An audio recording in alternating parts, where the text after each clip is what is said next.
qualifying position. But now it's America 1, 2, 3, and 5. Howson now looking to get back up the inside of Rivkin again. This is very, very high-speed racing, by the way. This is a very quick average speed track. And they are racing with great precision. This 1/8 final. It's a real noticeable increase in uptick in, what can I say? I don't know, talent. Uptick in, yeah, I'll say it. Uptick in ability from. Oh, now who's that that's rolled over? Was that Lime or was that? That was Lime who rolled over out the lead there. I'm not quite sure. We'll see. They come around next time. Oh, and they've come together. Bornhorst waits. Very sporting of Joe. To be honest though, there is a very strict referee, Mark Stitson. He's a very good referee because he's consistent. He's consistently strict, but he's consistent. And the only thing you can ask for any referee in any sport is they're consistent. They can be consistently lenient or consistently strict. But you have to be the same for everybody. Yeah, Rivkin's Camden Lime who rolled over, dropped down to third. So Rivkin now leads. He's going for fuel as well. Some more fuel stops coming on now. Down they come. We've seen a lot of problems. The cars have been randomly put back out on the track. This time, this set of stops are all coming at the same time around the 8-minute mark. And you can see the speed of the stops going through. A couple of cars run down the inside. But now with the one car, Camden Lime. So, best stop there was a 6 flat from Alex Constantine. The top guy, 6.4 from Rivkin, 7.2 from Powson, 6.3 from 6.3 from Camden Lime, and a 6.8 from Bornhorst. So a little bit of a good, that's 0.8 of a second that Rivkin's gained there in the pit stops over Powson, who scored second. Oh, is that spinning out there? That is the one car of Camden Lime. A second mistake we've seen now from Lime. So Camden, I think that's going to probably push him down to fourth or fifth. It's a little bit more spread now, but there are really 5 cars in it. Axel Constantine coming forward as well, but I'm not sure everyone's stopped, yeah. Sontag's dropped right out for some reason. I think Sontag may be in trouble, I'm afraid. Just trying to see when he crosses the line. Sontag's last lap was at 54. Well, no, he's not sure what he's dropped by, because I haven't got a lap time for him for the for his fueling. He obviously has stopped by now. It must be a long stop. Sometimes you make a long stop. Our pit stop computer decides it's an error. You didn't make a stop, so it doesn't give you the time. You kind of go over a maximum time. Goes, no, that can't possibly be true. So Lime in 5th place. He's about a second behind Bornhorst. So you can see Bornhorst there. No, it's not Bornhorst, that's Treverson now. So Bornhorst has dropped out. Did Bornhorst stop that time? Yeah, okay, right. So Bornhorst had a later pit stop. And so Camden Lime now into 4th position. Berg in 5th. And Bornhorst, that's a couple of seconds gone there. And they're right behind him now. That is Hampus Berg, Swede, on the X-ray. So Hampus Berg's biggest worry is that his brother, Oscar, who's 14, no, he's about 6'3", I think he bumped up to the other side of the 8th final. So he's actually in competition with his brother, who's 6 years younger.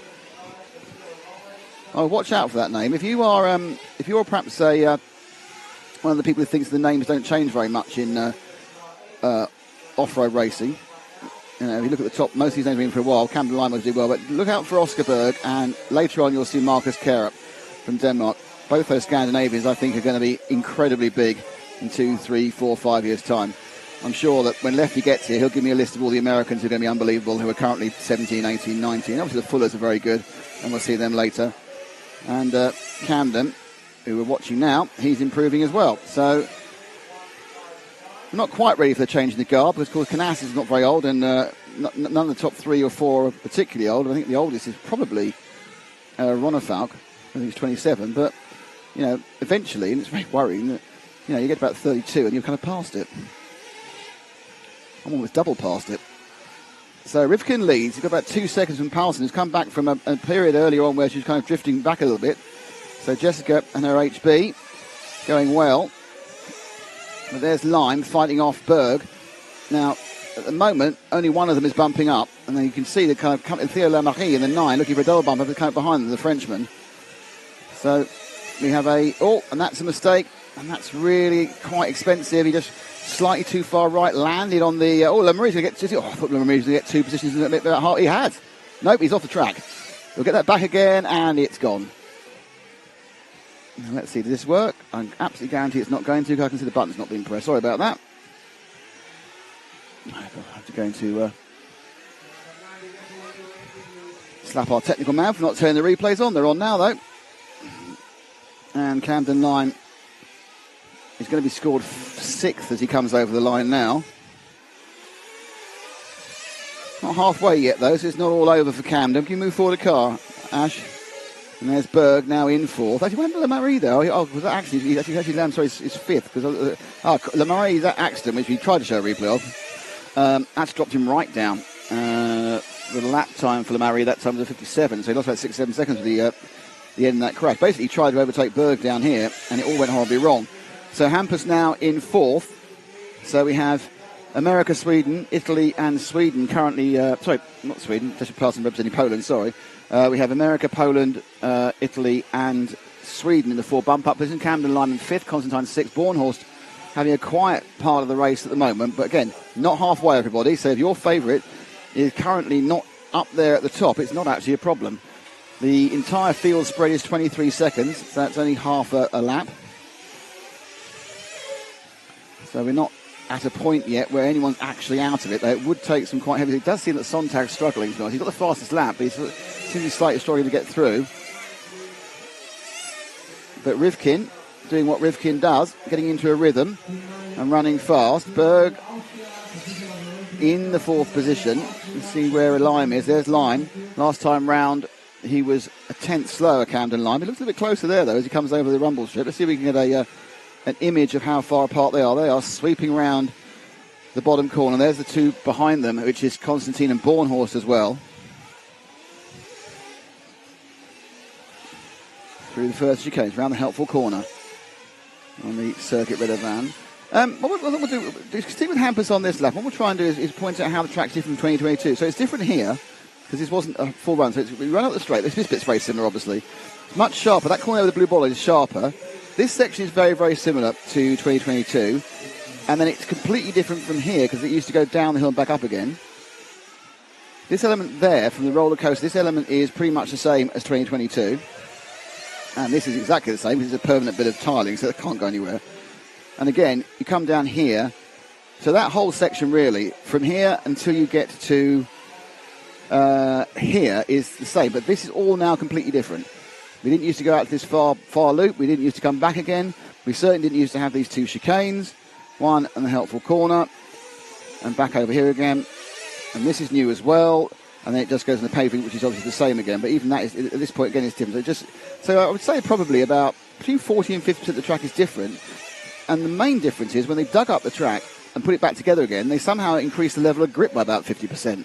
And that's what's been causing trouble for the drivers over the course of the practice day. Second stop for Camden Lime, and it's a 6.2. David Todd, now the Euro B champion, moving into with a 6.5. Caden Fuller, 6.9. So, we were seeing much faster pit stops during practice because they were doing a splash and dash. These are full fills, and a full fill from your fuel gun appears to be a good time. It's about 6.5, 6.3. Axel Constantine is a 6.031, which I think is the fastest we see. I haven't seen any 5s yet. Any lower time than that was a drive-through, which doesn't really count, does it? So my guess is that Berg will probably come in this time. It doesn't seem much point. If you're not going to try and spread out an extra stop, you may as well come in this time. And he does indeed. First person, the gun goes in. He saw the fuel slurping straight in there. And away he goes, and that was a 6.021, so equal fastest effectively. And as they now go through the halfway mark, we have Rivkin leading.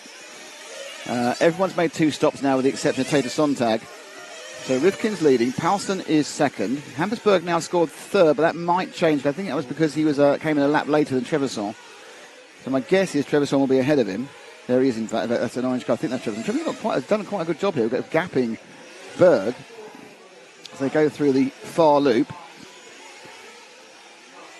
And it's kind of settling down. The big gap, unfortunately, for excitement between the bump-ups is actually between 4th and 5th. Where Berg, see how far Berg is. So Berg's in 4th. It was Constantine who was scored in 5th. But he's quite a long way back. So Berg's got himself in a very happy 4th place. It's Constantine. So Constantine's 9 seconds back. And looks like Bornhorst had a problem. Bornhorst at 102 had a problem in the pit. So Bornhorst now dropped down. Sontag's suddenly, I think Sontag has only scored on one pit. I think Sontag is trying to save a pit stop as Berg makes a mistake. So I think Sontag's trying to save a pit stop. I've only got round one, but I think it may be because remember your own brain came back. Nick, remember your own brain.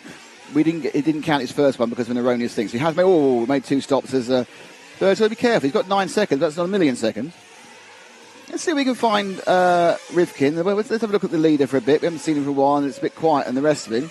Rivkin is quite early in the lap, so if you kind of go up to the up and down corners, Ash, you probably see him there in the one. It's the purple car. Is that him? That's Powell. So you go one car forward, down the bottom of the roller coaster. There we are. That's your man. There is Rivkin.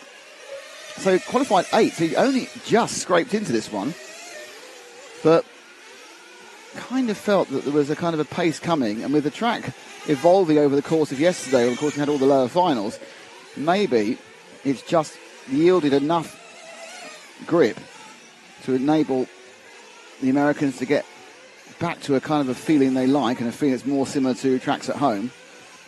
And certainly Rivkin is laying down some pretty impressive times. 49.5 last time round, 49.5 best. Still the best. Take the Sontag still has the best lap time of all, of 49.3.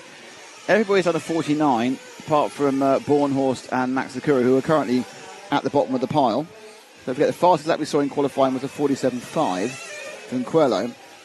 Doubt we'll see those sort of laps in any of the races, because you're so on the edge. It's a bit of a risk. You may well see a high 47. Wouldn't surprise me. So the associated Rivkin, double world champion in electric buggy, leads this one from Poulsen. Last time round he was leading by 5 seconds. Certainly calm and assured, knows how to win races, won a couple of Raw Nationals, so he's quite happy. And we're now going into uncharted territory, because no race so far has run longer than 20 minutes, and we're going into 30 minutes. So here they all go. Still Berg in 4th, and he still has a very big lead over Constantine. Camden Lime in 6th is 13 seconds off bumping up in a battle with Caden Fuller, David Todd and Taylor Sontag. There's 4 of them together. If you might go into, can you see the 4 cars together? They're at the start of the lap. Probably might be possibly going. There they are, going on the roller coaster. None of them are going for a bump up, but it's great to see 4 cars together having a scrap, isn't it? Really. This should be Lime leading Todd, leading Fuller, leading Sontag, and they sweep round the Contramar corner of the 4. Look at that line of stern. This is precision racing. As Lime left the door open slightly for David Todd. David Todd in the 6th car. That's the second of those 2 machines. Look quite similar from the distance. It's got a bit more white. David Todd won the Euro Bs in earlier. He's going to bounce. He's going to keep the position. No, he's not. So that means that Caden Fuller's gone past in the 11. That's the yellow roofed machine. But none of these people are bumping up at the moment. They're in 6, 7, 8, 9. David Todd spoke to him on the opening ceremony, and he said his aim actually was to do as well as he could in the main event, but actually his main aim was to win the junior final. So there we go. So, and rolling out there. And that, I think, was Fuller, wasn't it, rolling out? It was. So Fuller rolled out. So that 4-car train became a 2-car train. And that is David Todd and poleman Camden Lime. Unfortunately for them, they are currently scored in 6th and 7th, and only the top 4 bump up. Trevison's gone in for his 3rd stop, and it was very quick, a 5.8. That's the best we've seen. Axel Constantine's also in a 5.8. Obviously 5.8 is what you do with your 3rd stops. It's quite an early stop, isn't it? 9 minutes to go. They're going to have to stop again. Now this is a possibility. We have a possibility here that Trevisan may have to stop again. So Trevisan may only be able to do 7 minutes, which means he's going to make an extra stop, which is going to be pretty difficult for him, because he's only a few seconds ahead of Hampersberg. So I think Trevisan's got a slight fuel consumption issue, as has Constantine, and that's your 5th. Now the thing is that Constantine's the 5th place man, and Trevisan's the 3rd place man. If they're making an extra stop, it's going to cost them about oddly, the pit stop time is about the time it costs, because you still need to go up and down the straight anyway. Perhaps you add a second to it. 57. Yeah, it's about you add an extra second or so for the in and out. So if you see a pit stop time of 6, it's actually cost you about 7.5 seconds of race time. So just factor that in to what Trevisan is doing as he drops down. He's 12 seconds ahead of Constantine. So this is not all over by any means, but it's going to take a little bit of, probably it's going to involve Trevisan making some mistakes. He's now moved into, bad news for Camden Lime there. Came back. Let's see if we can find, move back to Hampus Berg. He's going to be right at the end of the lap. Ash, he's coming through, because Berg should be just ahead of Trevisan. He's got the green car. And in fact, Trevisan's got past him in that lap. So Trevisan now has gone back into third place. Berg into fourth. 7:36 to go. Berg eschews the pit stop. I'm sure that his radio, his team have told him that the situation, as Powson's also made her final, her third of 4 stops. But they've told him that they must also be... They're thinking, no, I think he needs to make another stop. Pierre Marie's had some problems. They're all coming in now. Fuller, David Todd, Camden Lime. Let's see where we are as they go around the Contamar corner. Berg chasing down Trevisan.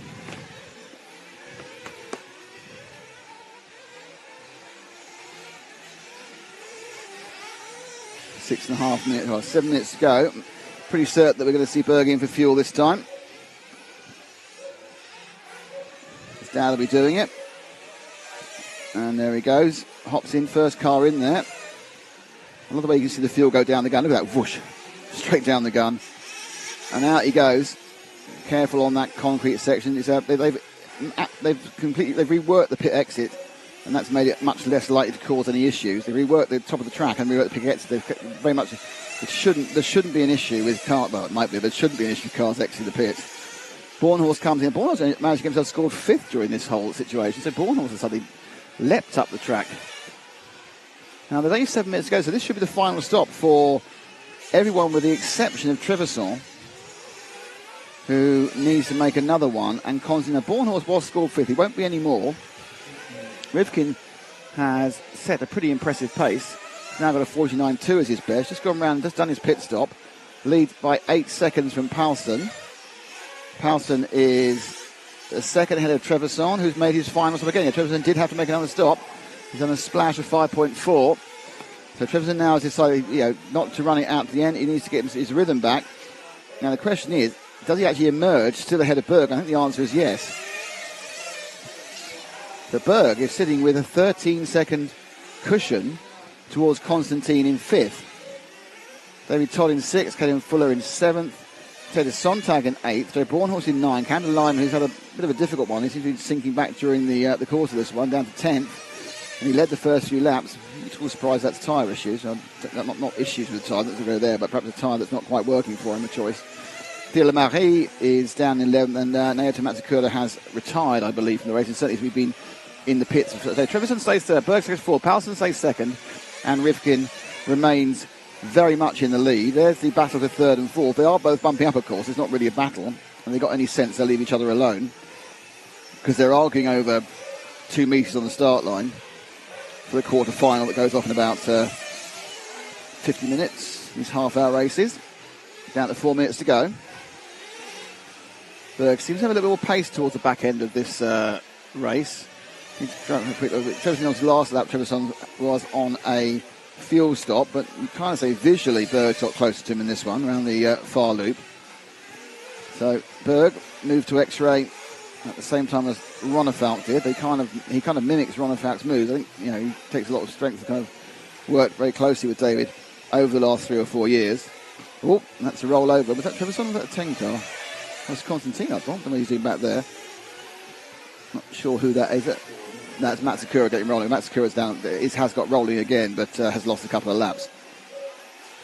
So Matsukura is just, he's got any sense to stay out of this one. Last time round, it was slightly quicker. It was about 0.6 faster. Now, interestingly, there's been a bit of a drop-off in pace for quite a few of those cars. Berg now has got past Trevisan. The one person's pace isn't dropping off is Spencer Rivkin. He's still showing 49.5, 49.6. Now, they're half an hour into the tyre almost. I'm sure it's not gone, but there's an element also, I'm sure, that most of them know how well they're doing. If you're in the top 4, but given the fact that Berg now will be third, and when Trevisan in the 4 goes across, they are so far ahead of Constantine that it's not going to be, unless one of them flames or breaks down, it's just not going to be a battle for that final bump-up place. Can't all be classics, these races. Good intro, nice quiet intro to the morning, this one. I'd say thank you to RC1 Racing, J Concepts, Mebo Sport, and of course BeachRC.com, our title sponsor, making this possible. And you'll see all our associate sponsors when we have the results come up, but they include S-Works and T-Works and Scuderia Scampi Rosso and many of our friends who enable us to be here. If you do want to buy something from RC, please buy it from them and tell them you did it because they supported us. And it's a lovely circle. You get great kit, and they realise it's well worth doing this. If you want to know the various details of where to find heat listings, timing, video, everything, if you go to rctv.one, so just type into your browser rctv.one, we've got a landing page there which will give you everything you need. So rctv.one, and that will give you anything you need regarding all the timing and the heat listing. Nothing, the heat listings are quite hard to find. I've actually decided not to have a heat listing. I'm enjoying being surprised in each heat. I know all the semi-finalists, but apart from that, the quarters and the eights, it's great just seeing what drivers we're going to see. So I've come to not spoil the surprise. So I don't know who's going to be in it until the timing clicks over, and then you start making your idea about what's going on. Okay, minute 35 to go.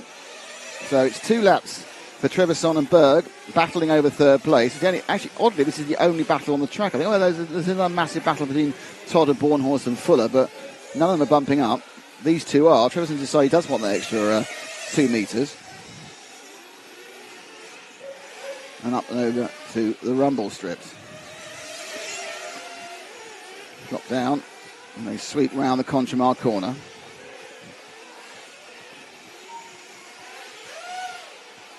Todd.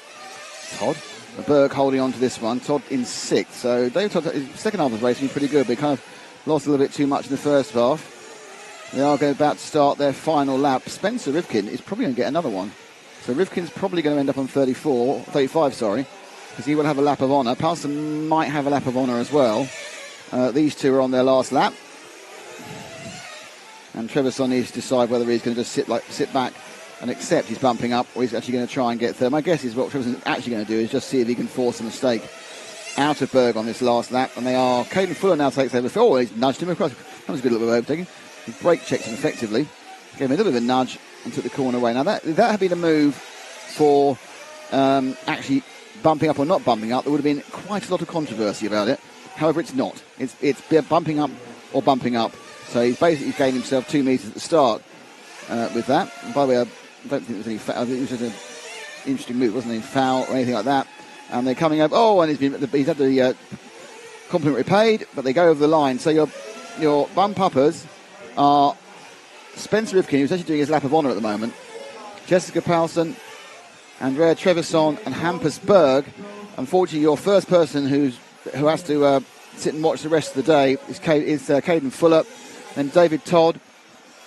There's Joe Bornhorst coming over the line. And we'll have Axel Constantin, which should come in a while. It's spread out a bit towards the end, didn't it? Taylor Sontag, good start. Had some problems about 3 minutes in. I don't know what they were. And then you had Theo Lamarie will come through, and Camden Lime, I can only assume had something wrong with the car because the way he kind of dropped all the way through after a really lively start. I think perhaps something went wrong with the car or the tyre. Comes home, Lamarie, Lime, and Matsukura, and Rivkin wins that one. So, pretty good result. Camden in the Reds S-Works. Jessica Palston, the walking down there in the kind of the camouflage top. Should be pleased with that. Into the quarterfinals.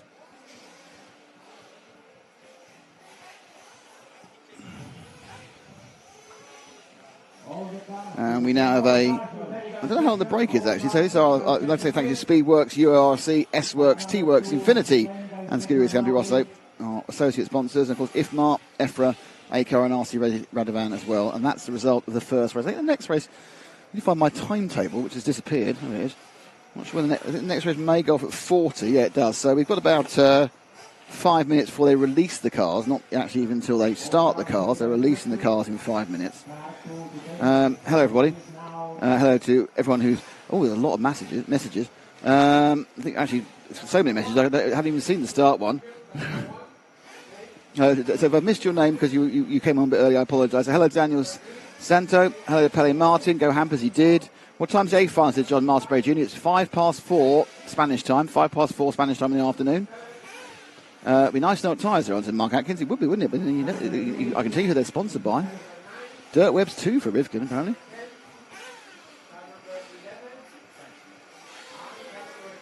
It's Hot Race. Mark Atkins for Hot Race, guys. Sahara Medium. Hello to Rimfire, who's been with us the whole week. Justin Witzak. Buster, top 4 bump. Yep, they do. Fred, who says something in French. Could be great. Yeah, Thrifty said no one's upset about the track being difficult. They realise they've got to get around it. David Bowen, one of our RC TV heroes. Master Compressors, not impressed with the jumps. Dwayne Bullings. Model Cars 2 Perspective.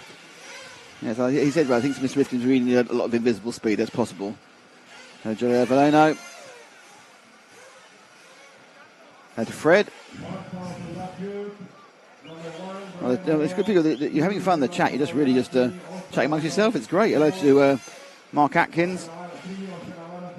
Jackson Brunson, how you doing? Show Spencer, why are we watching fourth? We're watching fourth. After that we did Show Spencer. We're watching fourth because that's the bump up. That's what it's all about in these races. It's about who gets into the next race. Isn't your first, second, it's fine. Hello, Ken. What's the temperature there? It's currently about 20-something. It's going to get to 26. It's the same as yesterday. Not anything like as warm as it was on the 2 qualifying days. It should be. It's going to be about 7. I think 26 is about 77. It's going to get to 76 Fahrenheit. It was up to 87 or 88 a couple of days ago. Tara says, Evenham, who is obviously our favourite chat person. Many because you need to meet some socks. Says, go Jessica, go. Alex V, when's Lefty getting here? That's a brilliant question. No idea. Hello, Ashley Patterson, one of our heroes. 4 cars bump up. Whoops. Most of the JC guys are now on clay compound. Pontus Magnussen, let's go Hampers. And so Oscar drives a good final. Let's hope you got your shoes on. There's Sebus in the mix. Kane, Garlo, Lohara, Cavallero. It's great to have all you here. Certainly so early in the morning. It's great to have you all here. Mitieux says Bravo, Trevisan. Justin Wiscup as well.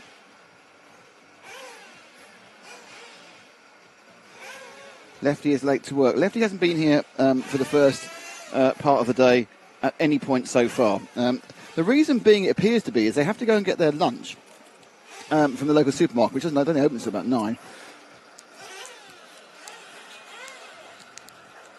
So I'm trying to open a sugar packet, it won't open. They go to the local supermarket to get their lunch. But the problem is that Max is vegan.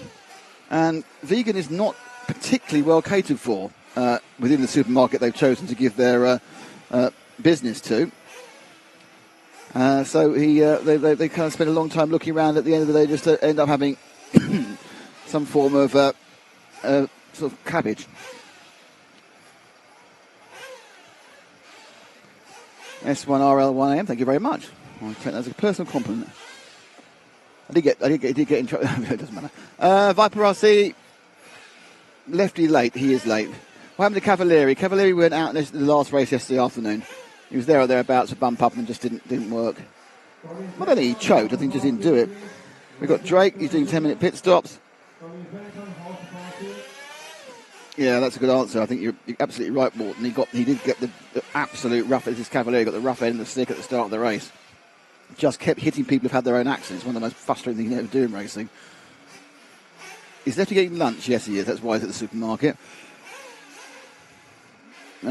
Pontus said, I may have my shoes with Malmo's. Be aware. I'm not doing Malmo. We've got a different team out there for the 1/10 electrics for the Euros. I hope Drake and Ogden do well. Ogden's out already, unfortunately. There are Mugens, Viper. You've got the Kilic brothers. So both the Kilic brothers there on their Mugens. So there's quite a lot as the 3-minute warm-up starts. Nick, what other events are we covering? Well, RC Racing TV will be at the 1/8 Track Championships in Lucatario next week, and the following week they will be at the Malmo Euros, Electric Euros. That's 6 days of coverage. So basically, next 2 weeks is pretty much, there's hardly any break actually, because of course the Malmo race starts on Monday. Also covering the same weekend as the finals for Malmo, we are also covering the Hearts Enduro race. That's all RCTV stuff. So there's a huge amount of RC over the next 2 or 3 weeks. There's potentially one other race which I can't talk about now RC-wise. The next 4 weekends, me personally, I'm doing kart coverage. So I'm doing kart commentary, kart racing coverage for the next 4 weekends. Surely there's grass and bushes nearby. Who would I predict win the world? You know what? It's so hard to predict, especially with the way the tyre situation is going. All I'm going to say is Juan Carlos Canas in the Euros looked fantastic till 40 minutes, and then his tyres wore out, and he just didn't have the grip. At that part, I kind of thought, so I think it's. I find it hard not to back on Garo. But I wouldn't be surprised we get a bit of a surprise when Fenn comes through and does it, to be honest. Okay, right, time for our second 1/8 race, and it is on pole, Clement Boda from France. In second, it is Josemi Sanchez from Spain. Remy Bermudez from France in 3. Daniel Burnaby from Spain in 4. Adam Drake, who will only stop twice, from America in 5. Jordan Lott from France in 6. Kuko Kato, the second of the 2 Japanese entrants in 7. Joey Bourdin from America in 8. Then our 4 bump-ups were Oscar Berg, number 9. He is from Sweden. Jared Wiggins. Oh, sorry, Cole Ogden did bump. I do apologise. I must have missed that one. Cole did bump up. That's brilliant news. I thought he'd been eliminated and chuffed a bit about that. So Cole is in the final in this race in 11th. And Gabriel, I said I did look at the heat listing beforehand. I missed it. It was the last thing of yesterday. I was quite tired, so I missed that he bumped up. That's brilliant news. Cole, one of my favourite. I really, really like Cole. I've spent a lot of time with him. The pits, apron, and there's your number 3. That is an X-ray for Remy Bermudez from France. He's got an RC Redovan sticker. 10 to go. Let's see what happens a bit further on. Second place, it's Sanchez. Josemi Sanchez, I think, made the Euro A final. And Boda at the front. So European front end, 2 Frenchmen and 2 Spaniards, and then a whole host of Americans snapping at the ears. Now a clean start. That's interesting. They've now had 2 decent starts from the 1/8 races. And they start their half-hour sojourn to qualify for the quarters. Up and over the rumble strip. Oh, that's one car had a problem. We'll see that. 2 cars had a problem. So there's 2 cars that looked like 4th place, but it was the 4th car. Whether it was 4th place is another thing entirely. But that would have been, if it had been, it would have been Danny Burnaby. So first 2 are away, and I'm going to assume it's 1 and 2. But the good thing is we just look at the cars, enjoy the colours, and then they'll come across the line as 1 and 2. Yep. So it's going to be Boda from Sanchez. Boda, he's the guy with the yellow wheels. Sanchez with the white wheels. Obviously, there's many other changes to the cars, but yellow and white wheels is the easiest way of choosing. And we can find out once and for all, well, are yellow wheels faster? Third place is Burnaby. So it wasn't Burnaby who rolled out. It must have been Drake actually who rolled out. And it's Bermudez who rolled out. Drake was the one who had the problem on the rumble strips. Dropping down. Astorino's done well. Up to 8th. Wiggins has done well. 10th to 6th. So that's pretty good. But they're all quite close again.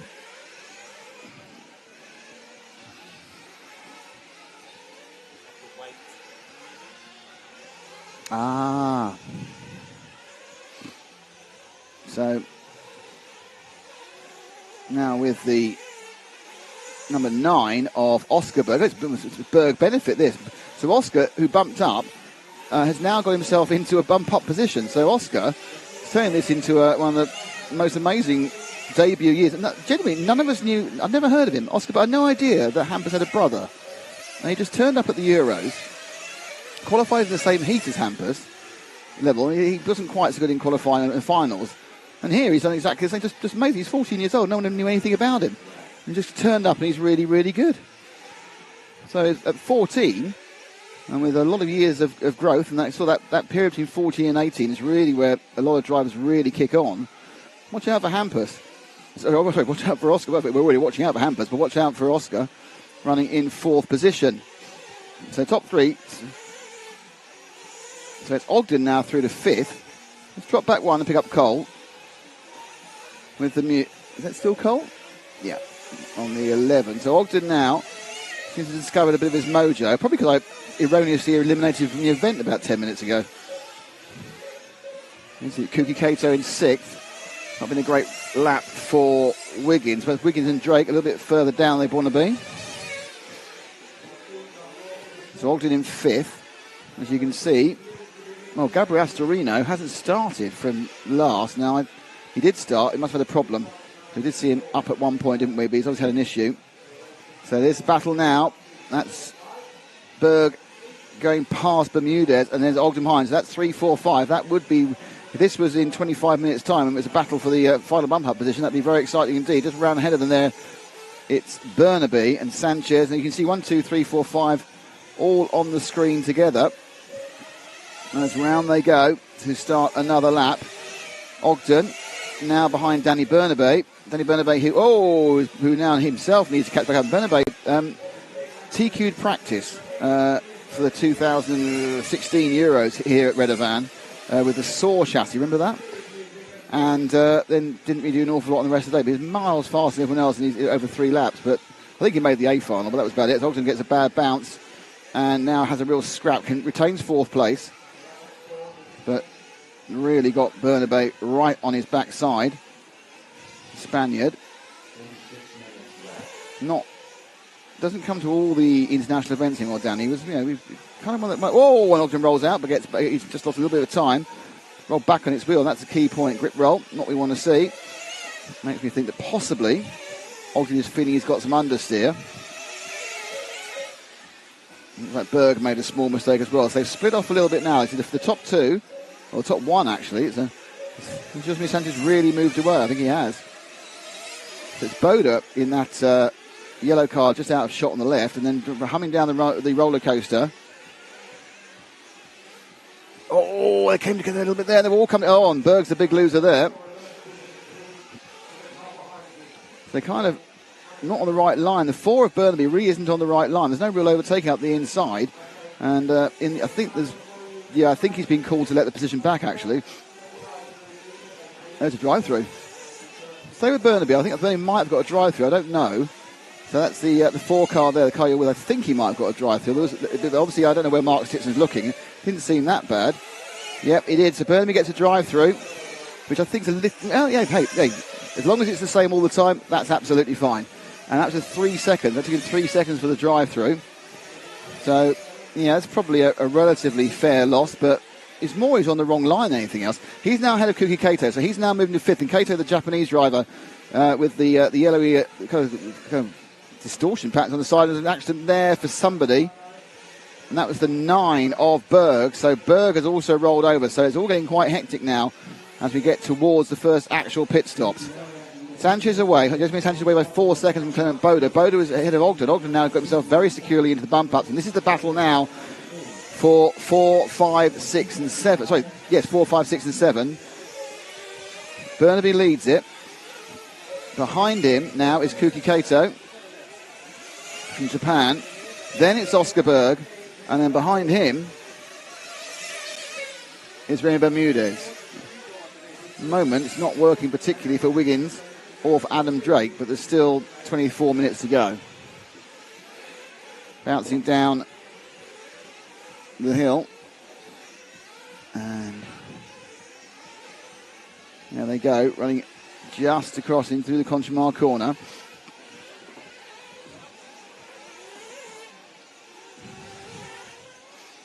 So, coming up to the first set of pit stops.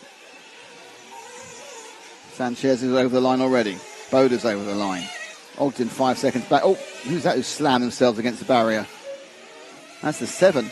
That was Kuki Kato making a mistake. Puts Berg up a position. There he is. That's not Berg, is it? Who is that? Is that Burnaby again?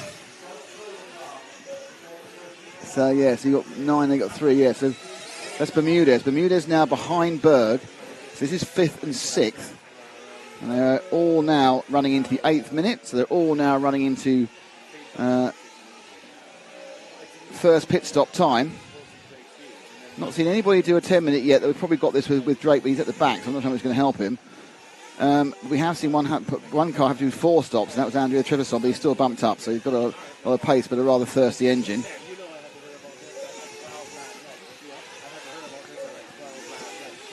And now they go round and they complete a lap, and they are coming in for fuel now. Here they all go. It's going to be a busy pit lane. We've seen a number of errors in the pit lane, but mainly with people putting their cars back down again, not looking to their left. Brilliant. See there, the guy in the white shirt there, absolutely, I don't know who it was, but brilliant. He looked to his left, saw someone was coming, and didn't drop his car on top of it. Amazing, because we've seen that so many times. They just drop their cars on top of the things going there. Clement Boda has lost a few seconds with a very bad pit stop, 11.8. Not sure why that was. The rest all quite close. Jeremy Sanchez a 5.4, which is a good one, and the rest around about 5.9 to 6.9. So there was a second to be won or lost in the pits, but unfortunately for Clement Boda, he's lost 5 seconds. So that will take away any comfort he had. I think Boda actually may drop down to 3rd, and I think Ogden might find himself moving up into 2nd.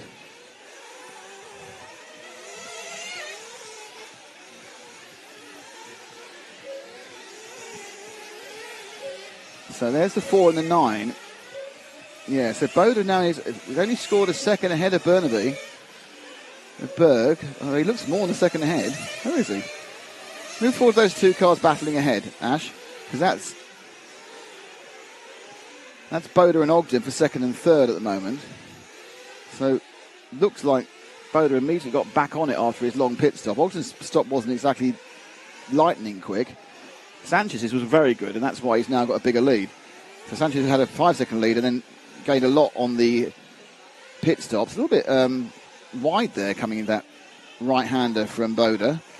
I think Boda's looking very energetic on the sticks, or the wheel, depending how old you are and where you buy your radios from. That's the yellowish car, that's the Frenchman Clement Boda.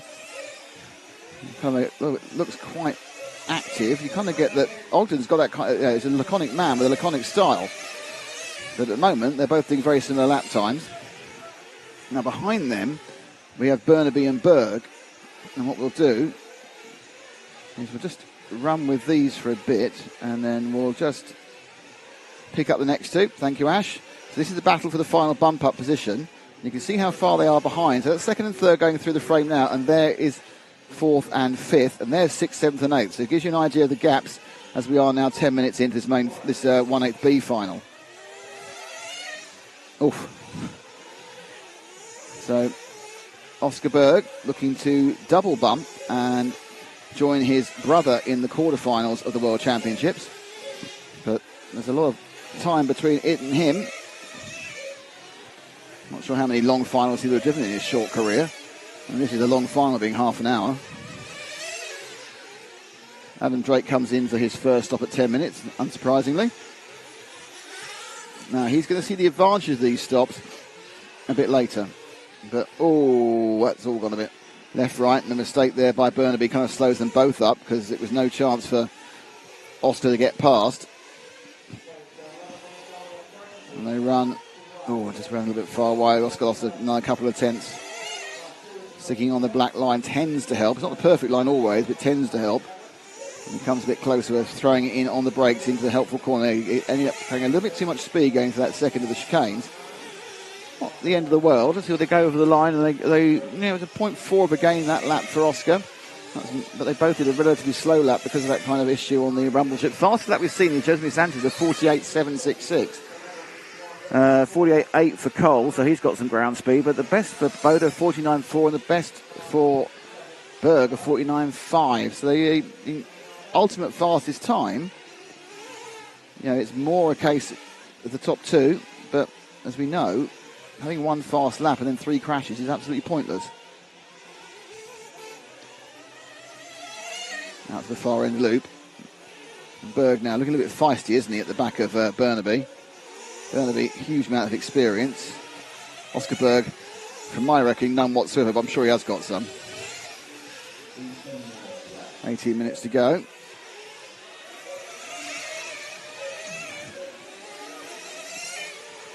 And drop down and onto the roller coaster. So Berg's dropped a little bit. He's kind of ebbing and flowing, isn't he? These two. This is the key position. This is 4th and 5th.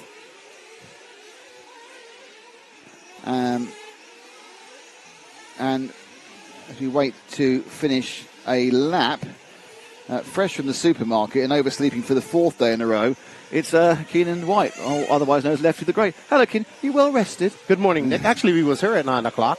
Oh, you just couldn't bother to walk up the stairs? No, we had to go do a preview video of today's exciting finals day. We just saw Spencer Rivkin bump up, as well as Hampus, Jessica Paulson, and... Don't ask me. Yeah. I'm on this race now. So, but out front right now is Josemi Sanchez, followed by the Beast from the East, the People's Champ, Cole Ogden, Clement Boda, and Bernardi. Oscar Berg, who bumped up from the 1/16th final, is now in here, who's looking very solid. His brother just bumping up, so he'd want to best his older brother, Hampus. We hope you guys are enjoying the coverage. Don't forget to smash that like, sub, notification button on the RC Racing TV YouTubes.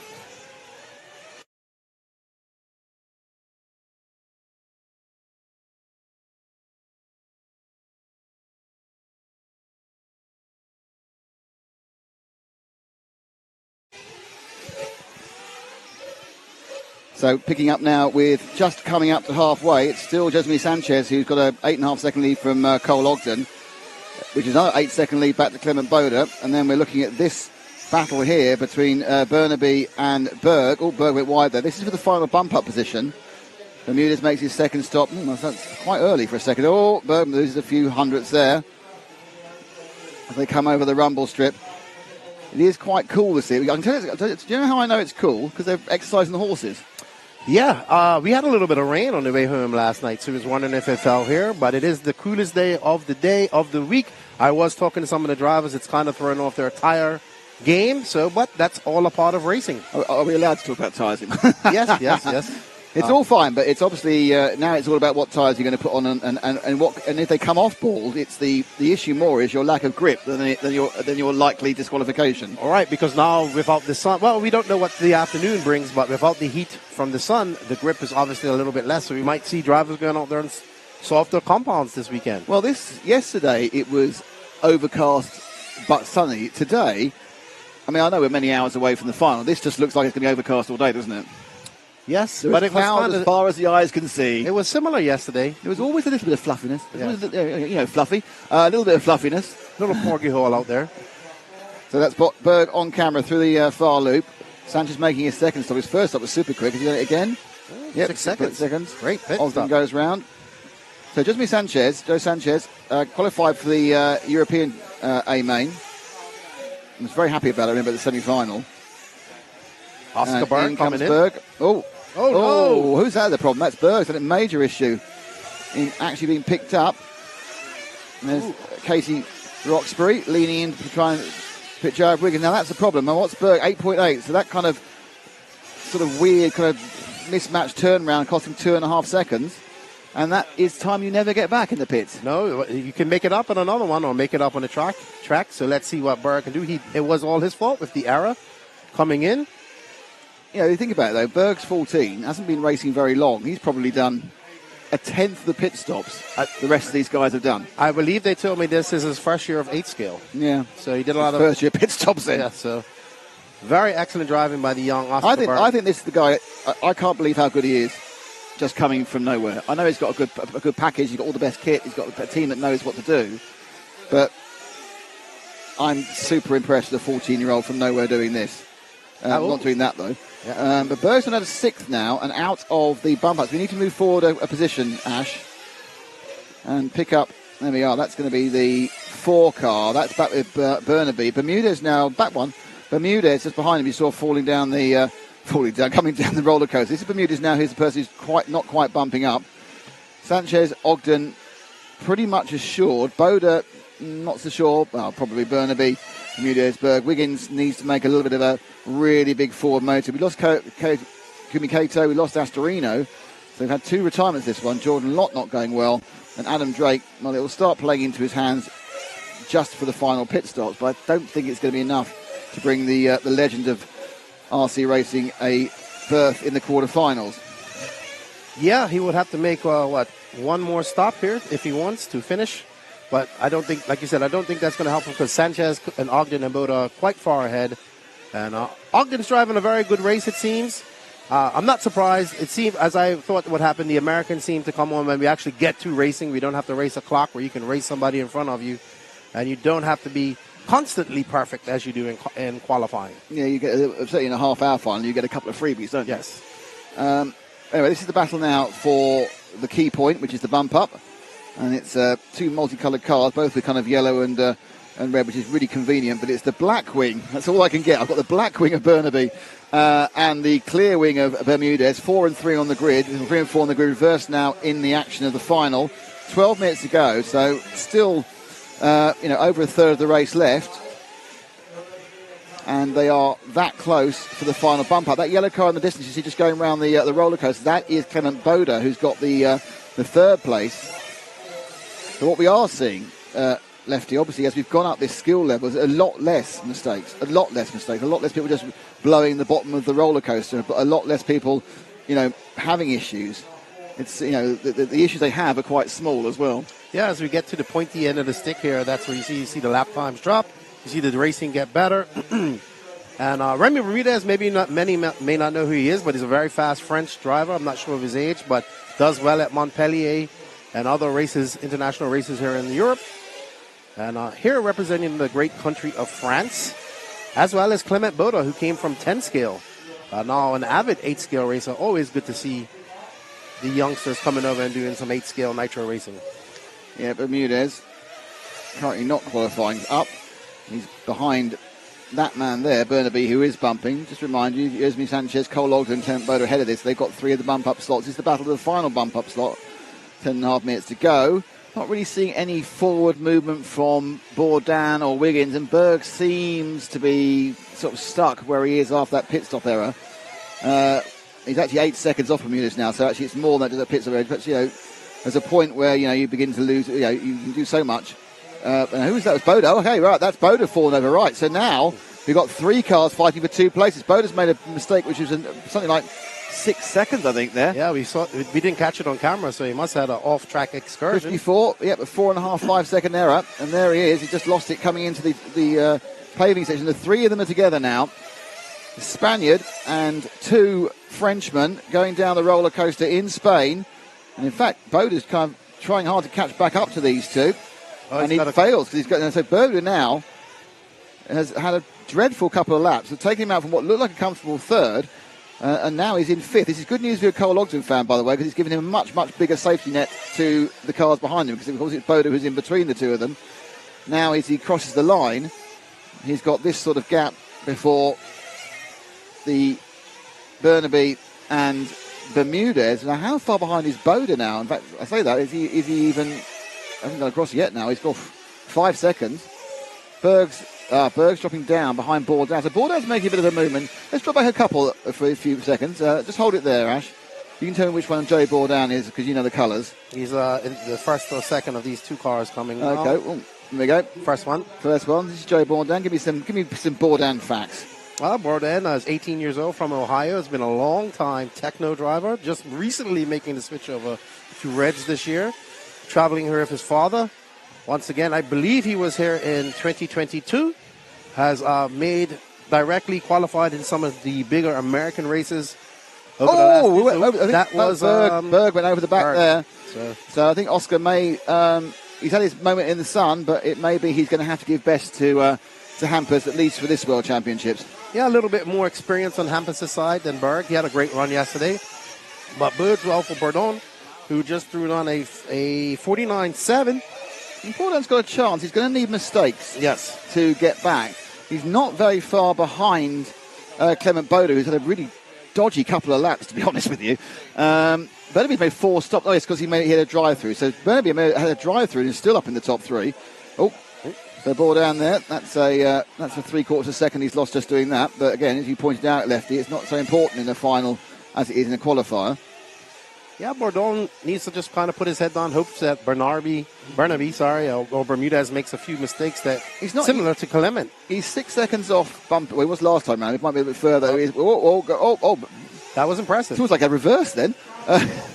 Who's that? 3. We've lost Bermudez. Uh-oh. So we're down one of the people who could have bumped up. This is going to put Bourdon into first reserve, effectively, for bump up.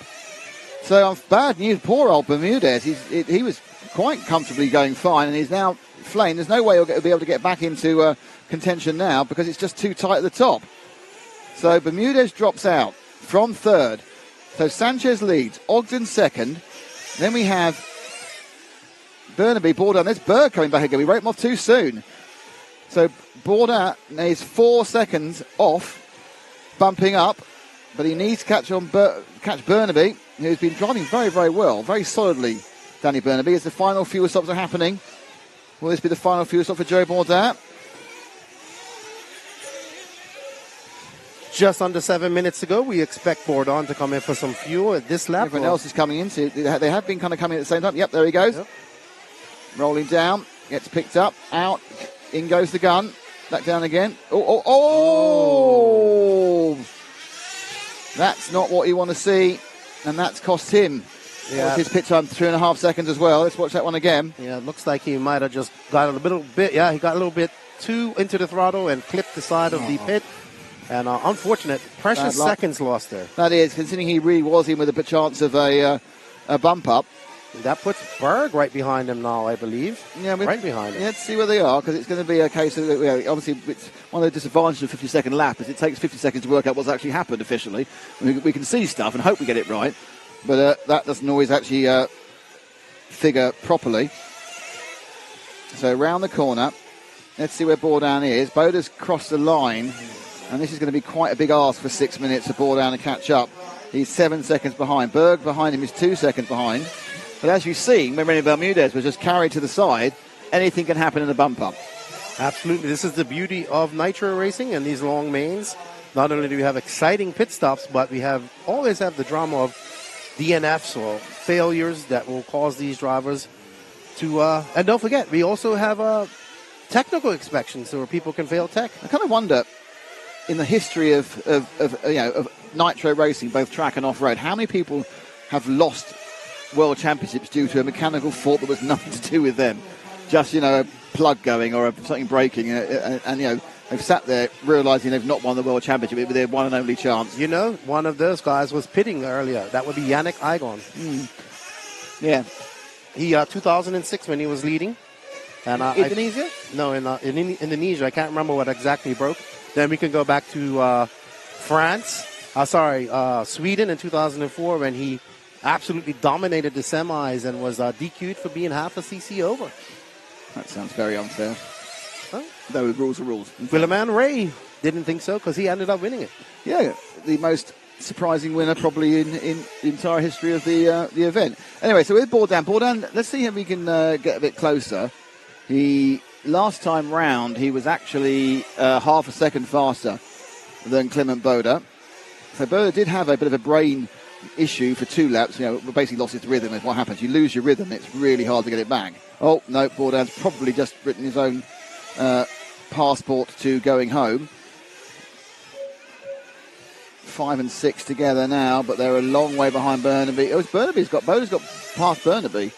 So it's now Burnaby who's running in after Burnaby had a bad lap with a 56.7, which unfortunately no one could capitalise on because they had their own bad lap.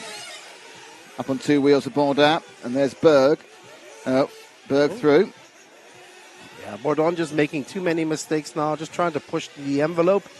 Well, what else can you do? You're in SOB world, aren't you? Now at this point, it literally that's what you should be doing, giving it the full 100%. There's no point holding anything back now. You're 3.5 minutes out of just becoming a spectator in this World Championships. Push hard. Now the fact is, Oscar Berg is effectively in, as I said, first reserve position. It's going to take a problem for one of the guys ahead of him as they carry on battling, but they're now so far behind. I know it's 7 seconds. It's so far behind with 4 laps to go that they are not going to be able to get through. They are actually the only cars actually battling on the track. And they may actually get joined by Jordan Lott for another pointless part of the battling. But up front, Sanchez actually his lead has stripped down to 3 seconds. Ogden's just on a 48.6, so Ogden's got some real pace in that car.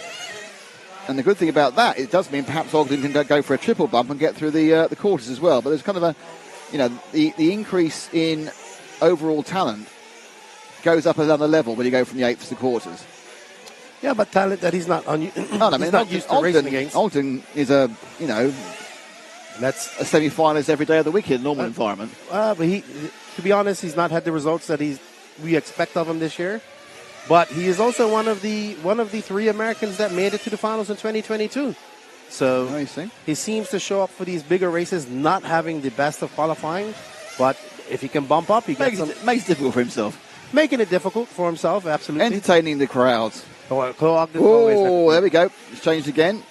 Bourdon get ahead of Berg. They're literally sitting there like the. Do you ever see Bedknobs and Broomsticks? No. There's a football match there where people get these vultures are the stretcher bearers, and every time someone gets injured, they kind of run on, go, I've seen that. and they have to run off again. Yeah. And it's like that. They're waiting for something to break down. They're like the stretcher bearers, the vultures waiting for someone to break down so they can run on and get a bump up place. Yeah. While that's happening, these two are actually having a great battle between Bourdon and Oscar Berg. They're matching each other tit for tat. There's Jordan Lott, I believe, coming into the action, but they're kind of far away from Bernardi. They're about 4.5 seconds. Bernardi had a bad lap actually at the 52.7 against. They actually gained 3 seconds on him. So is that Bernardi going on the roller coaster? Go down to the bottom of the roller coaster or up now. Pick up that car because at this point, Bourdon is on a flamer right now. All that's going to happen now, the only way that this is not going to turn up and Burnaby's going to bump, because there's Burnaby, look, there's Bourdon, that's the gap. The only way it's going to change the bump up is going to be a mistake by this man, Danny Burnaby. If he keeps it all 4 wheels down for the next couple of laps, he's fine. But, he probably knows that, and that obviously induced mistakes. The drivers tighten up, all sorts of things happen like that. Goes over the line, round he goes. So, he has got 2 laps. Now, I'm not sure. I'm trying to wait yet. Berg's going to cross on a... not quite sure whether they... I think it's going to be really close.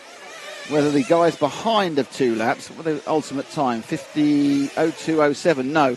Right, so this is the last lap for him to make a mistake because...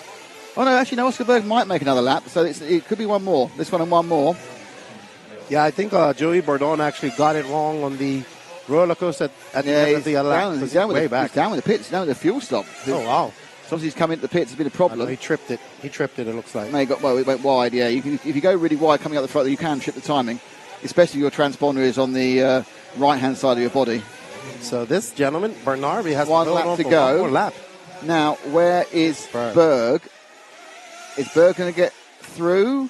Hasn't happened yet. No, Berg's got caught. Okay, that's it. Oh, Jordan Lott did get through, though. So Jordan Lott has got through. So 6 seconds. Berg scored in 6th. Bourdon scored in 7th. Jordan Lott is running behind him in 5th. He did just make the final lap, but it's 6 seconds. So effectively, dial it right back, Danny, and you'll bump up. And by right back, I mean right back. Go my sort of speed, and you'll probably get through.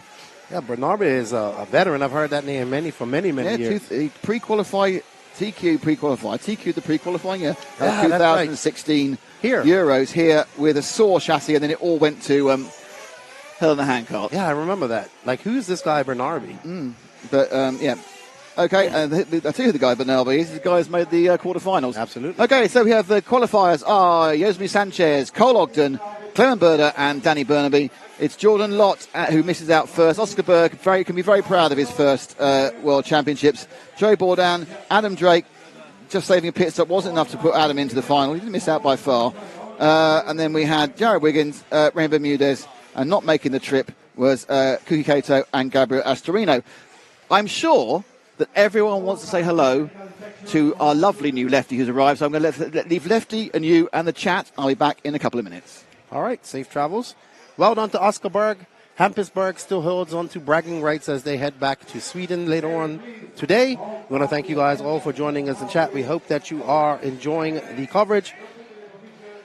And Bernardi, P4. Let's see who we have in the chat. Good morning, everybody. Yannick Jakarta. That's Yannick Jakarta. Marshall accidentally cut his car while leading, says Mick Craig. And you know what? Greg Degani always talks about the 2006 Jakarta Worlds being the Worlds that he lost as well, because I think he got second after that happened to Yannick. And Degani was riding using the Hyper 8.5, and it actually had a screw-on spurger, and the spurger actually came unscrewed and broke as he was leading. So always somebody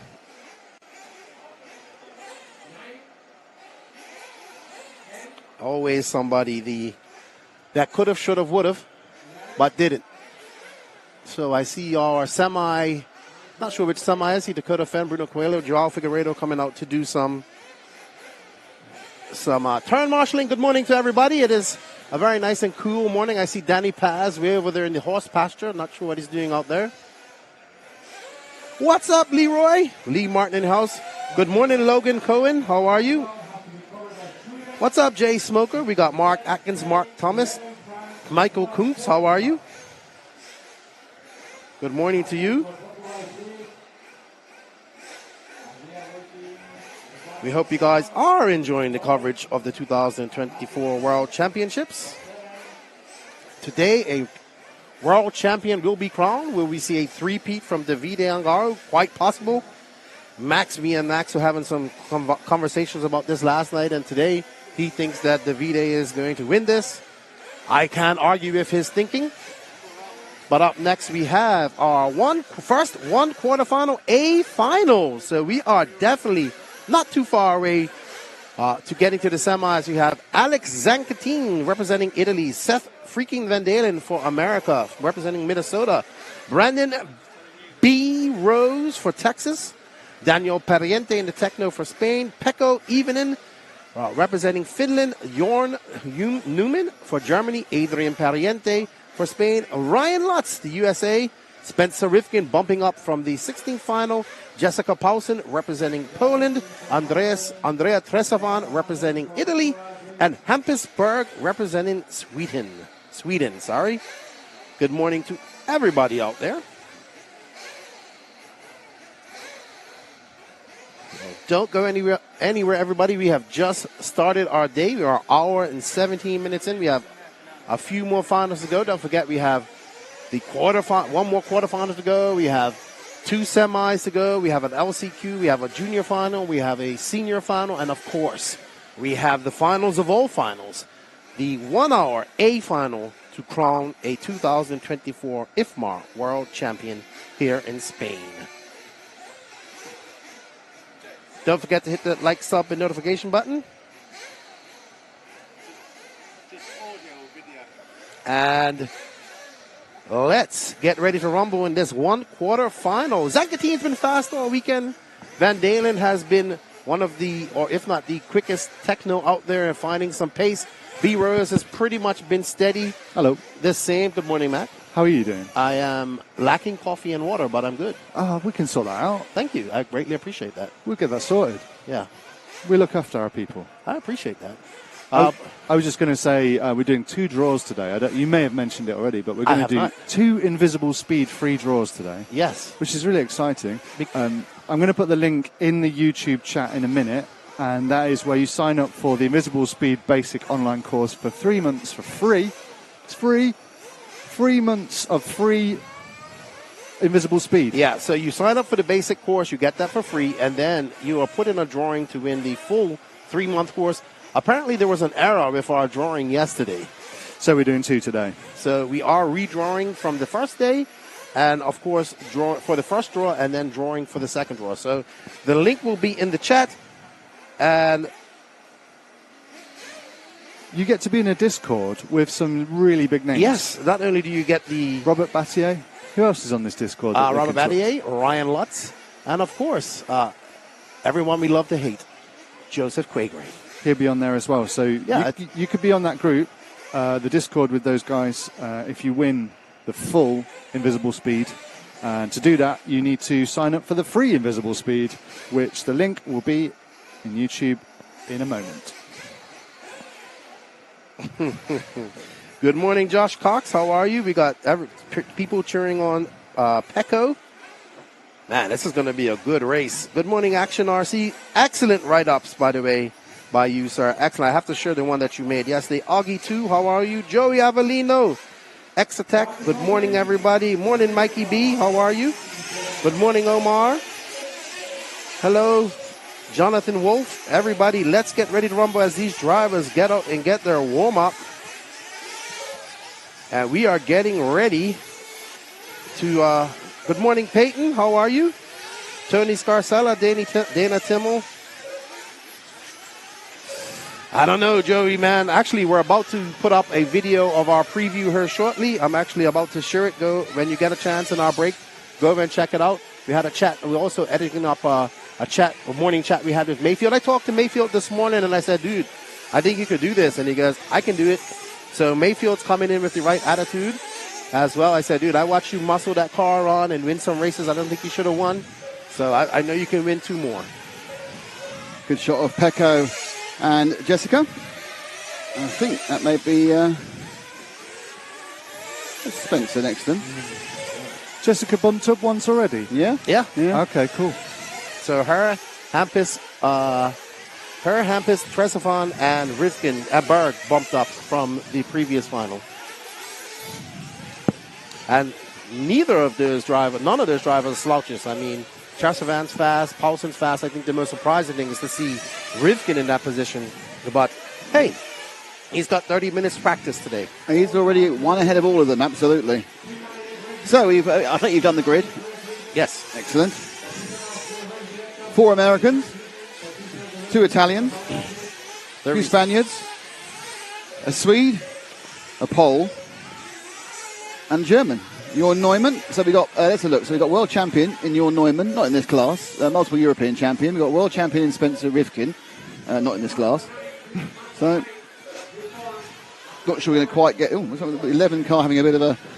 Andrew Trevisan having a bit of a heavy bit of wrenching there. Yeah, I believe, if I'm not mistaken, he's a WIRC driver. Well, Trevisan, of course, has got a bit of an issue in the last final. He stopped an extra time.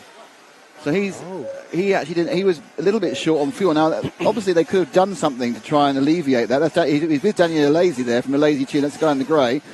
He's also world champion, Daniel Lazy, back in Nitro Track, 2004, 2000. Anyway, he's a world champion anyway. So I have a question. When you say Nitro Track, that means the 1/8 scale. No, it was 1/10. I think he was 1/10 or 1/8 Okay. Nitro Track. There's 2 different versions. There's a lot of Nitro Track going on. So the drivers watching their men take the car out. Alex Zanchetin on pole. What's Pecco got hanging off his radio there? Who knows? Probably a lucky Finnish mascot. Looks like an earplug holder, actually. Okay, so we're down now with the top 3. There you see Billy Fisher pitting for Brandon Rose. He's a legend in this sport. So he must be good. He's a mechanic with his own name on the back of his shirt. Yeah, he was a very fast racer at one point. So B Rose there, a very good patriotic stars and stripes on the roof. He's also running one of the LAC motors as well. And then the Techno for Seth Van Dalen, and of course the X-Ray for young Mr. Zanchetin, and they're away.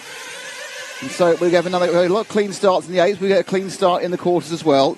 First two, nice move there. Yeah, comes through. Rose has gone into second place. Great break away from Zanchetin. He's made the most of that. A little bit kind of kerfuffling between second and third. One car goes out wide, and there's been a roll out there. So somebody around 4th or 5th had a bad start. The rest of them seem okay as they come through in a kind of a gaggle of bouncing bumblebees, really, as they buzz around.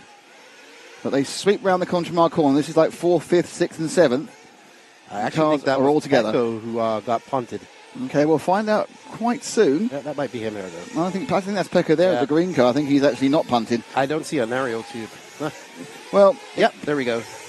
So that is Pecco with the aerial tube, but I think he's going to go around. So it's Enter team from Brandon Rose. I thought Van Dalen is in 3rd, Parente 4th, Evening, Ryan Lutz. It was Jorn Neumann, I think, who got the bad end of the stick.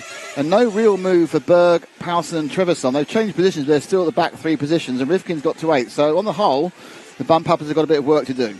Yeah, absolutely. Rivkin on the biggest move of our bumper uppers. Ryan Lutz in 6th. He's about 4.9 seconds, 0.5 of a second back of Pecco. What happened there? That was Ryan Lutz. So Ryan Lutz getting cross-topped. It's quite hard on that section because you're all bouncing together, and if someone gets a slight angle wrong. Let's see what did happen. Oh, really Rivkin coming in. smashed into him. It was Rivkin really coming in. Wow. But it's really hard. Once you get yourself pointing in a particular direction on the rumbles, it's really hard to change the direction. You're kind of committed to going that way. Yeah, but Lutz was not in the wrong there. No, absolutely not. Luckily, it won't be an international incident because it's American on Americans. That was okay. Parenti's the problem, dropped down to last. So that drops Lutz down to just where we've got both Parentis in this race. So we've got Adrian and Daniel Parenti. They're both Parenti. So Adrian Parenti, I must make that clear, is in last. Daniel Parenti is still bumping up in fourth at the moment as they fly down the roller coaster. It's the 5 and the 6 there. Evenen and Neumann. Evenen scored in 5th at the moment. Neumann scored in 6th. Hampersberg scored in 7th. He's made a big movement now from his attempt to double bump up. But they fly over the far end of the circuit, and it's the far loop before they come back, running in front of the rostrum through the open chicane, and then they come back for the tight chicane. A bit more. Somebody's flamed out. Who is that flamed out? I'm not even sure where that was. I think that's a double number. Let's have a look. Who is it? Still haven't seen the number. It's 12. It's 12. It's Hampersberg. The Berg involvement in the World Championships is over. He has the joy of being slightly ahead of his brother, but only slightly. Right, so bad news for Berg and bad news for Sweden. But the 5 car of Finland, so Finland keeping the Scandinavians going, currently in 5th. Behind him is Jorn Neumann. Zanchetin leads from Rose. And Pekka is starting to pull away from Jorn just a bit, trying to chase down Parenti. Yeah, last time, 49, Rose already done a 49 flat. And they kind of worked their way into it. Some real pace here. I think my prediction, we wouldn't see a 47.5. It's probably going to be wrong now. Not in this race, but when we go further up. Brandon Rose to the point. Sankatine 7/10 back of him. Van Dalen 3.8. And Parenti 4/10 back of them. Rose now has the lead as Parenti goes up the inside, tries to go up the inside of Evenen. Last time round, Evenen. Back in the mix is Lutz. He's right behind these guys. 3 seconds between them, the 3.6 back. So, it's the top 4 of move themselves away. You just see, if you look at the sweeper, there goes 3rd and 4th, and there's 5th and 6th. That's the gap. And there's Lutz in 7th. And there's a bit of coming together there between Ivenen and Neumann, which is not doing any of them any good, really. I mean, the work together, I'd say, might be an idea now. Yes, but not too far behind Neumann is Ryan Lutz. And then not too far behind them is Paulsen and Rivkin battling it up. It'll be closer now because they made a little error. Yeah. Now, what happened to Neumann? Neumann had an error because Lutz is not right behind Pekka. Neumann had a massive error.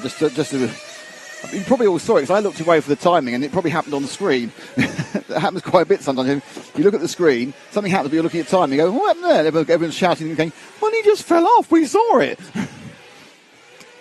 Over the rumble strip, so Evenen in a sort of a no man's land. He's actually gapping out. Actually, Lutz was only scored at 2 seconds behind him.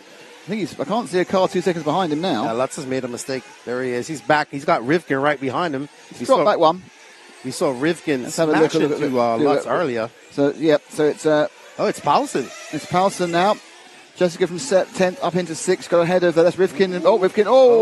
Rivkin makes it. So Rivkin moves ahead.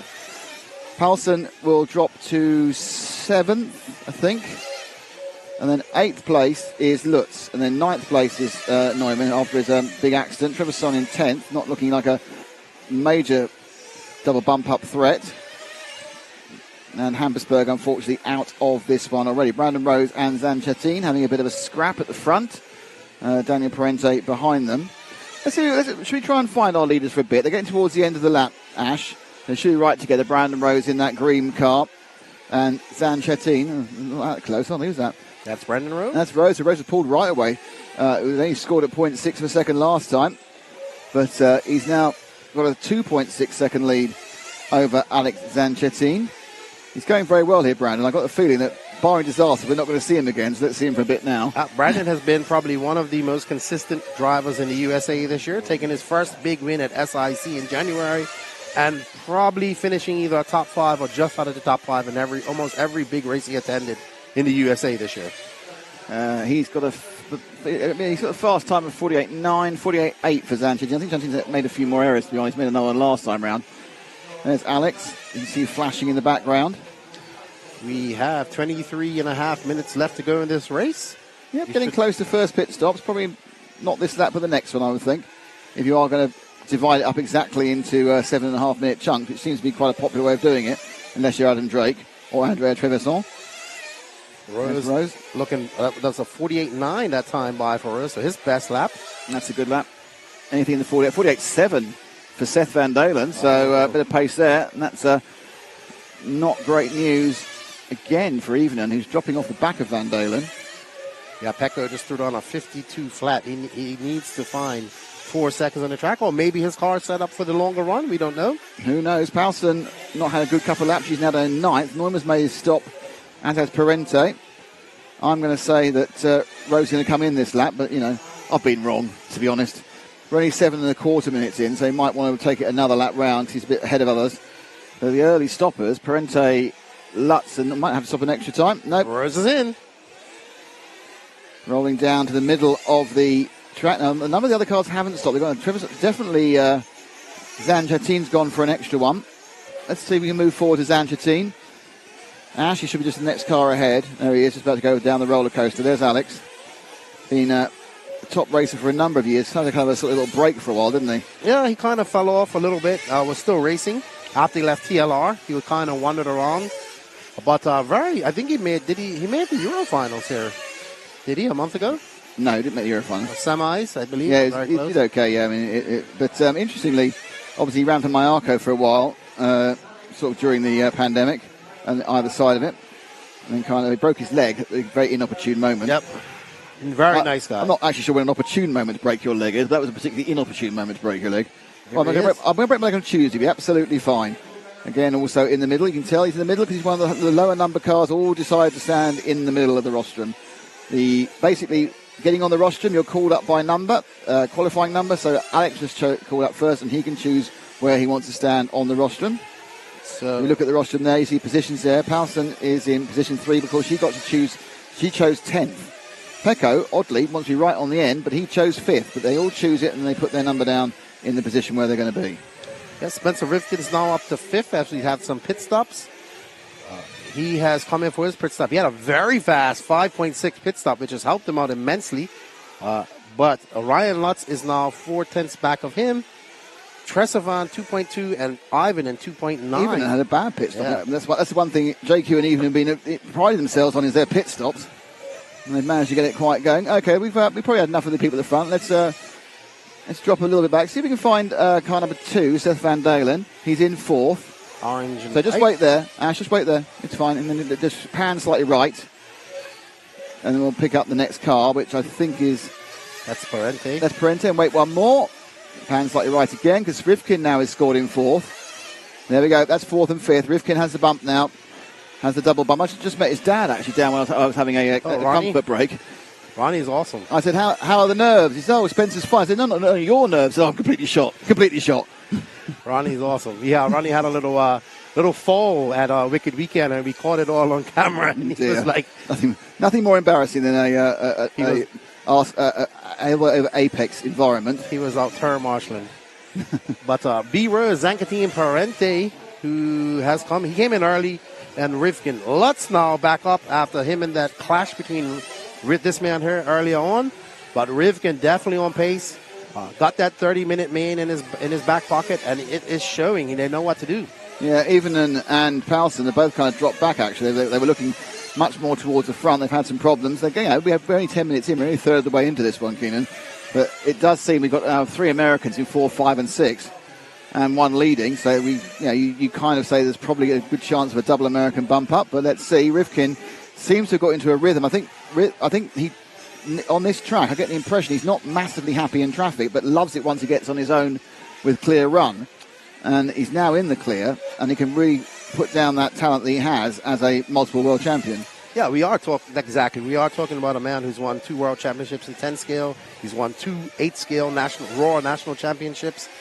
So Rivkin definitely has the quality, is a world champion, world class driver. But we've seen a few world class drivers in the back foot here.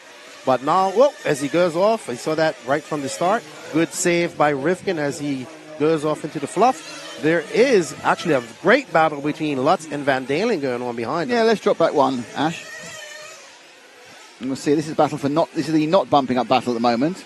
Van Dalen leading Lutz. Lutz is Lutz is going to get ahead now because Van Dalen's had a bit of a. And this is what happens on the run. 19 times out of 20, it's absolutely fine.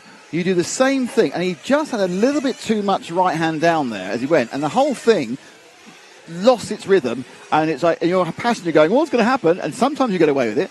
Sometimes you lose a bit of time, and sometimes, as that one, you end up turning turtle. Well, I think that's a great example of some of the best whoop-de-doos, we call them, I've ever seen in RC, because they actually act like real whoop-de-doos in motocross. If you get cross-rutted in that, you pay the penalty. It hurts a lot more in motocross. Yeah. I just wanted to, quick fact, Seth Van Dalen last year at the Wicked Weekend led the entire final through the last few corners in this very rough section that he was able to go through so smoothly every lap.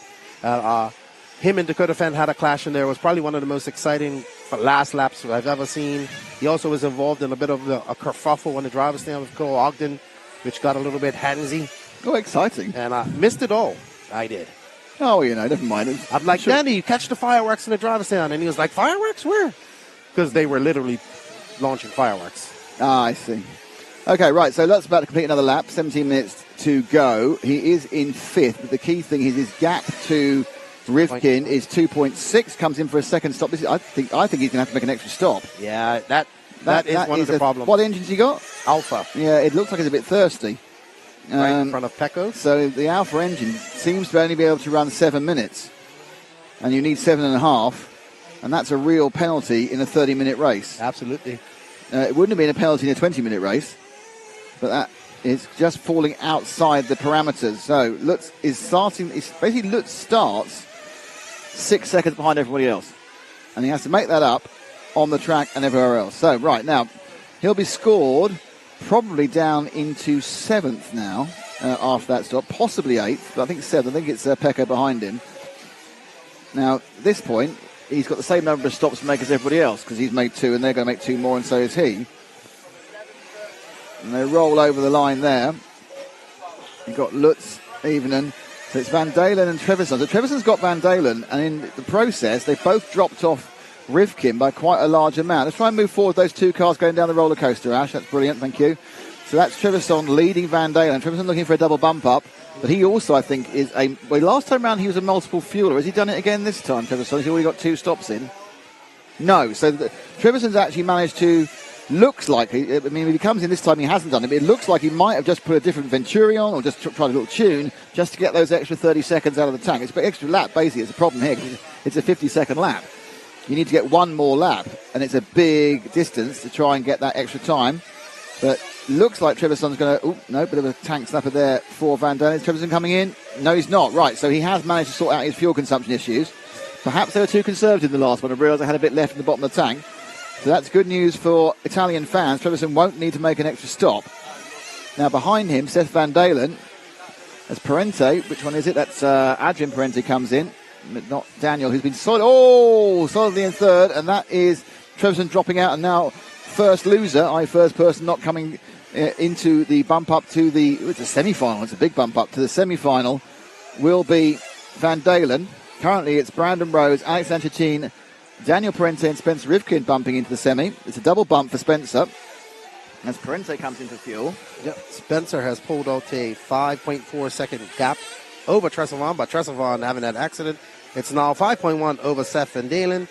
Lutz 6/10 of a second back from Tresevant, but Brandon Rose, Alex Anquetin, Daniel Parente, and Spencer Rivkin are quite comfortable out there in those top 4. That didn't look like a full fill. Was that Trevisan? I don't know. But I think they're using a very large capacity fuel gun, so it doesn't all need to go like you don't see go straight down. It just look like the fuel left. But I suppose you've got large capacity. You're not going to fill it up each time. Trevisan comes through. We've got a fastest pit. Well, there's a surprise. It's happened. They've got it right this time. The 5.16 for Pecco. So JQ's on a decent one after a slightly ropey one earlier for the second stop. So Pecco still down in 9th. We got Zancatin in for fuel.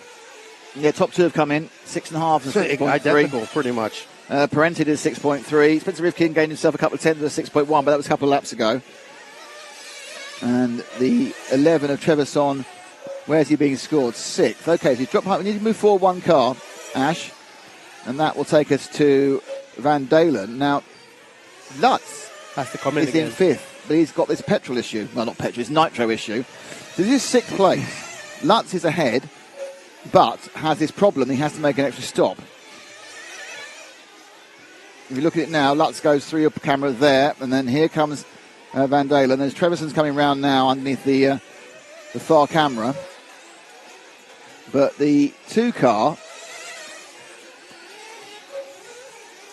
of Lutz, no, sorry, that's Van Dalen, but so Lutz is just ahead of him in the Van Dalen's in the 2 car. They're just ahead of him. That is move forward 1 car, and we've got Ryan again not bumping.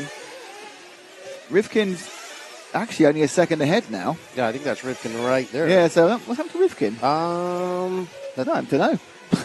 I don't know what happened. So at some point, I think it must have been the lap before this, Rivkin lost a bit of time because that was a cushion of about 4 seconds, and now it's a cushion of nothing. But let's just bear in mind, yes, they're together on the track, but Lutz, we think, has to make an extra stop. Yeah, but Lutz just threw on a 48.7. We see Seth Van Dalen just threw on a 47.9. Now, if I was... that wasn't you. That wasn't you, Lutz. You didn't need to do that. That was very sporting, Ryan, but that was not you. And now he gets in. Now, Rivkin, hopefully what's happened is his team have noticed what's going on, and they very sensibly tell him, do not fight Lutz. You have a 6-second advantage of it, because you fight Lutz. This is what happened. You've now fallen into the clutches of Van Dalen for this final bump-up position. What Lutz needs is these guys, not saying he needs these guys to get into each other so he could get some space so he could get in and out of that pit. Yeah, but this is the point now. You've got a double world champion just hanging on, going, no, it's all right, I know what I'm doing. Hammersberg's got going again, by the way. He got going again. He lost about a lap and a half with his flame, so he's going to complete the race. But Lutz now gapping a little bit Rivkin. By a little bit, I mean 0.3 of a second a lap, and that's not enough, even with 11 minutes to go. So Lutz comes in for fuel. And it goes. Good stop. Don't do a pinball down the side and you'll be okay. Comes out right in front of Trevisan. So now we know where he is. Right, everyone's got one more to make. So we're now on even Stevens. Everyone has one more stop. To be honest, one of those things you talk about in Formula One, in the car in the gap, it's absolutely vital that he came out in front of Trevisan and stays in front of Trevisan, because obviously being behind him would not have been a particularly good position, because he's got to overtake him. And Trevisan, a hard car, everything's hard to overtake here with the quality. So that is a big moment if he's actually going to be able to make up these seconds he's lost by having to stop more often. Yeah, I mean, he just has to come in for a splash and dash on the next stop if he wants. Still 5, isn't it? I agree with you. It won't be a full length. It'll be like those pit stops we saw during qualifying, where it's like 3 minutes. But as it stands, Rivkin is 5 seconds ahead of Lutz. And he'll lose that in the pits, unless Rivkin makes a mistake. Well, I suppose you could say that possibly Rivkin's going to do a 6.5 and he's going to do a 5. So he might, if you're really having a positive juggle with concepts, it could be that actually he's a 2.5 nearer than you think, because he'll have a shorter pit stop. But there's so many other factors as we go round this track. So many things have to go right for that to happen.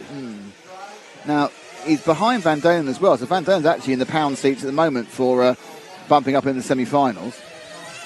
Lutz seems to really excel at that, coming through the whoops and that very far left section of the track. He's able to pull away and gain some speed, and that Kayoshi seems to struggle a bit coming through the middle of the track here. Yeah. But that was a 49 flat. 49 against flat a 49.2 for Rivkin. Rivkin's a little bit too good to give 5 seconds to be honest. Top 3, Brandon Rose and Alex Antonio, we had a look at for a while. Very sorry, Daniel Parenti fans, but we haven't had a chance to look at him so far, and we probably won't with this kind of high-speed game of chess that's going on here regarding tactics and fuel strategy. But Daniel has literally been in 3rd place the entire race. Yes, which is good. He's in if it stays like this, he'll be in that semi. Evenen's sunk to the bottom, unfortunately. Powelson's not really doing what we thought he'd do. Neumann's not had a great one. So there's 3 or 4 disappointed. Well, obviously Hampersberg, we heard of flame, but there's a kind of almost general lack of pace within the Even and Neumann cars. Powelson, I think, just got involved in a couple of scrappage early on and may made a couple of... He's not completely out of it, to be honest, Powelson, but it's going to take a selection of miracles for him to actually manage to bump up in the semi-final. I think Even's going to be quite disappointed. Looked good at one point, or looked okay at one point, and then just faded. We've seen a couple of fading ones. Spencer Hecker, was it Spencer Hecker? No, sorry, it was Camden Lime faded all through his quarterfinal. At the front, no problems at all. So you kind of think, perhaps wrong tyre choice, and it kind of went off, because he's a great driver, and he was leading quite easily and just went run and back, and he just couldn't move forward. You know, that's what happens in long finals.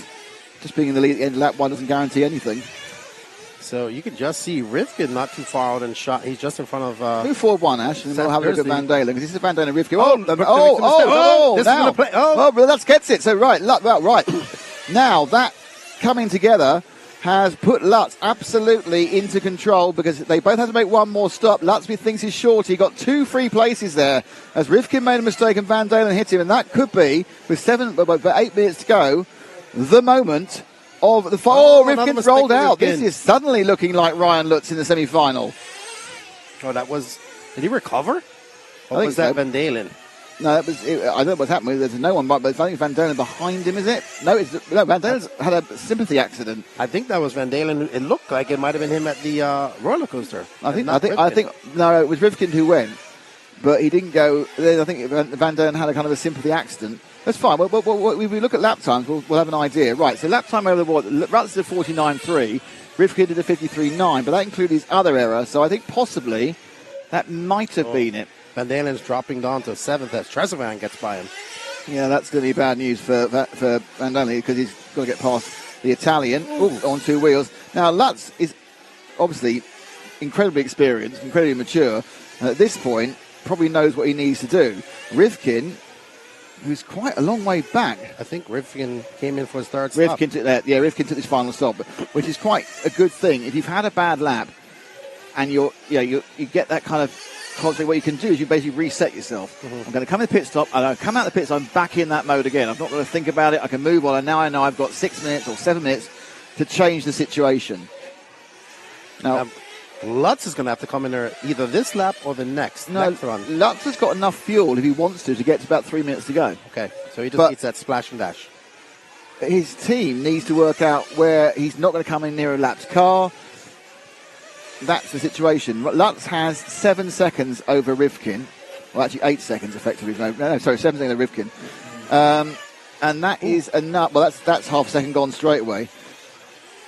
Does he want to race clear air, or does he want to actually be in front of Rivkin is the question. I think Rivkin can throw down very fast solo laps and suffers a little bit more in traffic at this circuit. And you end up pacing yourself to the car in front. If I was Lutz, I would come in this lap. Get that done. Come in this lap. Get to the end. And then you know what you're fighting. You're not fighting a shadow. And he's coming in. He's listening to me. They've got the commentary on. Then he goes down. Fuel in. A little bit slow going in, I think, there. He's going to get out in front of Rivkin. Pit stop 5.7. There's Rivkin. Right, that's your battle for the final bump up. This is a bump up the semi-final. This is all about the semi-final. There's 2 of the best American racers battling into the semi-final. It's Lutz v Rivkin. Rivkin held this position for a long time. Now he's got target acquired now, and they're just running for 5 minutes over the rumble. And you can see Rivkin, the attitude of the car is already looking a little bit more, I've got to go for it. And it is absolutely, there's no holding back, because if you don't do it, you've just got to watch the rest of the day. If you do it, you get a hell of a lot more running. So you get 10 minutes in the warm-up, you get a half hour in the semi-final. If you don't qualify, you get the last chance to qualify. Mm-hmm. But Lutz looks a little bit more consistent than Rivkin, not making those mistakes. 2 wheels. Right, Lutz there on the 49.6, despite being on 2 wheels there for Rivkin. And that was a 54.7 pit out. Interesting fact, Lutz the only top driver here on AKA tires. I'll take AKA tires. What's that then? He still runs AKA. Are they not producing much new stuff now? They just they got what? They still produce tires, but just doesn't have a big team like they used to. Remember, David Angaro won this race 2 years ago on AKA tires. Yeah, because Pavidis left, didn't he? Pavidis was hot race. He left AK. He was with AKA. Yes. Right, so we're looking at Lutz. Perhaps let's look at drop back one. Let's look at the chaser, which is Rivkin, because Rivkin's the one who's going to make it happen. That was a beautiful run through the chicane there, to be honest. When you saw at the bottom of the screen. But who's that? That's Trezevan coming as well. Trezevan's got to find another 3 seconds. So Rivkin running 2.4 seconds behind a bump up. Last time round, he was a tenth faster. So that's not quite enough. About 4 laps to go. It's at least this and 3 more. It might be this and 4 more. It's hard. I think this and 3 more. I think we've got. But Rivkin is pushing right now. He's catching up to Lutz. He is. He gained through that period there. That is not 2.5 seconds. But as they always say, catching is one thing, passing is another. So it's the Kyosho of Lutz against the associated of Spencer Rivkin. Now, Lutz has taken the pain of his slightly thirsty engine. And now he's leading Brow. That went down quite a bit, didn't it? 48, but we're using B. 49.7 for Lutz, 48.7 for Rivkin as he comes closer and closer as they go around the off-camber switchbacks. And now pushing their way down the roller coaster. This is where the mistakes happen. This is where you can't push too hard. Just where you can't push too hard. Got away with it, Rivkin. Absolutely got away with it. That one coming at the bottom of the roller coaster. They come now round the Conchimar corner. And you can see the action on the rostrum there. Ooh, they are very close this time around. Lutz had a little bobble jumping up onto the rollers as well as he clipped the pipe. So Rivkin absolutely nailed into the gap behind. Oh, and Lutz lost with a kind of massive tank slapper. And Rivkin now is the man in the pound seats. And Rivkin is the man who's qualifying. Not only has he got past him, he's got a lovely little gap there as well. Of something like a second and a half. So Rivkin. Suddenly, it all goes to advantage. Lutz now needs to re-energize himself, find a way of producing the power and the speed. He's dropped off. It was a minor error that had a huge effect. Yeah, he went past. And then Lutz kind of waited for him, and I think he didn't. I think Lutz was just too nice sometimes. Do you know what? I think you're right. But, that's why we all love him, so that's fine. Okay, so Rivkin there. There's Lutz behind him. They're going to have... It's this and 1 more, or is it this and 2 more? I think it's this and 2 more. I think it's this and 2 more. But Rivkin now within some clear air, but Rivkin has made a lot of mistakes this round, and he's in traffic, and that's not traffic, that's Zanchatin. That's Zanchatin. That's now Zanchatin, right. I think Zanchatin's struggling. Stay with the one car. Zanchatin just dropped back towards them. Rivkin now into third, Zanchatin into fourth. I'm not sure what's happened to Zanchatin. He's just at 52.8. I'm wondering, has he lost all grip on his tyres? But it's Zanchatin now with the X-ray. Starting pole has been absolutely fine. No issues whatsoever. Now he's under serious threat from Lutz. Rivkin now is away and gone. Almost certainly guaranteed to bump up. This one is the penultimate lap. Brandon Rose fans, he's bumping up. Danielle Parenti fans, he's bumping up, barring absolute ridiculous disasters. But can Lutz get past Zanchatin, who's having a bit of a struggle? Wow, Lutz is on him. It's looking like Zanchatin. I think we've seen our first car run out of grip, Keenan. I think so. He just can't. He's trying to block him. He's trying to slam the door on him.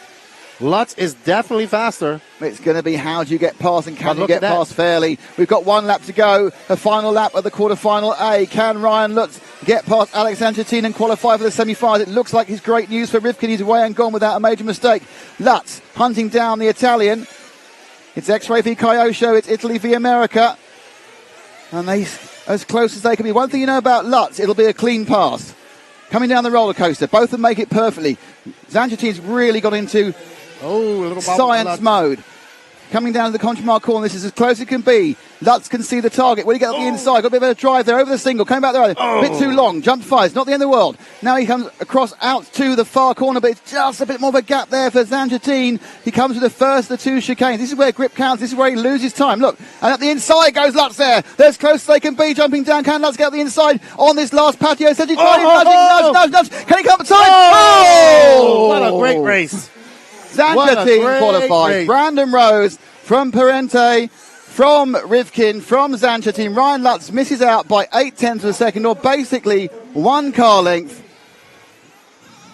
That's why we concentrate on the 4th and 5th. That was a great race. That is amazing. Rose, fantastic performance by Rose. Just went away and won it. Yes. Brilliant. I apologise to Daniel Parente fans. He had a brilliant run, and we never saw him. We're going to come down. We're just going to go get these. We're going to have a chat with one of the drivers. Just going to get the graphic out, and thanks to our graphic sponsors. And we'll have a quick word with Alex Zanchatin. Maximum stress there. What was going on towards the end? Tire issues? Yeah, I think I stressed a bit too much the tire at the beginning, and the last 5 laps was crazy hard, especially on the high-speed corner, was pushing a lot. I know, we will try something different for the semi-practice and see if it's better or not. Lutz was coming and coming. Do you feel him behind you? Yeah, before the 5 laps, I was like 15 seconds. In the last lap, it was pushing me. I was trying to close every corner, and I make it. It looked like your heart was pounding. Yeah, too much. Well done. Poor Alex. He looks. Poor Alex. He's breathing hard. Good job, Zanketing. Unfortunate for Lutz, but he can be proud. It was a valiant effort. It was. And it was great racing, and we're now waiting for the 1/4 B final. But the reason we're here is our friends and our associate sponsors. VRC.com, the racer's one-stop online hobby shop. Choose from all the popular brands and variety in stock with super fast shipping and great customer service. VRC.com still has the local hobby shop feel with all the benefits of the internet. VRC.com is the exclusive distributor for Ultimate Racing, S-Works, Pro Circuit Racing tires, Nitro Lux fuels, and Assault RC performance products. So fill up your cart and check out at BeachRC.com today.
Are you ready to unleash the ultimate power at the track? At Ultimate Racing, we fuel your passion for speed and performance with our top-tier Nitro engine. Designed for precision, built for durability. Our engines are engineered to dominate the toughest off-road courses and push you to victory. From competition buggies to truggies, Ultimate Racing takes you beyond the limits. Get ready to power up, rev up, and race. Visit us at BeachRC.com and order your Ultimate Racing products today. Ultimate Racing, where champions are built. And good morning to our chat as we get warmed up for the quarterfinal B final. There you see the People's Champ, Cole Ogden. And right next to him, that's Clement Boda. So Cole, one of the bumper uppers, we have Brian Baldo, Renault Savoya, Oscar Navarro, Oscar Baldo, Yuna Hotnan, Ryan Mayfield, Marco Barufalo, Mika Widamaya, Josemi Sanchez, Cole Ogden, Clement Boda, and Danielle Barabi are your bumper uppers. That was a great race. Lots, I feel for him, but not all your favorite drivers can get to here, and not all the people's favorite drivers can get there, but a great run for Lutz. Been an excellent 2 years for Lutz in rejuvenating his career and helping to rejuvenate the Kyosho Army in the USA. Yep, couldn't argue it. I think there's a bit of a feeling in the chat he's too nice. I think a feeling we've got he's too nice as well, but there's nothing wrong with being too nice sometimes. I have told him this many times in interviews. I believe you're too nice. When he stopped and gave that back to whoever that was. Rivkin didn't need to. Rivkin, honest, Rivkin gave him a Hulk smash during the whoops, and I know he won't say anything. I've seen Lutz get completely broken while in the lead and not say anything to anybody. He's a gentleman, a scholar, and a man of his word. I want to thank you, Zach, for the beautiful coffee that you bought me and water. I appreciate it.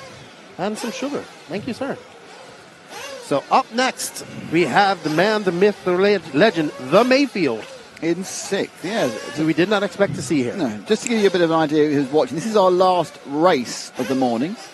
We then have semi-practice, which we're going to stay on board because we're going to try a couple of camera things. Not really going to commentate on it, but we are going to give you moving pictures of semi-practice. What we might do is might have a background of you just chatting. And then we go to Lefty's lunchtime show, which is going to feature Lefty and Max. I'm going to do a little segment on the track, and then Lefty's going to do a bit of a pit walk for the hour. And then we come back with the semi-finals. And then after the semi-final, it's the over 45 final. Then it's the last chance qualifier. That's at 3 o'clock local time. The junior final, and the main final theoretically starts at 6:05, but we all know it will start about 10 to 15 minutes after that. Right, and so for our American fans out there, we are 6 hours ahead of the EST of East Coast, 7 ahead of Central, 8 ahead of Mountain, and 9 ahead of West. I forgot about Go me with my American time zones. There we see Cole fully focused. Very impressive Clement Boda. It's interesting, obviously, that because they get to choose where they go, this left-hand side of the rostrum is not very popular because it's all the people who bumped up who end up there. Yeah. they get to see that part. I think very big circuit here at the Redavon. Not only is it big, it's you can't really tell the altitude or the how high we actually are. I mean, the pit lane is about the elevation. That, I don't know why that word. Don't worry, we all lose words all the time, so don't worry about it.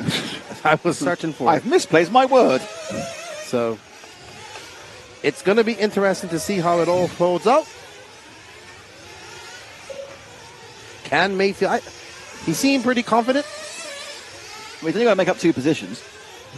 Only. Hold on to that. He's only got to make up 2 positions. Just the 2 positions. Just only 2.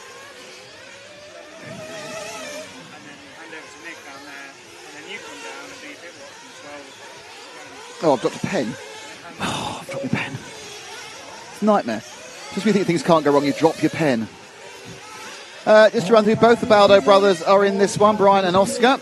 We also got Oscar Navarro, so the older Navarro. So we got 5 Spaniards in this one. Danny Burnaby and Yosemite Sanchez who bumped up. So Spain well represented at the quarter-final group area. Renault Savoy, the Shark, 3-time European champion in 2. Una Hatton, better known as a 10th racer, but qualifying in 5th. Some bloke called Ryan Mayfield. Who's no, we know no idea who he is. Marco Barufalo is. I think you like Marco just to say his name. Oh, love it. My favourite names are Marco Barufalo and Pekko Ovanen because you can give him a real push to it. Alrighty. So we have hello, Scotty Ernst. So Scotty, in the last lap, Lutz he was battling out. It was a battle between him, Cole Ogden, and, I just saw it and I forgot it already. But Lutz had to come in for 1 extra pit than everybody, and he ended up just in front of Rivkin. They battled it out. But poor Lutz, I think he was a little bit too nice in some of the things that he did. He didn't have to stop and go when he did, but he did, and unfortunate for him. But great race by Lutz. And exceptional. I was really hoping to see him in the semi, but we can't have all of them in the semi, unfortunately. That is Mike Drury pitting Mayfield. He has been a stalwart in his pit as we get ready to boogity here for quarterfinal B. Let's go racing. Boogity, let's go racing. I am all about NASCAR now. You never want to turn right again. No, I definitely like turning right. Cars down. Quarterfinal B is away at the World Championships. And Brian Baldo in the yellow and orange leads the pack. Renault Savoia in the yellow and orange is second. Thanks, guys. Third place, it is Oscar Navarro. I think they've all gone off in order. It looks like quite a clean start, actually, for all the cars seem to have got relatively well. Often problems start here at the rumble strips, but not this time. And they sweep down round the Contramar corner for the first time in this semi-final. And as you can see, we have a lovely procession there. They're all kind of equidistantly spaced and not crashing into each other. So well done, chaps. Excellent start. Yeah, I think Mayfield might have moved up to 4th or 5th there. I expect Mayfield to win this or at least bump up out of this, barring any issues. So let's find out who we got. It's Baldo from Navarro, from Savoia, from Hatton. Mayfield went at 1. Oscar Baldo is the big loser, dropping down to 10th. Burnaby and Cole Ogden starts at the back. So Ogden's made no place up on the first lap and is 7 seconds off the lead. But leading quite nicely is... let's drop back to the next set, Zach. So that's second, third, and fourth, which is Oscar Navarro, Renault Savoia in the yellow and orange, and just behind. Oh, so now it's Oscar Navarro in the lead. And an accident so early costs you so much time. You lose 3 seconds on lap 26, you just might lose half position. You lose 3 seconds, you lose 7 position. You've got to get past them again. It's so important to absolutely be accurate in those first couple of laps. And those little errors, in fairness, on the rumble strip can happen from anywhere, really cost you badly. Let's see how far that's dropped Brian Bowder down when he comes across the line now. My guess is probably 6th or 7th. Right, across the line now. Oscar Navarro, you can see his very nicely trimmed beard there in the picture. And the X-Ray FX, up the way we go. Renault Savoia with the Kayo show, and behind him, it's battle for first and second. Third, it's Hatton, fourth, Mayfield. Now, Mayfield in a bump-up position. No surprise to Lefty, and no surprise to me. And you know who's behind Mayfield? Marco Barufalo. And they had beef a few years ago at DNC, and that's where the throat punch came from. Brilliant. Marco Barufalo. Oh, Savoia's been abused there across the rumble strips. It was terrible. He got hit by 4 different cars. I think he's actually then got hit. I think he actually did in the end got hit straight, effectively.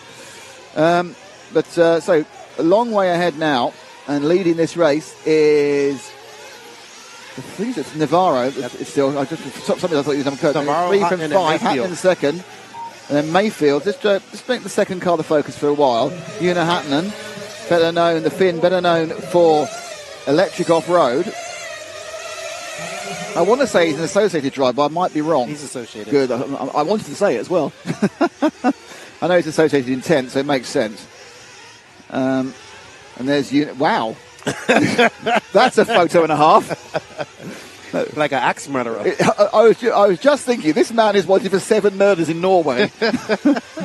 He's a lovely lad, so I assume that's just after a haircut. Yeah. There are some. I must admit, there are some fantastic pictures on here. Many of them where drivers have chosen to use an image from 10 to 15 years ago when they were significantly better looking and slimmer. I don't blame him. A very intense look, Hatton has. But Mayfield right behind Hatton right now, realizing he's in a good position, but has a hard-charging Renault Savoia, Marco Barufalo, and Josemi Sanchez, and Oscar Baldo getting back up to 7th. Yeah. The Bowder, it's Brian Bowder who started at the front. So Brian Bowder's done 8th after that roll on lap 2. That's how serious a roll on lap 2 is. You get stuck right in the battle there. Oh, spinning out there was Hatton. Mayfield through. He's going to just... Mayfield's just doing Mayfield things right now. So Mayfield should now get scored second with the Techno chassis. Not the fastest Techno here. Well, not yet. Anyway, that's João Figueiredo, the Portuguese racer, but you kind of feel he may well be the fastest Techno at 5:30. We shall see. We shall see. I was talking to João Figueiredo yesterday. He feels very comfortable, very solid. Let's see what he does. But right now, Hatton is not giving up. Well, they're all bumping up, actually. Let's drop back to the next car, which should be... it's the Shark in 4th. Ooh, he's got Barufalo. And he's got Barufalo and Josemi Sanchez, who's looking for another bump up behind him. Obviously, having Barufalo behind you can be a little bit worrying in the WIRC. Marco, fabulous guy. Barufalo. Yeah. Savoia leading this one. And there he is, Renault. Looks like a reasonably recent photograph. I was talking to Renault yesterday. He's comfortable. He says, a few mistakes, but still in good position. He's been in this position many, many times through his career. Yeah, he has a lot of experience, and more importantly, his experience of winning as well. Marco going a little bit wide. That's going to allow him to by. Oh! Now, see, that should be given back to So they're in the air, and they managed to hit each other, and he pinballs. Who did he pinball? It was pinballed Sanchez in there, didn't he? Unfortunate for Renault. Unfortunate. You've seen that happen quite a lot today. Yeah. I think people have been more often victims of someone else's accident than their own accident. But I think what's more surprising that Oscar Navarro, probably nobody's heard of him. Obviously, we know him because he's over in Europe, is leading Ryan Mayfield. Not by much. 5.4 of a second. But I'm sure that's a feather in his cap, nonetheless. The top 3 are covered by a second, but they are all that you saw them there flashing over this big jump here. This is 4th and 5th. This is the bumper. There's top 3 together. You see, you go to the time in score, but 4th and 5th are together as well. And 4th and 5th, as we told you before, is where it happens. Barufalo behind Sanchez. It's the 2 Europeans now. Here's me Sanchez. I'm pretty certain he did make the A final at the Euros over the Hungaroring about 3 or 4 weeks ago. And he's looking for a double bump up. Remember, someone said, "What on earth happened on the rostrum at the end of the semi-final?" Because there's this massive shouting going on, and everyone thought it would be an argument. It was not. It was Sanchez like banging. He was so chuffed to make the main final. He was shouting and hollering. There's Marco with WRC. Marco has been, in fairness, through quite a few chassis over time. Yes. I think it's because he's got quite high standards, actually. X-Ray, then Techno, now to the WIRC. He said to me, I was chatting to him after the Euros. Actually, no, after the electric Euro. I was chatting to him, and he said, well, I've told Mr. Giotto what he needs to do. And I said, if you don't do it, I'm leaving. So he did it. There we are.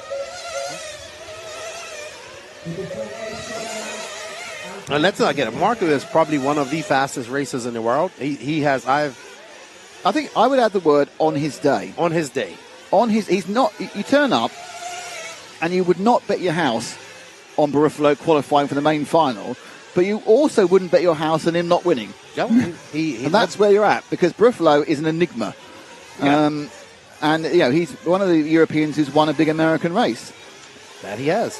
Mayfield to the front now with Una Hotman now 0.2 of a second back of him. 22.30 left to go in this race. It's Mayfield, Hotman, Navarro, Sanchez. Getting your 4 bumper uppers. Yeah, getting close to fuel stop time, I think. Yep, in they come. There's the 5 car of Hatton. Oh, that was close. Pick up and go.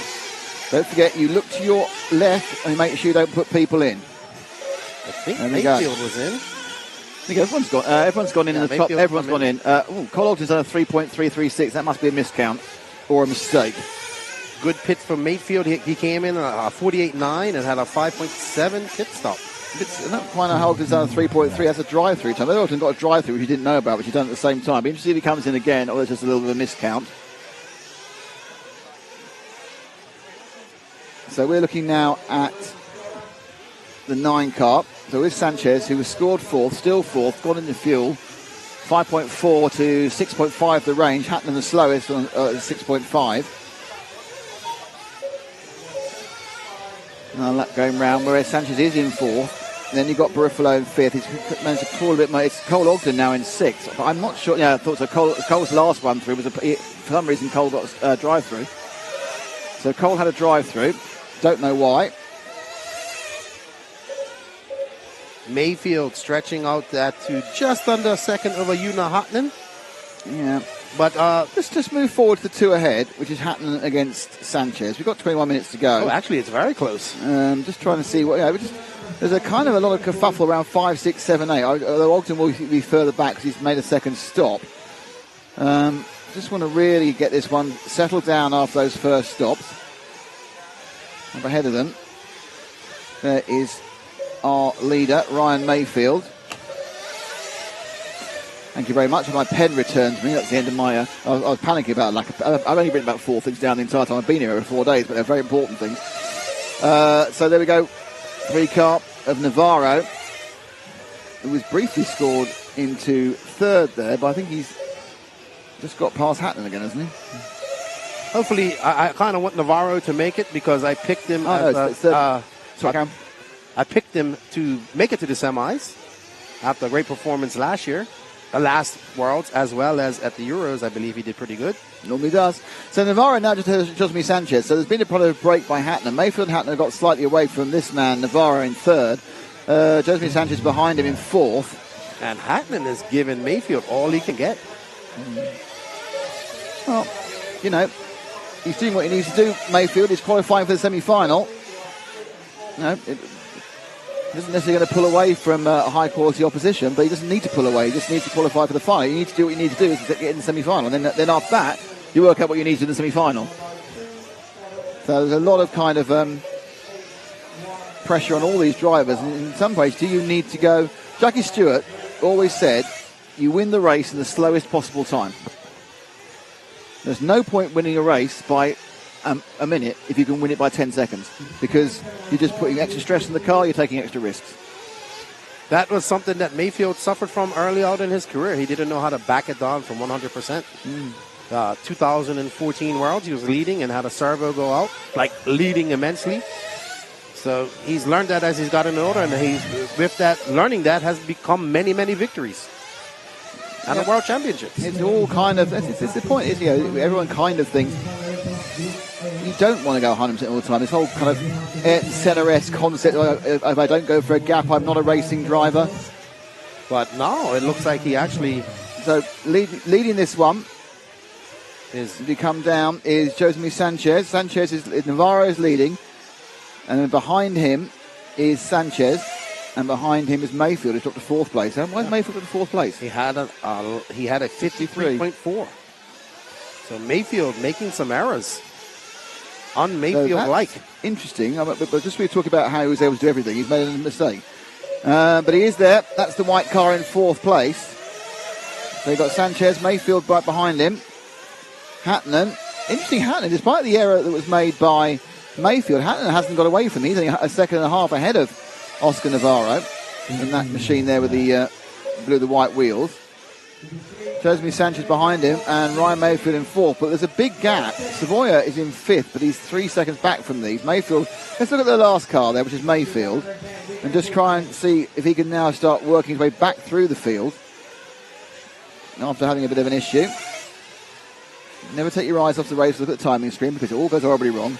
And it's gone horribly wrong for Mayfield with a 5-second extra lap, and of course it's so tight that dropped him back 3 positions. He'll be sitting there, not happy with himself, but still knowing he's bumping up. So he won't be too depressed. And now the three of them have got right together. And that's good news for Hatton. And now has a 3-second lead. Mayfield at the third of those cars with the white roof and tail. Black wing. White wing is Sanchez. And then ahead of them, not anymore. That was Navarro rolling out. So this is now second and third. And Navarro's rolled out. I think he was put back on relatively quickly. The question is, how close is he now to Savoya for the fight? Very close. Let's drop back 2, because now we've got a battle for the final bump-up place. And Savoya now sees Navarro right in front of him after that error coming off the bottom of the roller coaster. Savoya able to carry so much speed coming through that very awkward chicane. Now, looking to check his ticket into the semis. Well, yeah, I mean, the interesting thing is what we did see for the first time in the last quarter-final was someone suffering from extreme tyre wear. And that could happen again. Someone else could make a slightly, in fairness, with Ancettini still qualified, so it's fine, but it was obviously, in hindsight, it was a slightly wrong selection. But it didn't cost him, very nearly did, didn't cost him by like half a car's length, but qualifying is qualifying. Doesn't matter how many cars lengths you do it by. But if we're down 6th, and he's a long way off. So it's now his 4. Very much looks like 4 from 5, Keenan, because it's 10 seconds between Savoya here and Barufalo. But there's 5 cars still in contention and 4 slots to bump up. Yeah, so this is actually the battle here between the blue and white car of Oscar Navarro, the Spaniard, and the Frenchman, Savoya, the Shark. So this is actually the race to watch while Hatton, Sanchez, and Mayfield just out there on their Saturday morning drive. Hatton doing very well. He's gapping them. Hatton's pulling away. He's like 4.5 seconds ahead. He's slowly, once he's got this sort of lead, he's slowly been able to eke it out. Obviously, Mayfield lost a chunk of time, and now I think he's probably kind of looking for a chance to go past Sanchez at 0 risk, because he knows another accident will throw him into the clutches of these two, Navarro and Savoya. Well, for people that may not know, Hatton is no slouch. Oh no, he's I think he's a European champion. I believe so. He's probably one of the most underrated racers in the race. Doesn't race that much, 8 scale, outside of Finland. It's hard. Scandinavians, it's a very short season out there for outdoor racing. So, and if you aren't like a professional, you can't just jet down to Spain and Italy and race all the time. I got the pleasure of watching him do. Here they go, pit stops. There we go, Navarro in. So 9 had already stopped. They've all stopped. Every single person stopped. They've all gone. So Mayfield had a 5.6 semi, a 5.6. Navarro 5.7. Yuna with a long stop of 6.6. No, that's cost him about a quarter of his lead. What was that? So, who hit that? Oh, Marco's out. Marco has hit. Marco's had it, is it? Yeah, he smacked the. And drivers almost took out Javier as well. Was that a bad pit exit? Yes. So flamed out on the pit exit. Oh dear. Bad luck for Marco and WRC, but it's now we're looking at Oscar Navarro, currently holding 4th place. It's a good lap. This has been a good lap for him. He's slightly extended the distance. But look, they're not very far behind. That's Mayfield. So it's not like Mayfield sitting with the comfort of a several second gap. Kind of extend the camera, open out, and there's Mayfield. Oh, who's that? Who's got? Is that Mayfield? That is Mayfield. So Mayfield now drops down to 4th place with that accident at the top of the hill. So he is now the man in danger of not bumping up, and he's been chased by 3-time European champion Renaud Savoia. How many Raw championships has Mayfield got? He's like 18 or something ridiculous. No, he has 3 in buggy. Oh, right. Maybe 4, but he has a plethora in truggy. Oh, I was talking about overall, thousands. Who's got more, Fend or Mayfield? Probably Fend. Fend has a lot of stock national championships and mod national championships and 2 8-scale national championships, if I'm not mistaken. Okay, but the important thing is at the moment, Mayfield remains in 4th. So he's remaining bumping up. Navarro just ahead of him. Navarro ahead of Mayfield. 13. Right, this race is only just over halfway. That was bouncing out. Navarro makes a mistake. Into 3rd place, drops Mayfield. So Mayfield and Savoy are now bumping up. And Navarro, just behind them there, is like, hang on a second, I think I'd quite like to bump up myself. So he's now going to get right onto the tail of the Kyosho. That's a great scrap between Savoia and Navarro, and that's what Mayfield wants. He wants these guys to scrap it out so he can get a little air between them, clean air. I think there's some people who are very heavy on the brakes at certain points in this group. It's like you're in a traffic queue that goes fast and stops all of a sudden. Mayfield got to about a corner and a half ahead of Savoia and being chased down, as you can see, by Navarro. I'm very impressed with Josemi Sanchez, the young man. Didn't really pay attention to him at the Euros, but he's definitely now on my radar after this World Championships. I'm pretty sure he calls himself Joe as well. Okay. Because I think he's a Sanchez as well with the actual double-barreled Spanish surnames. Well, imagine that. Oh, and that's a bounce out there, and that's Savoia back down and out of bump-up position. We got 11 minutes and 46 seconds left to go in this race. One more pit stop for most of these guys. Mayfield currently in that 3rd position in a bump spot. And Navarro in that blue and white car. And Savoia looking from the outside in at the moment in the yellow and orange Kyosho. This is what we want. 3 cars in the same shot. 2 lucky people and 1 unlucky person. We can only hope for such a great battle in the A final as we've seen in these lower finals with the bump-up spot. So it's Hotman from Sanchez, from Mayfield, Navarro, Savoia. That 5 have pulled away from the rest of the field. Cole Ogden, Baldo, Wiedemeyer, Boda, Brian Baldo, Bernarbe, and looks like Barufalo after that. Yeah, we've lost Barufalo and Burnaby. So, well, Bernarbe's still going. I think Barufalo's done. Mistake by... Oh, dear. Mistake by Mayfield, but he's really handicapped both himself and Savoia. We got to start there. So just got it wrong. Rolled through. Navarro actually didn't hit him, but then he was hit by Savoia, and they both. So this is going to make it really likely. There's a lovely moment there for Navarro.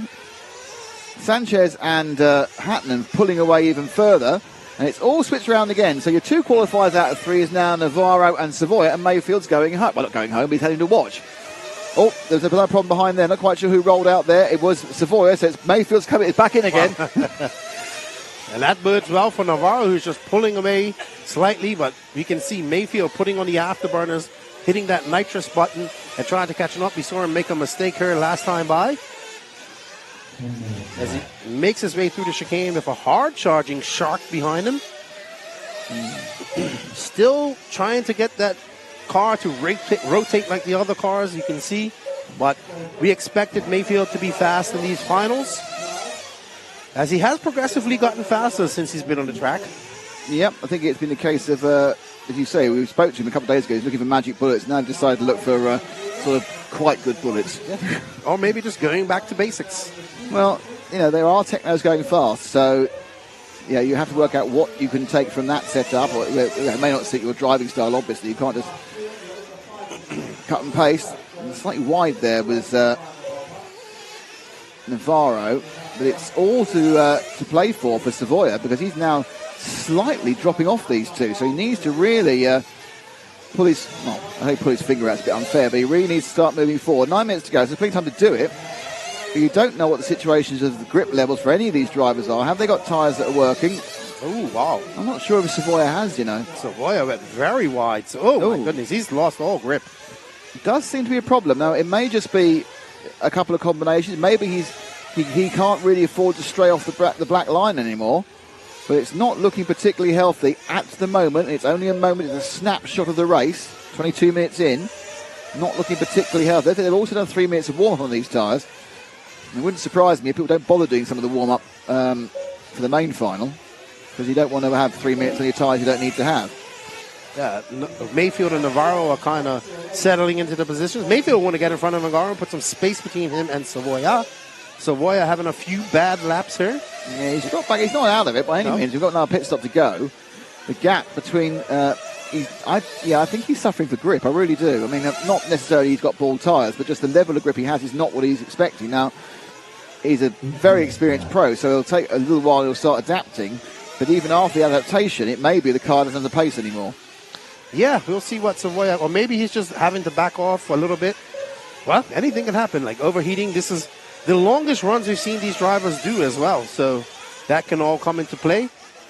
But right now, we're following the Shark. We can see just out of shot the white Techno of Mayfield right behind Navarro as he pulls up close behind him. Someone pulling up on the side there, somebody on the side. Let's see. May have been... We've lost two. Oh, I think we've got Valdo, Brian and Baruffalo. But Hartman still out front. Josemi Sanchez in second. There's some fuel stoppery going on. Here they go in. Here we go. Mayfield in. They're all in. Clean. Fired in. Truey. A bit long on Truey, I think, there. Truey had a little bobble getting the tank lid open. 6.44, about 3/4 of a second. I know Truey, he will not be happy with that. No. And they go round the bottom of the track. Right, so now down onto the roller coaster. This is the gap now for Savoia to make up. Savoia's stop was a second faster than Mayfield's, and that's kind of going to put him a little bit closer to Mayfield, who's now in fourth. So move forward so the other two are right together, because that's not Oscar Navarro and Mayfield, because it's more about not wanting to be fourth, because you are, really in a dangerous situation there. If you're ahead of another car, things get a bit simple. Well, Josemi Sanchez and Una Hatton doing a fantastic job. That Sanchez just saw disappearing out of the corner there. They go over start-finish with 6.5 minutes to go. Everyone's made their final stop, so we're running to the end now, barring disasters. And it looks like the Shark has got a second win, as he's right behind Mayfield and Navarro. He gained that 3 second. I think he may have been, I'm sure it upped his spirits a little bit. So, Mayfield. He makes a mistake. He makes a mistake, but that's going to cost him a second and a half. Now he's got to try and get it back. Oscar Navarro has been driving exceptionally well. Not overly sure. I mean, Oscar's fastest time is a few tenths slower than everyone else's fastest time, but he's just been doing. I haven't seen him make a mistake for the last 10 minutes. He's been driving pretty good as Josemi Sanchez takes over the lead over Hartman. Well, is Hartman in tyre trouble, or is it just a mistake? Hartman did 50, did a 40. No, he went very quick. So I think they just got passed on the track. They're both going very fast, as we see. Mr. Navarro as well. At this point, I assume that Mayfield is a little bit nervous, but relatively happy he's bumping. But he's going to sit down. He's going to have an awful lot of work to do to work out how he can find probably as much as 0.4 of a second a lap to actually move up with the people who are going to be in the semi-final. Yeah, he's got back to one car as Navarro is now gapping Mayfield. So Mayfield running, as you can see, a little bit off Navarro's pace, but luckily a little bit on Savoia's pace. Yeah, Savoia's not out of this yet. No one's out of this yet. So, well, actually, Baruffalo and well, as we watch Mayfield chase Navarro up the straightaway. Yeah, it's 2.1 seconds back to Savoia. And I don't know if Savoia's car is 100%. Whoa, that's going to be a problem because Savoia's going to go past him. We've seen Mayfield make a lot of errors in this race. What happened there? Uh-oh. Oh, he's off there. He just gave it a bit sort of grip roll as he turned. He did it, used his experience to get the thing rolling correctly, but he's now back down into 5th place. So Savoia has the 4th. So Savoia now in that bump spot, but Savoia has no grip. As Mayfield is right back up on him. So Savoia has a rearview mirror full of Mayfield, and Navarro is not too far ahead of him. Navarro has made a mistake somewhere as well. Yeah, Navarro took a couple of seconds that time round. They did 53 Sanchez, 51 Navarro. Only Savoia had a decent out of the air trying to get past, but I just don't think that Savoia's car is 100%. I think it's probably tyres. He's hanging on with 3 minutes 40 to go. I think that's Sanchez in front of him. Is it? That's Savoia, isn't it? Oh, no. I think Sanchez has dropped as well. I think there's a bit of a... I think everything's going a bit wrong now. Where is Sanchez? So, yes, you've got Sanchez. They've all come together. We're with the Shark. Just stay with that orange as the focus act. So that is the 2 car of Savoia. Now, when they go across the line in a minute, we're going to get a kind of a scoring. There's the 3. So Navarro's picked up second. You're right. Sanchez has got a problem, or had a problem. Has dropped down. So Sanchez now is in 3rd, just ahead of Navarro, and behind, just ahead of Savoia, and then just behind it's Mayfield. So there's 4 cars there. 3 of them are going to bump up. Wow, what into a the great semi-final. Navarro. Sanchez getting Sanchez out. Yep, Sanchez wide. So he's now the person most likely. I think Sanchez has got tyre issues as well. I think they're a little bit bald. There's almost. And that is no one's fault. I don't think so, because it's just more pace that. What happened there was Sanchez clipped the inside of the corner there, lost velocity, and therefore the closing speed was too close for Ryan to do anything about. But that's cost Mayfield time, and Mayfield now is quite 5th. And who can sit is who's behind Mayfield? That's Mayfield. No. So Mayfield now, as Josemi pulls out a slight gap on Mayfield. Yep. So it's Sanchez and Mayfield. Sorry, Keenan. So they are our 4th and 5th. Yes. And it looks like Navarro and Shark involved in a little battle, and Josemi's about to pull up on the rear end of them. Mayfield's hard charging as they make their way through the rollers. But I think Josemi is just a little bit off pace compared to Mayfield and these guys at the moment. And compared to how he was earlier. Now, if Savoia and Navarro have any sense, they will not scrap, because they're both bumping up. But we turn around now. So you look at the car at the front. There's Sanchez there. Navarro there. Sanchez is now... Yeah, Sanchez is now in 4th, but that's the white car. That is the battle there, like right behind now Mayfield. Mayfield is going to put intense pressure on Yuzumi Sanchez. I think we've got 2 laps. Wow. 2 laps for Ryan Mayfield to continue to be in this World Championship, to make himself into the semi-final. It's been a very active race for him, but it's not like he's out of it. There's 3 cars ahead. If any one of them makes a mistake and he gets past, he's fine. It's happened. It's happened. Sanchez has made the mistake. Sanchez has made a mistake, and in goes to Mayfield. Mayfield now 4th. Let's keep these 3 cars in view, because at this point, it's going to take a mistake from one of them to drop out. So your bump ups there, Navarro. Obviously, Hutton's won this one by a country mile. He keeps going. From Navarro, from Sanchez, from Mayfield, from Sanchez. Can Sanchez come back? He's quite a long way behind after that roll at the bottom of the roller coaster. These 3, if they've got any sense, they start their last lap, won't get anywhere near each other, because that is the danger.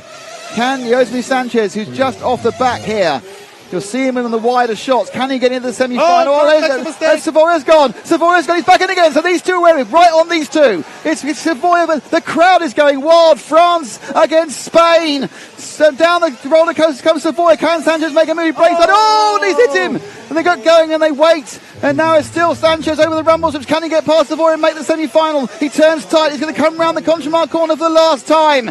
There's a simple single, and now just keeping it tight, just keeping it on line should be enough for Savoia. But he's got a young man who wants to make a semi-final right behind him, coming round the chicane for the last time. It's got the helpful corner. There's a big jump. There's a chance to really push it in the air. And he's got him. He's gone through. Now, what's going to happen there? And there's a mistake by Savoia, and Sanchez has it provisionally. Yep. Sanchez has it provisionally. That's what...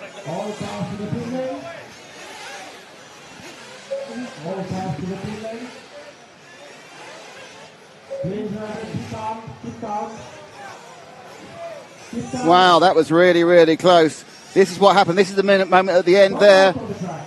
Sanchez in the air, and he absolutely hits Savoia. I think there's a protest coming. There is. I saw. There's a protest coming on that one. This one's going to go to the jury. I saw Very and everybody making off to Javier down there in the pits. So there is definitely going to be a protest of some sort here. That is. But Yuna Hotman taking the win, followed by Navarro Rowe. And we're now going to hear from Matt down in the pits. What an amazing race. Mayfield, Savoia, some legends. And how did you feel? Spanish or English? Bit of English, Okay. bit of Spanish. Super difficult final. I don't know, the car super fast, I'm super comfortable. Perfect. ¿No? Anything for the Spanish audience? Bueno, todo el mundo que me esté viendo, pues ha sido un cuarto súper duro. Los últimos 3 o 4 minutos se me estaban gastando muchísimo la rueda y estaba muy nervioso y todo. Y pues nada, a ver qué tal en la semi. Well done. Thank you. Okay, let's have another look at that controversial moment at the end.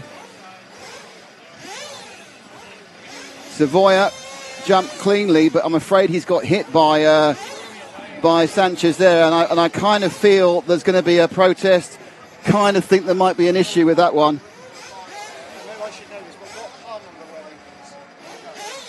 So Savoia, who was car number 2, and Sanchez was car number 9.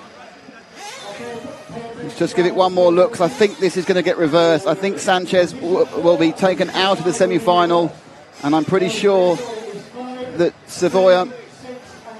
Yeah, it's been reversed. Savoia makes the semi-final. It's been reversed. Oh, wow, that was dramatic. And let's go to Matt now. Renault.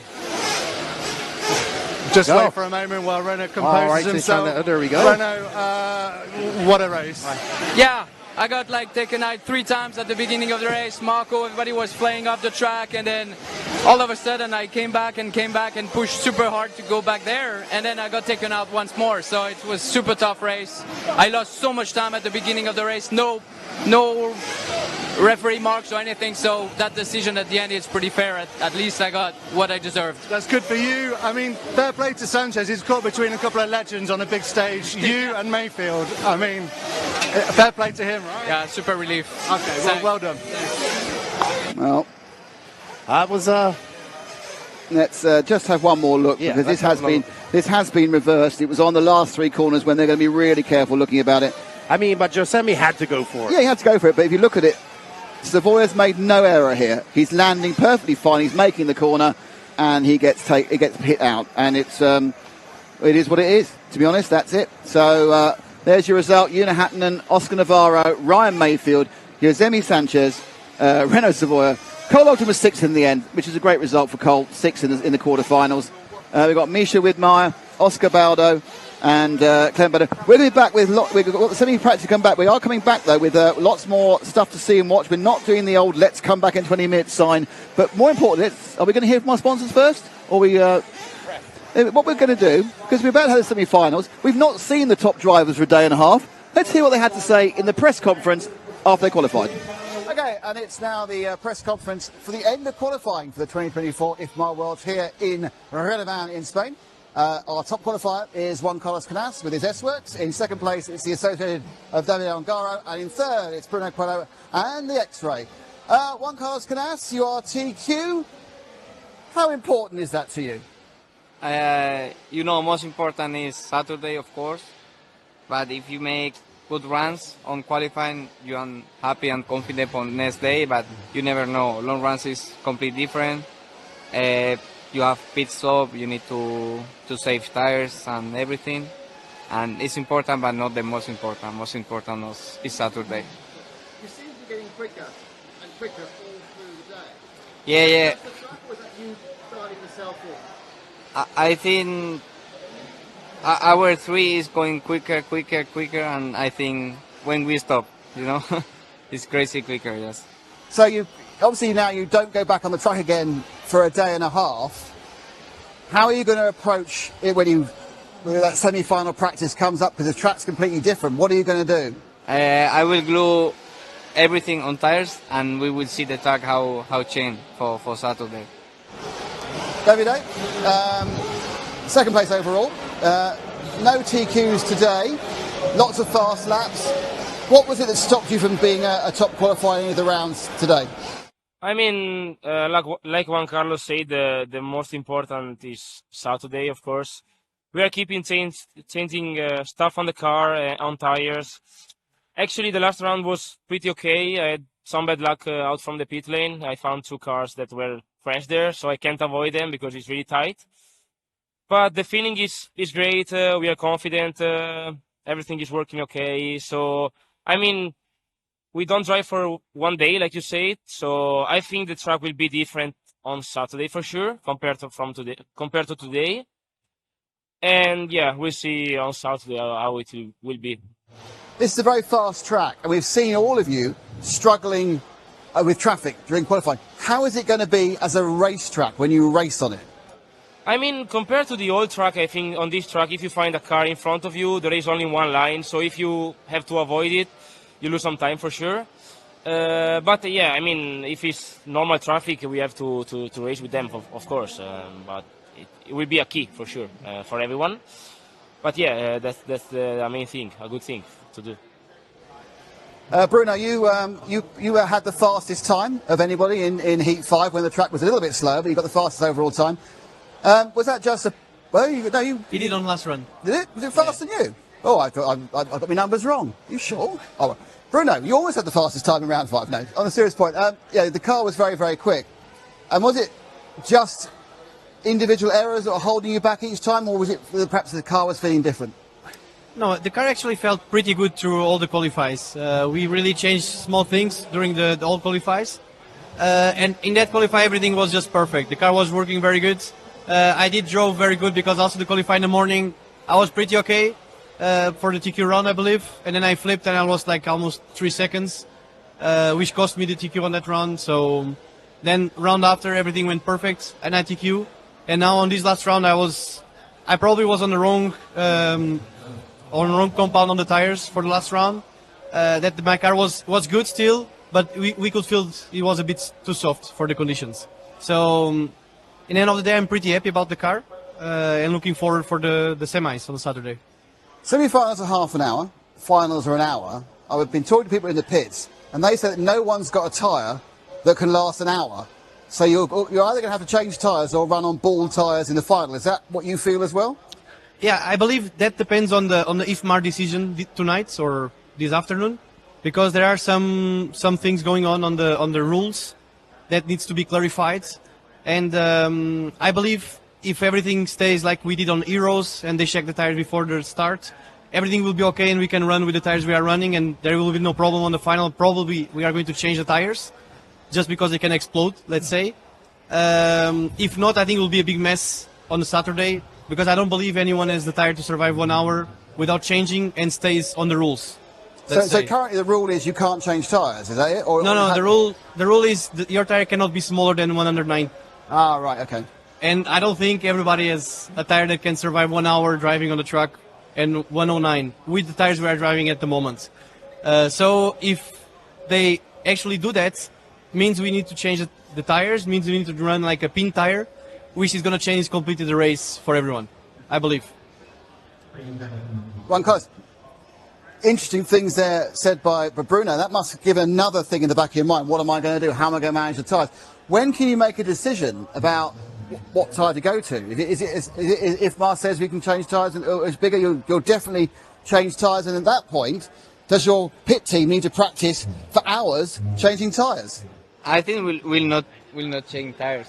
I think it's crazy change the tire, but yes, we have bigger tires for tomorrow if they put that rules, and yes, we need to wait until to Saturday for the rules. It's interesting because at the Euros, your tyres were bought, they ran out, and in those last 5 or 6 minutes, you lost a lot of time to burn them. Yeah.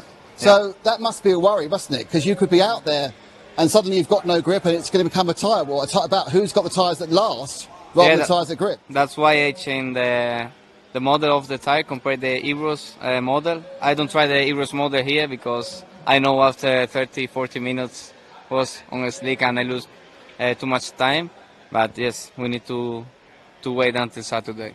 It sounds very exciting. Guys, thank you so much and fantastic performance by all of you. It's great watching you. Your skill is really fantastic and quite humbling for people who can't even get around the track like me.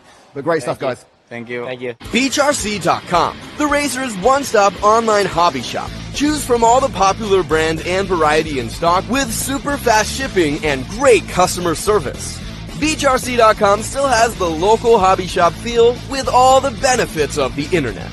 BeachRC.com is the exclusive distributor for Ultimate Racing S-Works, Pro Circuit Racing tires, Nitro Lux fuels, and Assault RC performance products. So fill up your cart and check out at BeachRC.com today.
Are you ready to unleash the ultimate power at the track? At Ultimate Racing, we fuel your passion for speed and performance with our top-tier nitro engine. Designed for precision, built for durability. Our engines are engineered to dominate the toughest off-road courses and push you to victory. From competition buggies to truggies, Ultimate Racing takes you beyond the limits. Get ready to power up, rev up, and race.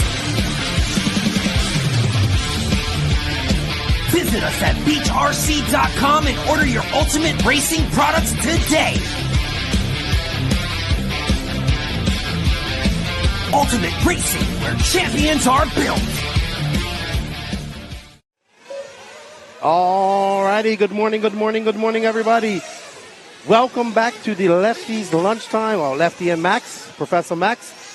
Good morning, we got her. We've seen some awesome, not lower finals, but 16 finals. Eight finals and quarterfinals today. We just saw an exciting race to the end. Man, this has been, we've been here for 6 days. We're on the 7th day. It was getting exciting yesterday, but now the excitement's up. My heart's racing. I got butterflies in my stomach. I couldn't sit down. I was looking over the rail. I was looking at the screen. I was looking at scoring. Now I'm getting excited. Oh, yeah. Now is the time when the racing's on. Now is the time where sort of the big names drop or go forward. Yes. We saw there in the... already in the 1/8 final, Joe Bornhorst was out. A lot of fast Europeans out. Hampus Berry dropped out. And then in the quarters, obviously, one of the biggest names, Ryan Lutz, dropped out. Good race, though. Very good race. He went all the way down to the last lap. First quarter was a bit more drama-free. Yep. But second quarter, that was for the first one as well. Big mover, Spencer Rivkin, bumping up from the 8th final. Having a vicious scrap. Speaking of Lutz, we saw Rivkin and Lutz come together at a hard clash here in the Rumble Strip. I felt Lutz was a little bit too nice in some of his things that he done. I didn't think he had to give back some of those positions. But that is kind of how Lutz is. Then we saw an awesome scrap to the end between Mayfield. I mean, that was just a good race altogether. The young Josemi Sanchez, who honestly kind of has flown under my radar the entire weekend. I know he was fast at the Euros. We saw Hutton run a kind of take a lead that quarterfinal. That kind of happened to both the quarters. Rose took off in the A leg. Jona took off in the B leg. Runaway wins, but the fight for the bump, that was the real battle.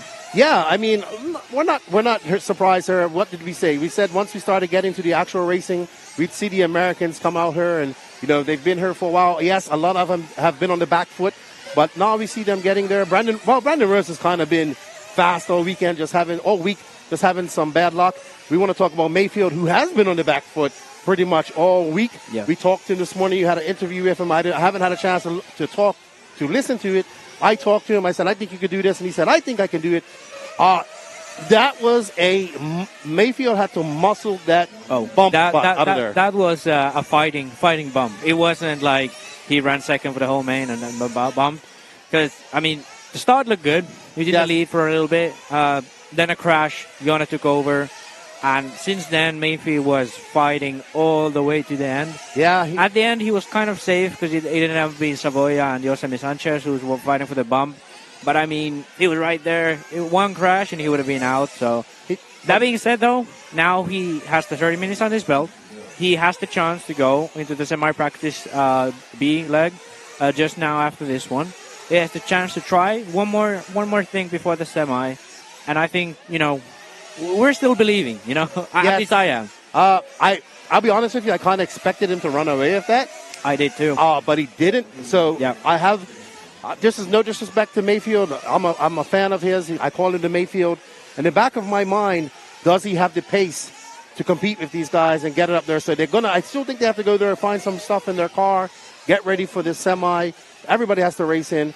But also, let's talk about that incident because that was probably the most exciting. We saw Josemi, who was actually in first and second for most of that race. I think he lost some traction. We have seen guys lose traction. We thought Savoia was losing traction at some point in the race, which I think he did. He did adjust. What we saw, finish in the end where we saw Josemi jump. They basically came up the front of the jump with Savoia just in front. They landed. Josemi kind of had the inside, but we saw him touch the tire. And take him out, and he was unofficially the winner for that. Until we saw a protest coming up. There we have the replay right there, as you can see it. Yeah, so here we can see Savoia actually jumps a bit to the outside. That opens the door for Josemi. The issue here kind of was that Josemi was coming in with a lot more speed. So coming from behind, and then he came in from the inside with a higher speed. Now, had he been 20 centimeters more forwards, yes, that would have been clean. Yes, but the issue here was that he hit the rear tire of Savoia, and that's sort of the edge of the rules where if you hit the rear tire, it's kind of clear that you are the one who caused the incident. Basically, if they had landed like this, it would have entered Josemi. Unfortunate for Josemi, we saw the obviously I would protest that too. We saw the people, the Matrix people, and everybody protesting that. Immediately, Stetson came up here, asked if we can see a video replay. If we got it, we saw the IFMAR officials, we saw the AFRA officials come up here, and they used video evidence to overturn it. So unfortunate for young Josemi Sanchez, but hey, I don't think anybody who's a racer wouldn't have sent it at that point. Oh, you have to send it. You have to try. What's the saying? No risk it to the biscuit. He risked it. Yeah. He bisked it, and he did admit it. He didn't get it. And like I said, 20 centimeters more forward, he would have been fine. So, I think for Josemi, obviously a big disappointment. We saw after Stitchen announced that the position would be reverted. We saw the whole team of Josemi get obviously upset. Yeah, I mean, I get it. They tried to still talk, but at that point when the referee has seen it and he knows what's right, what's wrong, so and he has the last word on that one. And obviously, then the opposite side was Savoia and here's French guys, pit guys, Matrix guys, Kyosho people. All of them were cheering for him because made it through the semis. Maybe they felt that was some justice after how rough it was for Lutz in the previous quarterfinal. Oh, for man, sure. It was like a pinball machine out there for Lutz. But great turnaround, more dramatics at the end. But hey, I don't blame Josemi. We would have all done that last jump of the race, and they made it look good. Maybe Matt has something to say to us. Well, I've been running around, so you may have already mentioned this, but the semi-practice B has been delayed by about 15 minutes. Really? Due to protests that are going on right now. So can we get some more information about the protest? So what I was thinking is, if it's good with you guys, we'll set up a camera down there and Nick can go and ask, because there's loads of drivers milling about. We just go and ask questions. So we'll come back to you in maybe 4 minutes and start talking down there? Absolutely. Awesome. Yep. Awesome. So he risked it for the biscuit, and he bisked it. That's I got it. But excellent racing. We see our good friend Briefcase, Mr. William Venables, making it. What's up, Will? man, the atmosphere is electric here. It's like we got her. We knew it was finals day. The music's good. We see the crowds coming in. We see the grandstands getting full. The pits is full. You heard people oohing and ahhing. Man, it's going to be interesting. I think, to me, honestly, out of all these guys, Brandon Rose looks most solid out of the bumper uppers. And you know how? Yeah, I think Yono was great. Right? I think one point I want to raise, because we still have a little bit of time, is it's not unfamiliar for the guys from the quarters to bump to the main. For example, at the Euros, Yosemite was one of the guys who made from the quarters, same as Robert Battier, same as Barufalo. All of these guys made it from the quarters at the Euros. Here we have Rose, we have Yona, even Mayfield, all those guys. And the semi-drivers have the semi-practice, and you can get a feel for your car. But it's completely different having a proper race, because the adrenaline's up, you're focusing on your race, and having that feeling going into another race, there's a saying, bumpers bump, and that's the number one thing at these races. We saw Johnny Skidmore bump from the quarterfinals to the semis to the final. Yeah, 2 years 2022. ago. Yeah. Rivkin has 2 30-minute finals. He's got an hour's worth of practice. He's got an hour's worth of testing tires. Not surprised there. We know Rivkin is a two-time two-wheel drive champion, two-wheel drive, 8-scale Raw national champion. He is actually a very, the class of driver that we expect to be in this. Yeah. I'm actually, out of him, out of the guys that aren't up the top, they're like, Brandon Rose obviously ran away with it. I think that Rivkin's looking very solid to have a very good semi performance. So if you wanted to know what happens in the semis, actually, so they take the top 6 from each semi A and semi B, they go straight through to the A final. And then all the rest of the drivers go back to the LCQ, which is going to be 15 minutes. And one will bump from that.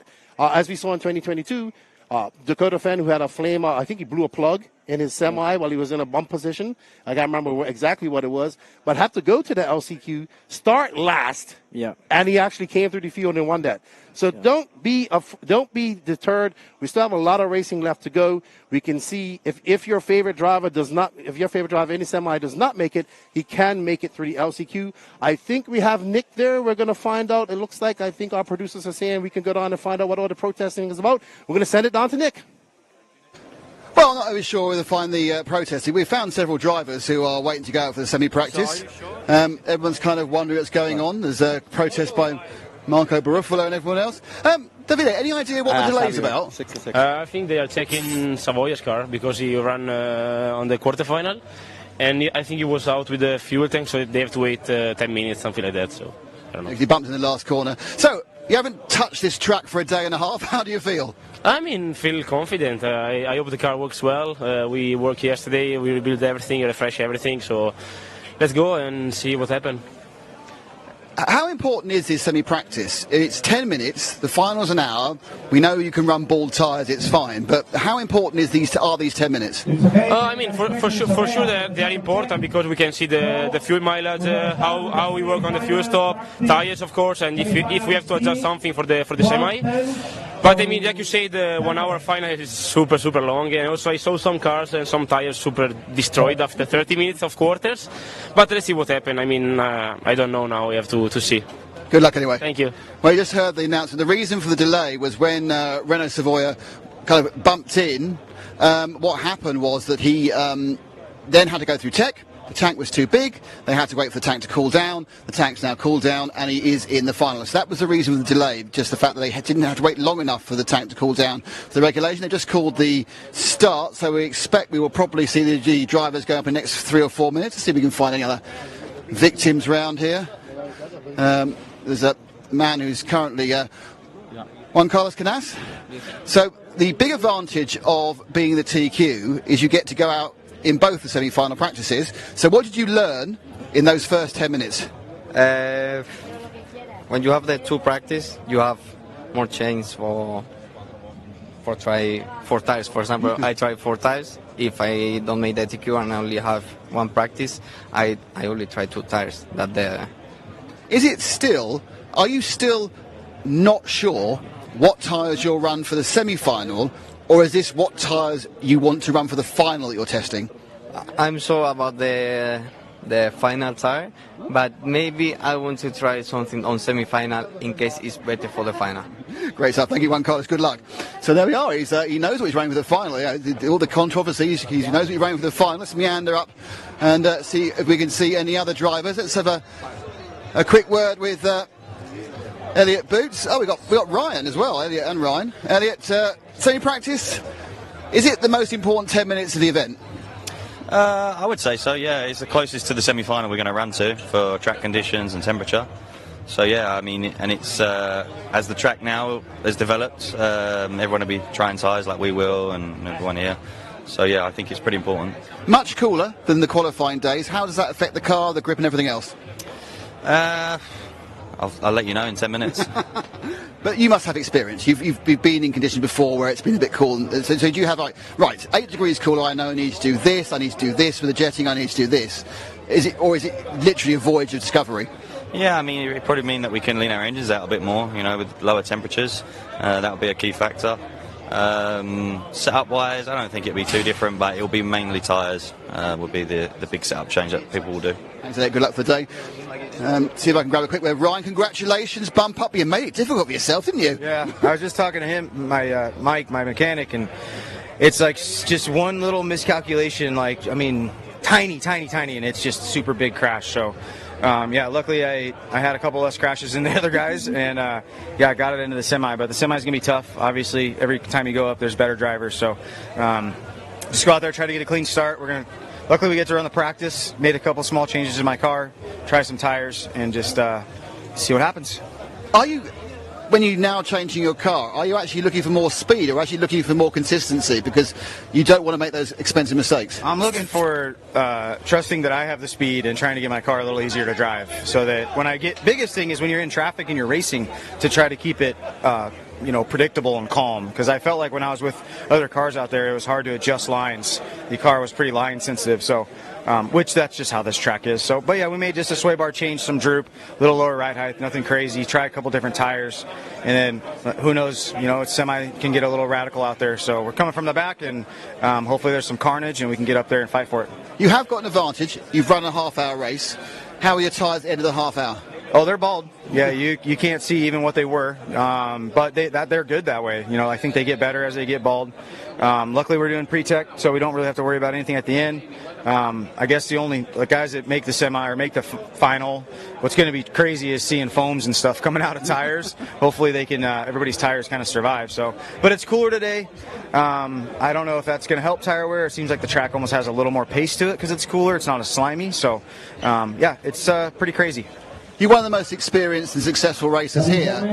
Do you still get the excitement of a finals day? Are you still feeling, oh, wow, this could be the day? Yeah, I never lose hope, you know what I mean? Especially at a world championship or even any race that has a semifinal, you never really know what's going to happen. So, I'm keeping my hopes optimistic, but not crazy. If I can get into the final, I would be very, very satisfied with that.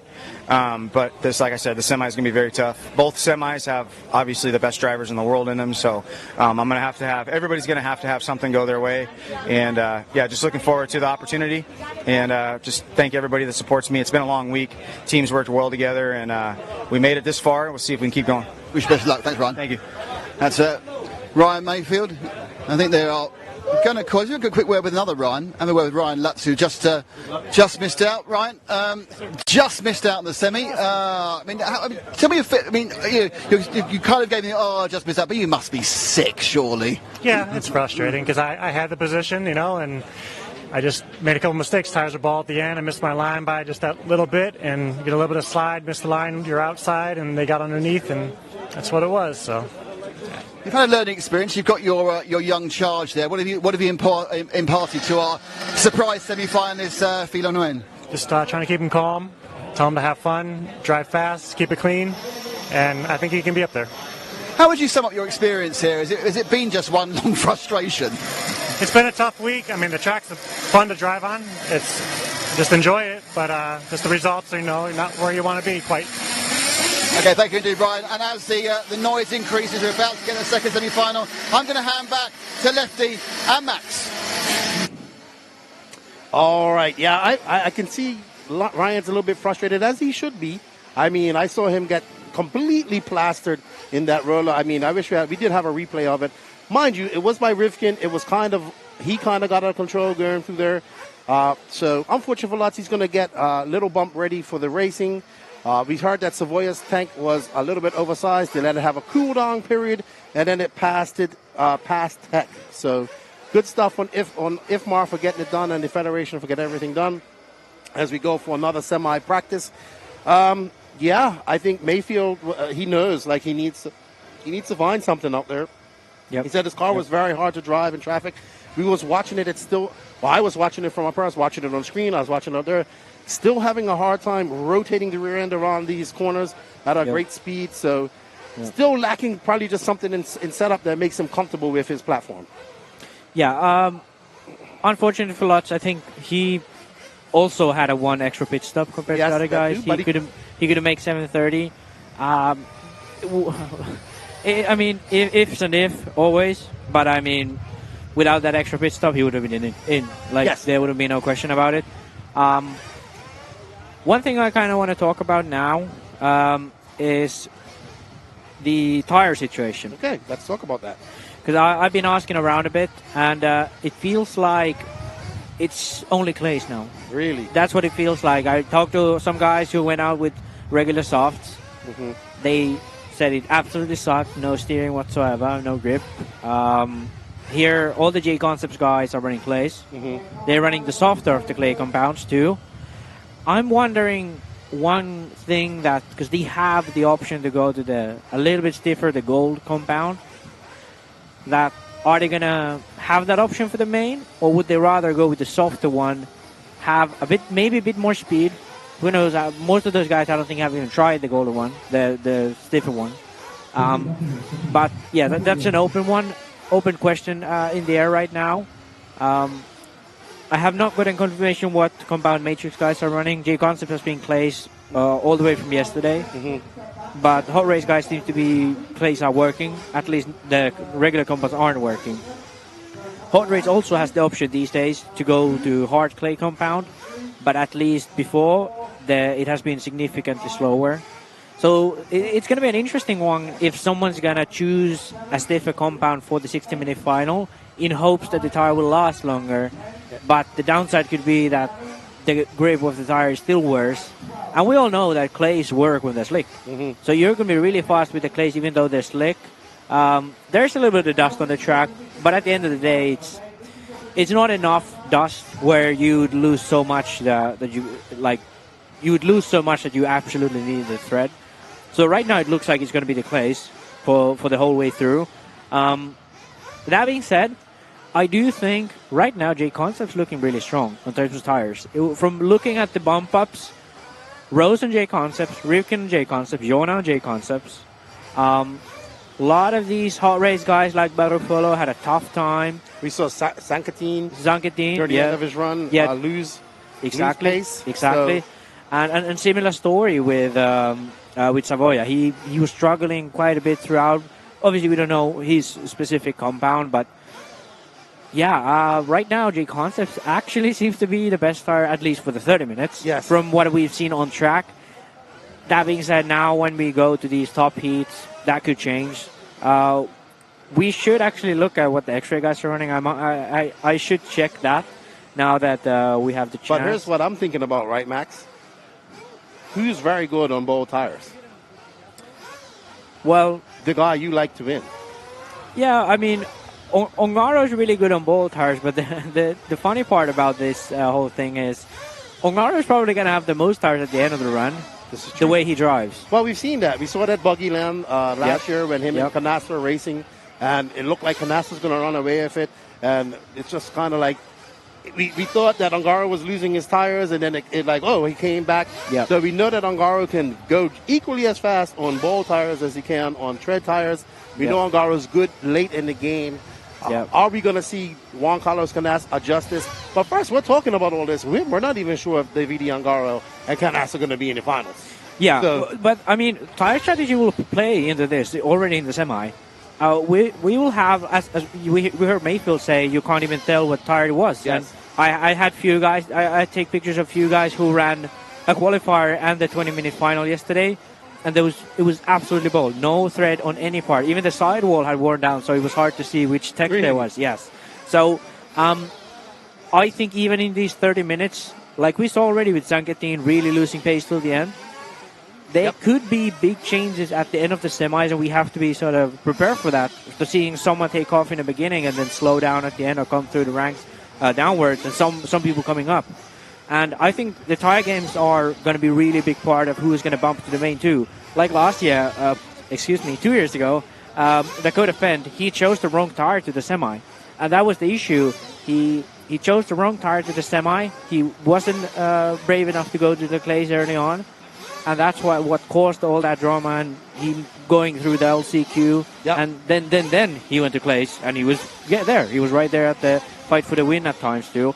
So tire selection now for the semi is going to be key. There are going to be guys who should be in the main in terms of pace, but they're going to choose the wrong tire. And right now it's hard to say which one is actually the right one. Yeah, we've come all this way, and we still don't know which tire is the best one. It's only been 7 days of racing. Yeah, I mean, but that's because the track changes. Yes, so the condition changes. We don't have sun today. That's one thing, too. Right now, the B semi practice is starting. We have a bunch of these guys trying tires. The interesting part about these semi practice is you see a guy running yellow wheels that never run yellow wheels because they're testing stuff out. Yeah. So... let's talk a little bit about the semis individually, like which guys are going to be in which semis. We should probably start with the A semi. So A semi, we obviously have the number one guy, Juan Carlos Canas. Who you feel, if you want to go over, Max's feelings is that Juan Carlos Canas has already shown his cards, he's already shown his maximum pace, and he's going to go. We was talking about in our preview where you think Ongaro is hurling back. I personally think that Runafalk and Boots are hurling back and have something, their trump card to play as well. I agree with you on Ongaro, but one of the guys that we can't count out, two of the guys we can't really count out of this is Coelho and Dakota Fendt. So Max is getting, actually guys, Max is getting distracted. He hears cars out there, so he can't focus now because he's looking at them. I personally think that Runafalk has something left. I think Boots has been very quiet. He's kind of been very subdued. And then, of course, we all know that Dakota Fendt is probably one of the fastest, if not fastest, all-around drivers in the RC right now when it comes to off-road. We wouldn't be surprised to see if he is up there in a dark horse as well. But it's very, very touch and go at the moment. We'll see. And just looking here down over the railing, a lot of drivers testing different stuff on their cars. For example, Davide Ongaro, I think this is one of the first times of the weekend we see him the Lexan wing. He's now coming in the pits. A little bit of an engine tune for him. So people are still testing car. People are testing tires. A lot of things going on right now. Canas obviously was already in the previous one running, and now he's running again. So of the semi-A, I think Canas, Coelho, and Boots, Fendt, those three should make it. Like that, to me, those are no-brainers. So as long as they keep it together, they should be in there. Behind them, Figueiredo, Polito, and Skidmore. So that's the top 6 starting for the A semi. I think of those, maybe Figueiredo you could put in the sort of a sure bet category. But from Polito, Skidmore, care of Berton onwards, that's all to play for, in my opinion. Yeah, I agree. We can't really pick anybody from that. Why I picked Joao? Because, Joao has a very similar type of surface track at his house. His local track is the B-Buggy Arena. He's been, pretty good right from the start here. He's raced probably, besides the Baldos, he's probably raced the most on the conditions like this because of his own personal track over there in Portugal. So he seems very confident. I was talking to him yesterday. He is, for me, one person, a long shot, I think, but he is a long shot for maybe a podium. Or, anything can happen in this, as we've seen as well. Let's look at semi-B. Let's continue to the semi because we have the bump-ups too. Oh, yes. So we have Brandon Rose starting from 9th. Then we're going to have Daniel Pariente. Then we're going to have Spencer Rivkin and Alex Anquetin. So I think, actually, if we look at these names here, as we said, the top 4 seems quite secure. But we have, Polito, Skidmore, Carup, a 10-scale guy, Polito. He's good on speed, but not always there. And I think if anything, this might be the easiest semi. Because we always talk about this. We always say which one was the easiest semi, which one was the easier quarter. So I think actually Rose and Rivkin, they have a really good chance to bump up from this one. They have a really good chance. I mean, I think that Brandon Rose has been very solid all week, just missing out on, there's positions that he needs to directly go into the semi. He can go out there. He looked like no one could touch him in his final. So Rose, who's been probably one of the most consistent American racers, coming off his first big win at the SIC early on in January and consistently in the top 5 against his competitors in America, seems to be one of the Americans that have adapted quickly to this very fast and challenging track. Yeah. And Rivkin, I mean, 1 hour of practice under his belt. Yeah. Looking very firm, looking confident, because that's something he's kind of lacking early. Yeah. So he has some confidence behind the back. We know he's a world champion, so I expect good things from him as well. Yeah. Shall we move to the semi-B? Absolutely. Yeah, so obviously, second place finisher in qualifying, David Ongaro is going to be starting on pole for the B or even semi. Ronefok in second, Elliot Boots in third, and Berkan Kilic in fourth. Ooh. Now, here's the interesting part. In fifth, it's Burak Kilic. Wow. So, if you listen to these names, all of these guys were in the main 2 years ago. Yes. And even the guy in sixth, starting from sixth, is Mason Fuller. Starting from seventh is Robert Battier. And starting from eighth is Phi Long. Okay, this is definitely the honor. Yeah, I know. And listen, we're going to go forwards. We just saw Jona Hatanen drove crazy laps. He's going to be starting ninth. Then behind him, we have Oscar Navarro. And behind them, it's Ryan Mayfield. So I do recall somebody having Oscar Navarro into the semis on our preview podcast. Very good. He's been kind of just there from the beginning. Yep. He had a very solid drive. He made mistakes and other stuff. But you are correct, dude. That is a fully loaded semi. Besides Ongaro, Boots, and those guys who in front of folk, are we going to see the Killets do something? Yeah, I mean, it's going to be amazing. Let's say now that, Boots and Ronefalk and Ongaro go through, because their speed is good enough that if they're clean, they'll go through. But one of these guys, or many of these guys, are not going to make it through, which is the Kilic brothers, Fuller, Battier, Phi Long, Mayfield, Hatanen, Navarro, and Savoya. So, those guys, only three of those can go through, and it's going to be some big names are going to drop from that semi. This is true.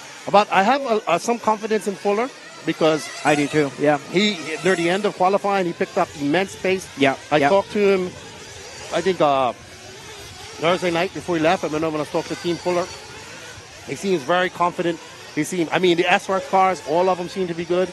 Yep. So for me right now, the most secure two Americans that can bump up into this right now, besides Dakota Fenn, for me, is actually Brandon Rose and Mason Fuller. Yeah, I agree. Easily. Yeah. I think they should do this pretty easily. Even though Brandon Rose is kind of starting down the line, he had to bump up. Yeah, but I agree with you. I'll throw Rivkin in there. The one I'm shaky about, and I hate to do this because I really do like the Mayfield. The one with American that I'm very shaky about is actually Ryan Mayfield in this. Oh, yeah. He's going to be starting all the way from 11th. 30-minute main, sure, starting position is not that key. But the names I just listed there, he's going to have to beat a Kilic or that was a close call with a Marshall. one guy he's going to have to beat is going to be a Kilic or a Fuller to make it through. And on top of those guys, he has to beat, the guys he lost to in the quarterfinals. Yeah. So this is, I think people, to a lot of our American followers that are watching, I love you all, and I come to a lot of races in America. I know a lot of them are surprised to see a lot of the big names not up there, but you have to understand that, one, they're racing. This is the World Championships. We have people from all over the world. Just because you don't know their names doesn't mean they ain't fast. So you may not know Oscar Navarro or Josemi Sanchez and these type of drivers, but hey, they're fast over in Europe. Josemi's a young. He's new to me. I've seen him around, but I didn't expect this from him. They're young drivers. They're fast. Europe has done a great job of farming young drivers in each country and all this stuff, and you're starting to see it show. While we expected the Americans to come here a lot more confident and to be on the front foot as we have a dust storm coming our way. I think that was the big surprise by most American race fans, is how much they've been on the back foot. But what you have to understand at the same time is that over the last 2 years, that these young racers have been getting faster as well. Yeah. Yeah, I mean, but that all being said, the B semi is going to be brutal. There's going to be some hearts broken there. There's going to be tough fighting. I think the fighting between Ongaro and Ronafog is going to be interesting. Yes. But I also think, Canasta and Coelho, that's going to be interesting too. I mean, we don't know really Boots. You keep telling me Boots has something in his back pocket. So here's what I think about Boots, right? So as we've talked about many times on the podcast, how Boots has rejuvenated his career in the last year, and he's had impressive performances. We do know he came second at this track here in the Euros last year.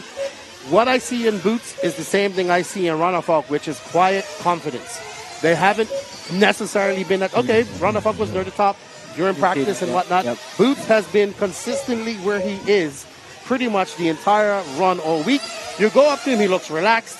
He's, and like he has something in his back pocket. Now, maybe I'm just a conspiracy theorist. Maybe I'm just crazy. Well, I am crazy, that's for sure. Yeah. I'm definitely crazy. But I just feel that both him and then when I go talk to Ronafog, I feel the same confidence. We was talking about this with our title sponsors last night, Latera Racing, as we had dinner with them. Thank you to Kim and Martin, his wife, and Klaus for the good time last night. As we talked about it last night, Kim and I seem to have the same thing. Like, they know Ronafog. I know Ronafog. I've known him over the years. I think that him, Boots, they're just not showing their full cards yet. You, on the other hand, think I'm completely crazy and conspiracy theorist. But I think, as you said, Canas has shown his full speed. We saw the full epitome of speed from Canas, I think, in Q6. Yeah. Right? Yeah. We also saw, we haven't seen fully what Ongaro can do. No, we haven't. Yet. Yeah. So I think he's there as well. But also I think these guys are holding back. Coelho, we've seen him have his pace. Yeah. We've seen Coelho be very fast. We know he can be fast. But he needs to limit those mistakes because that's what has caused him not actually TQing or not taking TQ of this race. So I think a lot of these drivers have their trump card in their back pocket. They have to wait to the finals to show it. And we'll see what happens because all of them still have to bump in. I'm expecting. I mean, if the quarterfinals are any significance to what the quality of racing that we've had, we had great lower finals yesterday. I think I hope in my deepest passion for RC racing that we see two great semifinals, an excellent LCQ, and then an excellent 60-minute final with a battle to the very end with lots of ups and downs and dramatic finishes and everything else. That's all we can hope for as racing fans. What we don't want as race fans, I'm sure the person who wins it is a complete walkaway. Yeah, that's exactly. And I think we're actually looking pretty good to have a fight for the win because Canas and Ongaro and Coelho have been so closely matched so far. Now, I feel the only guy who can really walk away with this would be Ongaro with the current situation. But I think he has had some issues with the starts this year. So let's hope he has a slow one again. So we have that, mid-race battle going on. We've gone through the semi-practices. People have tested the tires. People have tested their cars. Now it's going to be a lunch break for them. Yep. They're going to prepare cars again for the semi. They're going to have 30 minutes of racing. And then we're going to see who's going to be the top 13 going to the main. I think we have semi-B practice over and done with. I think we're going to go for a track walk with Nicholas Damon. We are. We have loads and loads of comments been flowing through. Never, ever has there been so many viewers during a semi-practice, I can tell you that. Usually everyone goes away for lunch, but more people have joined to watch this. So It's been fantastic coverage. So much appreciation for Max's man bun as well. So many people appreciating Ongaro and shouting on Ongaro.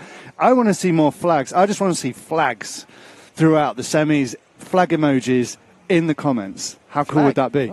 Your country. Yeah. Put your country in the... That's actually a good point. We haven't even talked about that, but there's so many nationalities. Just looking at the B semi now from the list, we have Spain, Portugal, USA, Portugal, Italy, Great Britain, Denmark, Italy again, USA, Spain, and Italy. So, Italy and Spain are there more, but there's all across the world. Sadly, no Asians this time. No oceanic countries here, but the Europeans, the Americans, all across, really strong. Which we expected. Two biggest markets in RC, two fastest group of racers we see, and we always love to watch when the best get to race each other every 2 years at the World Championships. So I think we're ready for our track walk. So, we have flags flowing. We've got Austria, we've got America, we've got Sweden. Keep them coming.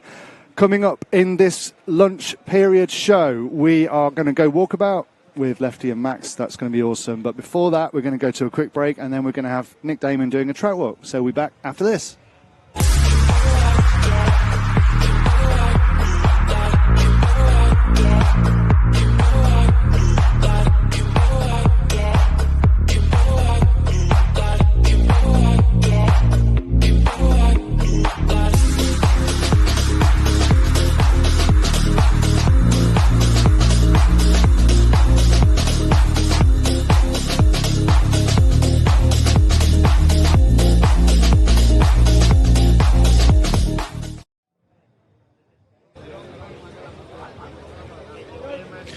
Well, welcome down to the track. Now, you did say you're going to have a track walk with me, but that would just be me going, ooh, and ah, as I go over hills. So what I thought I'd find is someone who actually knew what they were talking about. And so I've very kindly, Spencer Heckert from USA and Techno has agreed to join me on the walk. First of all, Spencer, I don't want to say congratulations, commiserations on your races, but have you enjoyed yourself? Yeah, I've had a good time. Team's been working good this weekend. We've all been working together, trying to get our guys to do as good as we can, and we've got a couple guys in the semis here, so hopefully we can make it happen. Hope so. Right, let's start by having a wander up. So we've started at pit out because we'll follow that. Now, the first thing we want to talk about is this surface. Yeah. This surface, which is really concrete-esque. It's small, but it's completely different. Why is it so different from 2 years ago? I don't really know. I think they resurfaced the track. I think they had to make it a little more fair for everybody. But I heard they use glue for like airports in like Africa. So yeah, that's the surface is very abrasive. It's very high grip, and now there's a lot of rubber on the track. So guys are starting to go to clay compound, like synthetic. So yeah, it's definitely interesting. Yeah, we just move a bit further on here, Ash. You can see the rubber now down on the takeoff point, but also you can see how this has been stuck together. So that is pure rubber. That's sticky rubber. But they keep something from breaking up by, I shouldn't do that really, with glue. But there, it's just solid rock abrasion. So, the days of loose dirt have gone, and it's all about glue. Yeah. It's definitely a little different compared to what we're used to. But we've been racing 10 scale on glue, but now we're racing 8 scale on glue too. So now, the thing to point out, because obviously you've seen mostly our main shot from up there, and it makes the track look very flat. The track is not very flat. So, for example, I'm just going to come from... I've been climbing uphill, probably about 3, and you come up this little jump here, which is effectively going into the first corner, and this is sharper than last time. Yeah. Does that actually make it difficult? There is still a straight line if you get it right, though, isn't there? Yeah, it's definitely pretty difficult here. You're going real fast. You're jumping into this corner. You got to be very careful not to overcorrect and hit this blue marker here, because that'll send you flying into the wall. But yeah, this is tough. There's a straight line, but it's definitely tough to get right every lap. The one thing I've been surprised by, I thought this was going to cause chaos at the start of races, but everyone's been very well behaved so far. Yeah, everyone's pretty well behaved through here so far, but once they get into this next section, it's been getting pretty aggressive. But. So again, they've got a little bit of break up there. They won't mend the track in between the heats and the finals, but on the whole, it's all glued down. Now, this is the first thing to say. This is just what looks like a little tiny jump from up there, but as you can see, that rise is what, a metre, 3 feet? Yeah, I would say probably about 3 feet. It's definitely big, but it flows pretty good because you're going so fast after the straightaway. But so you carry the speed. Yep. And as you can see, absolutely no one has hit this. This is virgin dirt. No one's been on this unless they made a horrible mistake. Yeah! Oh, there we go. There's fan clubs there. He's doing very well. And this is the landing strip. So when you come on the landing side, again, that's where the stickiness happens. So where are you aiming for? Is it anywhere, or is it a better place to be on the track on this landing? Definitely probably like right there where that little black circle is. You kind of want to sweep this really good, carry a good apex. But you got to be very careful to not go too far wide and land in the outside the pipe. Yeah, there's a lot of people who've been riding the pipes. It costs you a lot of time. So this looks relatively simple because it's just basically it's a sweep round. Is it easy? I don't know. I mean, it's often I say, oh, it's an easy bit. I go, no, it's not. It's awful. Yeah, no, this is definitely pretty tricky. You can hit this pipe on accident pretty easily. It's very grabby. But, yeah, you can see a couple of guys have cut, and then they almost double this off of the pipe on accident. But, yeah, you want to sweep this real good, then you got to carry your speed and arc this really well to carry your speed. So yeah, one thing that's not evident again from the picture either is these what looks like a simple pair of hairpins. They're not, because they're both running down the hill, aren't they? So this one, I'm going to go around a 180, but it's actually really steep, and actually you're pivoting round on a downhill corner. Yeah, it's very off camber. You can't really see it probably that good on the video, but it's definitely tough to not flip over here. That's why you gotta kind of arc it really good so you don't turn in too sharp and then flip over. But this one's pretty simple, but when you come down this hill here, that one's pretty tough too. Yeah, if you look at this is a very traditional racing line for a full-size car. And obviously, we don't always take racing lines to do with RC cars. This is very much a racing line, late apex. But then you come down here, and again, this is the bit where I always think this looks fun. This sweep down and round and up again. And I'm sure you'll probably say, no, it's really hard. Yeah, this is really hard. Yeah, when you come down this hill, you got to make sure your car doesn't allow it to wiggle, because you lose a lot of time through this section. This is definitely a spot where you can make up a lot of time, so you got to be careful coming through here. So you look at smooth. Yeah, looking at the track itself, we've got quite a bit of break up here, and this is this sort of break up, which is quite not. Would that massively upset the car if it runs over it? No, it doesn't really seem to affect it too much. Not right here. It looks like it would, but it doesn't really do much. And this is a nicely rubber bit. So when you're actually running on these rubber bits, do you get extra grip, or actually make the thing a little bit looser and turn better? It seems like it does a little bit now that the guys are on clay, but when the rubber came in a little bit, we started to lose grip on the harder tires. But now with the synthetic on the synthetic, it seems to be working good again. So this is the Swift bit. Look at this, a nice flat straight bit. You get a whole 20 yards, 20 metres, and then of course you're turning again very sharply, going wide and up the hill, and setting yourself up for what probably is certainly the most spectacular part of the track. Also the bit where we see the most incident and accident. But it starts with a relatively simple hairpin up there. Yeah, this is really cool here. You can do almost a wheelie up this. You got to carry your speed really good. But this one is also pretty grabby. You got to be sure to not overcorrect through here. You don't want to turn in too sharp. You lose a lot of time, and you want to kind of bleed a little bit towards the middle of this jump. So you don't want to turn too sharp here. It's the point you make there. You want to be in the middle of this run, but Ash, if you point back, look how far away the rostrum is. So how easy is it to actually see where your car is in relation to the left and right? If you just come and look down the roller coaster, how easy is it to position it exactly where you want it, just visually? Yeah, the biggest thing is honestly like looking at the black groove. That's where you can really tell where your car is. But it's definitely a little bit tough to see the depth of perception. It's pretty far away. So you definitely gotta concentrate pretty hard back here. It's pretty difficult.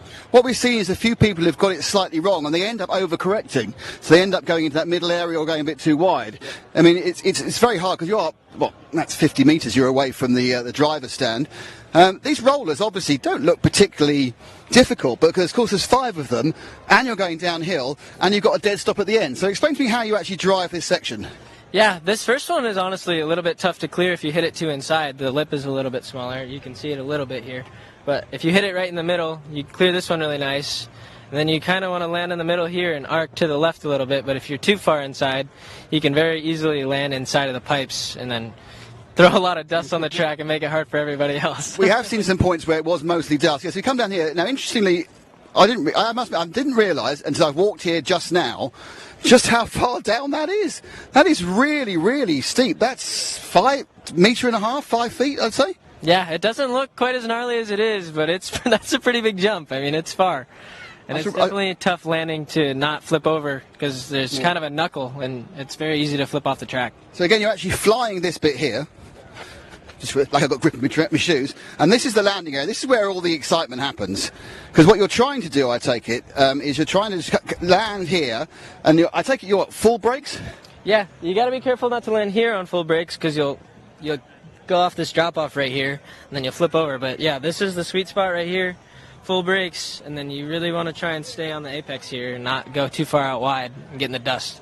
Yeah, I mean, we see that quite a lot, but also we see people who kind of take 2 bites of the cherry, get too much grip. Is it sort of, because of the way the car's kind of unloading and loading with the weight, the landing, does that make it unpredictable in turning? Yeah, this is definitely probably one of the hardest corners on the track, just because it's so fast after this double and you're carrying so much speed, it's hard to not flip over, and then sometimes it's very unpredictable because there can be dust on the track. You just don't really know how much grip you're going to have every lap, especially if somebody went in the infield, so it's definitely pretty tough. So sweeping round now, it comes. You come onto we call it the patio section, the rumble strip. This is actually printed concrete. Actually, it's not. It looks like tiles, but it's actually printed concrete. How does the grip change here? I mean, obviously the whole thing is very hard packed. Is it actually any different when you're actually on concrete?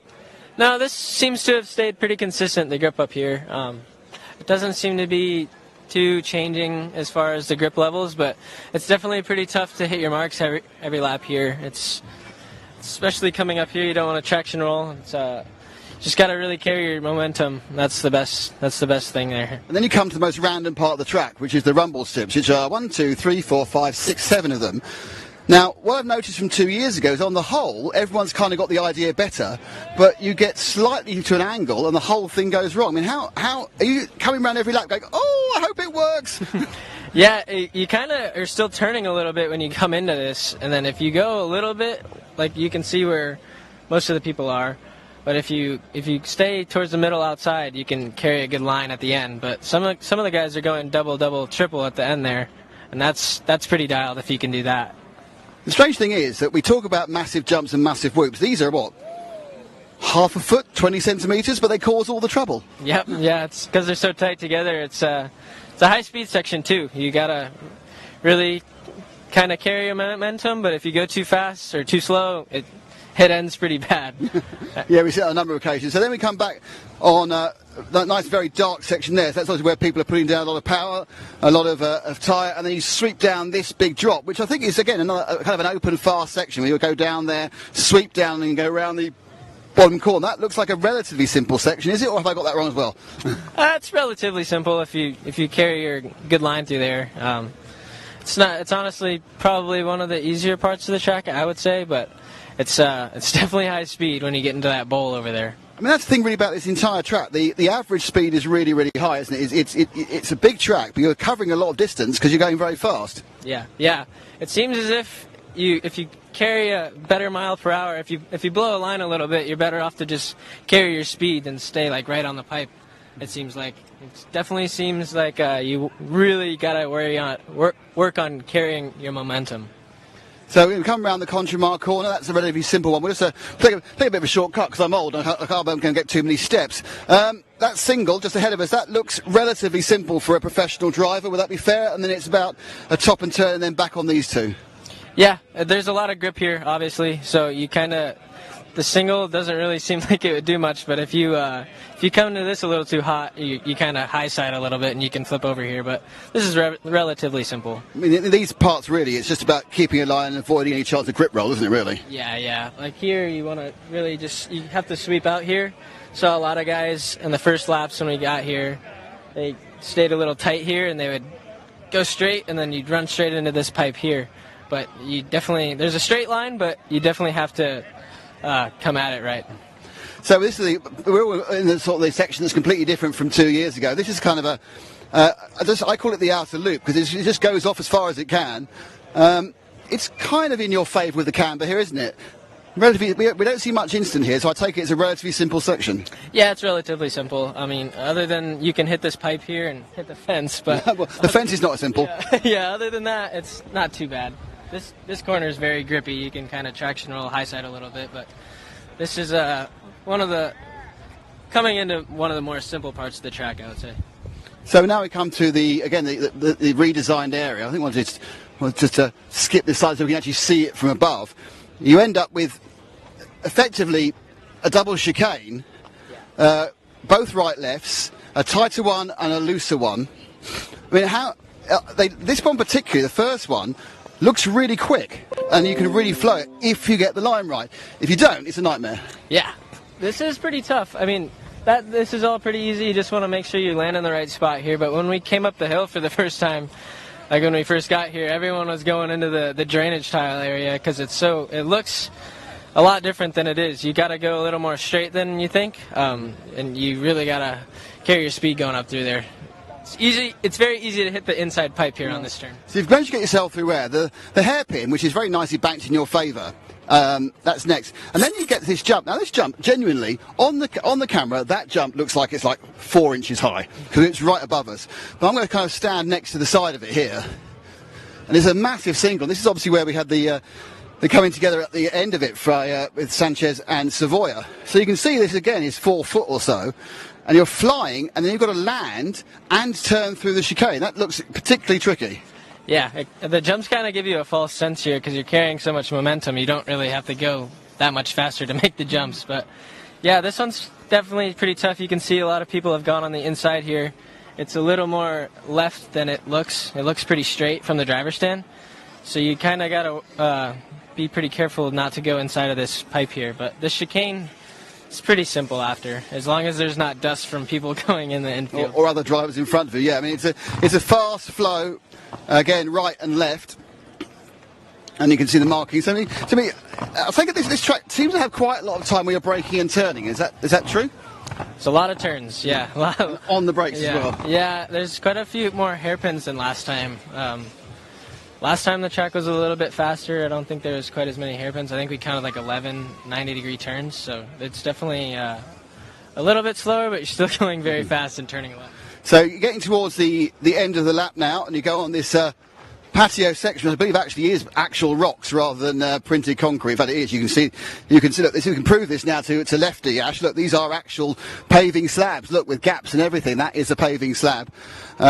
I think the different colours have no different grip. It's just to kind of get into the end. Yeah, I think that's just for design. It just looks cool, but yeah, this is relatively simple. If you go a little wide, it's definitely looser off of the pipe there, and you can see as well there's people that have gone in the infield there. Oh, that dust has been raised several times. Yeah, it's a little dusty every once in a while, but there's some good grip right here, and then you come to this finish line here. So last turn, reasonably simple unless you're under severe pressure from someone. And I just realised that they've got kind of like little bits of plastic finishing line. So they've got if you look at the first one there, it's paint. The second one finished, but this third one, which I assume probably has one of the loops in it. There's 2 loops. That's the first loop. That's the backup loop. And this is actually plastic, which I don't suppose affects you at all. And then you've got a double to turn back and go up the straight. Yeah, this is pretty simple here, but there's been some pretty cool finishes here. This last section, it's had some really tight racing at the end of the races, which is cool. You get to see a lot of chaos at the end. There was chaos in the last race that was pretty cool to watch. But yeah, this double is pretty simple. You got to really not overcorrect coming onto the straightaway here. But yeah, pretty simple. And then what should be the simplest part, which is the straight.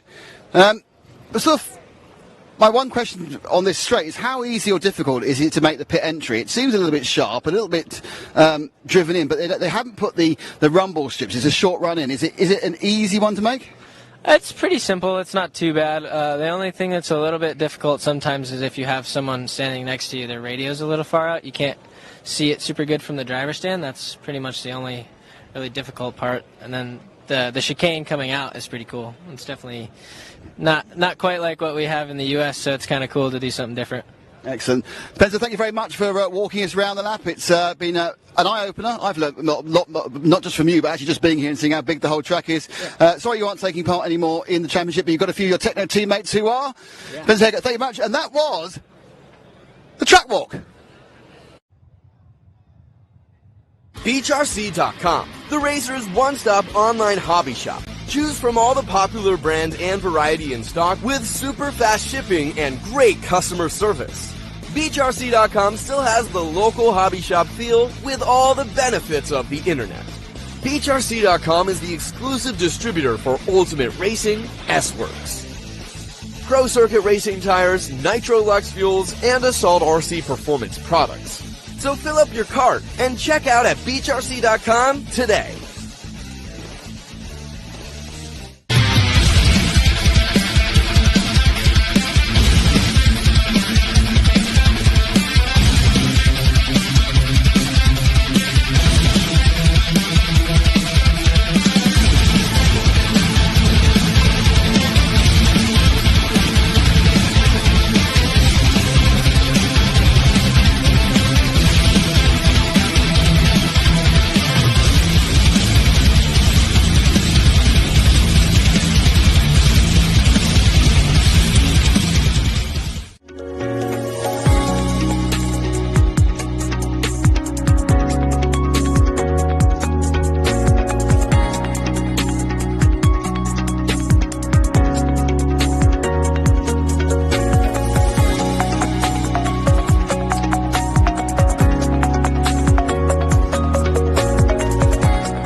beast mode, baby. Are you ready to unleash the ultimate power at the track? At Ultimate Racing, we fuel your passion for speed and performance with our top-tier nitro engine. Designed for precision, built for durability. Our engines are engineered to dominate the toughest off-road courses and push you to victory. From competition buggies to truggies, Ultimate Racing takes you beyond the limits. Get ready to power up, rev up, and race. Visit us at VRC.com and order your Ultimate Racing products today. Ultimate Racing, where champions are built. Hey, what's going on, everybody? We are at lunch break here at the 2024 IFMAR IC Buggy World Championships. The atmosphere is starting to buzz. We're going to take a little quick walk around and show you how things are at the World Championships. But first, let's go over here. Oh, I almost hit John Hazelwood. So here we have our Frosty Beer Garden, which has been visited quite heavily throughout the weekend. Robbie, good work. Thank you. Bobby, and everybody's in a hurry getting their tires up and going. So let's take a quick walk into the pits, see what people think of the race so far. We have children coming. It is Saturday here, so lots of people off work coming to enjoy the World Championships and the finals. If it's going to be anything like it was in 2022, I expect all of this to be full with people all around watching the race. We're already seeing the crowd oohing and ahhing throughout the finals, getting excited. Should we go over and talk to the S-Works team? Let's go over and have a walk and talk with them as we come over. What makes a facility hold the worlds? It's not just a track. We have cool things like tire wash stations, we have compressors, all this type of stuff that makes the worlds go. So let's go over here and have a talk to the S-Works crew and see how they're working. We got the Techno team here, big. Nice to see the Techno team with a big presence here this week. Let's have a chat with the S-Works team. I think we're going to talk to Mason Fuller, who's trying to hide from us. Mason, you tell us what you did on your day off. Watched my brother race. So we went to the beach. So you just relaxed? Yeah, in the morning we went to the beach, and then he raced in the afternoon. And then got the car ready. That was pretty much it. What type of changes, what have you learned from your semis? What are you guys making, adjusting your car? You didn't get on the track yesterday. You got your 10 minutes in. What did you learn? My car was harder to drive in that, so we're going to go try and make it easier to drive for the semi. And we'll see, I guess. So you are one of the Americans who found some pace late in qualifying. How was you able to pull out those fast qualifiers? What changed in your program to allow you to do that? I mean, we just kind of got the setup down, and then I made no mistakes in the last round, so that was why I was top 10. All right. So do you feel that you can win this? The whole race? I mean, we'll just try and get in the main first and see what happens. Can you give us any idea, any clues to what type of tires you're going to go out in your semi? What did you test in practice? We just ran these silver overdose tires, new JC tire. Cool, man. Well, good luck to you, Iceman. The S-Works cars are looking great. I'm going to go over and have a talk with Brandon Rose and Camden Lime, who's looking kind of bummed over there. Let's take a quick walk. Mike Fuller's busy thrashing away here. Let's go over and have a quick chat with the man, the myth, the legend, and there's Mr. Rose. How you doing, Mr. Rose? We got Brandon Rose representing the state of Texas. Dude, great. Hey, awesome quarterfinal. How do you feel? Hey, yeah, I'm feeling good. That quarter was really good. My car was really, really good. Made a few changes yesterday. Just that last qual, how I was kind of feeling, and I think we made a step in the right direction for sure. Changed tires, ran a new tire, the overdose, and they were really, really good. Felt a lot better than a little better than the Dirt Web 2. And yeah, just keep it clean, starting 9th, so hopefully there's some lap 1 chaos up there. We can sneak on up there. Tell us about this track. It's been a bit difficult for you guys. You were one of the Americans that were kind of on pace at the beginning. Needed a couple of good runs to get you right into the semis, but what has been the hardest thing for you adjusting to this track? Yeah, one of the biggest things is just the size, the depth perception. Our layouts, they don't really have like the chicanes as much. And with the depth perception and like the different style of layout, I think that's the biggest thing we just got to get used to. So there's more and more track time, and more of the Americans came on top just because we had to get used to the track. It's not really our feeling at all. And then the grip level too. I mean, I'm 150K center diff. I was telling my dad, I've raced RC cars for 12 years. I've never been this high before. Right. So it's just all kind of different, all new stuff to us, but we're figuring it out slowly but surely. Awesome, man. Well, good luck. It was an impressive quarterfinal race race for you. You got 30 minutes of practice, and do it for Texas, dude. Yes, sir. Team Texas. Awesome. Let's go have a talk with Camden Lime. Come over, XC Lime. I missed your final, dude, but I heard you was in the lead. Tell us a bit what happened. Yeah, I just went out on the wrong tire, and I had zero pace compared to the top 5 guys. So started off pretty strong and just tried to putt around and see how long I could stay in front. I knew out of my first lap that I wasn't gonna have the pace that I had going into qualifying. Bummed is an understatement, just because I had really good pace all week, and just 2 wrecks would take me out of top 12, top 15 runs all week. So I had a chance to make the semi, and didn't even make the quarter. So it was a bit of a unfortunate thing, and then I just picked the wrong tires for the track this morning, and it is what it is. I'm happy with how I drove. All right. Well, I know your father, Tim Lyon's been watching. I know he's not feeling too well. We wish him a speedy recovery. It's been awesome to watch your progression. I know you're a little bit bummed, but I think you should enjoy the rest of your rounds. Cheer on Team America, and good luck to all the Americans. Yeah, good luck to all my boys, all the S-Works teammates, Brandon, Mason, Juan. Hopefully they can pull it out, Elliott. Awesome. Well, good talking to you, man. Good seeing you. All right, let's take a walk over to the Techno pits. We got Elliott Boots. He looks really focused. Mr. Chris Boots, he's like, no, camera for me. I know. Let's go talk to Mr. Chris Boots. I haven't seen him. Hello, Mr. Boots. Good to see you. Good. I'm fine, thank you. What do you think about this? Well, I think Elliott has something. I think he's not showing his trump card yet. I don't know about that. Yeah, I mean, the warm-up is really happy with. Trying some tyres. Yeah, I mean, it's going to be hard. As you know, our track's really hard. Yep. The drivers, there's very little in the times. It's going to be an exciting semis, I think. Yeah. He came second here. He's won a European Championship here. He's had a wonderful last year. It would be a cherry on the top if he could take this in. It would be amazing. Yes. Yeah, it'd be absolutely amazing. We just want to make the main, get into the main. That's the goal, get in the main, and then you see what happens. Absolutely. It's an hour around that track's going to be pretty brutal. Oh, yeah. Well, it's good to see you. I'll see you later at the Bergarden. See you later. Bye-bye.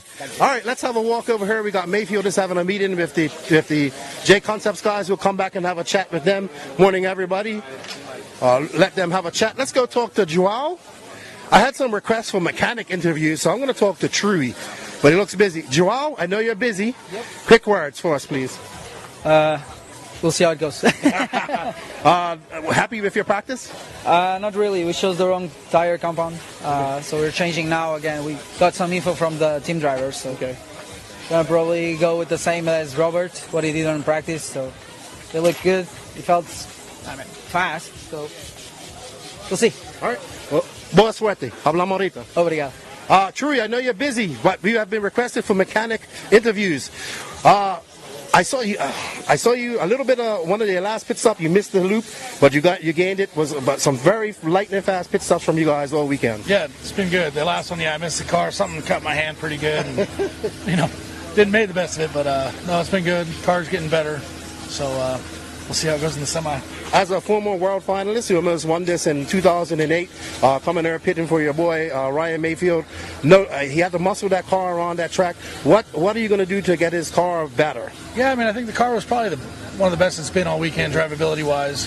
If it looks like he's pushing it, that's good. So make a few more changes in that direction for this semi and hope for the best. Awesome. Well, good luck, and we look forward to some of those fast pits. Appreciate it. Thank you. All right, that's Mike Truey. Let's go over to the Associated Pits. Let's see who we can find over here. I see Yuna Hotnen. Yuna, come here, Yuna. All right. Hello, HK. Yuna. Yo. Max is all excited about that win that you just had in your quarterfinal impressive drive. I am too. Thank you.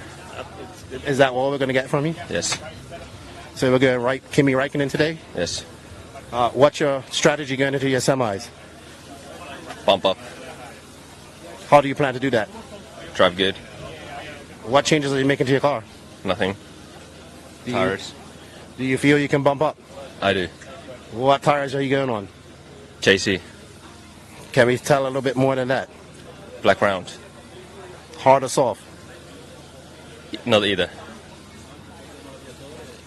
Bars or pins? Bars. Do I wish you good luck? I hope. Good luck. It was an impressive drive. Good luck. That's awesome. All right, let's go. Let's see who else we can talk to around here. I was looking for Angaro, but he has disappeared. So let's go over and talk to some of the people in the crowd. Why don't we, Ash, who's carrying the very heavy camera, as we try to find some people. I don't want to disturb these guys because they're talking. There's Mayfield having some strategy plans and whatnot. There's Miko Widdemeyer, who's had a good weekend, but his day is over. Let's go over and see what the crowd. Let's see what the crowd's saying as we come over. It's a little bit loud here, so let's go up into the crowd and talk to them. Hello, how are you? Let's go talk to some of the people. We got Miguelo here, probably one of the premier track builders in Europe, Buggyland. What's up, Miguelo? We have a big tap. Miguelo, ¿cómo está? Hello, how are you? Fine. And you? Todo bien, ¿y tú? Todo bien. Tu español es muy bueno. Your Spanish is very good. Thank you. Buggyland this year, what can we expect? I think back and United States? Both. The Buggyland Europe is in 3 weeks. And remember, I go to Boogie Mania, the third edition in December, and in March, the next year, 2025, is the third edition. I don't know, in Florida or in California. Okay. Maybe. So you have become one of the premier track builders in the world. Yes. I recognize your tracks wherever we go. You know, I can see your style. When you build a track, how do you approach it? I don't know, it's very difficult. It's the design the track and build the track I don't know. Tell me in Spanish. Yes, en Spanish. Dímelo en español. Yo pregunto, cuando tú vienes a una pista nueva, ¿cómo tú manejas eso? ¿Cómo la primera cosa? Porque tú tienes una forma para hacer una pista muy diferente de todo. Es diferente. My style es súper diferente al americano. Es más como F1, F1. Hay que destruir todo, hay que ver cómo pasa el coche. Yo soy piloto y creo que el secreto de mis pistas es que yo sigo pilotando y sigo probando las pistas. A mí me gusta que el coche tenga mucha trazada, sea muy layout, sea muy rápido, muy faster y sea easy, es un mix. Entonces yo creo que el secreto, la diferencia es que yo soy piloto de radio control. Okay, so he basically said he thinks one of the things that makes him different is he's a racer, and when he goes out, he does a lot of testing on the track. He wants to make sure that the corners are very very fast, and carrying a lot of corner speed. You know, we see your tracks at IBC. You did a beautiful job in Sicilia at Hungaroring, beautiful track. Like I said, you've come over. I've seen you with pictures of you with the tramp for hours and days on end, turning into obviously one of the premier track builder here in Europe, and we look forward to some of your layouts over in the USA. What, repeat please, in Spanish? Tú es una de las primeros constructoras de pistas en Europa y esperamos para que tú tengas para Buggyland en los Estados Unidos. Thank you very much. For me, go to the United States is a dream. It's perfect for me. It's amazing, and I no puedo esperar. I can go out the return to Florida or California. Está bien. Thank you very much. Sorry for my English. Sorry, I learned. Está bien. All right, guys, I've been told we got to cut this short. If you just pan out, you see everybody over here is getting ready to watch the semis. We're going to get back up and watch some of the semis. We hope you enjoyed this walkabout. Let's get ready to race.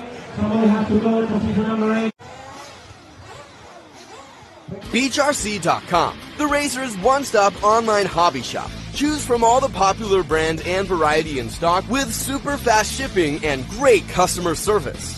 BeachRC.com still has the local hobby shop feel with all the benefits of the internet. BeachRC.com is the exclusive distributor for Ultimate Racing S-Works, Pro Circuit Racing tires, Nitro Lux fuels, and Assault RC performance products. So fill up your cart and check out at BeachRC.com today.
to unleash the ultimate power at the track. At Ultimate Racing, we fuel your passion for speed and performance with our top-tier nitro engine. Designed for precision, built for durability. Our engines are engineered to dominate the toughest off-road courses and push you to victory. From competition buggies to truggies, Ultimate Racing takes you beyond the limits. Get ready to power up, rev up, and race. Visit us at beachrc.com and order your Ultimate Racing products today. Ultimate Racing, where champions are built.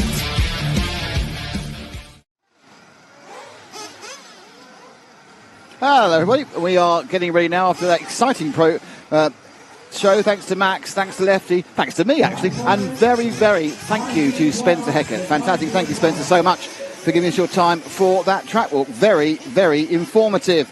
So, Lefty, we are getting towards the sharp end of the World Championships. This is the first of the semi-finals, and those you don't know who are in the semi-final, I should tell you. It is Juan Carlos Canas. It is Bruno Coelho, so Canas from Spain, Coelho from Portugal, Dakota Fenn from the USA, Hal Figueiredo from Portugal, Mattia Polito del Bello, the Italian, Johnny Skidmore from the UK, Marcus Kellett from Denmark, Ricardo Berton from Italy, Brandon Rose from the US of A, Daniel Parente from Spain, Spencer Rivkin from the US of A, and Alex Zanchetin from Italy. There is the Phenom and Bruno Coelho. Just watching, I think who's on the bottom of that screen? Who's that? Where to my left or to my right? Between the J Concepts and Amiibo Sport advert. I think that is Zankatine. Is it Zankatine again? Yeah. Okay, cool. So this is Group A. Now, I must admit, I didn't hear all the stuff you and Max are talking about. Is this the one you think's the easier one? Yes. Right. This is your easier semi-final. Do not forget that no one leaves the competition at the end of this race. Because the 6 people who bump up the A final, they are having a little bit of a party. But everyone who doesn't bump the A final has the 15-minute last chance qualifier. So, absolutely. 2 of the... well, actually, between these top 2 drivers, we've got 5 of the round wins. Just the way it works. I don't know, I think... 4 for Canas, 1 for Coelho. Yes. In fairness, Coelho should have won 3, so... He should have. He should have been in the fight for TQ or took it, but slight bobbles out. A miss of a miscommunication. Yeah, the miscommunication was a major one. And then, of course, we saw him as in the lead on a TQ run. He just tracks and rolled here in the rollers. On the last lap. Even world champions make mistakes when it counts. So you're pushing. Absolutely. We want to thank everybody for tuning in. Please like and share. We need to get this going. I don't even know how many people watching. This is the first semi. This is super exciting. You've been waiting for this all week. 2 years. Wait for this 2 years. We have there's a 5-minute warm-up for the semis. I would have thought I'll just do a lap and leave my tyres. But they don't seem very frightened of ball tyres, in fairness. I think they could also come in and I believe they can change tyres. They can, as long as they're checked. As long as they've been checked. So everybody's cheering on B Rose. We got people cheering on Fenn. We got American flags flying. Careful. In the chat. Thank you guys for all joining in. There's a crowd as well. Oh, we got Phil in the house. Yay! No, is it Philip Mortstad? Phil Mortstad, yeah. That's him. Hello, Phil. How do you, Phil? How are you? Why aren't you here, Phil? I know you've got a 6-star hotel to look after. Why aren't you here? What's up, TQ Chef? Mike Kaz? Chemo? Woo! I am excited. I know. Now, lots going on. A big crowd has come in. So we certainly got a crowd of not just radio controllers here. The local population decided this is a good way to spend the afternoon. Just to give you a bit of a rundown what's happening this afternoon, we have semi-final A now. At 20 to 2 local time, we have semi-final B. At 20 past 2, we have the plus 45 final, which is half an hour. Date for your diary, 3 o'clock local time. It's the last chance final. That's 15 minutes. Then we have the junior final at 25 past, and that is 20 minutes. And then we have the main final currently going off at 5 past 4. Now, there's quite a big gap actually after the junior final, so it may actually go off somewhere near 5 past 4. My guess is it actually start near a quarter past. Yeah, should be good. Don't go anywhere. The LCQ, the greatest 15 minutes in RC racing, in my opinion. As you can see, it's an overcast sky we have here. The temperature is very pleasant. It was way too hot on Thursday, and now it's very, not for you because you're from the Dominican Republic, but way too hot for me as a person who's in the middle of England. Right now, I'm feeling the heat radiating off Zach's back on me right now. He's got his hot sauce T-shirt on, that's why. If you want to help out the broadcast, please visit our sponsors and tell them we sent you, or become an RCTV hero. You will get 10% off our merch. When you were watching the pit walk, you'd have seen me proudly showing the Pizzas and Beers since 2006 logo. You'll also get exclusive content and a set of stickers. It's probably quite good for quite a low outlay for all those things. Alrighty, so we see the crowds coming in. A little bit less people than it was in 2022. I don't think as many people have flown, or maybe they're coming in a little bit later. We did see our good friend and friend of the channel, Mr. Will Venables, who flew in just for today. So the atmosphere is buzzing. People are ready. The drinks are flowing, and we are ready to race. Jose Figueiredo being pulled out to position 4, the Portuguese man with his techno. And there is Bruno Coelho's very obvious, very orange. Oh, I completely lost English language there. Orange and white machine, and there is the one cars, Canas, blue, silver, and red. Red's engine, J-Concepts tyres. Now, obviously, several drivers here are massive favourites to go through this one, but we know and we have seen how things can go horribly wrong in semi-finals. And we're away.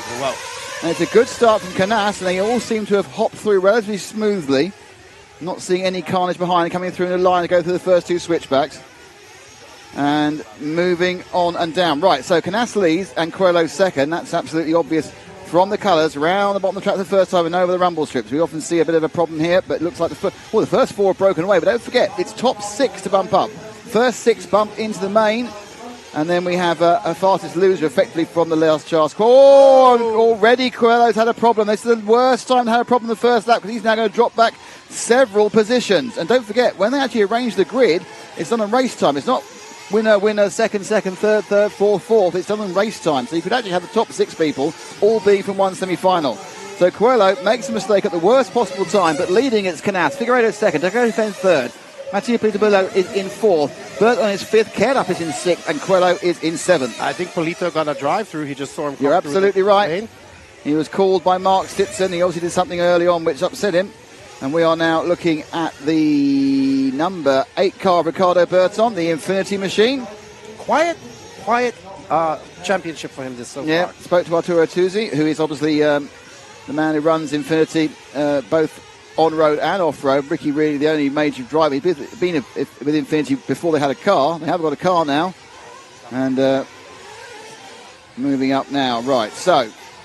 just want to say something I noticed with Canas. He's on yellow wheels, which tells me maybe they had a tire audible after their warm-up, So I think he's just perhaps run out of white wheels. Well, it's usually significant. Well, maybe. So Coelho currently in 6th, behind Kerup in 5th, Burton in 4th. This is 4, 5, 6. It's the area of the back end, the bump up. Currently it's Parente, Daniel, who is in 7th, and therefore the first person not bumping up. Canas there on the insert. Oh dear, this is not going well for Bruno at all, is it? Bruno's had a real difficult start. Canas out in the lead. As you can see, he's got a country mile ahead already, so he can just ease it back. Looking like he is comfortable, given the fact really the only person who held his speed in any way whatsoever was Bruno. Bruno now has knocked himself back behind the 6 car of Skidmore. That's Johnny Skidmore in the 6 with the white wing and the red and the blue. Oh, coming together a little bit there. Now, who was that? That is Parente. That's Parente did it on the 10. So, Coelho needs to find a way past these cars. He's made 2 mistakes in the first 3 laps.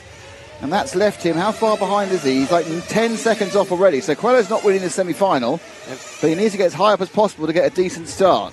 Yes, and there you can see, it looks like Rivkin's starting to come into the mix. He's at the tail end of this battle right here behind Coelho. So Brandon Rose had the poor start, to be honest. He's right at the back of the field with Zanchetin.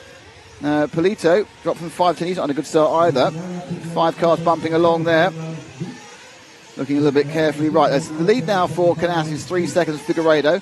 Figueiredo is about 2/10 ahead of Fend, and this bunch is battling away. That's the position up there for Coelho. So Coelho moves to 7th, the Skidmore bounce slightly out of the way, and now his next target is Parente. If he goes past Parente, he's back into the bump-up positions. He only gets past him. That was Parente's mistake, and that isn't Parente's mistake. It's got him bowled out there. So it's all kind. Oh, I think. And he was given the penalty. I think it's a penalty for Skidmore there. They're getting pretty tight now, aren't they? It's a bit of tough. That was good news for Polito, who picked up two positions. I assume Skidmore, is on a drive-through, 2.8 seconds. So that's 2 drive-throughs in the first 4 laps.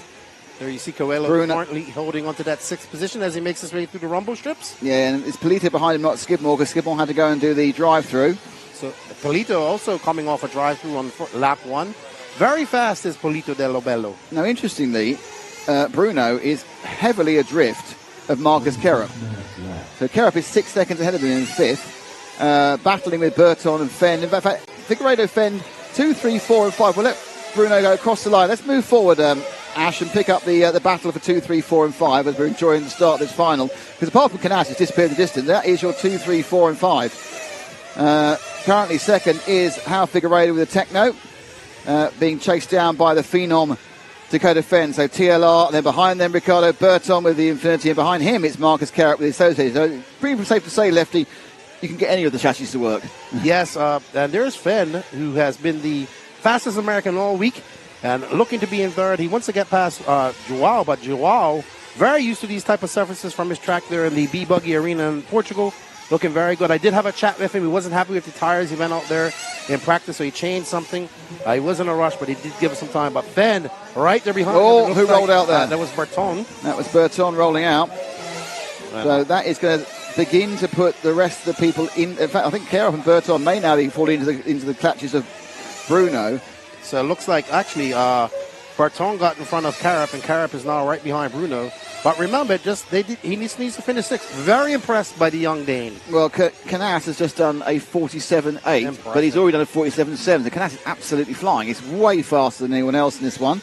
Down in the bottom left-hand side of your screen. And he has a 5-second lead. There you can see our battle cam. So we do have moving 2 cameras for you. There is Canas absolutely locked and dialed in. And we have a big battle right here between the yellow and orange Techno of Joao Figueiredo representing Portugal and the American, the Phenom, Dakota Fenn in the low seat. TLR. And Fenn is right behind him. Joao slamming that door. Every time he has a look, you can see just behind him, pretty Ricky Burton is on the move, as well as Kerup and Coelho. Yeah, minor error there by Canas, first one so far. Actually, he made the mistake last lap, which we didn't see, and dropped for 3 seconds. So it was before we came to him on the insert cam. He dropped down about 3 seconds, but that's fine. These cars running through. Second and third, this is what you're looking at. Figueiredo leading Fenn. Race settling down. 7 minutes. We're getting to the point now where we're going to have pit stops. And the one looking on the outside in right now is Mattia Del Bello. Polito is actually 1.6 seconds back of Bruno Coelho, so Bruno can't make any mistakes. The young Italian right there in the SX car. Coelho has consistently gained on Canas, despite having 6 cars in between them. So the last few laps, he's done a 47.9. He's been gaining on Canas. Canas that time was a 48.5. Canas had two less than brilliant laps, even though he was still brilliant, if that makes sense. But this is the battle for second. And my guess is that they'll be coming in for fuel this time or possibly next time.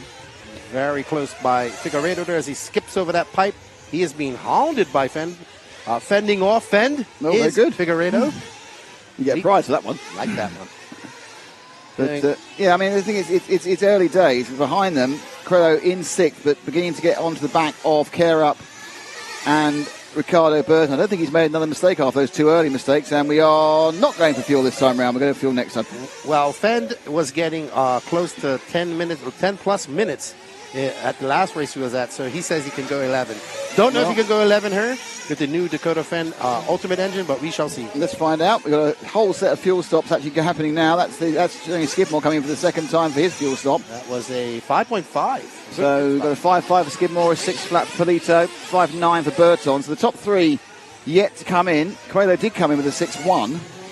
But that's fine. You come in at 7.5, you come in at 15, you come in at 22.5, and that's your half hour done. Yeah, I think we'll see Litos, Figueiredo come in this time. Yeah, I would think, realistically, unless you're going to go 10 minutes, you may as well come in now. We're at 8.10. Canas has come in. In they come. Oh, no. Fenn. Is Fenn going to do the 10? Fenn's going to do 10. Is he going to do the 10, or is he just going to do a bit of a longer run? 5.7 against 5.7. So a massive gain of 500ths of a second there for Figueiredo over Canas. Figueiredo said he's never made this is his best world so far. He's never made a final. Well, he's currently on for it. Ricardo Burton. What's happened to Coelho? Coelho's at the 7th. There's been a problem somewhere in the pit stop. Kerup's in 6th. There's someone not stopped. No, only Fenn's not stopped. He wouldn't drop behind anyway. Sinchitin comes in as well. Oh, where's Fenn? Oh, right. Fenn's ahead here. Fenn's ahead here. Let's see if we can find Fenn so we can find his pit. So Fenn's going to be about 1 car ahead of this, I think.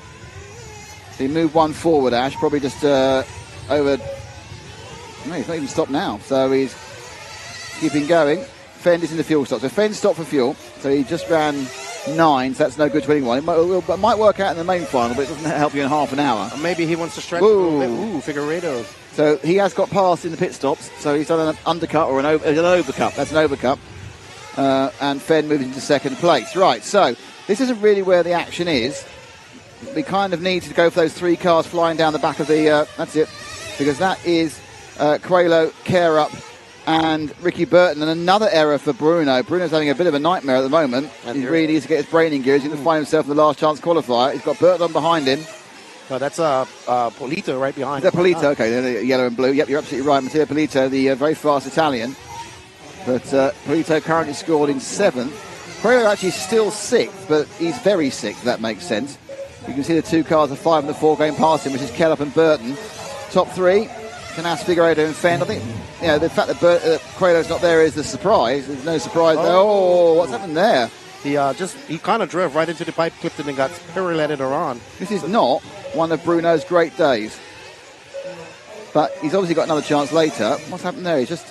Oh, that's just a misjudgment. It's just a misjudgment. Lucky that car didn't go. Don't forget, even if he doesn't bump, he will still be in the last chance. But coming from 13th is difficult, though Bonifat came from 12th and almost won 2 years ago.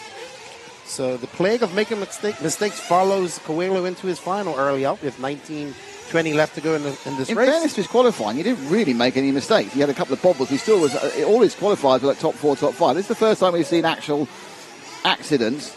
And I think there's an element we talked about before about Coelho needing to get his brain into 1/8 racing. And my guess is that if he does bump, we won't see those mistakes in the final. So what's happened in this meantime is that Carup's dropped back. Carup's has gone to 3rd. Yeah, Fenn's dropped back. What's on Fenn? He must have had an error. 53, Fenn's had an error on that last lap. So good spot there.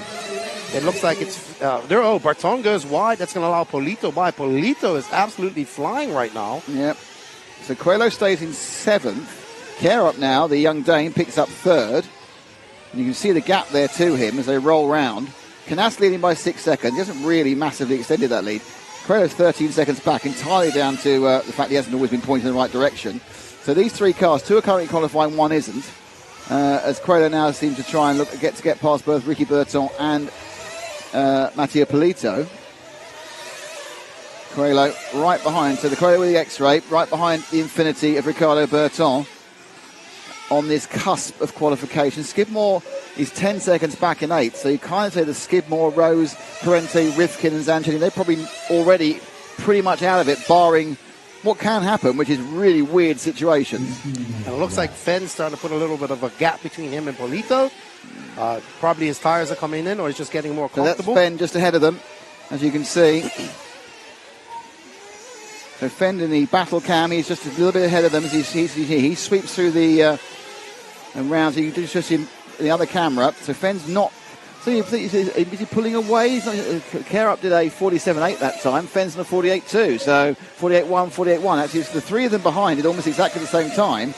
And Carup pulled half a second on him. And it's a 47.6, fastest lap of the entire race. 47.6 from Canas. I'm interested in what Canas is going to be doing in the last 5 minutes, though, when the tyres go bald. But I think he's going to comfortably qualify, and this is going to comfortably worry Ongaro and Ronathark, I can tell you right now.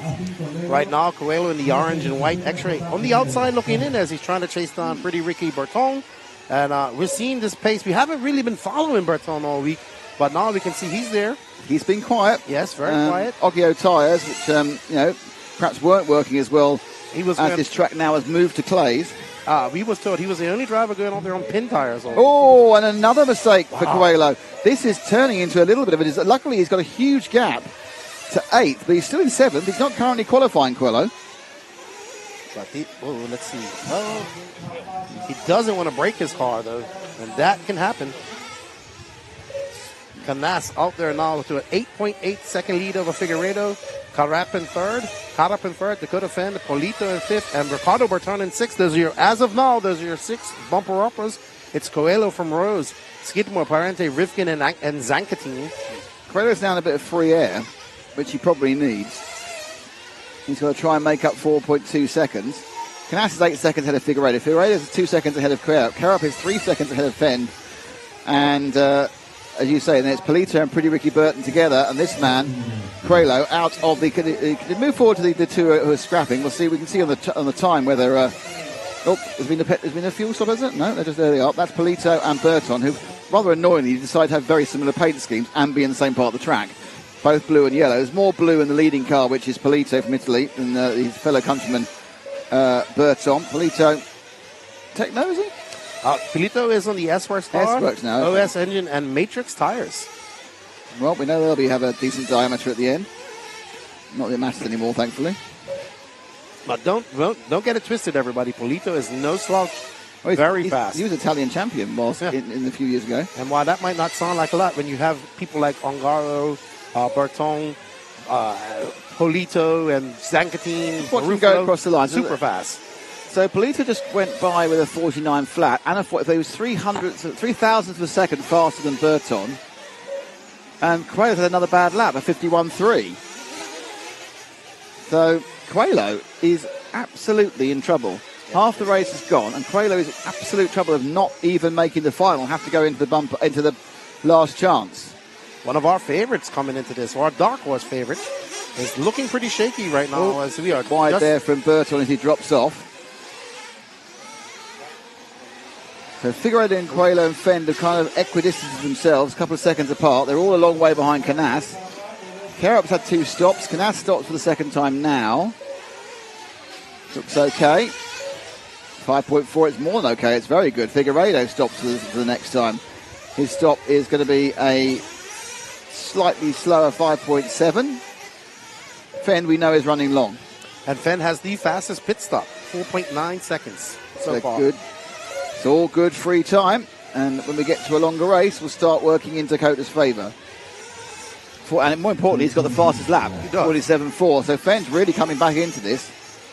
So don't ride off Dakota Fenn for the final. Obviously, a little bit away behind Canas at the moment. Let's move forward one. Let's see if we can pick up the back of Carup, who's about 6 seconds ahead. Not seen much of Marcus. Polito. That's Polito, so he's go forward one more. So he should be... There he is. So there we go with Carup. Right behind Figueiredo. On the 7. Very impressed with this young man. Very, very impressed. He certainly turned it around from the Euros, but it just wasn't really his day or his track. Enjoying the high grip. Obviously, there's a lot of indoor electric off-road 1/10 racing. Sort of moving forward. Figueiredo a little bit ahead of him. He's only timed at 1.6 seconds ahead of him last time round. And they go through the Conchimar corner. Up and over the double goes Carup, the 2-time European champion, chasing down the man from Portugal, João Figueiredo.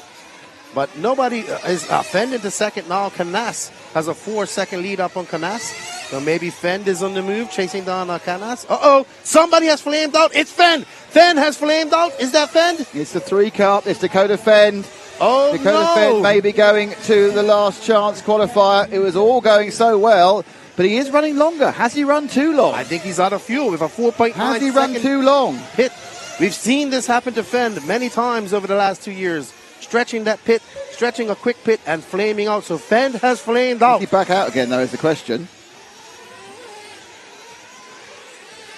So, has he got the car going? I don't know whether it's going yet. So that bodes well for Coelho. Well, it's a bit of luck, really, isn't it?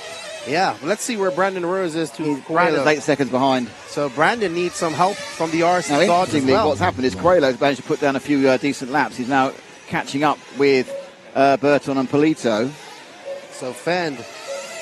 Fenn scored last despite the fast lap. It's not all over, though. In previous years, from 2018 or back, it would have been the end of the day, but he's still got the last chance to come through. Let's not forget, he did win it in 2022 from the rear of the field.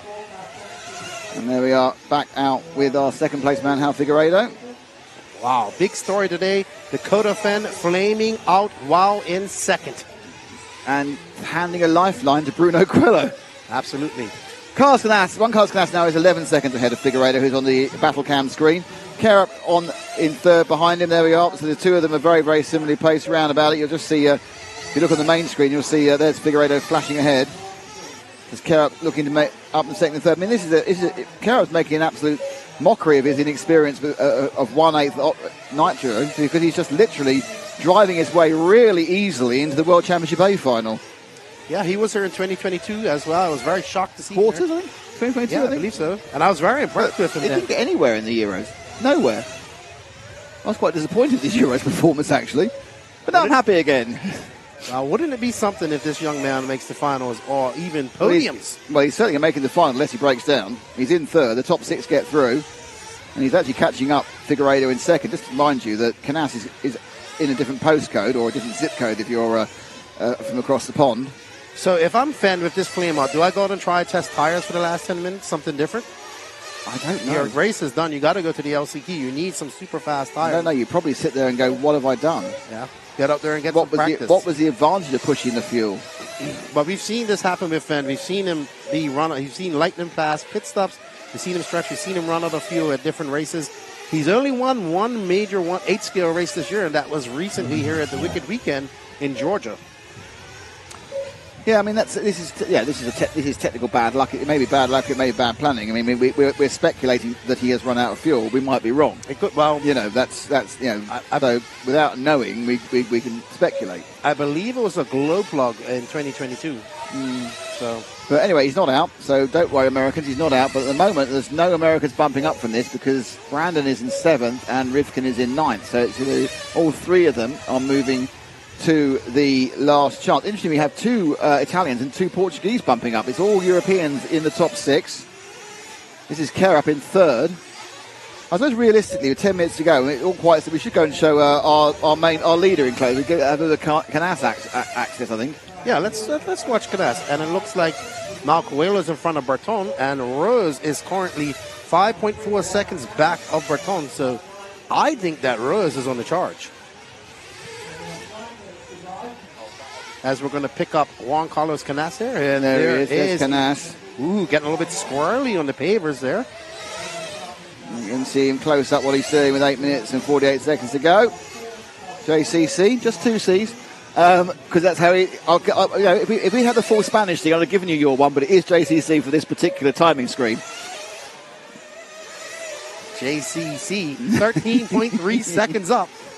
And Carup is now 0.8 of a second back. Yeah, Figueiredo and Carup is a battle, but so is Polito and Coelho. They're both the battles out there. So Rose now, that gap between Rose and Berton is 4.7 seconds. So either Berton is losing some pace. It's possible. He is, because that was a 49.4 and a 48.8 by him, by Brandon Rose. We're not seeing 47s anymore, are we? No. As the tyres are getting a little bit tired. I mean, even Canas looks a little bit squirrely. Up the way goes Canas. Oof. Impressive. Let's we're getting a bit of love. Let's see if we can have a quick shifty at the 4th and 5th place battle between we might actually look at Coelho, because Coelho's sort of a couple of seconds ahead and a couple of seconds behind at the same time. Carup comes in for his final stop with 7:40 to go. Canas and the S-Works sort of dominated. Polito comes in for fuel as well. Coelho's in for fuel. Burton, there we go, released out. That was and then down the road goes Bruno. So Bruno now just leaving the pits. There behind him, I think it was Brandon Rose, was it? No, I think Rose may have got an extra lap longer. So that bright orange car. Polito running in 4th. Coelho officially in 5th. But I think he's dropped a bit off during the pit stops there. Yeah, no, Polito had a bad pit stop actually. Polito had a... No, didn't. Sorry, I'm reading the wrong line. A 5.2 pit stop for Juan Carlos Canas. His mechanic is on it. They are on it. So who's behind Polito now? I think that's Fenn. Oh, that's Fenn recovering. Okay, so Fenn's recovering. Back one. Oh, let's see. And we will then pick up, I think, Bruno again. Sorry, that's Skidmore. Is it Skidmore, is it? Oh, Skidmore. No, it's not. It was right. You're right. It's Fenn. I was right. You're right. Just live with it. You are correct. You're right. Okay, so Bruno crossing in 5th. He's managing. Oh, Brandon Rose has scored 6th. But that's mainly because him and Ricky are having a bit of a battle. Let's see what happens in the next lap when they came out. Is Ricky right behind Bruno? No, he's a couple of seconds. We've got some people who are a lap down or recovering in between there. And so back with Bruno there, because the car in the middle there is Fenn, and he's out of it. Not out of the championship, just out of this particular race. Figueiredo and Carup have split up because I think there's been a bad lap for Carup. Not just his out lap, but a bad lap as well. He's now 7 seconds back, 21 behind Polito. Polito is the only Fenn very sportingly moves out the way for Coelho. So, and then Coelho makes another minor mistake, gets away with it. I'm sure it's irritating for Fenn to back out for a second time. So behind them both, it's Sanchez. He's got both the back markers behind him. Sanchez-Tino. Oh, who's rolled out there? I missed it. That was a roll-up. It was a red car, so I don't think it was necessarily anyone involved in this battle. It may have been Skidmore, who's also a lap down, rolling out. So, Coelho in 5th. Brandon Rose back to 7th. Yeah, unfortunately, I was hoping it was going to be a bit of a battle. They've now split up 6 seconds apart. Everyone's made their final stop. Polito's made 4 stops. That's why he's got a drive-through right at the start. Coelho theoretically could get up to Polito for a 4th. He could very easily get up because Polito's ahead of him. There is Polito down below. And just behind him, as you can see, is Coelho. Coelho now comfortably in 5th. With 5 lost minutes some drive. left to go. Oof. So it's going to be interesting to see. But this is the battle on the track, Lefty. Can Coelho move up to 4th place? At this time, it matters. Start position. Yeah, it is for something. Yeah, it certainly is, because you want to stay out of the chaos, which is the early laps. Now, interestingly, the battle for 6th and 7th isn't really happening at the moment. Yeah. Ricky Burton looks like, good or bad or indifferent, his car's going to be is absolutely going to just be fast enough to Burton right take Brandon Rose. Burton is now right behind him. He's 2.5 seconds who scored last time round. Yeah, he's in the background. You're absolutely right there. So you've got 3 cars slightly spread out, but just ahead, as you can see, on the insert camera, is what Mattia Polito's doing. And then in the background here, you can see the action from Coelho. Coelho looking to recover from what basically was way too many errors in the first 5 laps. And those errors cost you so much because you end up behind all the traffic. Burton making a mistake in the background, it looked like. No, that might be good news for Brandon Rose, who's 6 seconds behind. Rose is a 48.6, as did Ricardo Burton that time. So, and now, Coelho right close to Polito in the battle to 4th. Canas leading by 17 seconds. It's been an absolute masterclass from the Spaniard. I suppose with his most likely main protagonist and while blowing it in the first couple of laps. It was kind of like a bit of a Sunday afternoon drive on a Saturday. While these two race each other, it looks like Burton is starting to make inroads on him. We should see him coming more and more into shot here if he doesn't make a mistake. Burton with a 49.9 that time by. Yeah, Rose was a second and a half faster. He's got it down to 6 seconds, but he's only got about 3 laps. Burton losing some time on that lap, so he has fallen off the back end of these guys. Yeah, we'll keep an eye on that one, because that may suddenly come as fire alive. If Burton made a mistake, it's fine. If Burton's run out of grip, it's different. But these two, Polito with the S-Works, look at that, the gain that Bruno made, landing down. Bruno's, it's going to be all about in his brain, whether he felt a bit scrambled by that bad start, but now he's up and running again, and we see this quite a lot. Bruno now getting into the groove. Polito looking a tad slower, but has track position, and they've got 3 laps to go. Just to remind you, it's Canas leading, Figueiredo 17 seconds, and then 2 seconds behind Figueiredo is Carup. So Marcus Carup, the young Dane, easily qualifying at the moment for the World Championship A main final. If you would have told me that last week, I would have said no, sir. Yeah, absolutely. I couldn't agree with you more, but it's great to see. And it just goes to show that, talent will out, and he found himself in the groove, and he's able to exploit it. Anyway, these two, Mattia Polito doing a very, very good job at the moment of holding back Coelho. Just looking again at the back, Burton last time round was 5 seconds ahead of Rose. And that's important. That's the final automatic bump up place. These two go by. We'll wait for the clock to tick by on Burton.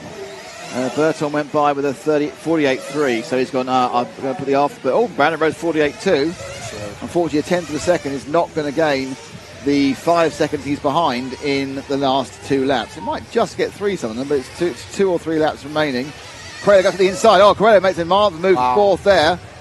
Great pass by Big Coelho. cheer from the Portuguese contingent. Just came in, Polito went a little bit wide, didn't fight it. Had a bit of an oversteer moment as well. And Coelho picks up that fourth place. Coelho just forced his way in there. You saw him on the brakes turning at the same time, rotating that X-ray around that 180 underneath Polito. Brandon Rose now still on the outside looking in. And Berton, we're just on a minute left to go. Yep. Still 2 laps to go in this race, so anything can happen. Well, anything can happen with flame outs and problems. Berton now, his lead has dropped to 3 seconds. So we need to drop back 2 to Pretty Ricky Berton, because if Bert makes another mistake, he might lose that bump up position. The thing is, I think that Berton might not make another lap, actually. So it might be the last lap for Berton. There's Berton. We see there, you saw a flash in the background. That was Brandon Rose. So Berton, there is Rose. You can see the distance between the two of them. It's real toss-up if there's another lap in it for both of them. It may be that Rose will miss out on the extra lap and get caught by the clock. Yeah, I think he will. I think they both might be. It might be just these few corners to go. Berton, 17 to go, 16. Berton will get another lap. I think Rose weren't. Kerup's come in for a stop on the last lap. That's amazing. So Kerup came in for a last lap stop. Berton gets it now. Will Rose get across? Rose is going to get it. He does. Right, one more lap. Now, the gap between them is up to 3 seconds. However, if Berton keeps it flat and running, it's absolutely fine. Got Polito in front of him as well.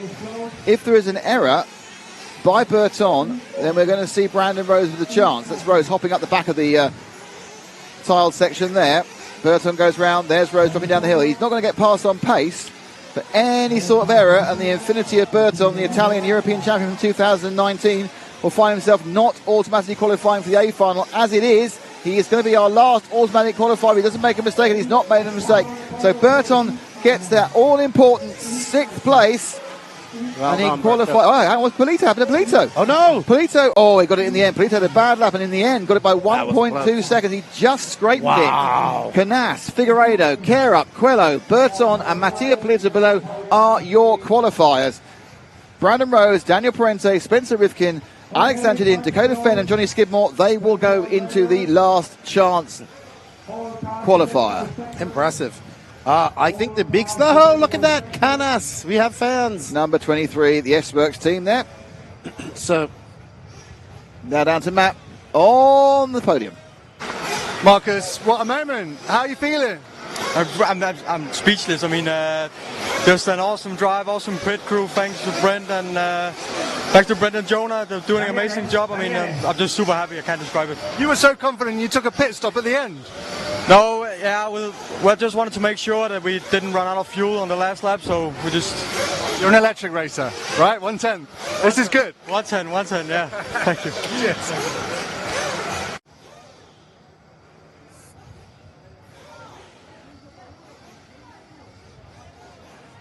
Kerup doing the business there.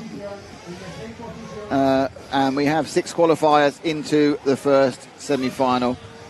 Wow, that was, I think the big thing out of that was Fenn flaming out. It's like a repeat of 2022. Fenn flaming out is the absolute big news. The second big news didn't happen because Coelho raced himself into 4th.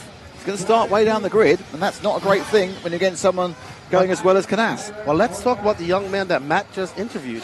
Showing incredible pace. Absolutely. And incredible driving for a driver that barely races 8 scale. It's one of those kind of serendipitous moments in motorsport where a driver, a car, a track, and a team just click.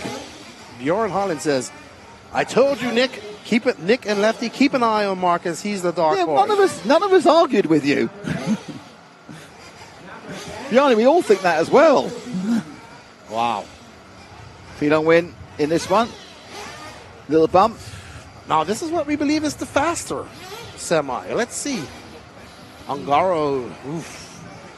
I'm excited. Thank you all for tuning in. Don't forget to smash that like, sub, and notification button. Share as well. Let's get this out. LCQ is going to be a bloodbath. It is going to be awesome. Awesome. There's going to be awesome sauce. There's going to be some emotions. Yeah, totes emotion. As these drivers get ready for their 5-minute warm-up. Here we go, taking part in this semi-final B. is Davide Ongaro, your reigning double world champion, 2018 in Perth and 2022 here in Redovan. Then we have your 2016 world champion. We have David Ronefalk. We have your multiple European champion and twice TQ at the Worlds, Elliot Boots in 3. Then we have the Kilic brothers. It's Birken just ahead of Burak, 4 and 5. Then comes the American challenge, Mason Fuller in 6. We have another world champion, Robert Battle, who won it. But we've got all the active world champions in this one. Because we haven't got Ty, but he's retired. And Cody King's retired. So all the active world champions are in this semi-final. Absolutely. Phylan Wind, in a complete contrast to Robert Battle. It's the other opposite end of the experience and age scale. He's qualified himself into 8th and straight in the final. Then we have our 4 bump-ups. Una, man of many words happening. Oscar Navarro, Ryan Mayfield, and Renault Savoia, of course, who picked it up on the what's the word? It had 2 things. It had a protest table and then a let's shrink your tank when it gets cool table. So double table there for Savoia. So the question really is, can Mayfield get directly into the final? Because the problem he's got, if he gets in the LCQ, he's up against Fend. So, it's made things more difficult, I think, for Ryan. So somebody asked how many people qualify for the LCQ. All of them. All of them besides the 12 that make it to the semis. There's 12 in that. So. And they will battle it out over 15 minutes. Hey, good morning, Lance. How you doing? Shout out to Lance McDonald and the Elite RC Productions crew. Good to see you. See you next week. In a week's time. Alrighty, so I am excited. Permanently excited. Well, it took about a week to get excited. And, really? Is that your age? No, I've learned to just ease into the excitement. You don't want to get too excited right off the bat, and then you by the time you get to finals day, you can't even move. That was my mistake back in the day. Well, the last time you couldn't speak in the final. I know. I couldn't even speak after the final, and that's rare that I am speechless. So. We have Ronefalk and Ongaro decide to be down that end of the Boots, and then there's Robert right next to him. Yeah. Everyone's wearing ski goggles because of the dust that comes up. Yeah, it is dusty. The wind has been getting us. Our equipment's full of dust here. As I blow some of it off the screen.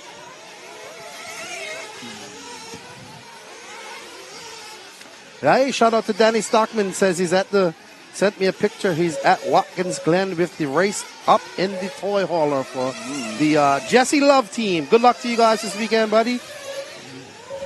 Brilliant stuff. Enjoy it. The biggest race in RC, and it's brought to you by beachrc.com.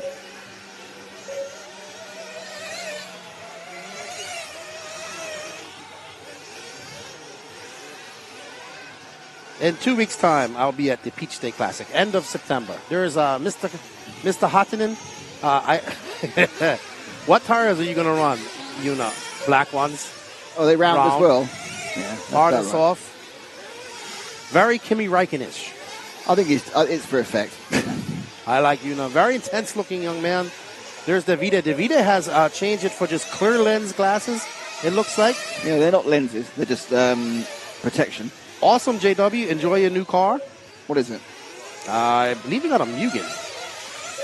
But thank you for tuning in all week. We have Turkey in the chat as well. Hakan Duridi cheering on the Kilics. Bob Thomas cheering on Ryan Mayfield. Go Renault. That's Savoia, starting from 12th. Temperatures picked up. Yeah, it's getting a little bit warmer. A little bit warmer. Cloud might be burning off. This could be bad news for tyre wear. So, Emerald Kuplo RC cheering on the Kilics. Oh, this is going to be exciting. Ongaro, Ronefalk, Boots, Kilic, Birken and Burek, Mason Fuller, Robert Battle, Elon Wynn. What did you think of Canassa's performance just now? Well, metronomic, wasn't it? Do you think he's still the favorite going in? It's an hour. Don't know. No predictions? If the Euros had been an hour, he wouldn't have won it. So this is true. This is true. They obviously might have chosen a different tyre, of course, but he is in tremendous form, and that's one of the key things. He's in absolutely tremendous form. He is. He's in very tremendous form. So we shall see. We got Aaron. Hey, Aaron Kaufman, how are you? Cheering on Mayfield. The final will be at what time again, Nick? 4:05. 4:05 local time, and the last chance qualifies at 3 o'clock local time. Okay, so 4:05 for the main final and 3 o'clock for the LCQ. Remember, 6 hours for our American racers, 6 hours to EST, 7 to Central, 8 to Mountain, and 9 to Pacific time, which James will know all about because he was just on Pacific time maybe 48 hours ago. He doesn't know what time it is. Don't ask him difficult questions. James needs a frosty beverage. Car's going back to the pit lane now.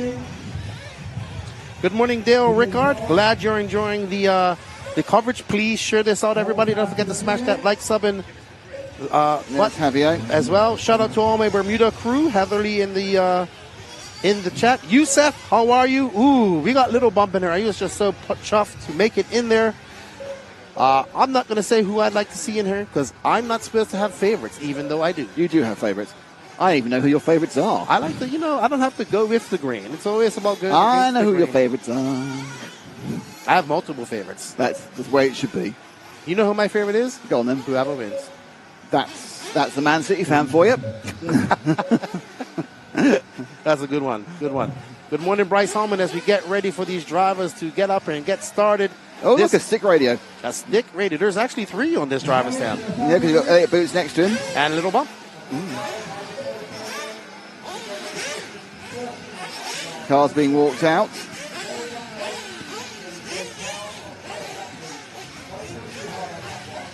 Let's get ready to rumble. Woo. Didn't know you were a Anton Deck fan. There we see the Viking being fueled up by Max Gotzel. 2 car. So the 3 car is Elliott Boots. Elliott Boots with, I don't know who that is. On the S-Works team. And There's there Mauro. is Mauro Ongaro with your currently reigning world champion. He's been world champion for 6 years. Will it end today? And they're away. The second semi-final for the 2024 World Championship. Ronafalk immediately gets ahead of Ongaro. There was a kind of an after you, Claude moment there where they decided to go back. Well, someone had a problem at the back. I think it might have been Savoia. Big cheers in the corner. They're obviously happy with the Ronafalk move.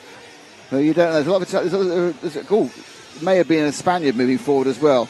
It's Boots in third. So it's the order Ongaro, Ronafalk, Boots.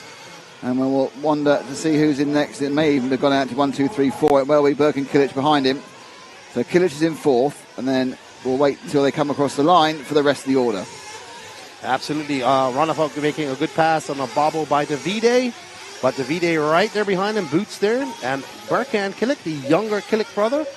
So Mason Fuller now moving up to fifth. Robert Batty in sixth as Borak drop fly. Feelong in eighth, still in eighth. Navarro ninth, Mayfield, Unahanan, and Renault Savoia. Yeah, no real moves for the bump uppers in that one. They were the bottom 4. They've shuffled about a bit, but they remain the bottom 4. So 1, 2, and 3. So Ronafalk leads. Ongaro second. Ronafalk made the most, you say, absolutely right there, lefty of a bobble. And it's pretty obvious that Ongaro thought about fighting it and then thought, no, because if I have an accident in his first couple of laps, it costs so much time. So Ronafalk moves away. And let's see what the first running lap for David, the X-Ray and his FX engine will give him. Let's get this is the first 2 finishers in the 2022 World Championships here. We've waited 2 years to see these two battle it out again. Not in the final, but semi-final at the moment. Ongaro lays down a 47.7. And they're slightly pulling away from Boots and Burke. I think they're very pulling away from them, to be honest, because they are absolutely flying. And I think there's also a little bit of, I'm faster than you going on here. And there we go, Ronafalk. And this is the kind of thing you always feel. You never think that Ongaro is on the edge of an error, and you always think there's an outside possibility that will go wrong. But it's not really a mistake. He's just kind of like unlucky to get a bit of a grip roll there. Now, I don't know how far he's dropped down. My guess is he may have gone as far as 5th. So now we have Kilic, who there he is. Right between... It's Boots into second now, Kilic in third, He's and got fourth. Ronafalk in the fourth. Ongaro gets away with a 48.1. I think he would have eased back his pace a bit as well. given the fact that he saw Ronefalk rolling in front of him. So is that a drive-through for someone? Yes, it was. Battle got a drive-through. Not quite. He got a stop and go, actually. So it must have been very erroneous to get a stop and go. Oh, so Robert's going to drop. Down they come through. Oh, and an error from Burkham. And that puts the third place back up to Ronefalk. So it's Boots in lead there in second. He sweeps down round through the Contramar corner. Third is Ronefalk. Fourth is Birkin Kilic. Ongaro away by a couple of seconds. Ronefalk lost about 3 with that error. So now he has to kind of concentrate on being absolutely solid for several laps, really, to avoid falling into the clutches. Bit of a stretch on this one, not too much. Burak Kilic is only 6 off the lead. And then Mason Fuller, Navarro, and then Wing, little bump. Navarro, Hatton and battle. Mayfield, unfortunately, is not making any real progress at the moment. So, plenty of time, but it's not really happening for Ryan. He did do a 49.3 last time round. So, Robert dropping down to 10th now, after that stop and go. There's been an error by Ongaro because he's now right next to Boots. So, Ongaro, who did have a 3-second lead, had a problem probably by looking at how they come towards him at the bottom of the roller coaster. So, pretty obvious that Ongaro saves his errors for when he's not on camera. He doesn't make many. And it's 1, 2, 3. No, we do know that Canas made 1 error as well, which we didn't see. So they're obviously sharing errors as well. He has a train of cars behind him as we see Boots now starting to see and sniff the rear wing of Ongaro. And Ronefalk on the move, Burkhan tagging on as well. So these 4 are just pulled away from Burak. And this is Burak and Mason Fuller battling it out behind them, and Little Bump right behind them. Yuna Hotton and Little Bump involved in the battle. So early days here, just almost 5 minutes on. Yeah, the settling down period is interesting that Boo's looking strong. He's not made a mistake yet, and he's turning laps. Very, very good at very long finals, Boots. He's not quite, we always say the longer the final, the better. Also, Robert Battle. Well, he's also a very good driver of long finals. None of these people are bad at long finals, but you just feel the ebb and the flow. It just ebbs. It flows a little more towards Boots on a long final. But of course, we've got a man in front who's won 2-hour-long finals to win the World Championship. And a man behind him who's won 1-hour-long finals to win the World Championship. And last time round was second. Birkin holding on well there. So the Kilic brother is holding on well to the 3rd and 4th. Mason Fuller in 6th.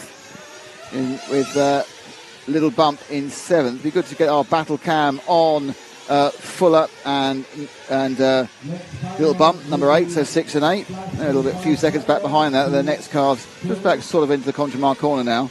We'll just see how they're going whilst we also look at this lead, which is really Birkin absolutely not letting Ronefalk get away. As we see Boots kind of just settled in, but right now, Ronefalk pushing Burkhan. Actually, Ronefalk and Burkhan are really pushing each other faster. Boots just not trying not to get up behind Ongaro, but Ongaro slightly pulling away as they ride up the straightaway over the double. They go, where is Ongaro? Coming through the 180s, there he is. Boots not too far back. Ronefalk looking to move up. Burkhan showing some pace. So there we've got Burak and Mason Fuller.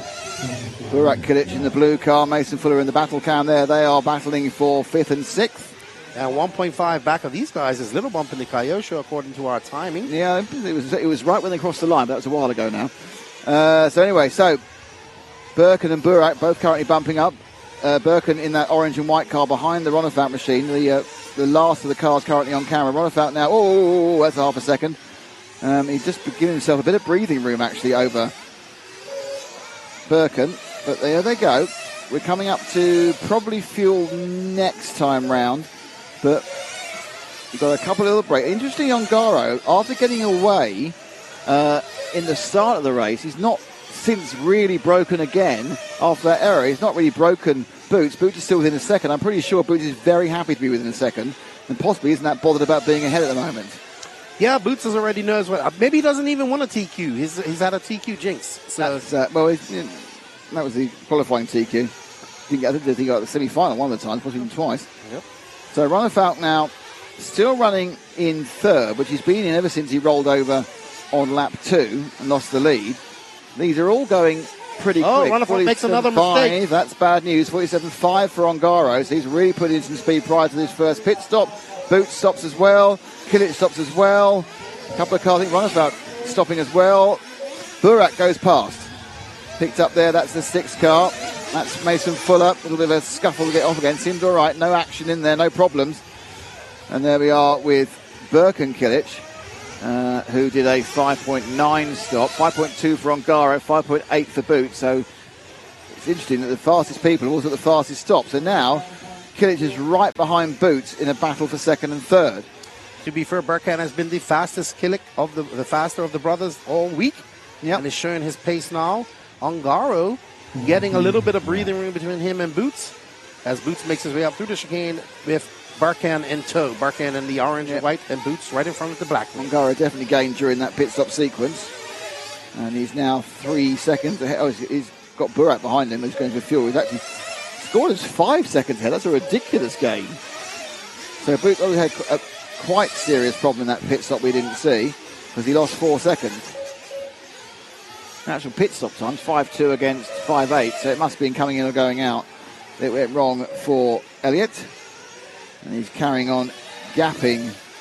Well, in fact, dropped down to 6th. Yeah, now. He dropped on with that accident. And second accident, yeah, he's down to 6th. He's got 3 seconds on Mason Fuller in 7th, so it's not the end of the world just yet. And Little Bump is now up to 5th. Yep, the youngest man in the final, car number 8. Is just a couple of seconds off this. Just drop back 1 car. Let's see the see Little Bump. We've not seen him so far.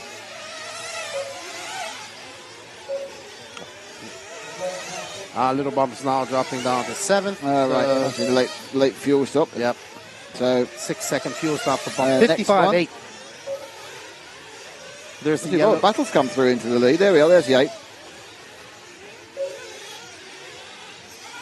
Robert Battier now in 6th. As we are on board with the yellow, white, and green X-ray of David Ronnefalk. Ronnefalk up and over around that 180. He makes his way through this very fast, very tricky section. We've seen a lot of accidents there. We saw Mayfield have some errors there as well at very high speed as he looks very comfortable. There is Burak in the red and white, and there is Robert Battier. So Battier up and running into 7th place. Gone past Little Bump, so that's obviously was a bit of a long, either an error or a long stop. But Robert trying to push his way. Don't forget 2012 world champion in Argentina. And Argentina, rocking his Argentinian 2012 color paint scheme and his T-shirt yesterday. Yes, he's obviously absolutely trying to inspire the ghost of his victory, the spirit of his victory. All right, now he's in 6th. He has a 1.4 second lead, a 3.8 second lead up on Little Bump. Who dropped out then? Mason Fuller dropped out. Mason Fuller dropped down to 8th. So Ongaro Boots, Kilic, Ronnefalk, Kilic. It's Birkin and Burak. Currently bumping up to another IFMAR World Championship final is Robert, and he said that his aim was really just to get to the final. Now he didn't make it last time here to the final, if I'm not mistaken. So Robert has made many finals over the years. In the insert there, it's a battle for second and third between Elliott Boots and Birkin Kilic. You can see they're quite a long way ahead of where Robert is at the moment. They've already completed the Rumble Sim. That blue car ahead of him, that's Burak Kilic. And that's allowed Ongaro to pull off to a 7.1 second lead over Boots as he battles his way with Birkin. Now Ronnefalk into 4th. He's 3.4 back of Birkin. Burak 0.7 of a second back of Ronnefalk. Robert in 6th. And Little Bump, Fuller, Navarro, Hotton, Mayfield, and Savoya. Not sure where Little Bump is at the moment. So all of America's hopes riding on Phylon Win and Mason Fuller right now for a direct bump into the final, and they are both on the outside looking in at the moment. Yeah, it's a difficult situation. This is a very stacked semi. You know, Ongaro, Boots, Kilic, Ronnefalk. That's 5 places gone, really, isn't it? You would kind of say if you in a European Championship, be gone straight away. There's a 5-year finalist. Kilic is very strong. They didn't have a very good first qualifying day. Came back really strongly in the second qualifying day. Not even halfway through this one. Yet to have the drama of semi-final 1 with Fenn's flame and Quaylo's problems, though in fairness, Ronnefalk had a few issues himself. And it's actually currently looking pretty good for Elliott and for Birkinkid. Ongaro's away by about 7 seconds. I must admit, I didn't look at what the time was for Canas for the race. My feeling is that probably he'll be quicker just because he just seems super fast. But I might be wrong. It might be the Ongaro's quicker. And we are. You can see in our battle cam, it looks like we have.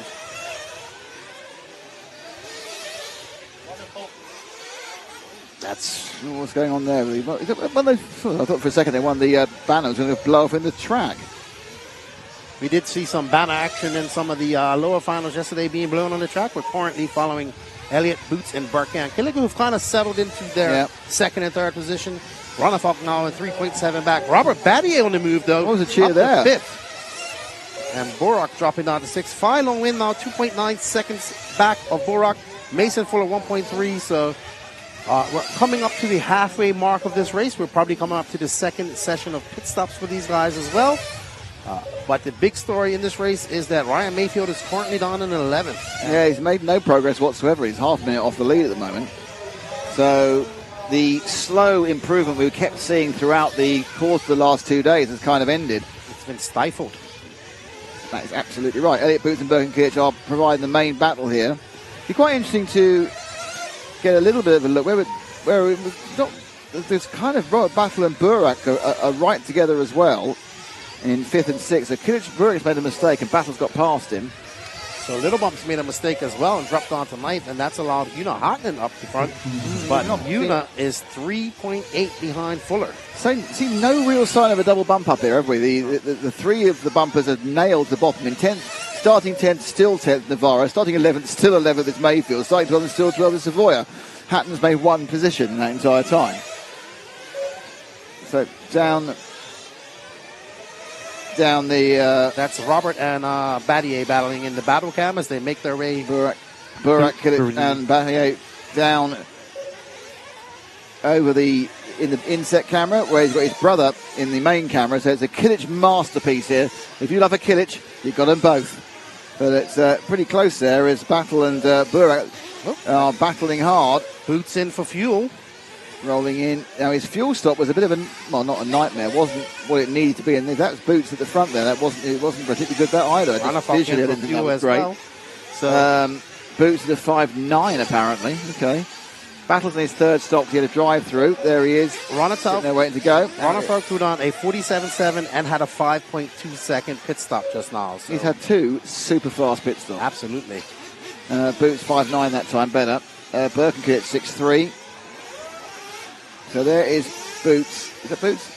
That is Boots. That is We're Boots currently now watching. running in the car 3. Just wait for the stagger to unwind of where he actually is. I'm sure Ronafalk's coming in a lap later. He's coming on the same lap. Ronafalk stopped twice. He'll come on the same lap. 14:28 left in this. We have gone past the halfway mark, and we have had no retirements, and we've had Ongaro, who's just kind of pulling away. He hasn't really been able to pull away more than 7 seconds on Elliott.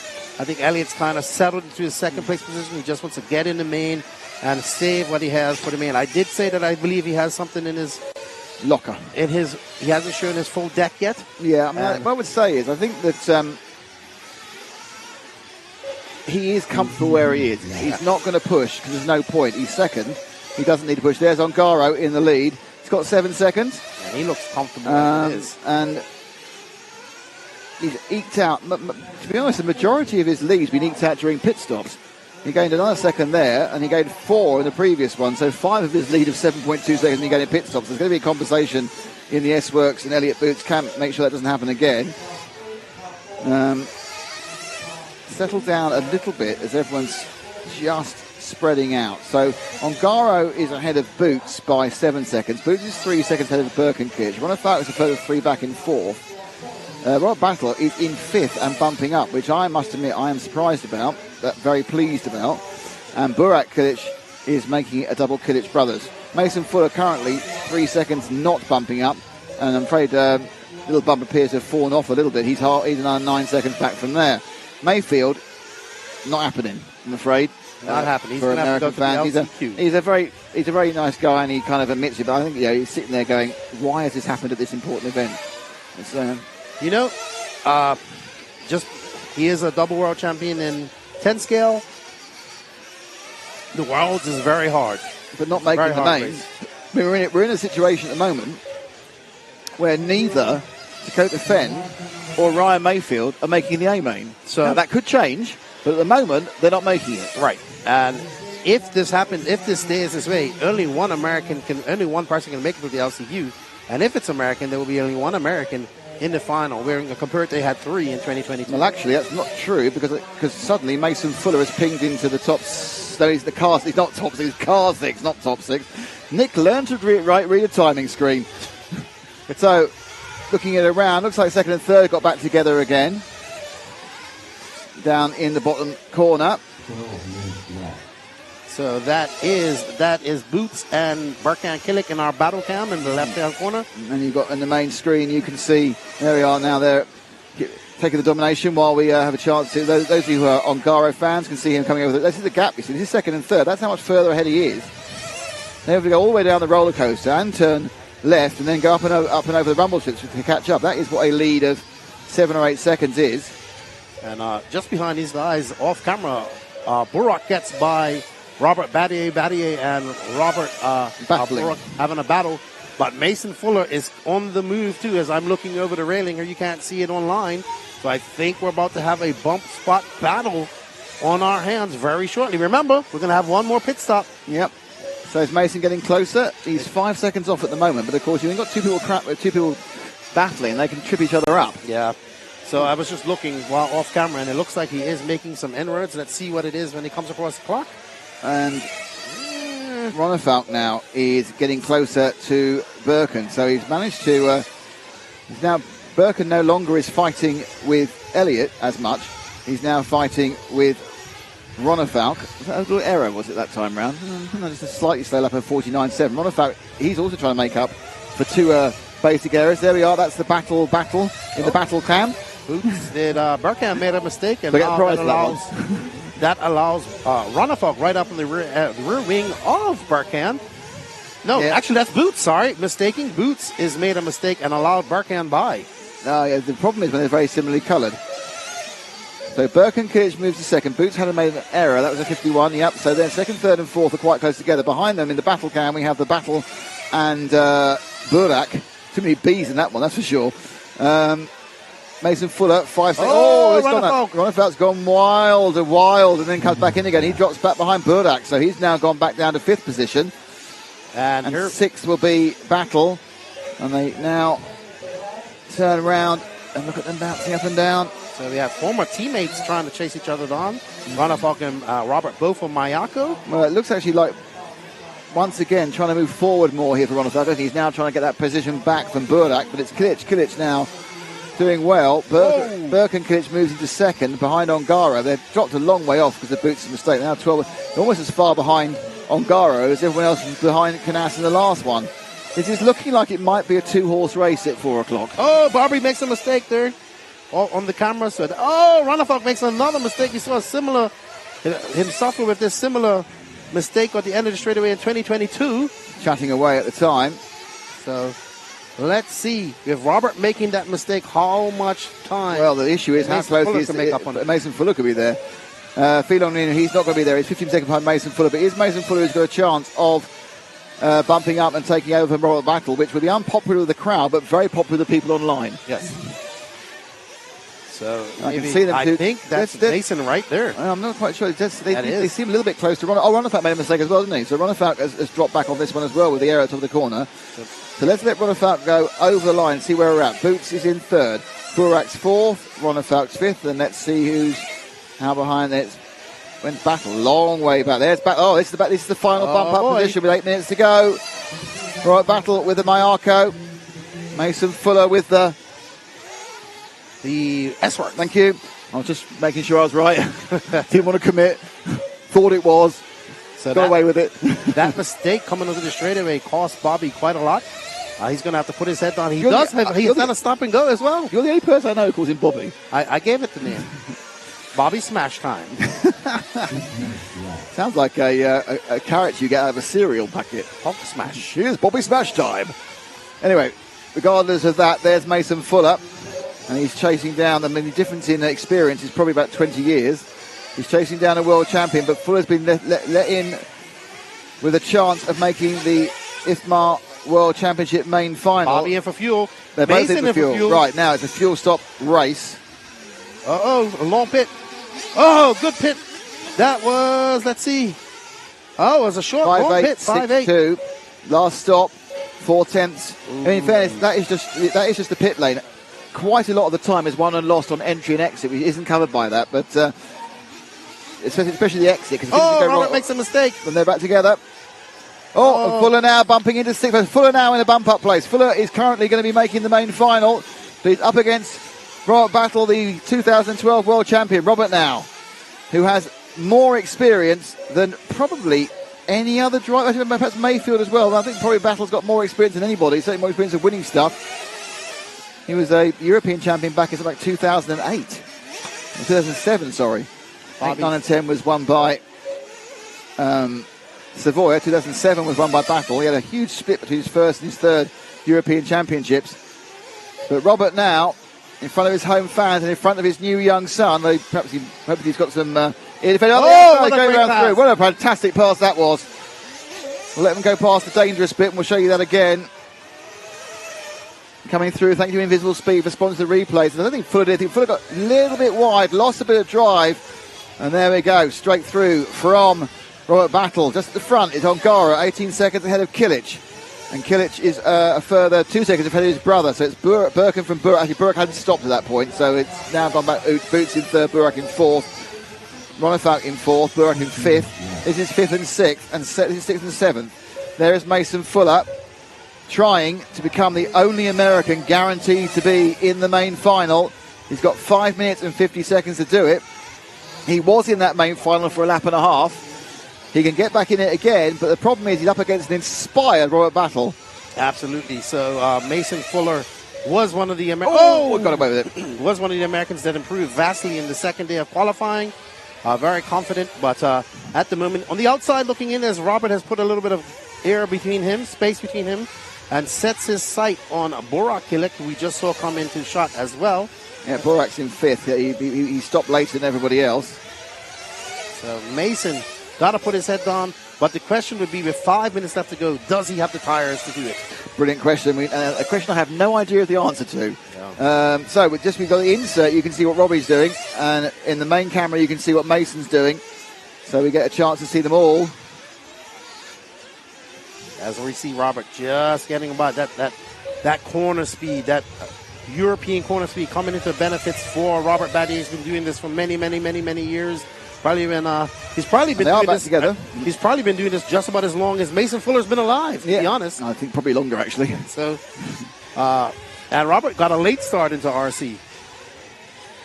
Oh, you see, by the time he was about 14, didn't he? Yeah, he was a European champion, very young. Yeah. Anyway, so Ongaro, Birkin Kilic, Elliot Boots, Ronefalk, Burak Kilic are kind of qualifying.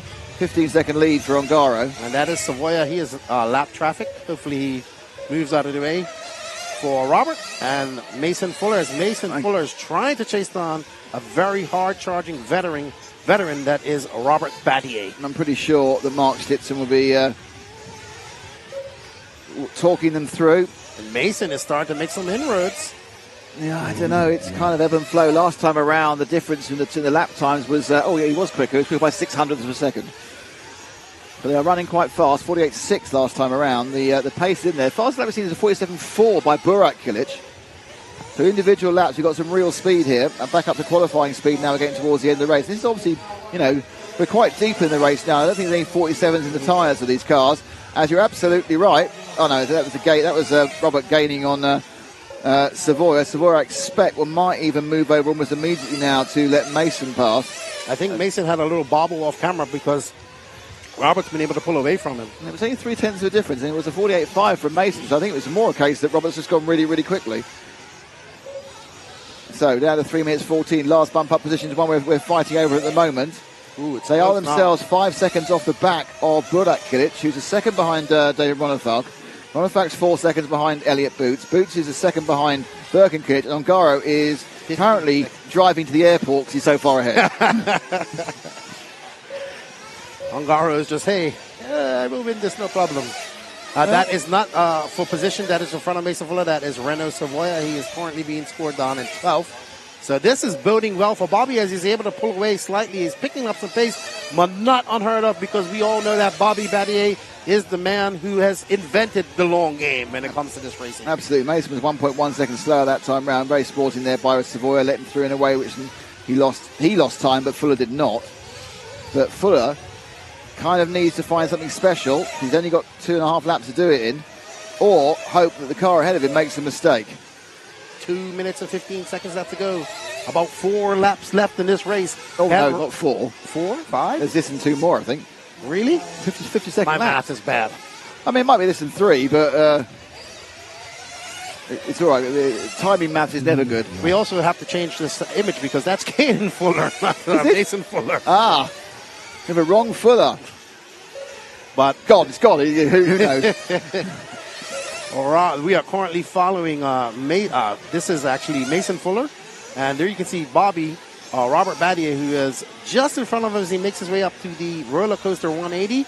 The 1.2 second gain by Mason Fuller in that last lap. It's really quite interesting because you don't really see sometimes where half a second goes one way or the other.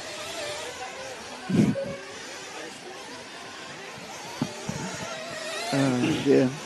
Alrighty, so 1 minute and 20 seconds left to go. Can Mason Fuller do it for the USA and guarantee them a spot in the final?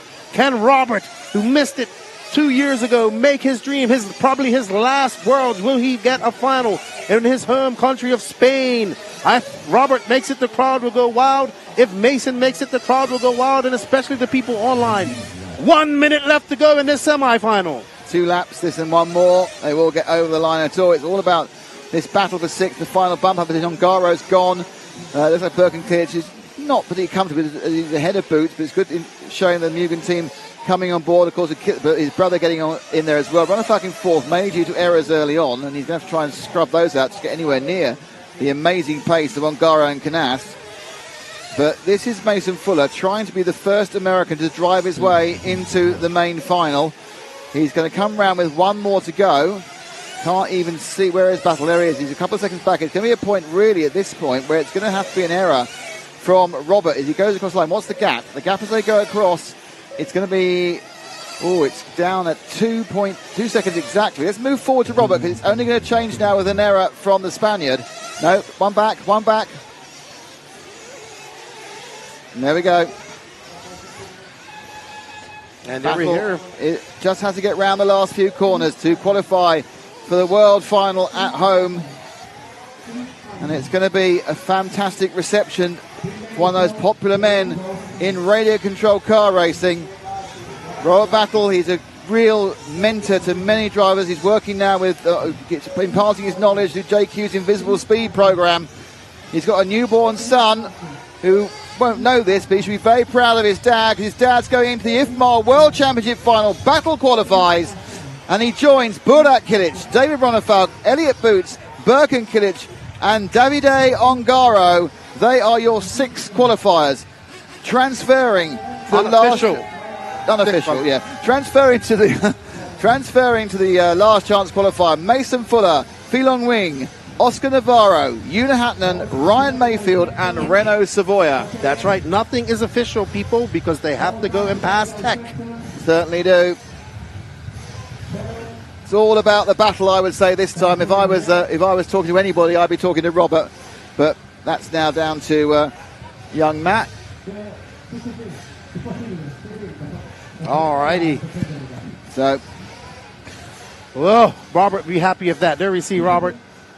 Absolutely superb performance. Hopefully it holds up. Let's go down and talk to Robert. Robert, is this what you mean by 36 move? Yeah, exactly. My 8th World Final. What was the feeling in that race? What was it like? Yeah, it was really bad at the beginning because I got the drive-through. Someone hit me out of the track and I just came back on the same position. But I mean, I cut it, that's true. But I thought as I was on the same position, they would be okay. They just made me the drive-through and I said, oh my God. Then I had 3 laps, so I said, okay, I go fast. And then at least I will be at the end of the pack. I will not be at the end of the pack. Then I just came in, but I saw the other semi-final quite slow. So I said, okay, even if I'm 6th, I think I will have my pace. Then Burak got me a bit, and I let him pass just to not have any fight, anything. Finally, we are on the A main for 10 seconds, so it was good. One more world final, could it be possible? Or is it just a dream? Yeah, I mean, we'll see what happens, but at least it's an 8th world final. It means like 20 years going. My first world final was 20 years ago, so it's good. There's plenty of people here cheering on for you, so good luck. Thank you. Did he say his first world final was 10 years ago? Because it wasn't. It was at least 12 years ago, as we won the world championship. Very, very popular situation there. Bobby Battle bumps up.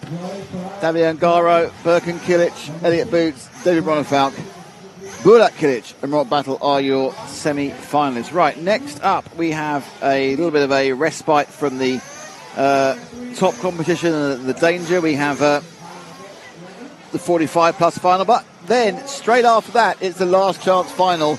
Can Dakota Fend drive his way into the A main and represent the United States of America? As it stands at the moment, we have 12 Europeans in the final. Can Ryan Mayfield find something?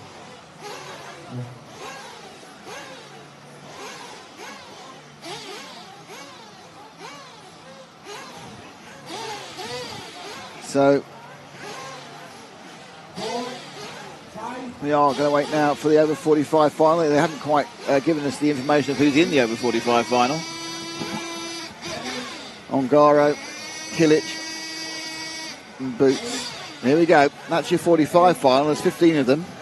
They had to qualify in yesterday evening, which we didn't know. We would have showed it. We didn't know anything about it. We've been packing up 20 minutes, and they suddenly started this qualifying race. Car 1, Adam Drake. Car 2, Kevin Brunston. Car 3, Danny Vega. Car 4, Thomas Annan. Car 5, Joel Suarez. Car 6, Pierre Fluet Leclerc. Colin Burns in 7. Costas Akafotis, Costas, you're always running somewhere, is in 8. Scott Yang in 9. Jose Angel Gutierrez is 10. Ricardo Fauch is 11. Kenneth Escobar is 12. Joaquin Ballesteros is 13. And Patrick Bollian 14. They've got a 15th man in there with Dirk Horn. So there'll be half an hour of over 45 fun. I was just watching. I wanted to congratulate Bobby, but I think everybody in Spain just came up and gave him a hug. It's good to see people coming up and giving him his hug. Probably his last World Championships. He said even if he makes the final, it's going to be, we don't know if he's going to make the next one. Well done, Bobby. Well done, Mayako. Well done, Ongaro, who takes the win. Ongaro had won that very easily. But the big story is here, Nick. No American currently in the final. So it's going to be interesting to see how they line up and what they can do. I think the biggest hopes for that would be for America right now look to be Dakota Fend, Brandon Rose, and Mason Fuller. So Ben Pett said 8 times in the world main final. That's incredible performance from Robert. Is there a published time when the A finals will start? Yeah, 4:05, which is 2 hours. Greg says that Adam Drake's not 45 yet. Yes, he is, because he's my age and I'm 46. Oh, there we are. So Greg's wrong. There we are. Greg knows all about going into 40 plus before he's 40. Yeah, so last chance final is in 44, just under 40 minutes. That was but what do we think now looking at Ongaro? What was Ongaro's pace compared to Canas? Let's have a look.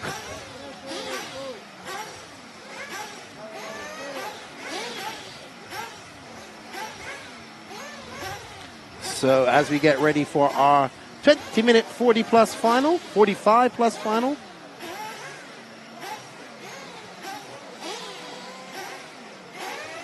I want to thank you all for joining us in the chat.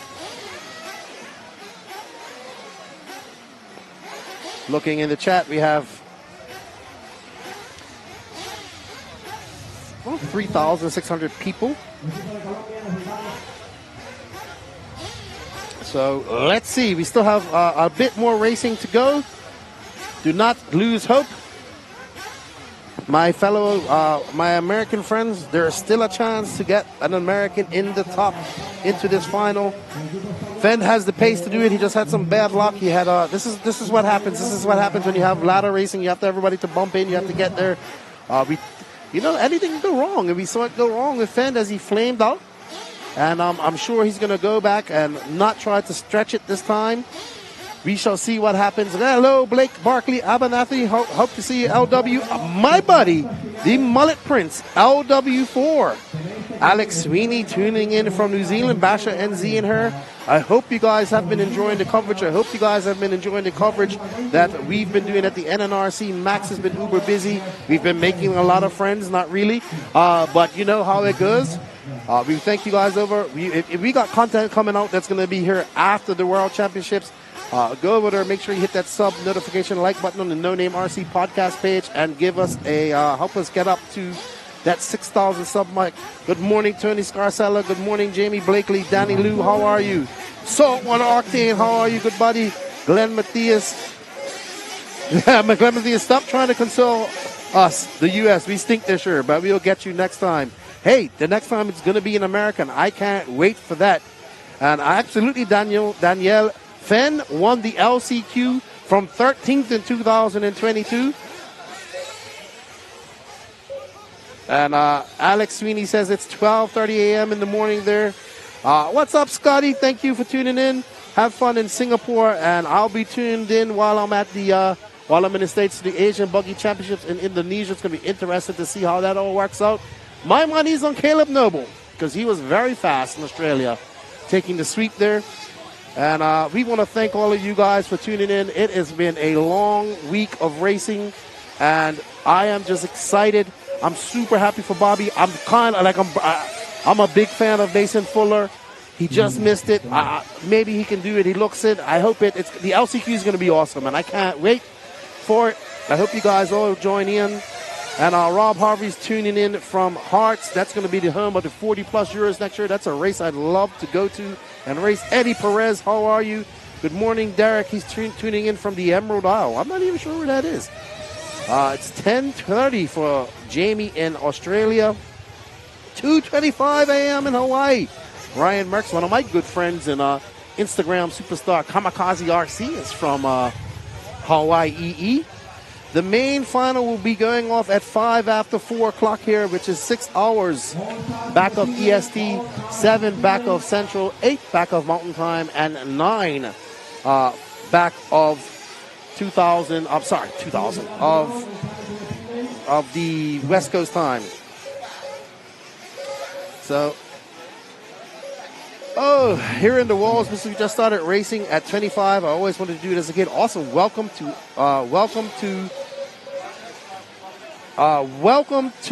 RC Racing. Joey Burnham just told me Mason made the main one time. What's what he said? I don't know. It could be that somebody got DQ'd. So we have to see. Ireland, says Derek.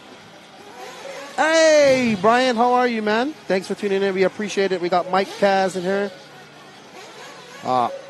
So Sean DePille, bless. Fenn pit after 12 laps on the first stop, then flamed out just after 9 laps. He didn't try to stretch time, FYI. Maybe he didn't get a full tank. We've seen this happen many times. Mason Fuller will not make the A main on time. They're only taking the top 6. If this was the order rules where they took the next 2, the fastest 2 after the top 5, he wouldn't even have made, he wouldn't even have made it.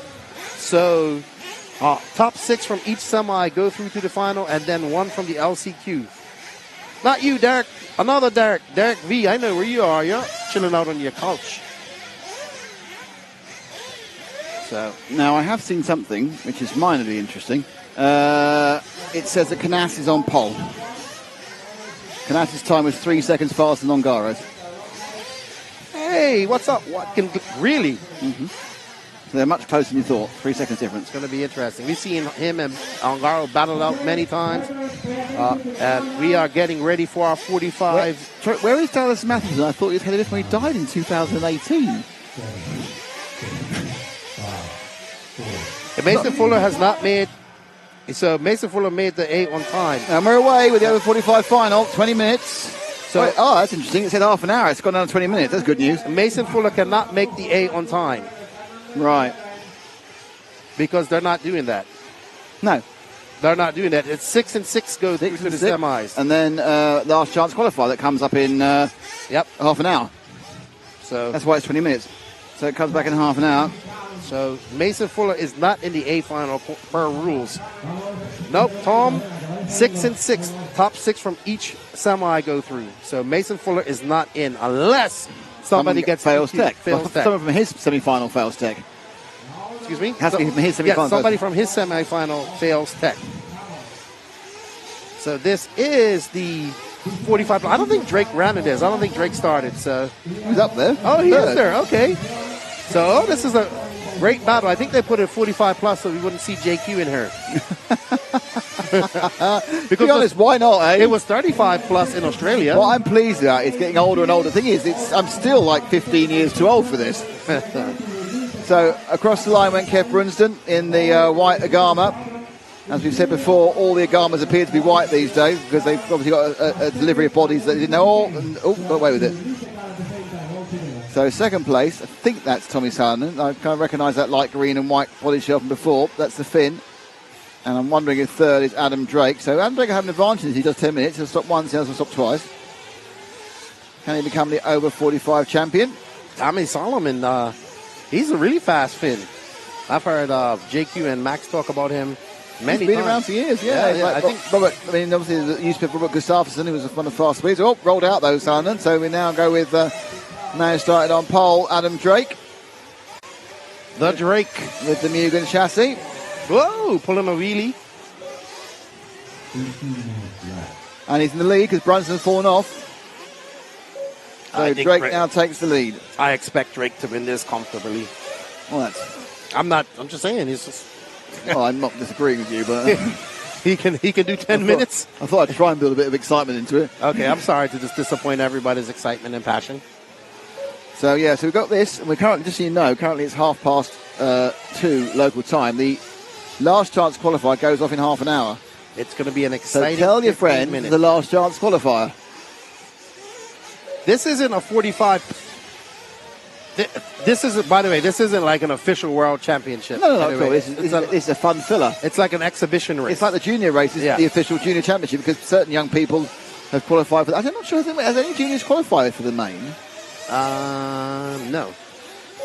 Not yet. Not yet. There's a couple of Parenti's who are going to go in the last chance. So it's going to have... so the junior file is going to be pretty stacked. Yeah, so just so you guys know, this is not a actual world championship class. This is a gap. It's just it's an exhibition class for... It's a bit of fun. It's a trophy. Gives time, gives people excitement it gives people the 40 plus guys some time, 45 plus guys some time to run while the other drivers get ready for the LCQ. It stops having like a nothing on the track. And I'm sorry, but we do not take requests during finals. We don't. Drop back one, Ash, the white car. That's Brunsden. Oh, it's not Ash, it's Zach. Sorry, mate. Actually, this is a perfect time to talk about Zach whilst we're watching this final, because Zach is a bit of my hero. Oh. Do you want to know why? I didn't know you had heroes. I have heroes. I have Zach as a hero. Because you know how when we're on RC trips, you talk about, I'm going to do this, I'm going to do that, I'm going to try and do something else, I really want to do that. Zach's always said he wanted to make a film, a proper feature film. And we came up with some fantastic ideas during our travel. We had zombie film, the Das Kinder 3 films from Austria about the evil children. Well, Zach's just made a feature film. Oh. It's genuinely, he's gone out, worked with some friends, got some finance, he's made a feature film, he's going to start editing it when he gets back from here. Obviously, I'm not talking about a multi-million-dollar Marvel film, but a feature film. So he's made a feature film. So when you look out for it, well, hopefully it'll get distribution either on a streaming platform. It's called High Hopes. As a bit of a bonus, I have a very, very tiny walk-on part in it. And by that, I think I might be on the screen. It doesn't end up in the cutting room for about 4 seconds. But I just say, I think we take the mickey out of each other. I'm quite proud of Zach, to be honest, for getting that film made, because that is not easy. And oddly, that was the reason he wasn't cameraman in 2022 here. He was out trying to sort things out at various film festivals and couldn't come. I think he was telling me about this as we have our general discussions about Top Boy. And so I just want to clarify, because I have people messaging me. I've got one more thing to say. Okay, I'm sorry. Watch out for High Hopes, probably out next year sometime. High Hopes. Go. I just want people who are messaging me, asking me if Mason Fuller made it in on time. No. I talked to Javier, the organizer. I've seen the grid. Yes, and Nick has seen the grid. 6 and 6 from the semis. Mason Fuller is in the LCQ. Probably starting from the front. Tell you now, Dakota Fend is starting from next to last in the LCQ. Next to last? Next to last. Really? Yeah. Last is Johnny Skidmore. So almost a complete repeat of 2022 for Dakota Fend. Can Fend by one position drive through. Now, before everyone goes, well, it's pointless anyway, I'd like to point out that 12th place qualified David Ronefeld came second in the last World Championship here. Yes. So it isn't without. Obviously, you've given yourself a mountain to climb by being at the back, but it isn't the end of the world. Also, Ongaro had to qualify through from the last chance qualifier at the Euros at Portugal because he was a class of the field the entire of the time. And then had a failure in the semi-final. He started 13th as Brunson makes another mistake. The car go past him in the 3. Go with Danny Vega in the red car. He qualified last in the last one. Came right through, got into the main final, and was running as high as second in the race that Bruno Trello won. I mean, he became European champion over in Portugal. I think that was 2018. It was 18, yeah, because 19 was Ongaro Ring and Ricky Berton. So this is second and third for the over 45. Brunson and Vega.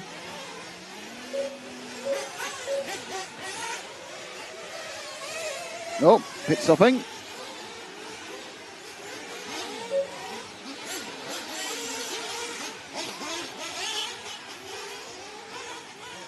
Christer Rasmussen, can you please explain why it's 6 and 6 and not...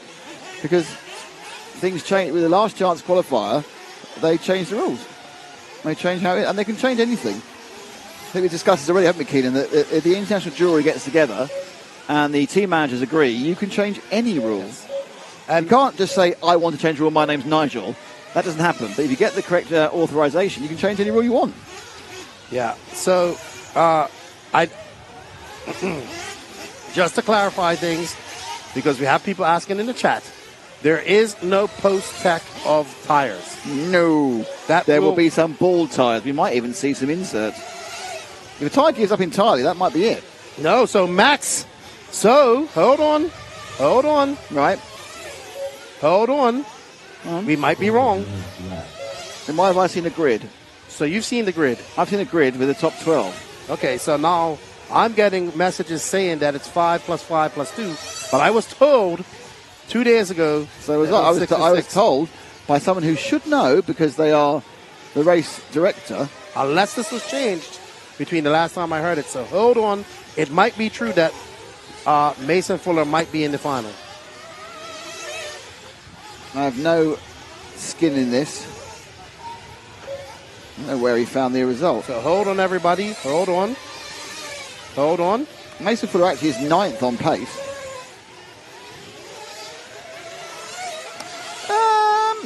You know what? Hold on. I think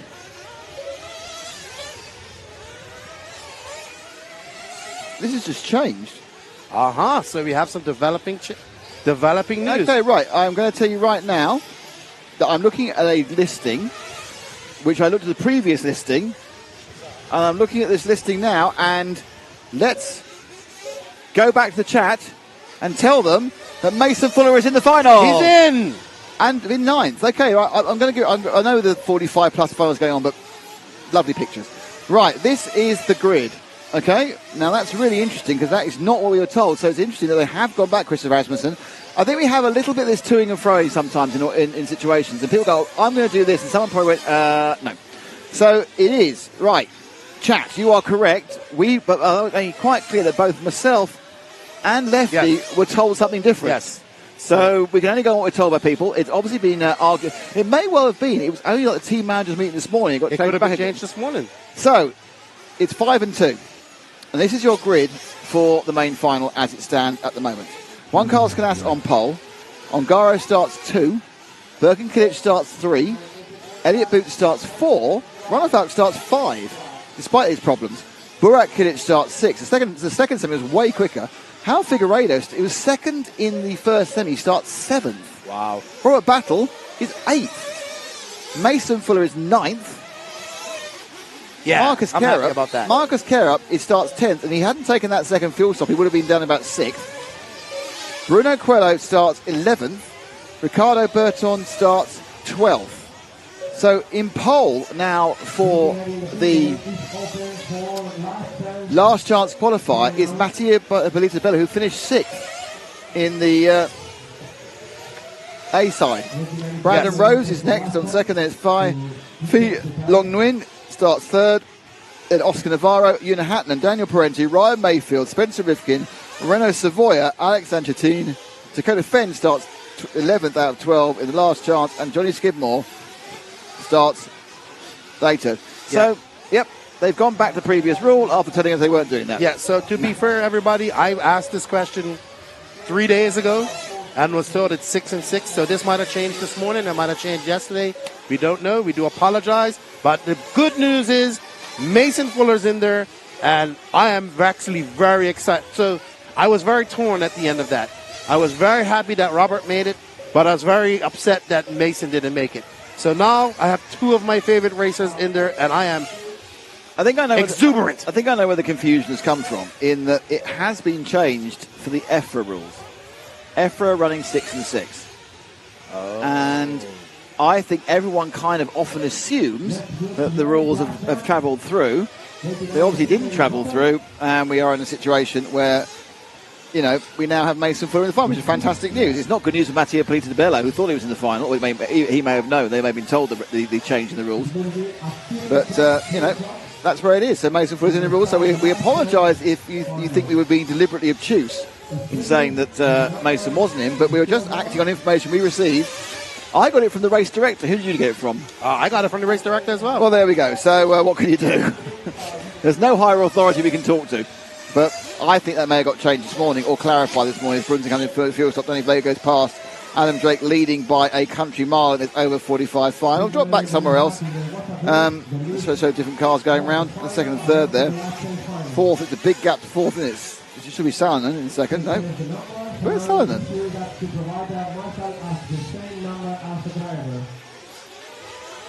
Blue car's Costas Agrafotis. Why the chat now is going, told you so? Who knows?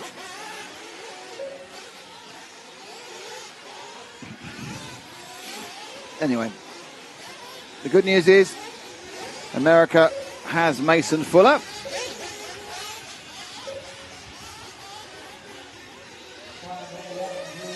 And we have a little battle there. I'm pretty sure the blue car is Costas Agrafotis. The man who is RC Special. And then just up the inside, why have we just been lapped actually? Yeah, so second, what's happened there is that the white car and the red car are battling for second place. They've just lapped him.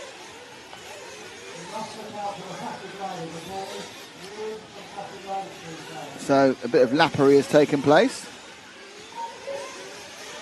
And this is the closest battle on the track, and it's actually a quite important one. It's a battle for second and third on the podium. All white, it's Kev Brunston. All red, Danny Vega. My guess is they've raced against each other many times.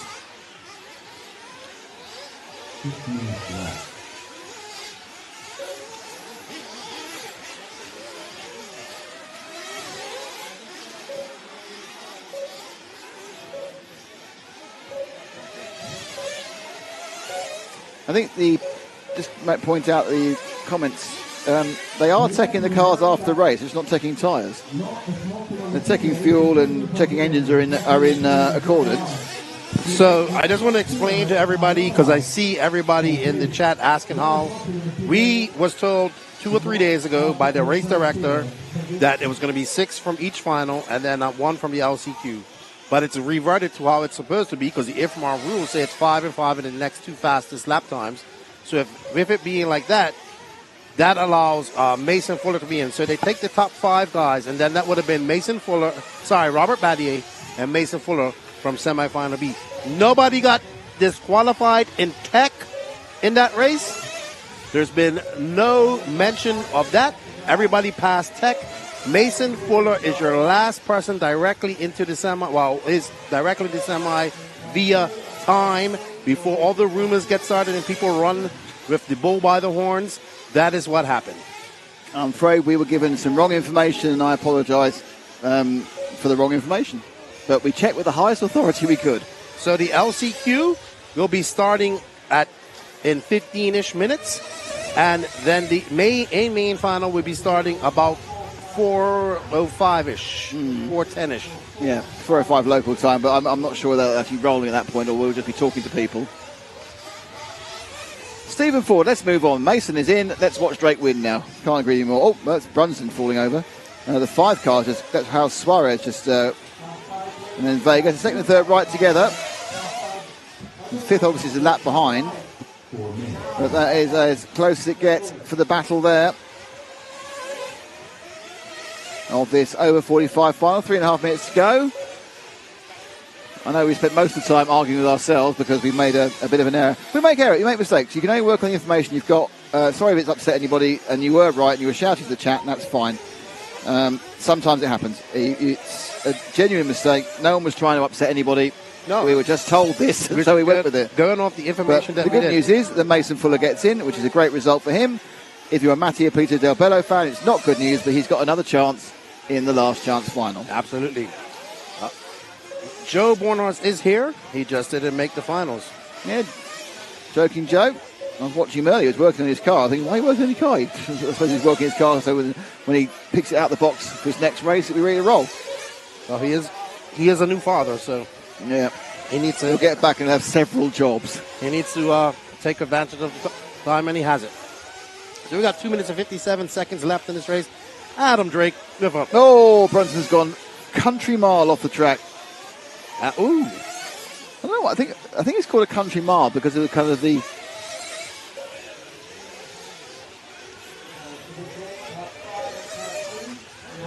What's up, BJ? Good to see you.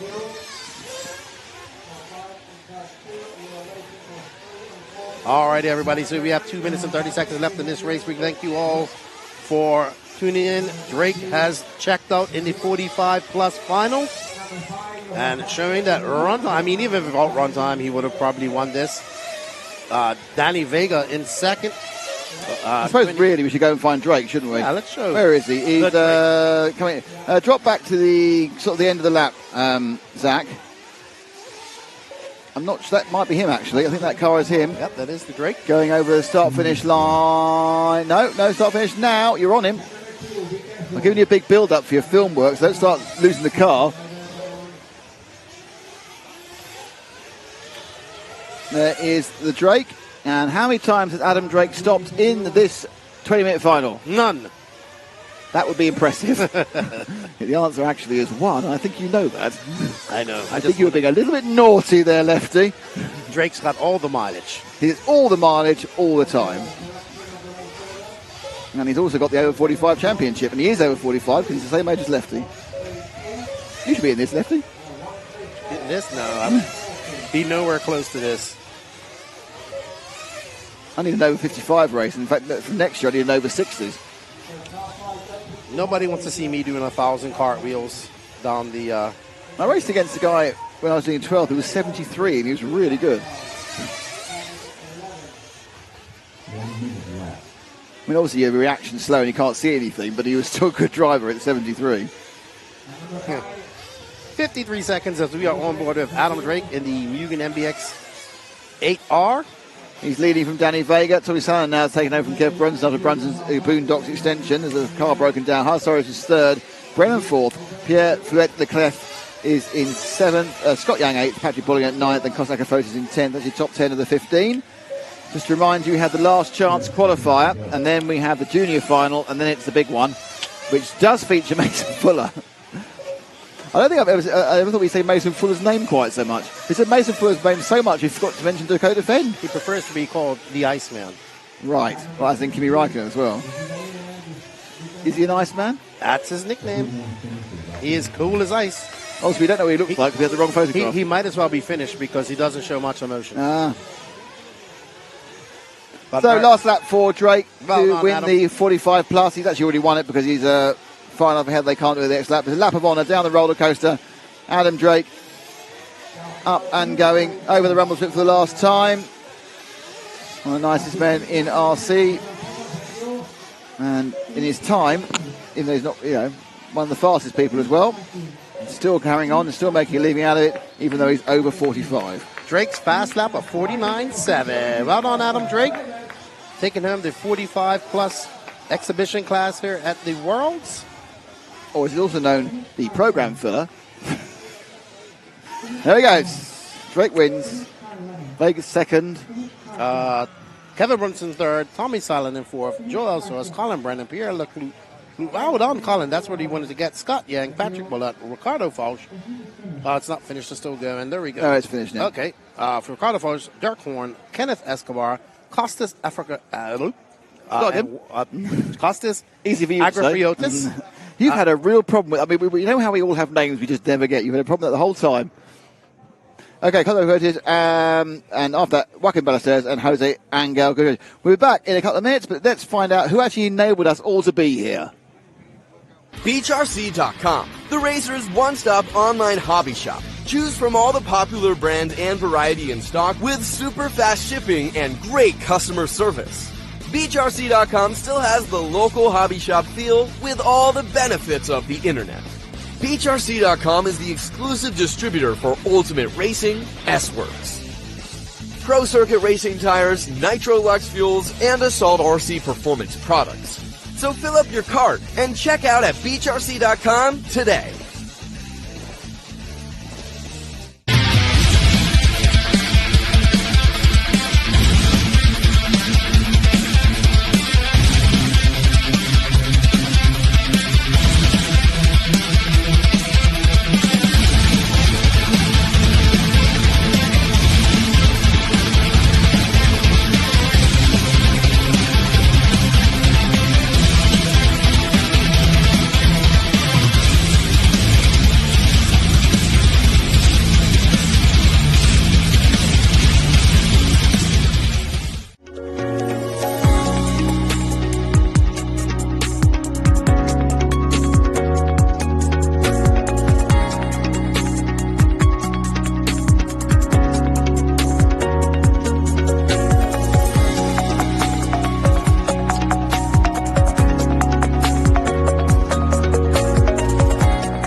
Your passion for speed and performance with our top-tier Nitro engine. Designed for precision, built for durability. Our engines are engineered to dominate the toughest off-road courses and push you to victory. From competition buggies to truggies, Ultimate Racing takes you beyond the limits. Get ready to power up, rev up, and race.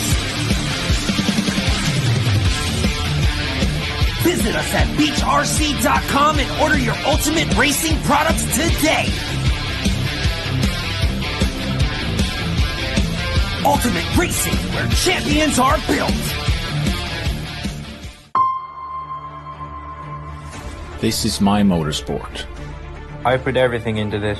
It's given me so much more back. The best friends. The best moments. The best skills. And experiences. I put hours into tuning the setup of my car. From camber to tow. To differential. The shocks, tires. Body and wing. Adjusting everything in search of perfection. Lap after lap after lap. I practice endlessly on track. And then it's time to race. We are in for a barnstormer. Wants to make the wheel, he makes a move stick. Ronald has a look down the inside, can't find a gap there. What's it going to be? It's a race to the line, and Skidmore takes it. Till it gets a kick down the straight. Oh, Walters going for the lead. Through for the third spot. It looks like Newman's got it. Bruno gets the jump off the start, and Ronald Volker, it's all gone wrong for him. Your European champion, Dario Balestre. Racing at every level is hard. And it doesn't always go your way. Leading Newman. Newman's had a nightmare. And that's Figueiredo rolling. Spot on the pony. Garro's over. Ballestri's flamed out. They can stop. Correction, it's just gone. He's taken out the fence. And he's got the cone of justice. He's broken. Valkyries is broken. Sometimes you lose, but you'll never forget the important things you win. I've made the best friends through RC. I joined a team through RC. I traveled the world through RC. I have a career through RC. I have a business through RC. I have a family through RC. Together we race, and together we win. Whoever you are, You can race with us. RC is the most accessible motorsport on the planet. RC is my motorsport. I put everything in. it's giving me so much more back. Thank you, thank you. Thank you.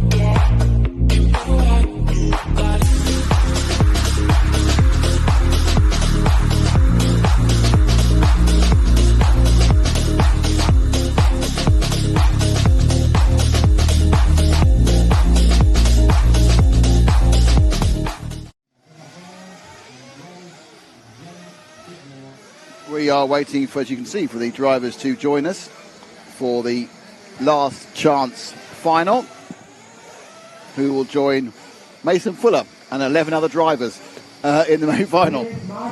Yeah, this is about to be very exciting, everybody. Don't go anywhere. Everybody's going to have to pit. So nobody can do this in one pit, obviously. So let's see. We did see Dakota Fenn actually win this from 13th in 2022. Or 12th from the last place position. So let's see what happens. I mean, there are some very fast guys in there. We have Mattia Polito, who thought he was in, but then thought he was out. Brandon Ruiz, Phi Long Win, Oscar Navarro, Yuna Hottinen, Danielle Pariente, Ryan Mayfield, Spencer Rifkin, Renaud Savoya, Alex Zancatine, Dakota Fenn, Johnny Skidmore. There are definitely two names under that I did not expect to be in here. But anything can happen, and it has. Yep. Both those names, I'll be honest with you, come from the land of the free. You can't expect Mayfield and Fenn to be in the main final. They still can be. Well, only one. There can only be one. One of them still. Yeah, I say, yeah, you're right. Can only be one. What's that from? The Highlander. Ah, yeah. So this is a 15-minute last chance qualifier.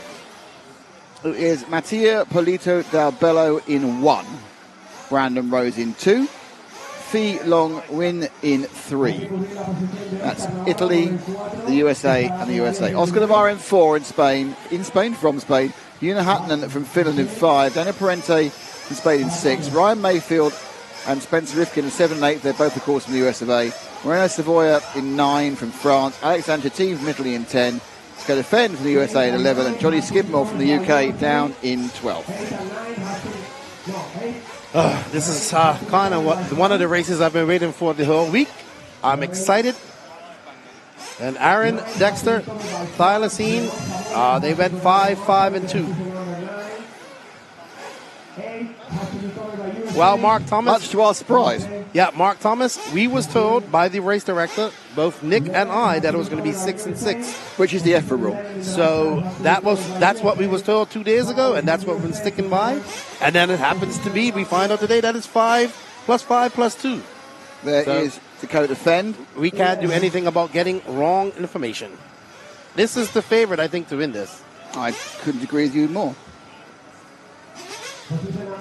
But I like that. This is going to be bedlam by Well, the Phil. only problem is that Mattia Polito is a very, very good driver and a very consistent driver. And I think that coming back at him, Fenn will have to do in quarter an hour. It's going to be difficult. I think the start's going to be absolutely vital. I think that Fenn needs to make probably 3 or 4 positions on the first lap. Well, Mark Thomas, he was wrong. He saw the grid, and it was wrong. And it was changed. It might have been 5 from 2 all this time, but we actually talked to the RD and was told it was 6 and 6. Let's put that to bed now. Yeah, it's just over. Yeah, we're sorry. We made a mistake. Let's move on. When we made a mistake of information we were given from someone who should have known, it's happened. It's over. It's fine. Doesn't affect anything, really, what we say. What's the right persons, as far as the rules are concerned, are in the final. And now let's find who's the 13th person to join them.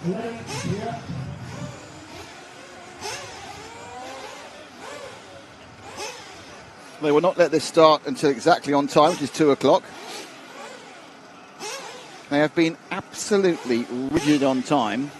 When they ran their incredibly condensed program, they ran 45 heats and they were only 1.5 minute late on the first day of qualifying and only 6 minutes drift in the second qualifying.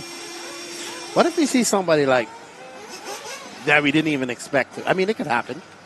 You know, Brandon Rose, if he gets in the front easily. I mean, he's in second. He's in a. I would say that in this short sprint race, that track for a starting position is probably going to play into it's going to be key. Palito on pole, Rose. If it's a clean start, I couldn't agree with you more. The position at the end of the first lap is going to be absolutely vital.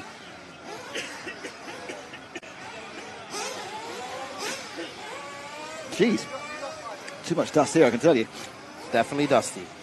So the cars will get a 5-minute warm-up. Very worried about tyre wear of the 15-minute final. Remember, there can only be one. Just the one, Mrs. Wembley. That is a quote from a 1990s BBC sitcom that wasn't even particularly popular at the time. I was only born in 78. Well, the 1990s. You knew the 1990s then. But I didn't watch English sitcoms in the 90s. Track's open.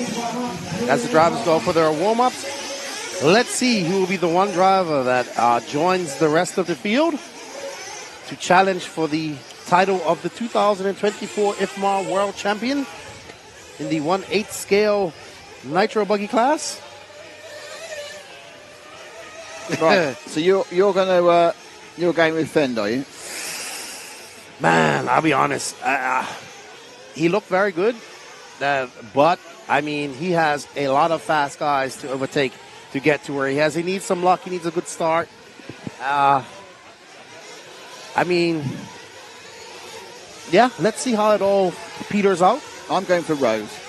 I can't bet against that. I'm going for I Rose. can't bet against that. And this is nothing against Mattia Polito de Bello, who I think is a lovely lad, but I just thought Rose was quick in certain He points. was very quick in that. He's been very quick, so I can't argue with that. But history... It's all about the start. It's all about the start. Agree with There's not enough time on this track where it's so hard to pass to make up for a really bad start. I agree with you, 100%. We've got to stop this. It doesn't make a very good conversation with agreeing each other. For once, we agree. Oh. Uh-oh. So, let's see. Who does the chat think is going to bump up from this? Let us know in the chat.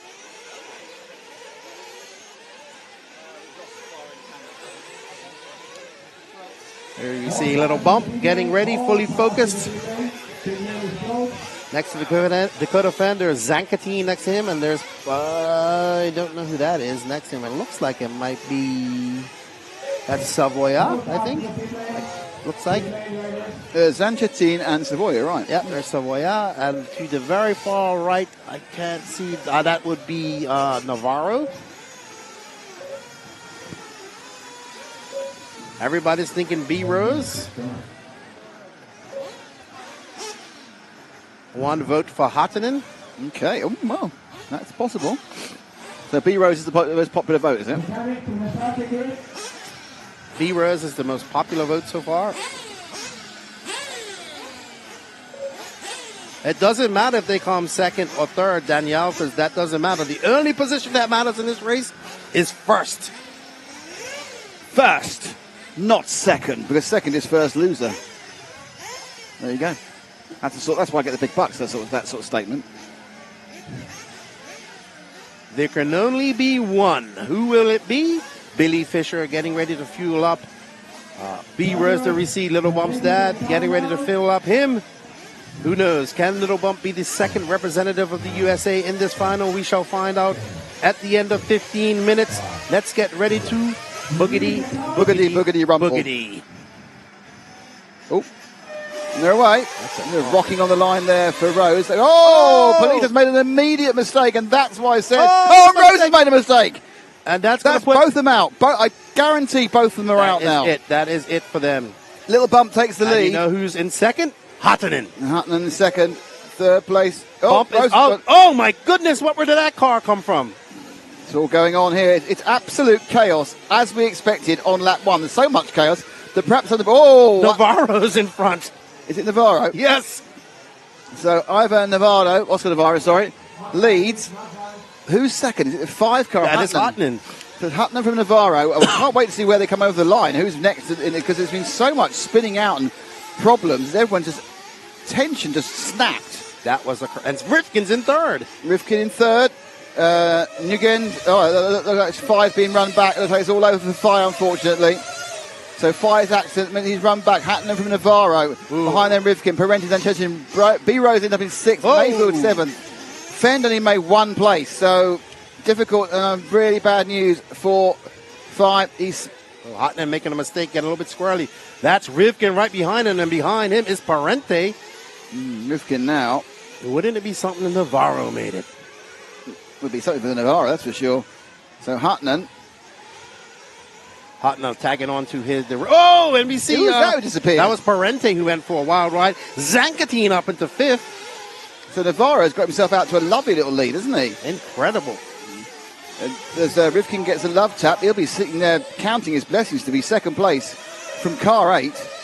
Mayfield moves up to 5th. Savoya's up. Sanjitian, they're all moving up. Where's Fend in 9th at the moment, 6 seconds off. Will we see a late race charge from Mayfield? Navarro's got to be nervous out there in front of a plethora of talent behind him. Rivkin seems to be breaking. Away from Rivkin's coming away from Hottonen, and he's coming towards Navarro.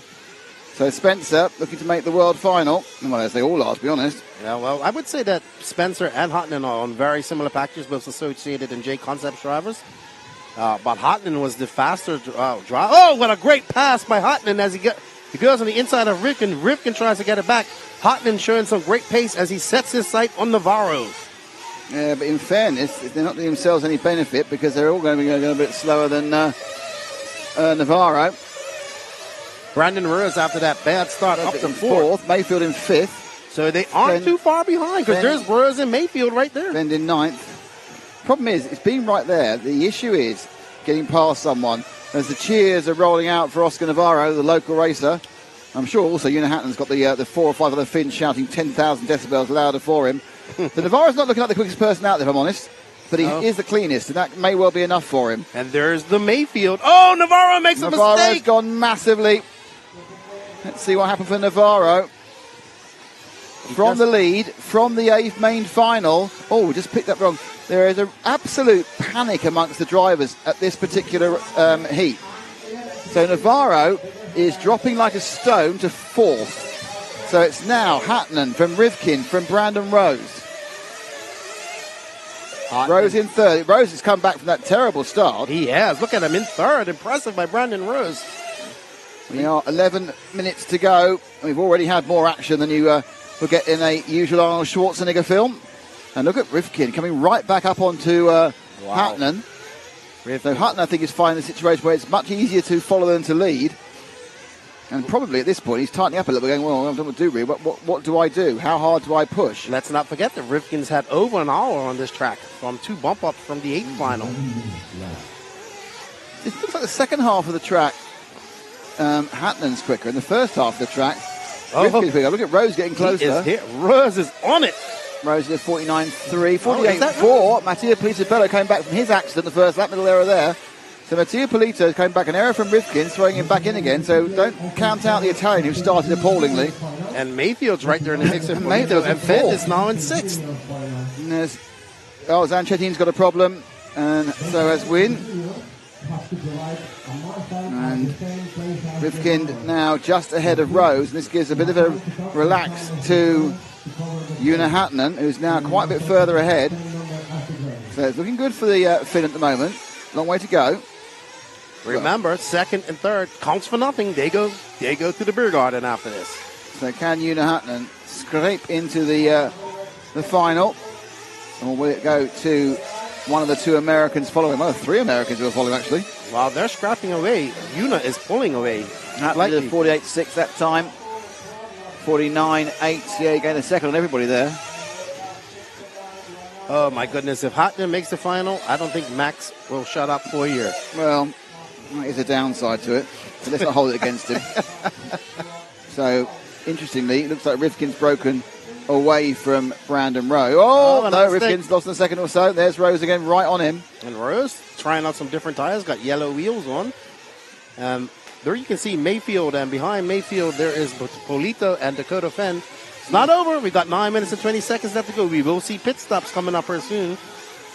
Mayfield's going to have to be perfect, but he's looking a little bit better than he has done. He has looked the best. This is the best he's looked all week, to be honest.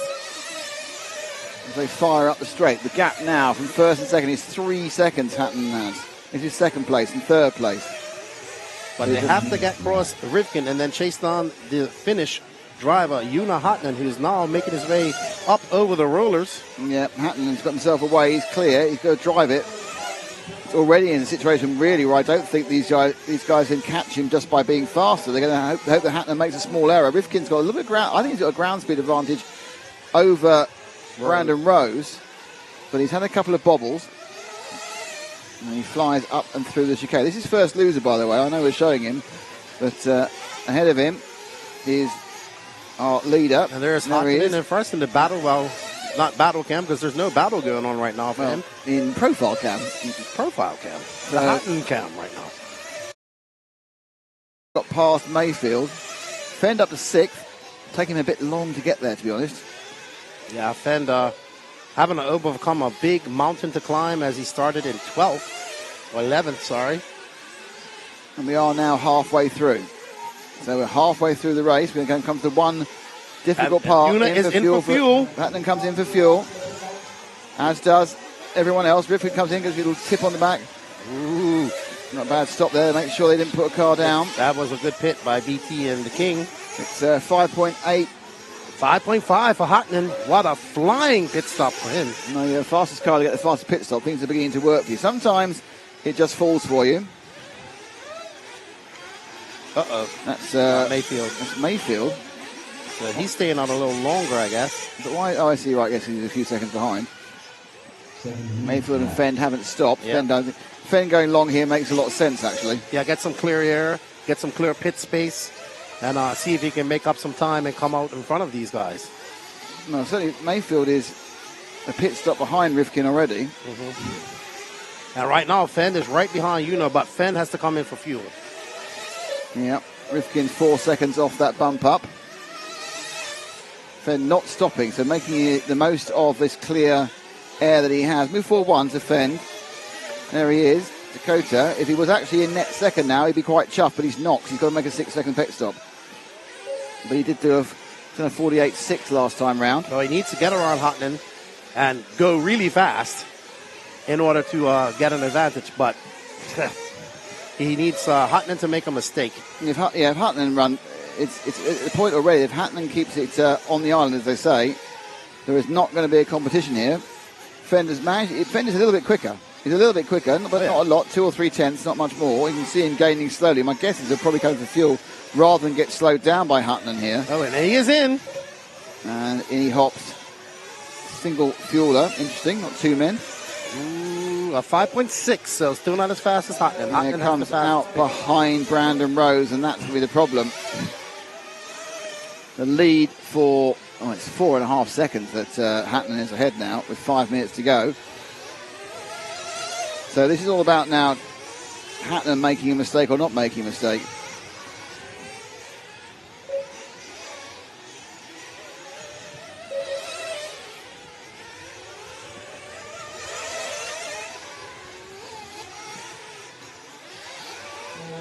Oh, from 2 wheels.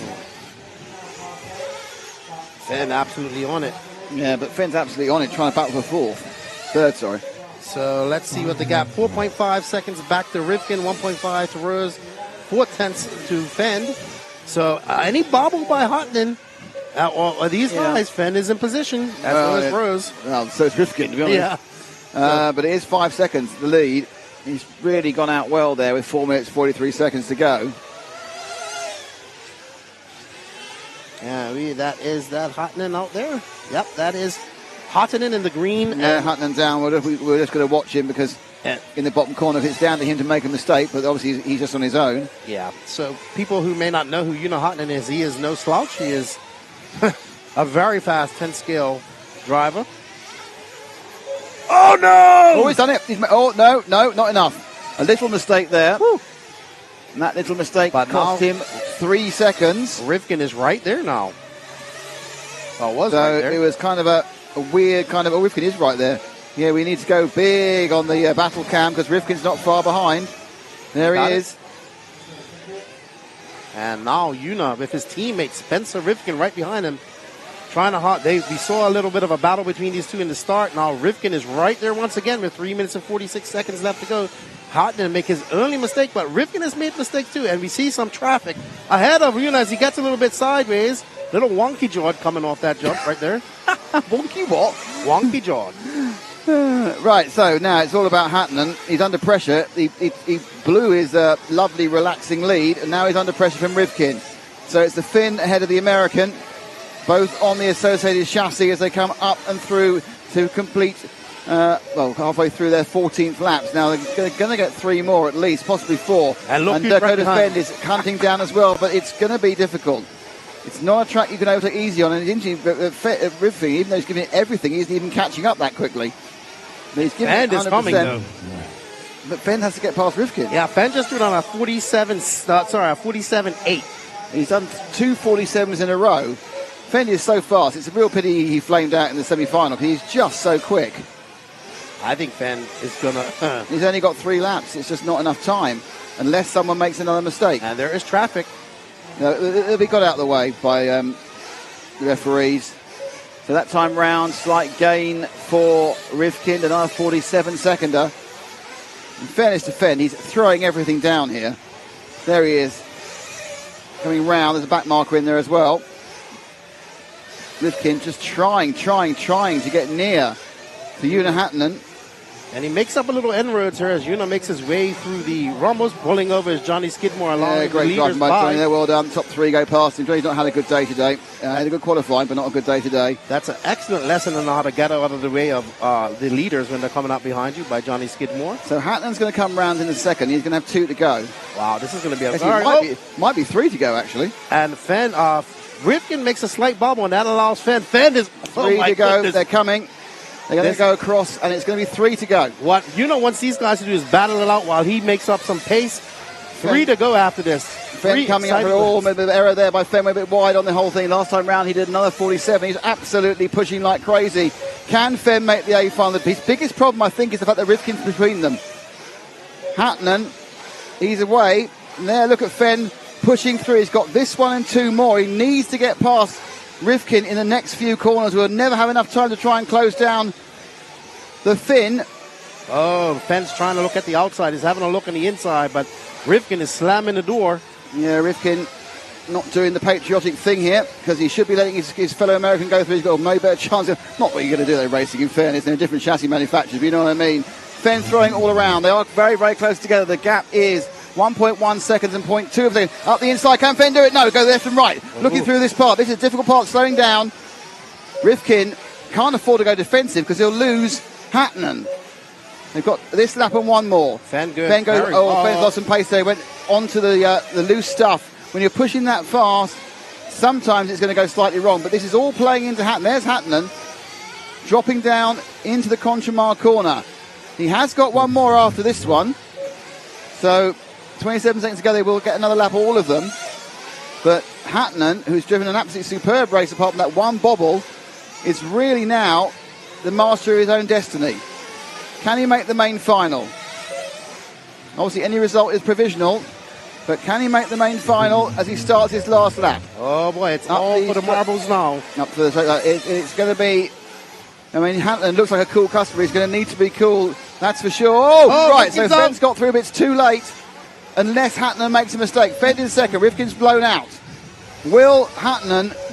Oh no! Hottonen's going with Fenn. Fenn and Hottonen right together now on the last chance. And Fenn's on the inside. He's got him. Fenn into the A final. If he can hold it together for the next few corners. Hottonen's gone out. It's blown out. It's the miracle at Renovan. Through comes Dakota Fenn, having the hopes of Walker. He's the fastest man out there. He's come for him, but Hatton's not giving up. There's 4 corners to go. Fenn, he wasn't even near 2 laps ago, but Dakota Fenn makes the world final!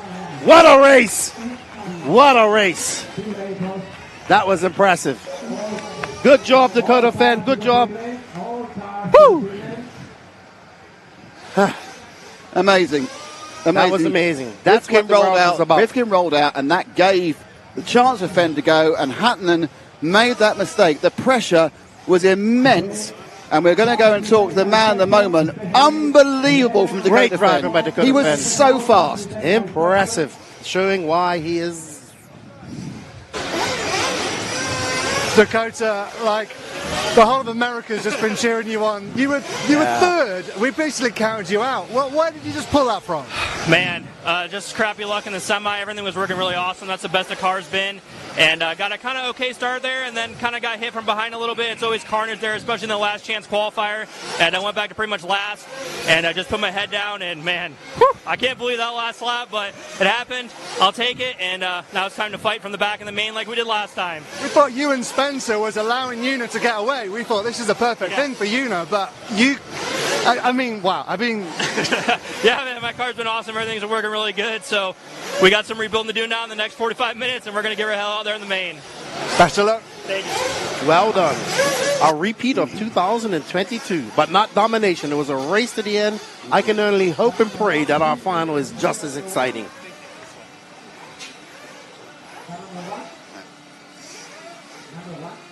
There you see, this is... Hopefully we get the mistake where... Oh, man, I feel so bad for Una. It was so close. But as we say, there can only be one. Amazing. Amazing. That's sport for you. You don't get that anywhere else apart from sport. I need to take a breath, so we need an advert. Adverts are what I need for Beach RC, because otherwise I'm going to explode. BeachRC.com, the racer's one-stop online hobby shop. Choose from all the popular brand and variety in stock with super fast shipping and great customer service. BeachRC.com still has the local hobby shop feel with all the benefits of the internet. BeachRC.com is the exclusive distributor for Ultimate Racing, S-Works, Pro Circuit Racing tires, Nitro Lux fuels, and Assault RC performance products. So fill up your cart and check out at BeachRC.com today.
Ultimate Racing, refuel your passion for speed and performance with our top-tier Nitro engine. Designed for precision, built for durability. Our engines are engineered to dominate the toughest off-road courses and push you to victory. From competition buggies to truggies, Ultimate Racing takes you beyond the limits. Get ready to power up, rev up, and race.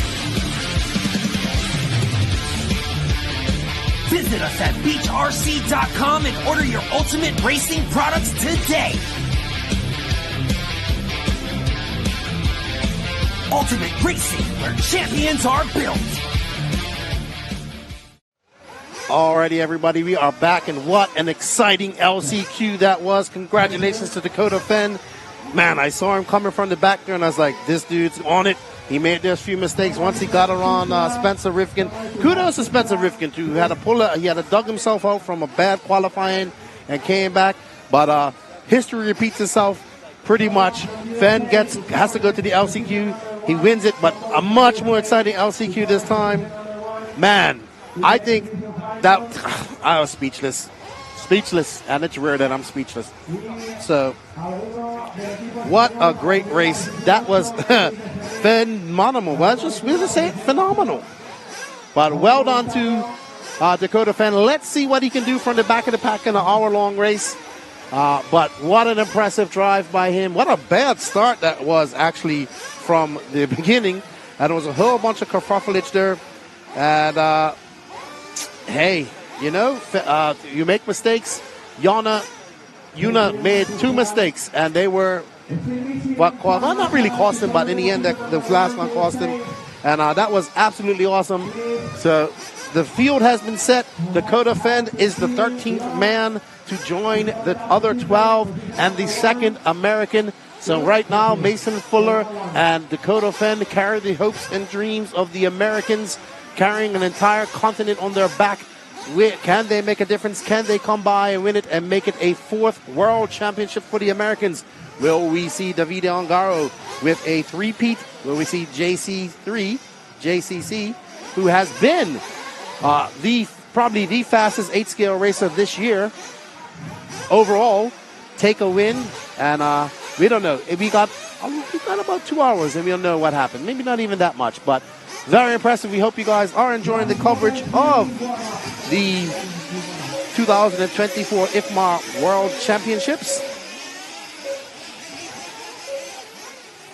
So, unfortunate for Yuna, but very good weekend for Yuna, and he takes a lot from this, and hopefully we get to see Yuna doing some more international 8-scale racing over the years, because Yuna is showing why he is a very good driver and one of the top drivers coming out of Europe as well in many different classes.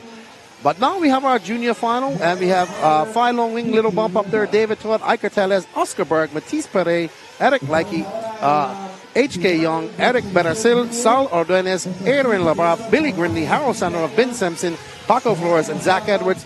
Now, I'm going to tell you, Phi Long is, obviously we all know who Phi Long is. David Todd is your Euro B champion. Iker Tellez is a very fast Spanish driver. Oscar Berg, who's the younger brother of Hampus Berg, is in 4th, and Matisse Perret is always fast. Eric Leike is fast. Young, HK Young from Korea. So don't go anywhere, buddy. Support these young drivers out here, and let's show them some love, because they're going to put on, I think we're going to have a great race from these guys. Don't go anywhere, anybody. Support our young drivers, because they are the future, and they deserve our applause and our push, because as you guys know, I really am all about the youth. Now, this isn't an official world championship. This is an exhibition class, as I would love it to be a world championship at some point. But I really hope you guys promote these guys. Let's see what Little Bump can do. Let's see what David Todd can do. I tell you, David Todd is very fast. He's very good. Oscar Berg has impressed me a lot this weekend as well. And it is exceptional. What an exceptional LCQ. Many people say that the world is just another race. Well, I'm here to tell you that it is not. It is the race. It is the epitome of our sport. It is the epitome of what we do. The only bad thing about the world is that it only happens every 2 years. So, what's up, Cass RC? What's up, Sam W? Everybody was picking B Rose, and that was a solid pick for this. But unfortunately for B Rose, he did not take the win. We have a 20-minute. We have a 20-minute junior final here.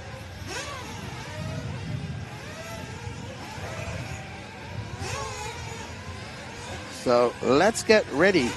There are there are not. I don't think there's any TLR drivers here in Europe. TLR used to be a very popular brand here in Europe, but has kind of faded away.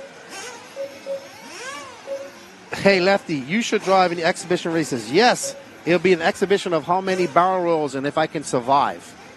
Because I'm not that good. What's up, Lee Kessler? Travis Robinson, I can't believe they didn't show a replay of the last minute of the LCQ. Yeah, that was awesome. But we don't have one minute replays, unfortunately. It's only, 15 seconds or something like that? 5 seconds, so. But you can always go. You can rewind it yourself. You can rewind it, slow it down, replay it, zoom in, and do all you want. after that. Welcome to Jason Moser, who's our new RCTV hero. Thank you, Jason. And he will now get 10% off merch, a set of stickers, the everlasting love of Frank, exclusive content. So it's a fantastic thing to become a member, not very expensive. Okay, so that is straight out of being in the last chance. Fi is now running in the junior final. I like this one. An exhibition of not what to do, right, Lefty? Absolutely. Don't do what I do. Let's get ready and give these youngsters some love. Here we go. Time for the kids, and they are kids, to show us how it's done. And they're away. And it's a good start for the first two. A little dip off for the third, who was Iker Tellez, but they've all got away cleanly. Rather better, in fact, than the more experienced drivers in the last chance qualifier a few minutes ago. All right. So little bump in the lead from Todd, and Iker Tellez right behind him. So we have Kayo and Iker getting on the inside as Todd left the door open. David Todd spoke to him, of course, during the opening ceremony. He said his actual main aim was to win this final. You know, he has been a very impressive young driver this year and made some inroads. Iker just happened to get on the binders right there. As Little Bump probably coming right off his LCQ run to run this junior final. He probably just slapped a set of tyres. That's it, isn't it, really? So his car has had some access wear and hot diffs because he did have to do a semi-final as well. But here we go. Yeah, Tiller's looking quite predatory behind, isn't he? Yeah, and there we go. Right, predatory. I like that. David Todd jumping a little bit wide, going wide there. These three pulling away slightly from HK Young. HK Young, who's behind them. But we have 18 minutes and 55 seconds left to go. Don't go anywhere, bro. Anybody, please cheer on these young drivers. They deserve all our love. Oscar Berg in fifth. And the top two. Little bump. And Iker Tellez. Both driving very cleanly. Tellez looking for an outside loop. Not there. So 20-minute final. It should be 2 stops.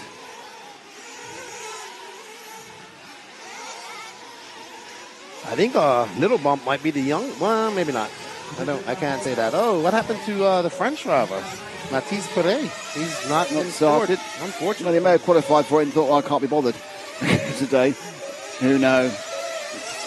Little Bump got a 0.3 of a second lead up on the green and white techno of Iker, and it looks like David Todd just fell behind a little bit. I mean, Little Bump has achieved a huge amount by going directly into the semi-finals.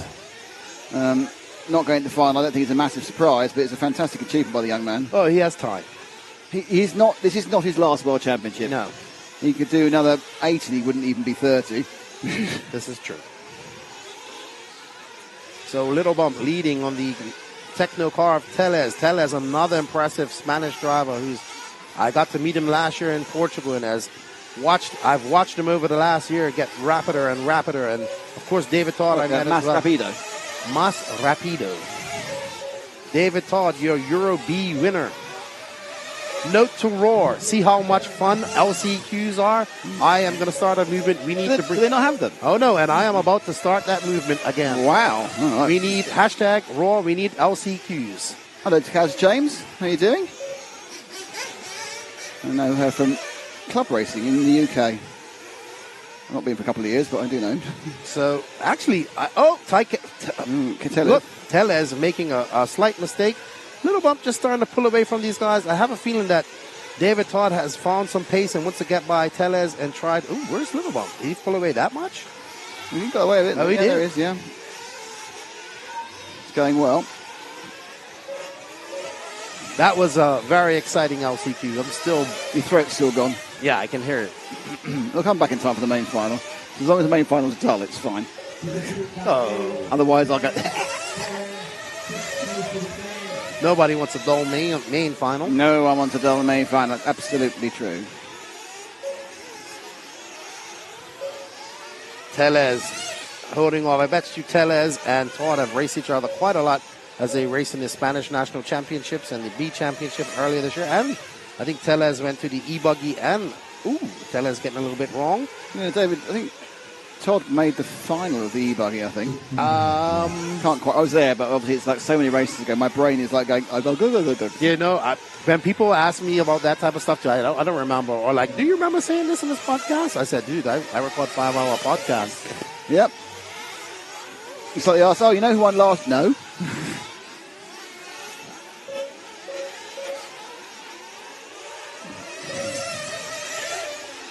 So as these two battle it out, Little Bump is just pulling away ever so slightly. As we see Pod getting it wrong. Oh, no. That's probably going to... That's going to stymie his progress, that's for sure. Little Bump leading by about 1.8 seconds. Not really been left behind. It's quite hard quality, this. They're all kind of going a reasonable speed. And you think about Five's a semi-finalist, so... Good stuff. I could tell in a second. David third, Oscar Bird fourth. Solord Nez is in fifth. Eric Bericel sixth. Erwin Labarth is in seventh. H.A. Young now down to eighth. Eric Lyke is in ninth. Then Harold Senderoff is in 10th of the 15 runners.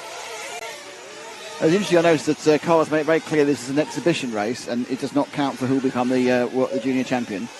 Oh, really? Because they have to... So, yeah, let's explain that. They have to actually... They take it from the listing. So I'm not sure if Marcus Kerrup qualifies as a junior.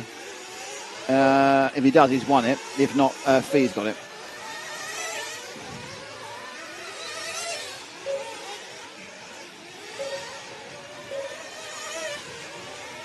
All right, so that's... I always thought that was odd. But I guess it's fair. Well, no, in this one, actually, because Fi's taken part, often the youngsters, I mean, if Marcus is qualified, he's 16, I don't know whether he's in it or not. Yeah, he's got to take the main final. He's not going to take part in this, but he's still the best junior. Gotcha. That's why.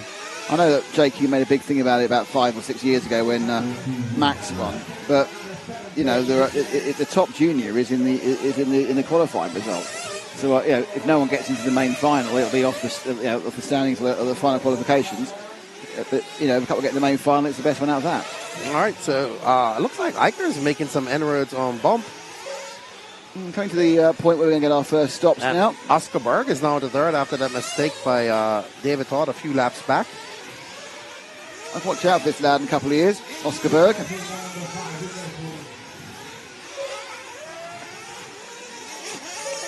I'd say watch out for Iker Tellez, but he's also in a country with a hotbed and a plethora of very fast young racers.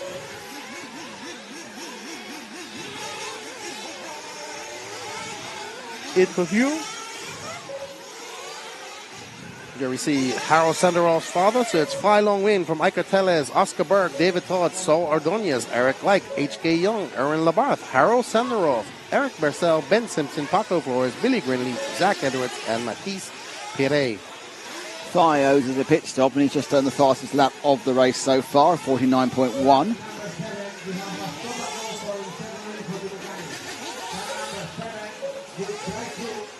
I think Seven's in trouble. The only problem with that is that's H.K. Young, so hopefully he understands why he's in trouble, and his English is good enough to understand that. His English is very good, actually. Oh, it's all right. I've been to European races where the referee is speaking in English, and he gets more and more frustrated when the driver doesn't do anything. I'm thinking, that guy can't speak a word of English. He doesn't know what you're saying. You're having a go at car number 7. He doesn't know he's car number 7. He's car number whatever his language is normally to him. But, that's a problem there for the 3 car. So Tellez has also had 2 issues there. So he's going to be dropping right off. It looks like Fee is running really long. Is he going to try and do a 10 minutes? Oh, Tellez having a nightmare lap. Has he got a problem with the car? Oh, I think that's allow HK... No, it's a 4 car. That's Berg. I think Tellez is having a lot of problems here. I'm not sure whether he's very. I don't know whether this is a rhythm fade or whether he's actually got an issue. That's Berg now. He's in second. Fee is a mile ahead now. The Fly Long Win is again not stopping for fuel. He's running 11:30. Well, just for a laugh, they're trying 10-minute fuel stop. Maybe. But he's been in. He just came in. 6.7. Oh, well, that ruined that idea, didn't it? So now we have the Oscar Berg, who's impressed you quite a lot, and myself. Well, just because he came from nowhere, really. That means the impressed them.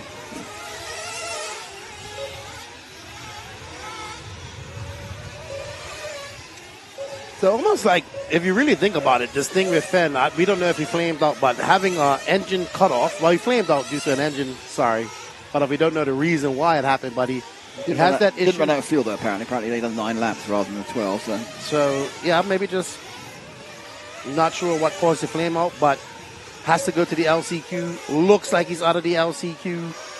Has to start in the LCQ. Looks to be so far back. He was really quick as well. The lap times were really fast. Right, and the problem he's got is he's starting so far behind.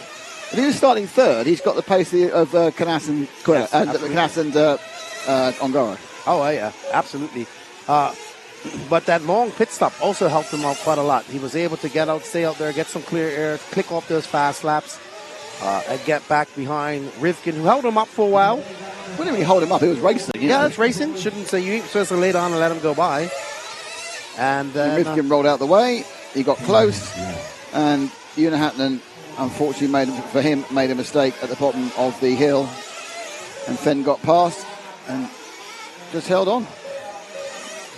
So, man, it's not a surprising story in some ways. Oh, Fenn's in the final, okay. Of course, everybody in the A final has a chance to win. As long as you're there, you have a chance to win it. It's an hour, so you've got time to win it as well. That was 15 minutes. He had to come back from 12th place. Or 11th place, sorry. Now he's got an hour to come back. The tyres are going to be bald. There's going to be a really interesting situation towards the end of the race. We don't know whether perhaps some tyres were perfect the whole way through. Some might fall apart. 20 minutes to go. What we have seen is that this track does allow for passing in some areas. It's hard. It's a hard track to get past on. But it also takes, I think virtually all the passes have been through errors. Micro errors, but also because these drivers are clever enough not to fight some of the stuff. So a guy comes up the inside because they've gone slightly wide. They've not tried to close the door because they know it's got both of them. The door closing might start happening in the main final. Yep. The whole point of the 3 days we've been here beforehand is to get into the main final. Now we're in there, it's all bets are off. Yeah, we shall see. But this is the junior final, and we're looking at Oscar Berg as he runs second, but he's 9 seconds behind. And we will obviously follow Fee towards the end of the race. We didn't see if there's any particular battles going on, not really. It's a bit processional at the moment. It can be that way because sometimes you get a couple of youngsters who are just way too good. David Todd's going to be disappointed with third because he wanted to win. Yes. We will reiterate that the winner of this race is actually not the junior. They've won the junior exhibition race and they do get a trophy. So that's always good. Everyone wants a trophy.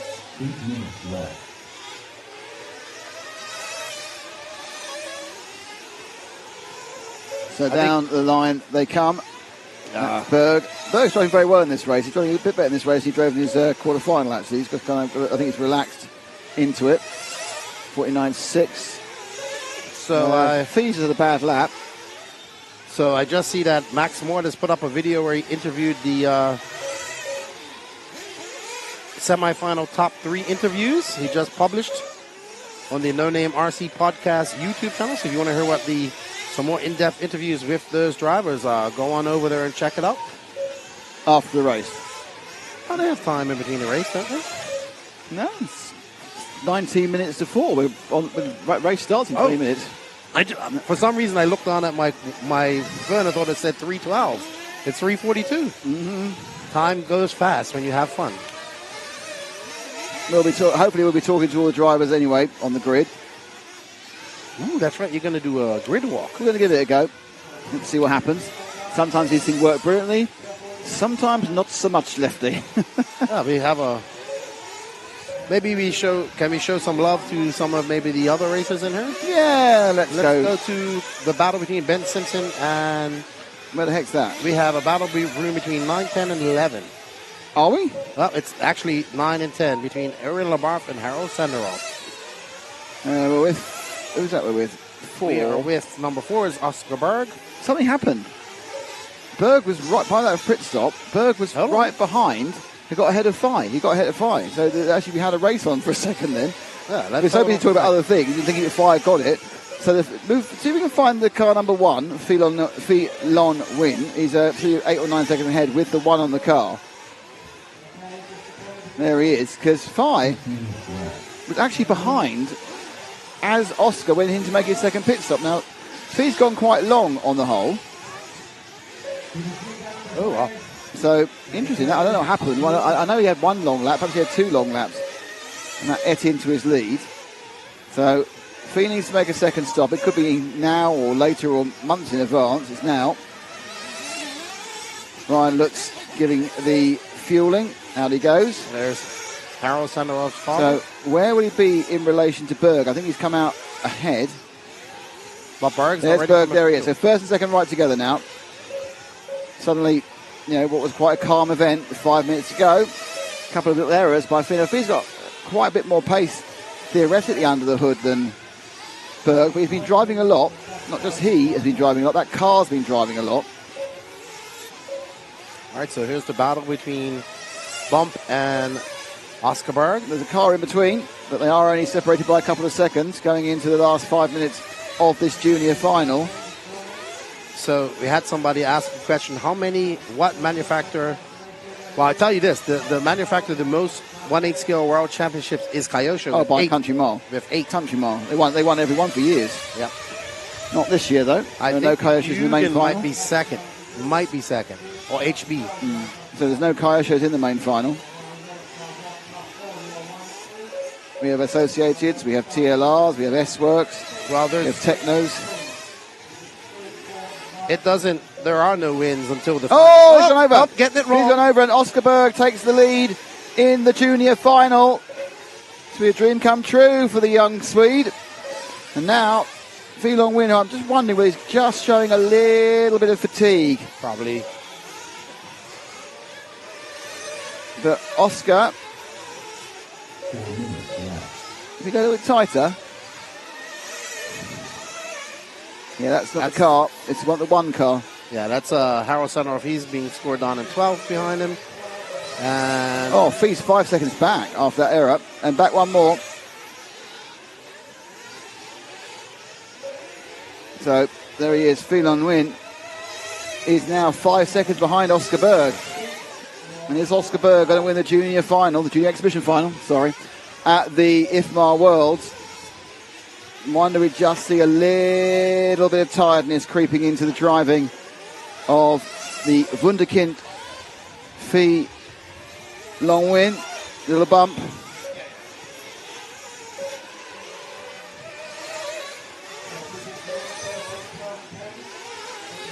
Still got plenty of time to come back. He's only one error behind, so it's not like it's the end of the world.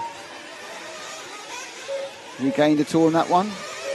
Yep, taking a second out of him. So Fee on the way back now. Nothing like losing the lead to focus your mind again.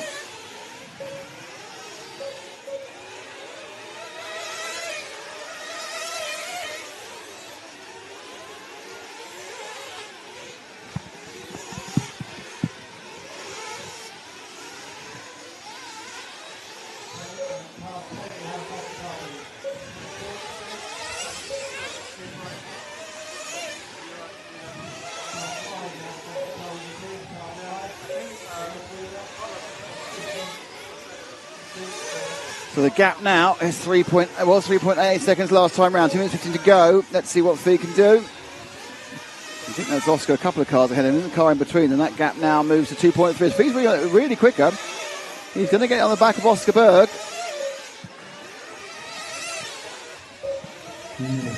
Is that Berg? No, Berg's 2 ahead of him, I think, isn't he? I'm not sure that's the 4 ahead of him. No, that's not. That's the 15 ahead of him. So that car needs to let Fee go at the bottom of the hill. Oh, not knock him over like that. Oh dear, oh dear, oh dear. Poor Fee. That was unfortunate. It wasn't deliberate, obviously, by the 15 car. Fee can go home with his head held high. I think he had his best world so far. Oh, yeah. And directly into the semis is a win. Yeah, absolutely. It's a massive win. Let's move forward to Oscar Berg in the 4 car. This is the man who is leading the junior final. He's got 2 laps to go.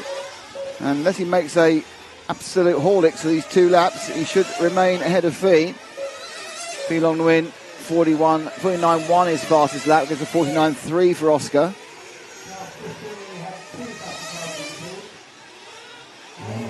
And the Swede goes over the rumble strip for the penultimate time for his World Championships.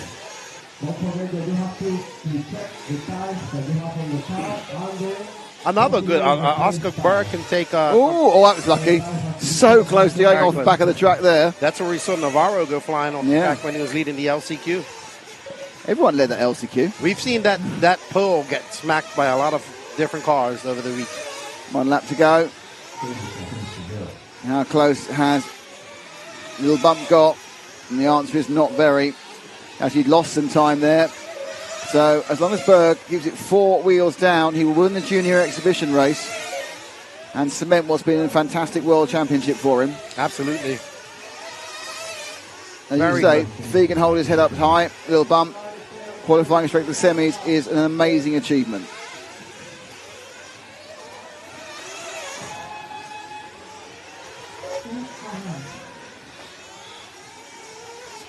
So here we go.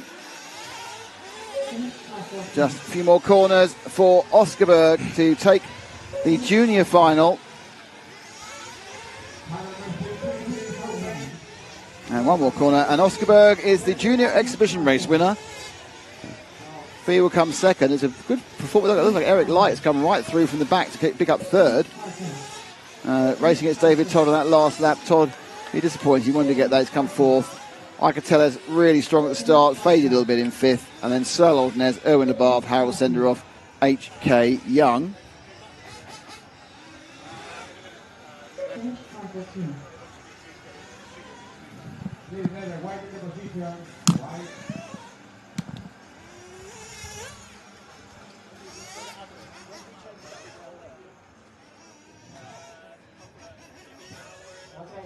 All cars to the pit lane. All cars to technical inspection. All cars to technical inspection.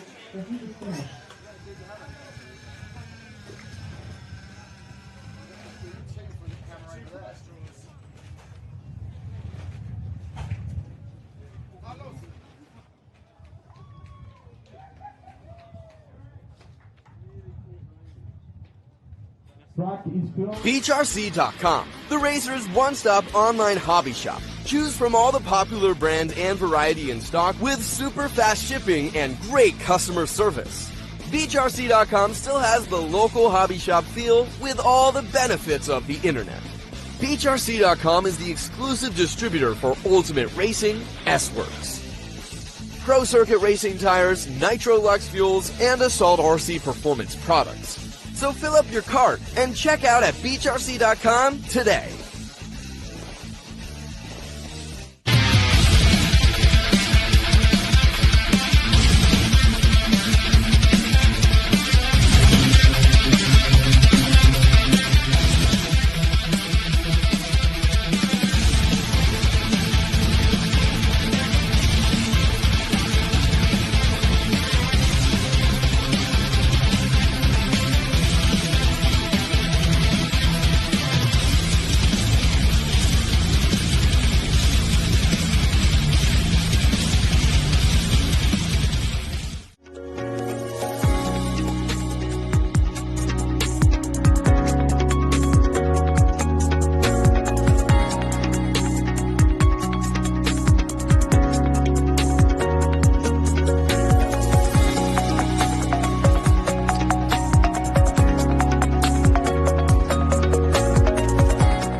All right, what's going on, everybody? While we take a little break before we start the A final, a couple of days ago we had JQ in.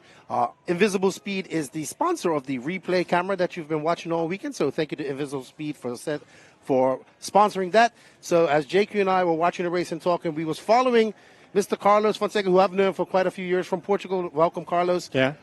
He was watching your car, and I said, JQ, let's pick Carlos because I know he likes you, and I know he'd appreciate you coming over and touching his car. So we got you in.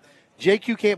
How did this all happen? Did JQ come up to you and say? It's just a surprise for me. It was a colleague of me that was watching the show and told me that I won the free alignment by GQ. So after Q3, I think, I went there, and he watched my car, and not so much of a big setup change, but the enough to be 2 seconds faster about my average lap than before. Okay. about the down travel, limit a little the down travel in the back, played with the toe in.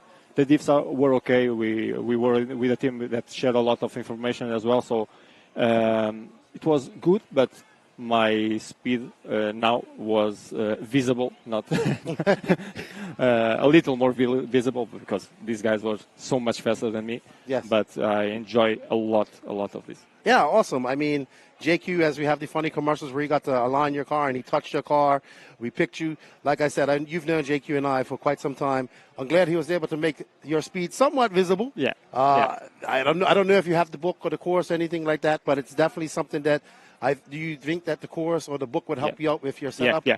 I have the books, all the books. Yes. All the books. I have one, and the last one signed as well. Mm-hmm. And it helps a lot. It helps a lot. Even for me, I have about more than 30 years of RC racing experience, but with a good eye that can see what is missing, it's much easier for set up my car. Absolutely. And I thank JQ and all the Visible Speed guys that made it possible. Awesome. Well, congratulations on having JQ touch your car and align it. And we know you support him. Get the Invisible Speed books. If you're here right now, he actually has some books for sale. So if you want to go see him, we have about 20 books to sell down there. If you're in the area, go see JQ. We want to thank Invisible Speed for sponsoring that section. Carlos, always good to see you. Keenan. Pasa boa tarde. Boa tarde também. And, nos vemos en Portugal en el próximo año. Yeah, next year. Está bien. Está bom. Uma vez mais. Obrigado a todos. Okay.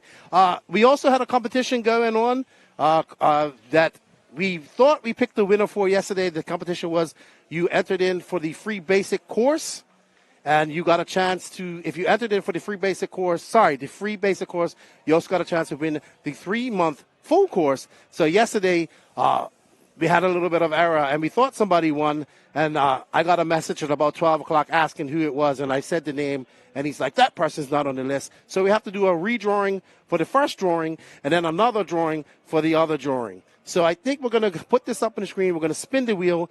And remember, everybody, this is for the first drawing for the free Invisible Speed full 3-month online course. As we wait for our producer, James, to get ready and put the spin the wheelie up there. There we go.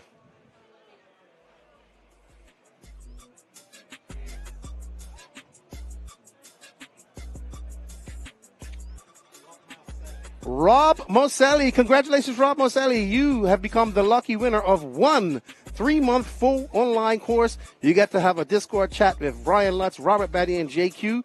I hope you learned something from him, and I hope you continue on with the course. And now we're going to go to our second drawing. Technical inspection of the exhibition junior final is finished. Everything is okay. So please pick the car up to the technical inspection. La final de exhibición junior, la inspección técnica ha sido correcta. What? Did he win it again? Oh. All right, 1 second. We had a technical error. Technical error, everybody.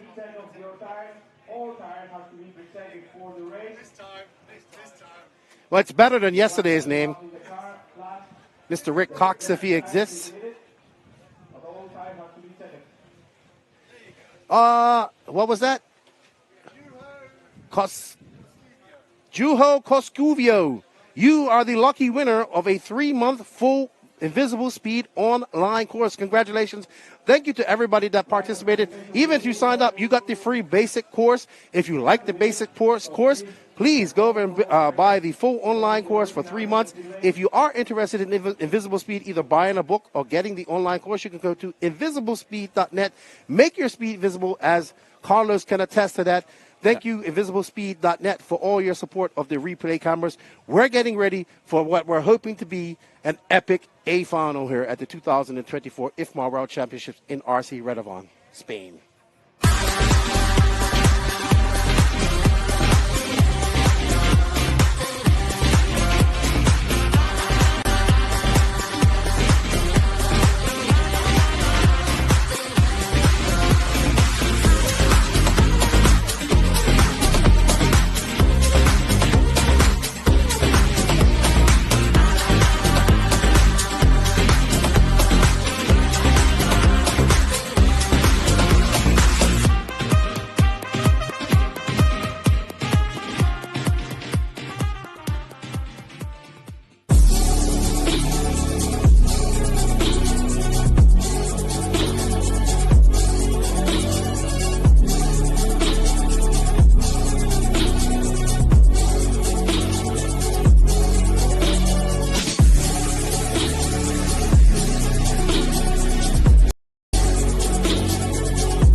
Redovan will be the place where we'll crown a new world champion.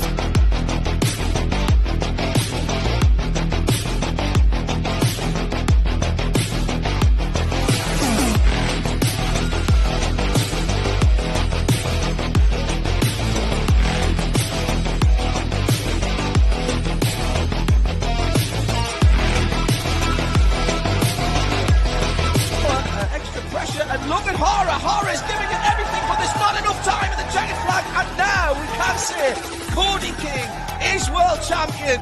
But Bataille is the new IFMAR 1/8 buggy world champion. Davide Ongaro is your world champion. I'm super excited. I mean, I cannot say it. Thanks to everyone.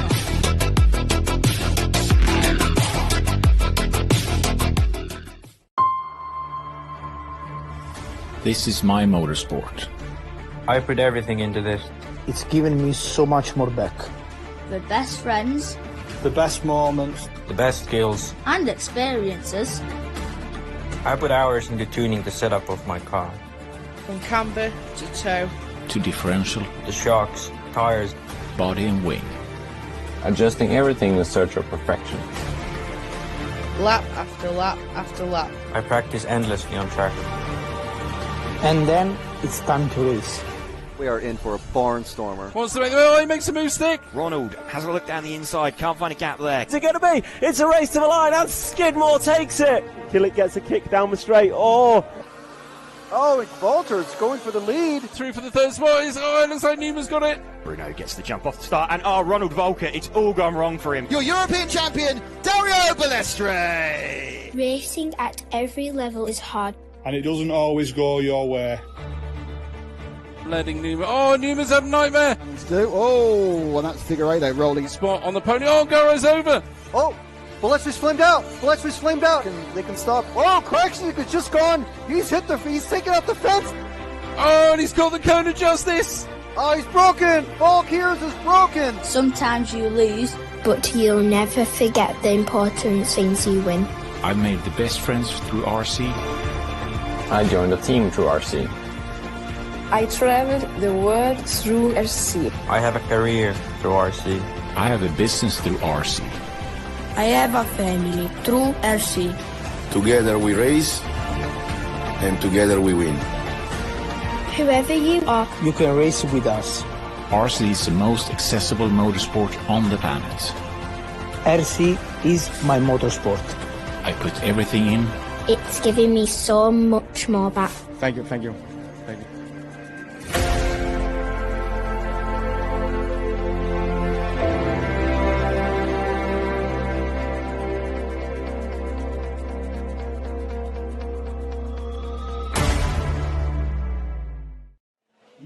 All right, everybody, as you can see, the crowd is in anticipation. Maybe we should have had the camera panning out there so we can see the crowd. It is absolutely, are you ready for the 1 hour final? I don't think you are. I don't see everybody getting excited in the chat. Who do you think is going to win? Put it in the chat. Share this. We need to get thousands of more people in here watching this. We have a 1 hour final to go. Nick's actually going to go down and have a chat with the racers. Let us know who you think is going to win this in the chat. Give us your top 3 if you have to. I don't know. If you want to listen to my picks, you can go to the podcast after this, but hard not to pick Canas at this point, but Ongaro is looking very racy.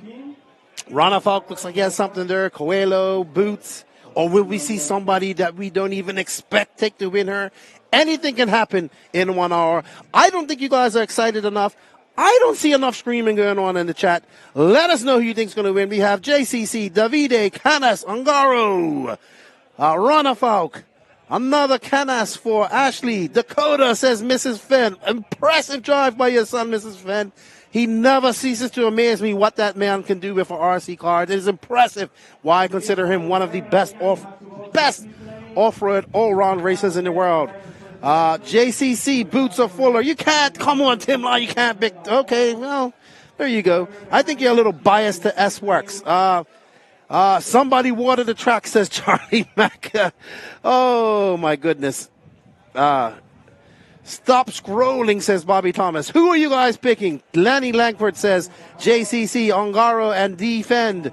Oh, my goodness. Thank you, Adrian Gibson. How are you, my buddy?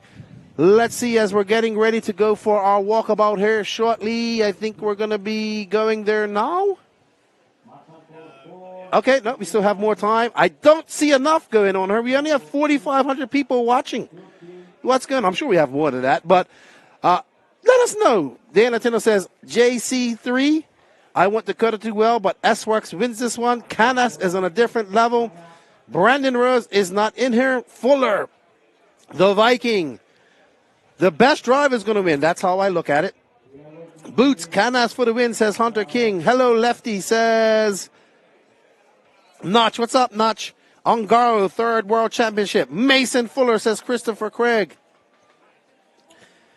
Chris Hobson says JC3. Andy Kirk, Lefty for president. That you don't want me in president's things. There would be a lot of heads running at that point.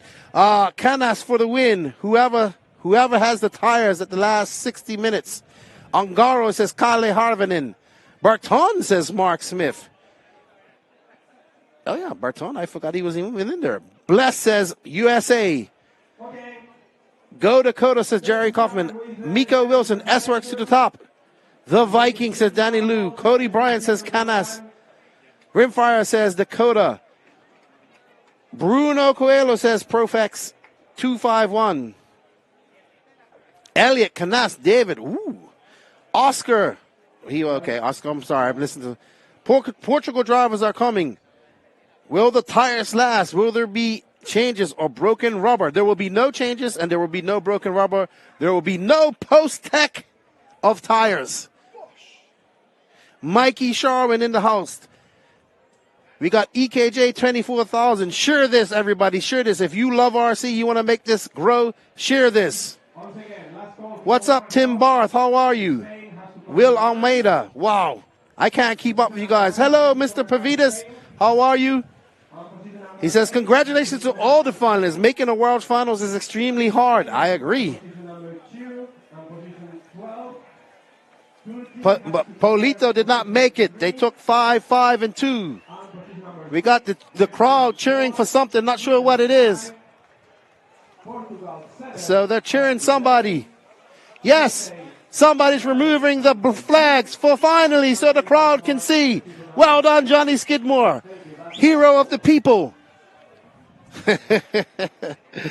Oh, my gosh. Absolutely. We got the... Look it. Cheer him on. Now everybody can see.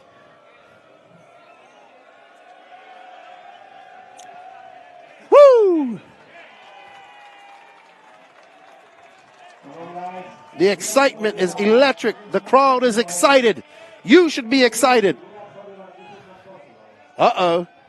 So now they've been reprimanded for taking down those flags. And the crowd lets it know how they feel.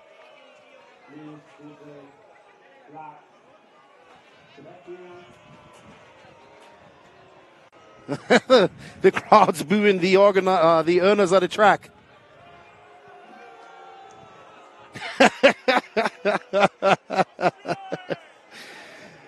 Ay, Dios mío.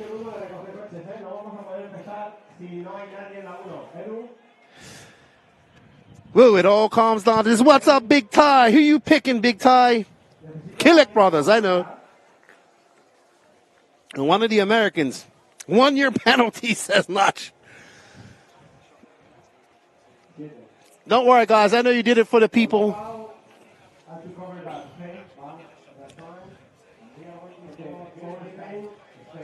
So, we want to thank you all for joining us.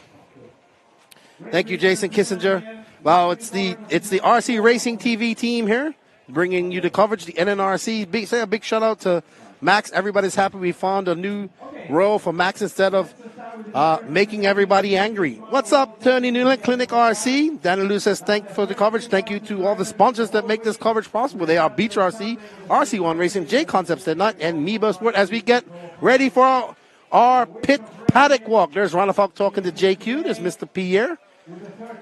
Pierre Ronafalk. Always good to see these two talking. So for those that think that they're enemies, they're not. As I'm trying to listen to what's being said on the speakers as well. What would Howard do? Howard would try to win. There's Adrian Bertin. There's Adam Drake, Nicola Moroni. Well done to my boy, Bobby Badier, for winning that as we get ready for Nick.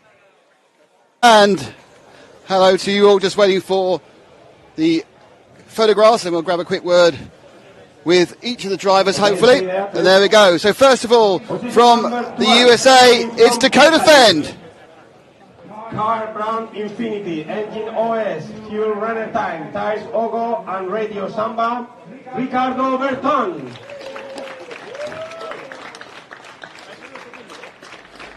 Dakota, have you got calmed down yet from the last chance qualifier? Yeah, car was good in the semi. We kind of kept everything the same for the last chance qualifier, and then just did our best to freshen up as much as we could. Fresh oil in the disc, fresh oil in the shocks. Made sure the engine was good to go and got some fresh J concept kicks on here. So we'll see. We're starting last. This is what we did last time we were here. Went through the last chance as well. So we'll see what happens. Hopefully I can get a clean start and work my way up pretty early on, and then just kind of go from there. Great stuff. Thanks, Dakota. And in position 12 from Italy, it's Ricardo Berton.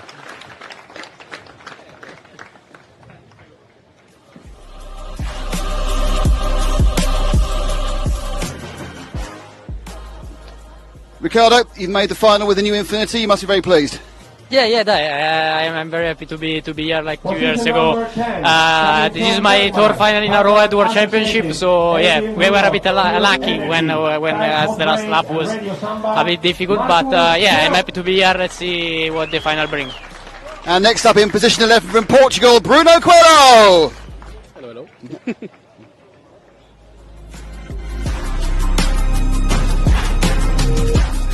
Bruno, too many mistakes in the semi? Yes and no. Yeah, as I said on the previous interviews, I knew that the world would be about the tires, and one more we are at the final, and I think from the 13 guys at the final, nobody's really 100% sure about the tires, and I'm included on that list. So the car was super difficult to drive on semi. We changed completely the tires from the qualifiers to now. And now it's just a gamble, and I think who will be the best, or who decide the best on the tires will be the guy that will be on the point. Best of luck, Bruno. Thank you very much. And next up, it's from Denmark, Marcus Kerup. The first local one coming from Spain. Cabran Mayaco, engine Corsatec, fuel Nitrolux, tires. Marcus, are you surprised to be in this final? Yeah, a bit. I mean, it's very nice. I mean, standing here, I'm still on. I mean, it's unbelievable. I mean, it's amazing. Great stuff. Next up, in position 9 from the United States of America, it's Mason Fuller. Position number 7, coming out from Portugal. Mason, you confused us all. You drove straight into the final. Did you know you qualified at the end of that one? My car on the headset didn't really know, so I didn't really know. I figured I had like less crashes than the other guys in the other final, so I was actually like third fastest in the other final. But yeah, I just tried not to crash and see what I could do. Great stuff, thank you. And in position 8, from Spain, it's Robert Battle. The next one, number 6, coming from Turkey, Karran Mugen, engine Ninja, Robert, 20 years of world finals, one world championship. What do you hope for this one? I don't know, my goal coming here was to be in the main final, so I just got it. Now, to be honest, I will have fun with the throttle as much as I can. I'm trying to be top 5 would be a really good result, so let's do this. Best luck. Now in 7th place from Portugal, Hal Figueiredo. Okay, position number 5, coming from Sweden. Cabran X-Ray engine Hal, lead techno, running with the European team. It's all kind of come together for you, isn't it? Yeah, I mean, it's been a crazy week. We started like struggling, and every day we were improving. Last day of qualifying was, but then I mean, I think I just put my head down for the semi. Car was really good. Drove a clean semi, no mistakes. So enjoy the main now. Go for it. In 6th place, representing Turkey, it's Burak Kilic.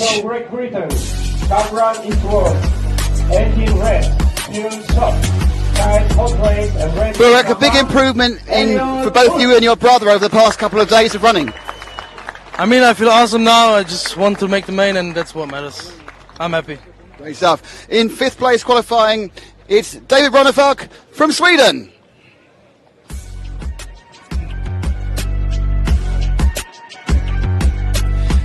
David, position 5, but a couple too many mistakes in that first semi-final. You got the pace, but you got to keep it on the road, haven't you? Yeah, I mean the car was really difficult to drive there. I mean today it was completely new day for everyone with the clay compounds coming into play and everything, and we've had to adjust the car a little bit now for the main. And you know, in the semi I was kind of just trying to hold on, not to make too many mistakes, and try to get as good of a starting position as possible. And you know, I was kind of worried I would be further down the field, so I'm still pretty pleased with 5th considering how the semi went. So looking forward to the main. Great stuff. And if qualifying in 4th from Great Britain, Elliot Boots. Number 2, coming from Italy, Team Italy. Elliot, best qualifying for a while. Are you kind of just waiting there to pick up the pieces of Ongaro and Canas? Yeah, I mean, it's a World's A final, 1 hour long, anything can happen. We showed that here before. So I think we're in good spots, good starting spot to be in contention if something happens, or, you know, and push off from the start and try and hang with them as much as I can, and, you know, we'll go for glory. We'll see what happens. In 3rd place, representing Turkey, Berkan Kilic. Engine red, fuel tires G content, a radio, fly sky. So you're slightly ahead of your brother, but this is really about the Kilics against the world, isn't it? This is the Kilics against the world. Yeah, I hope so. Yeah, starting P3, my brother P6. I'm so happy. Great stuff. Qualifying 2nd, the reigning world champion, Davide Ongaro from Italy. Hello.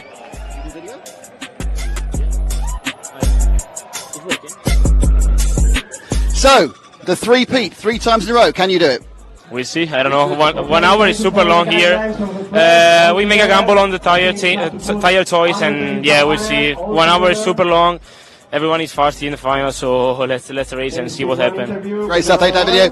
And on pole, Juan Carlos Canas from Spain.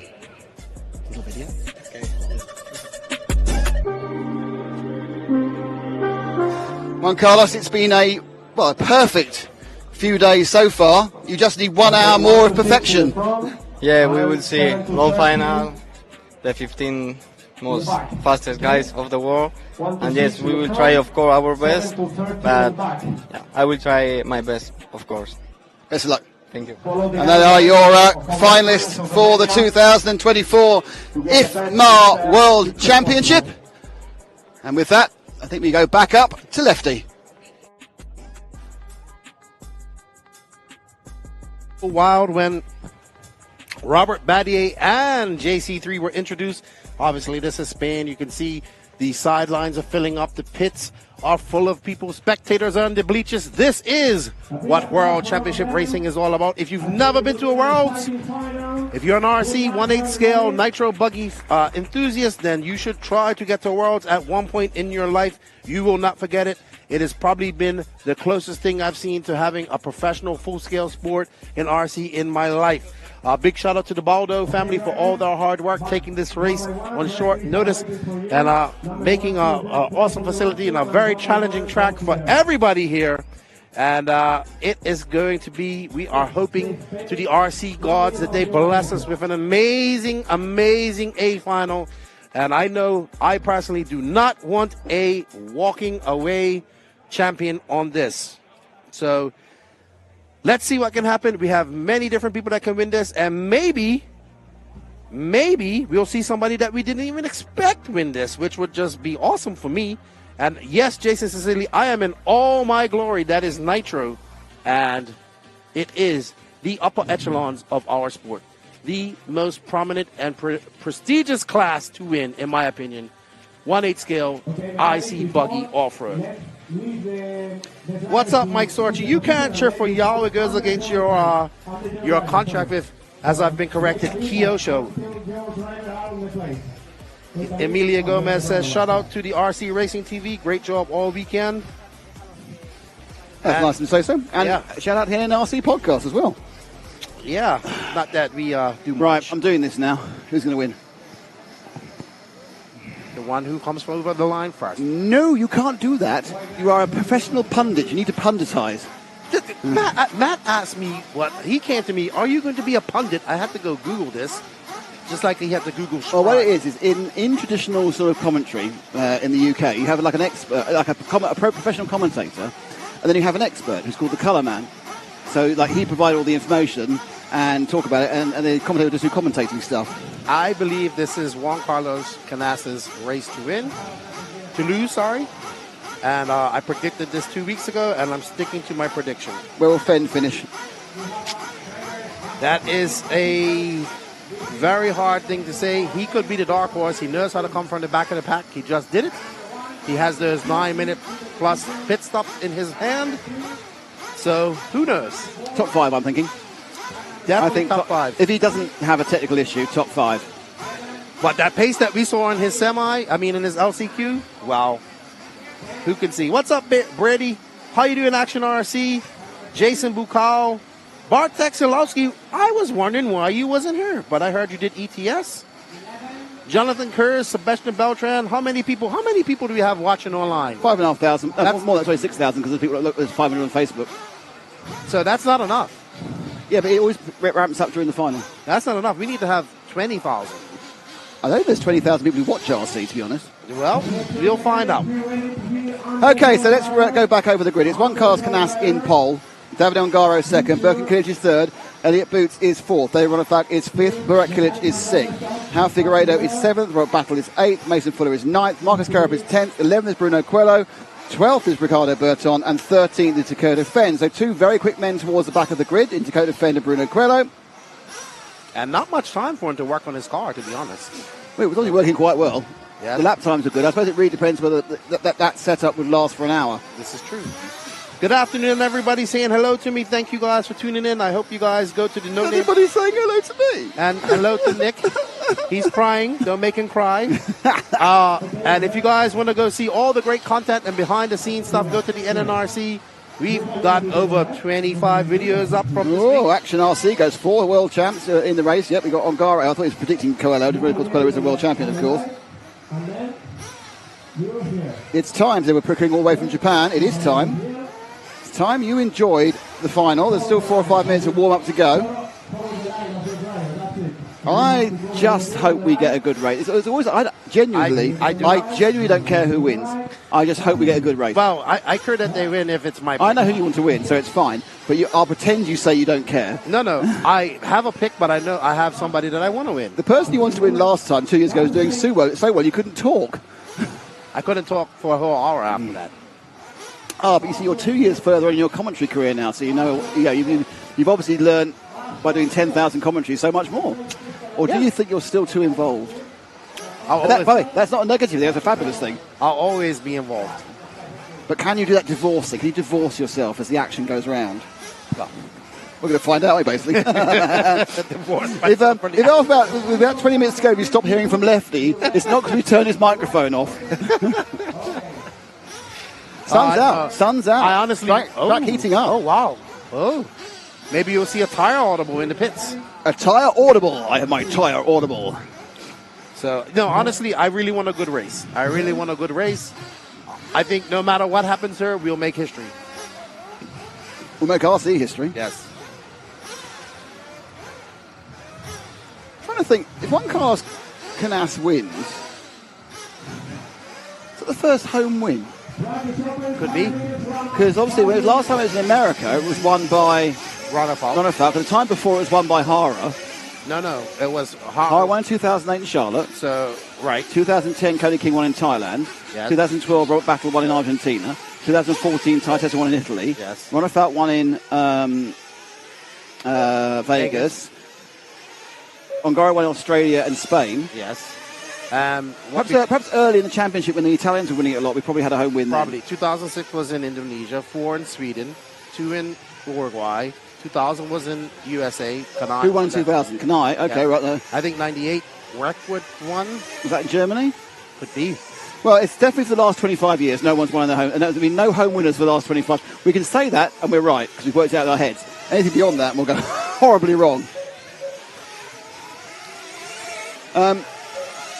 The next World Championship will be in 2026. It will be somewhere in the USA. I'm expecting the venue to be announced probably towards the back end of this year, I think. They'll announce that. Yeah. So as we enjoy the warm-up, let's enjoy the people who brought this programming to you, apart from me, Lefty and the gang. VRC.com, the racer's one-stop online hobby shop. Choose from all the popular brands and variety in stock with super fast shipping and great customer service. VRC.com still has the local hobby shop feel with all the benefits of the internet. VRC.com is the exclusive distributor for Ultimate Racing, S-Works, Pro Circuit Racing tires, Nitro Lux fuels, and Assault RC performance products. So fill up your cart and check out at VRC.com today.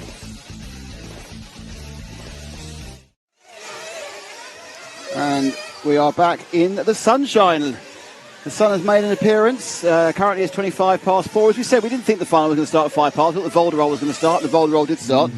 25 past. The race is 3 minutes away from starting, as long as nobody calls a 10-minute timeout, which would be very irritating if they did, because we haven't got any filler programs for it. Well, I have to get Matt to do a quick montage or something to fill a 10-minute timeout. Yeah, walkabout with a wobbling, yeah. Who's the dark horse? You know what? So here's my thinking. João Figueiredo next to the boulders probably had more laps on a track similar to this surface than anybody here because of this track in IBC. I've watched João Figueiredo compete against Canas and Ongaro and dominate them but make a mistake. Long shot. Man, I honestly, not that he's a dark horse because he doesn't have the skill, but a dark horse because he's coming from the back of the pack. Could defend. Okay. I'm going to ask you another really quick, I'm going to ask you a difficult question now. Who's going to be top killage? Wind's gone up as well. Burak. I was going to Burak as well. Don't know why. Burke has been quicker all week. I just think that. The wind's really picking up now. Yeah, we got wind, we got sun out. So we're getting the 4 o'clock wind, even though we didn't have sun all day. It's quite exciting. Could be. I mean, it depends. Burak's had some bad luck, had a few DNFs as well. But I think Burak wants it more. Does that make sense? It does. But we're in an hour's race now. You can see where Marcus Carrot finishes. Bruno Coelho behind him. Ricardo Berto with the Infinity chassis. Every single driver in this race has a story. And they'll be hoping that the story ends with a happy ending in an hour or so's time. I think the only person running a course attack is Robert. I'm very happy for Robert. I think everyone's happy for Robert. When we was in on our South America tour in 2022, he's like, Lefty, I want to make the finals one last time before I retire. That's a terrible. I'll let you go, but that's an awful impression. And then I said, no problem, Surely Robert. You can do Spanish language impressions. Well, no problem, Robert. Vale, intente. Yeah, okay. Okay, so we are getting close now. Looks like no one's going to call a timeout, call a timeout. As you know, I've always said if I was qualified last, I call a timeout because it's the tactics to just put everyone else off. But Dakota Defend, far too clean and good a racer for that. I've been waiting for this for 2 years. Are you praying? I'm nervous. I'm excited. I want to be standing up, but I can't. Nervous and excited. There we go. Canas walking out to take up the number 1 starting position for the 2024 IFMAR 1/8 Nitro Buggy World Championship here in Redovan in Spain. Half an hour from Alicante. Weather slightly ticked up, probably about 27 degrees centigrade, which is about 80 degrees Fahrenheit. Cars go down. Let's get ready to boogity. And they're away. And it looks like a reasonably clean start. All right. Ooh, what a very good very start. clean. So I think Burak got involved with something at the back there. I think maybe only have lost one place. But Canas away to begin with, and behind him is Ongaro. And spinning out was third place Burke and Kilic. So Kilic has dropped back. I think that means that Boots now is in third as they go for the first time around the Contramar Corners 1 hour final. And we have Canas from Ongaro. And how many times we said, it's flamed already. Flamed already. Kilic, Burke and Kilic from 3 is out within 1 lap.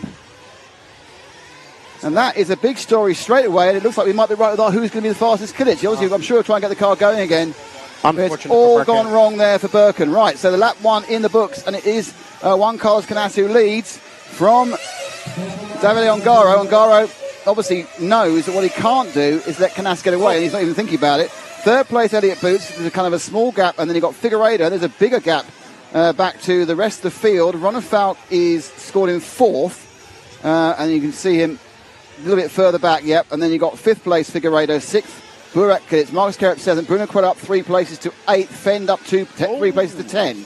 So good start for both Coelho and for Fend, who was starting further back than they want to. Little bobble there by Canas. I'm sure he's a little bit nervous. He's got Ongaro right behind him, and Boots is there as well. Ronafalk about 2 meters back. Yeah, in fairness, I didn't get any impression he was nervous, to be honest. He seemed incredibly relaxed this entire time. It's all kind of shrug of shoulders, 50-50 and that sort of stuff. He's a very cool character. But now on to it's over. So that's the first blink we've seen, and it was Canas, which is a massive surprise. He gets then tagged by the blue and white car. I'm assuming that's Birkin, but I'm not sure if anyone else is blue. It's Marcus Carrot's blue as well. Right, a grip roll. Grip roll for the first. Don't forget, they've got a lot more grip at this point they're going to have in the rest of the race, and out they go now. So Davide Ongaro leads, and it's going to be a case of where Canas, I don't know how Canas, I think Canas may have dropped to 4th, but Ongaro leads. And in second place, just behind him, it's Elliott Boots. So Ongaro will come and cross the lap, and then we'll find out exactly how they are, the lay of the land at the end of the second lap. But it's the first blink we've seen. It was a grip roll for Canas. Over the line goes Ongaro. Second place is Elliott Boots. There's a long gap to third. And Canas has gone to third. He's got past Ronald Falk after that. Yes, so Canas making that mistake, just having a little bit too more grip. As you see, Ongaro maneuvering his way through this one. It's a little bit squirrely coming under there.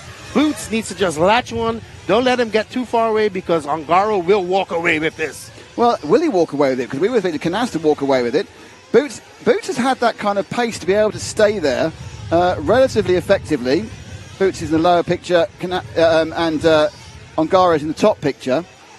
Well, maybe what we might see is a little bit of tire conservation coming on. We do know how abrasive this track is. Maybe these guys are just going to go slow, wait for the second half or the third quarter of the race to make their moves. All right, so first from second, the gap now out to 1.5 seconds, so we're not quite getting him in the same shot. How is Canas coming back? That time round, Canas did 48.4, which was 1/10 faster than Boots, but 4/10 slower than Ongaro. So Ongaro immediately staking a claim for a third consecutive World Championship, but it is early days. We're 4 minutes into an hour, and there is Canas, as you can see, climbing the hill. So the insert is Canas, and the main picture is Ongaro.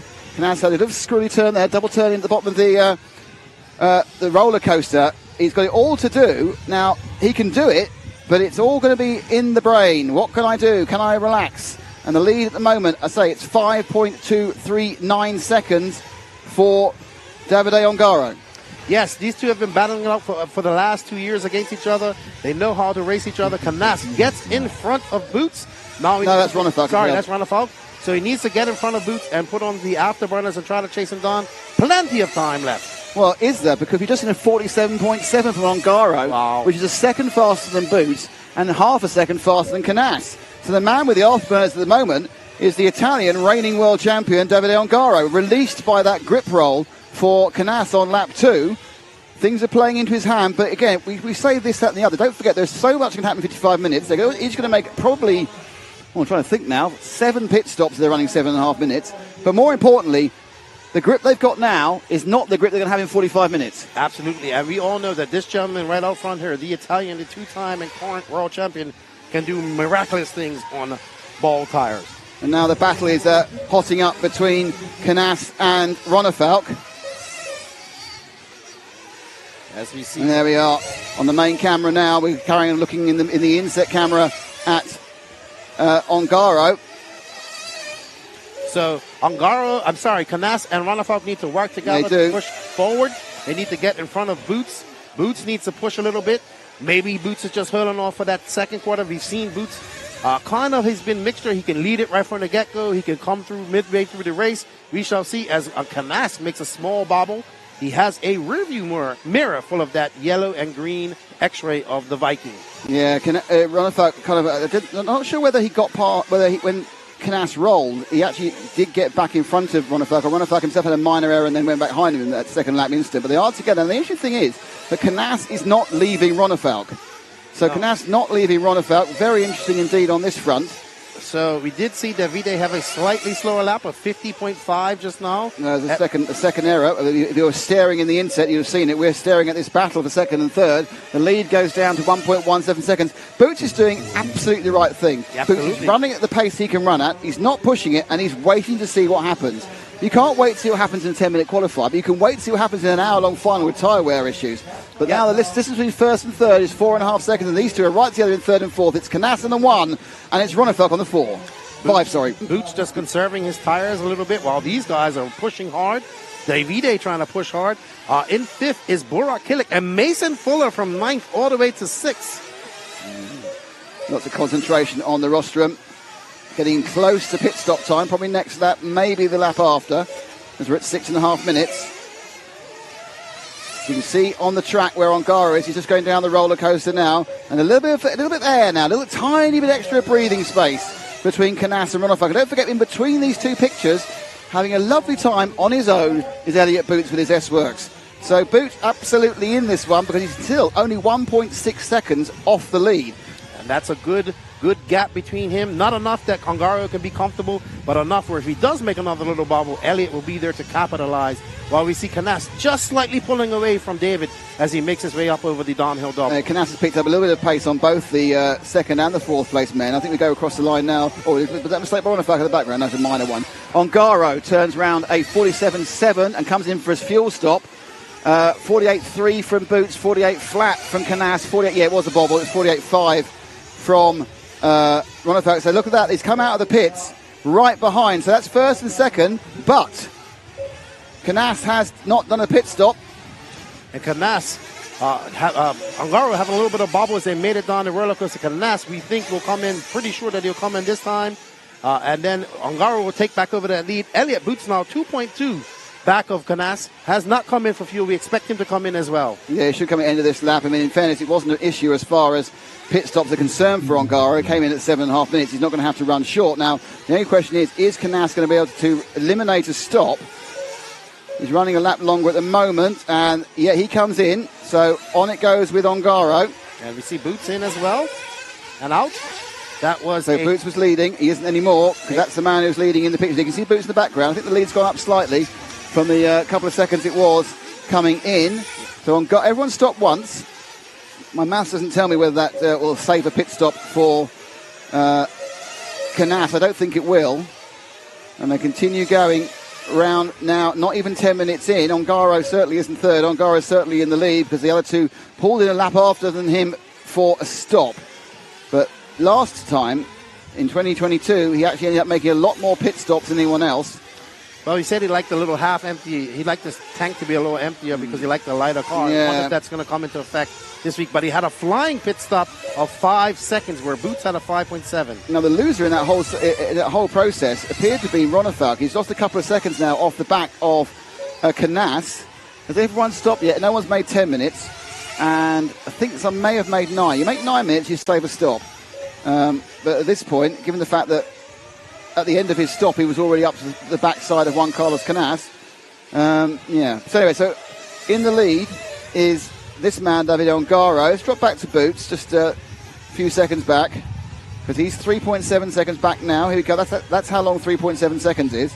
And he is going to be fighting quite soon with Juan Carlos Canas. What about just slightly dropping off 7 seconds? People following Coelho. Coelho's 21 seconds back. Fenn is 40 seconds back. So Fenn's had some issues somewhere to fall that far behind.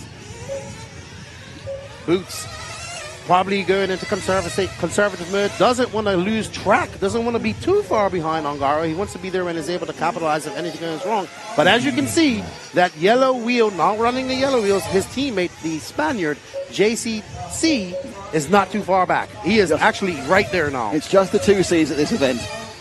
So going down now to the Conchimar corner. The gap between them last time around was timed at 1.4 seconds. They were within 100th of a second of an ultimate lap time. So not really seeing at this moment and at this moment of tyre diameter and tyre wear, we're not seeing the blistering pace we saw from Juan Carlos Canas in the semi-final. Now, when we spoke to him during one of the breaks, he said that he knew the tyre he was having for the final and was testing the tyre for the semi, so it's likely he's probably got a harder tyre on or a slightly different grip just to get grip for longer into the race. Don't forget his tyres were bald after 40 minutes of the European Championship. And it's Canas in the background there. Ronefalk now has caught back up to Canas, so this is interesting. Drop back again to the next two because Canas and Ronefalk are right together. Or right together-ish. There we are. They have come back together. So the story of the first 11 minutes really is we're not quite seeing the pace we expect. It's not slow, but we're not really seeing the Canas pace we expected to see, which makes me think they've back-ended the setup. Oh, yes, or just preparing for the long haul. Well, that's back end of the setup. The back end of the race. Canas now trying to get up and catch up to Elliott. Elliott is going to be 4.3 back, so a few 100ths of a second. Ronefalk made a mistake there during that second chicane. He overshot it, lost himself some time. 48.1 against 47.9, 47.8 for both the first and second drivers. With Canas, who's that upside down? Ronefalk's made a big mistake, so Ronefalk's had an error, and that's going to take him right out of contention for a while. But they have such a big lead over fifth place Burak Kilic. This top four is going to remain the top four, but Ronefalk lost at least 4 seconds there. Now, can Canas roll up to the back of Boots? We shall see, because he's going to have to do that and get by Boots. Well, I'm sure there's thought about can they use the pit stops to get by. They are very quick. There's Boots, and there's Canas in the background. The gap to the lead is 4 seconds. Boots was 0.3 of a second faster than Ongaro that time round, and JCC was 0.4 faster than that. So JCC actually gained 0.7 on Ongaro. Can't see him, but he gained on him as Boots and the S-Works go around. That's Ongaro. That's Canas just behind Boots. As you can see, he's a little way back on the roller coaster over the rumble strips. Just not seeing them both together. Boots almost at the 15-minute mark, 47.20. Boots in the white and red and white S-Works with white wheels, and Canas right behind him. Another red vehicle rocking the yellow wheels this week. You love a yellow wheel, don't you? I know his color scheme is white. Interesting. I think it's interesting. I think they've run out of white wheels, but you think there's something more sinister about it. Yes. It's always. Okay, over the line, 48.1 for Ongaro, 47.9 for Boots, and 48.1 for Canas. Boots is slowly chipping away at that lead, and now it's down to 3.8 seconds. It is. In this second phase, Boots seems to have it. He's dragging Canas with him. Ronefalk's having an absolute nightmare period Boots here. Makes a mistake. That's going to allow Canas to go by as Boots makes a mistake. His first mistake. And his second mistake. Right, so now we're back to who we thought we were going. It took a while. So it took 14 minutes before we saw an error from Boots. Unfortunately, it's quite a serious one. He's dropped back several seconds. At the same time as Ronefalk's dropped back several seconds and has moved into fifth. So it's now all about Canas and Ongaro. The gap was 5.1 seconds last time round. This time it is 4.6. So Canas has got the speed at the moment. Ongaro being caught up. Boots to back another 3 seconds after a 51. A 48 for Burak is moving fast, and Ronefalk's made a mistake. I think Ongaro made a mistake because he is now in the sights of Canas. Yeah. So Ongaro had a little roller there. And what was a very comfortable lead in the first 8 minutes is now a lot less comfortable. He'll be coming in for a pit stop either this lap or the next one. I think the next one, to be honest. That'll be a 15-minute stop. And the Spanish crowd excited by the fact that their hero is much, much closer to the Italian double world champion. As we see Canas making his way through the chicane up and up the double downhill jump. He can see him, and he's going to go after him. Canas chasing down Ongaro. Now, is Ongaro actually in the peripheral vision of Canas now is the question. Ongaro's coming for fuel, so Canas takes over the lead. He'll be in the next lap. Can he click out a fast lap and gain some time on the pit stops? Well, interesting. Ongaro lost 2 seconds that in lap. Mason Fuller runs into fifth place. Ronefalk's having an absolute nightmare. That was gone wrong. He's dropping down to sixth. So something's gone wrong. He's looking for fuel, but he's also having some issues. But Canas now looking a little bit better. So Canas, let's see what he can do in his pit. Now he ran 1 lap longer in his first stop. Now is he going to run 1 lap longer again, which means he won't stop this time, he'll stop next time. Ongaro in the... that's Canas and Ongaro in the inset. So Canas coming in here. So Canas just got himself off sequence more than anything else. comes down. Ongaro, I think, has gone into the lead. Oh, yeah. That was close. That was close. A second longer than it should have been, perhaps. 6.0 against 5.8 against 5.5. Elliot Boots actually scored as a leader, but he stopped as well that time. So, interesting to see where they are. My feeling is that the lead, let's just give you an idea, as, right, leaving the rumble strip then was Ongaro, and leaving it now is Canas. So that's about 4 seconds, I'd say, 3.5, 4 seconds, as they battle with Canas in the battle cam. With Ongaro in the battle cam. Canas on the main picture at the moment. Fuller has got past Ronafak. I'm not quite sure what's happened to Burak Kilic. Burak Kilic had a bit of a nightmare as well. Burak was up to 5th. Birkin's out the race, not bothering. Fenn's not doing too well. Yeah, that's really interesting. The kind of the challenge is sort of falling apart from the top 3. Now, Mason Fuller now in an absolutely scored 4th place. We're on pace. He's on 4th, completely on merit, because of the fact that other people are going slow and making mistakes. He's 9 seconds ahead of Ronefalk lefty. Oh, yeah, the Iceman. Cool is the other side of the pillow. But right now, we're looking at Canas, who just gets it up on the curb and now has to go a little bit slower. He was 3.1, just 3.2 seconds back of Ongaro last lap. Let's see what it is when he comes. I think it's a bit more. Even without Ongaro has looked quite quick, actually. That was a 47.8 by Ongaro last time by. Yeah, I think it's been like 47 this time round. He's gone beep already for going across. He's gone across in a 47.5. Canas now, Canas on 2 wheels and did a 47.7. Yeah, that little bobble cost 2 tenths. 2 tenths. Or perhaps more, perhaps going faster. So Canas now, I suppose all of them are sitting there going, right, we're 18 minutes. We're not even into a third of the way into this one. What can we do? Boots isn't that far behind still, just 3 seconds back. Mason Fuller is back a bit further. He's back another 16 seconds in 4th. 4 seconds ahead of Ronefalk. Burt on a further 2 back, and Figueiredo in 7th. Coelho hasn't figured at all in this race, and he's in 8th. Robert Battle in 9th. Kerup in 10th. Nope, Kerup now in 9th, and Battle's in 10th. And Fend, I don't know what happened to Fend. He had some issues. He dropped 40 seconds back, and now I've looked back at him 10 minutes. He's only lost 4 seconds those 10 minutes. So I don't know whether he's perhaps he flamed at some point. I have no idea. But he's about to go a lap down to Ongaro as he comes out the pits. 6.5 seconds. You'll see him any second now. He'll be in front of this most behind him, actually. That is Fend a lap down. And that is Canas running 3.8 seconds behind. Canas makes his way through the rollers. That is Fend behind him, but Fend is now a lap down. Mason Fuller trying to make some inroads here, but he's about 8.6 seconds back in 4th. And let's see what Canas can do, as the last time he came by is 3.8 seconds back of Ongaro. Canas needs to start picking up the pace, I'd say. 41 minutes and 22 seconds left to go in this race. Lots of time. Yeah, there is lots of time, but I noticed that in the background, Boots isn't giving up. Just dropped off a little time there. 47.5 against 47.7, 47.9, 47.6 from Mason Fuller. His fastest of all. Mason really going well in this one. He's only one problem for somebody else away from podiuming in the world. Let's see if we can have a look at Boots for a second. We've been with Canas for a while now. Let's just drop back to Boots as the main camera. That's not Boots, that's one more. That's Fend. There we go. There's Boots. In between them is Fend.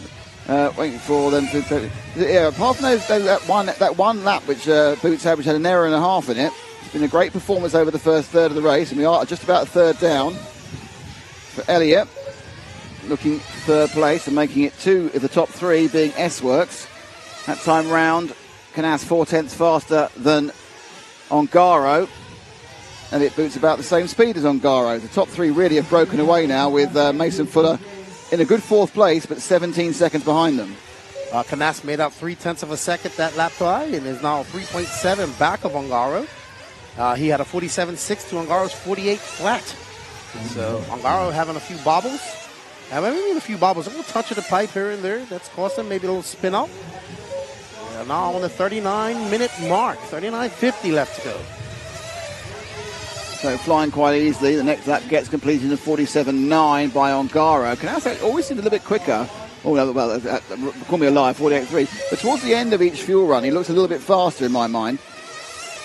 Across there, 48.0. So the top 3, the slowest of the top 3 there was Canas, but there's no real difference at the moment, and they're right in the settled point. This is going to be decided on what happens when the tyres aren't gripping anymore. I believe so. I mean, history has taught us who's really good at that. It certainly has. Ronefalk is sort of in no man's land, half a minute back in 5th. Coelho has actually climbed to 6th now, so he's been to climb through the field. There he is, that's Ronefalk in the 5th position. It was only a bit of a scrap earlier with Coelho, but he's kind of left Coelho at the moment. Yeah, Ronefalk's car is looking a little bit difficult to rotate at the moment through those 180s.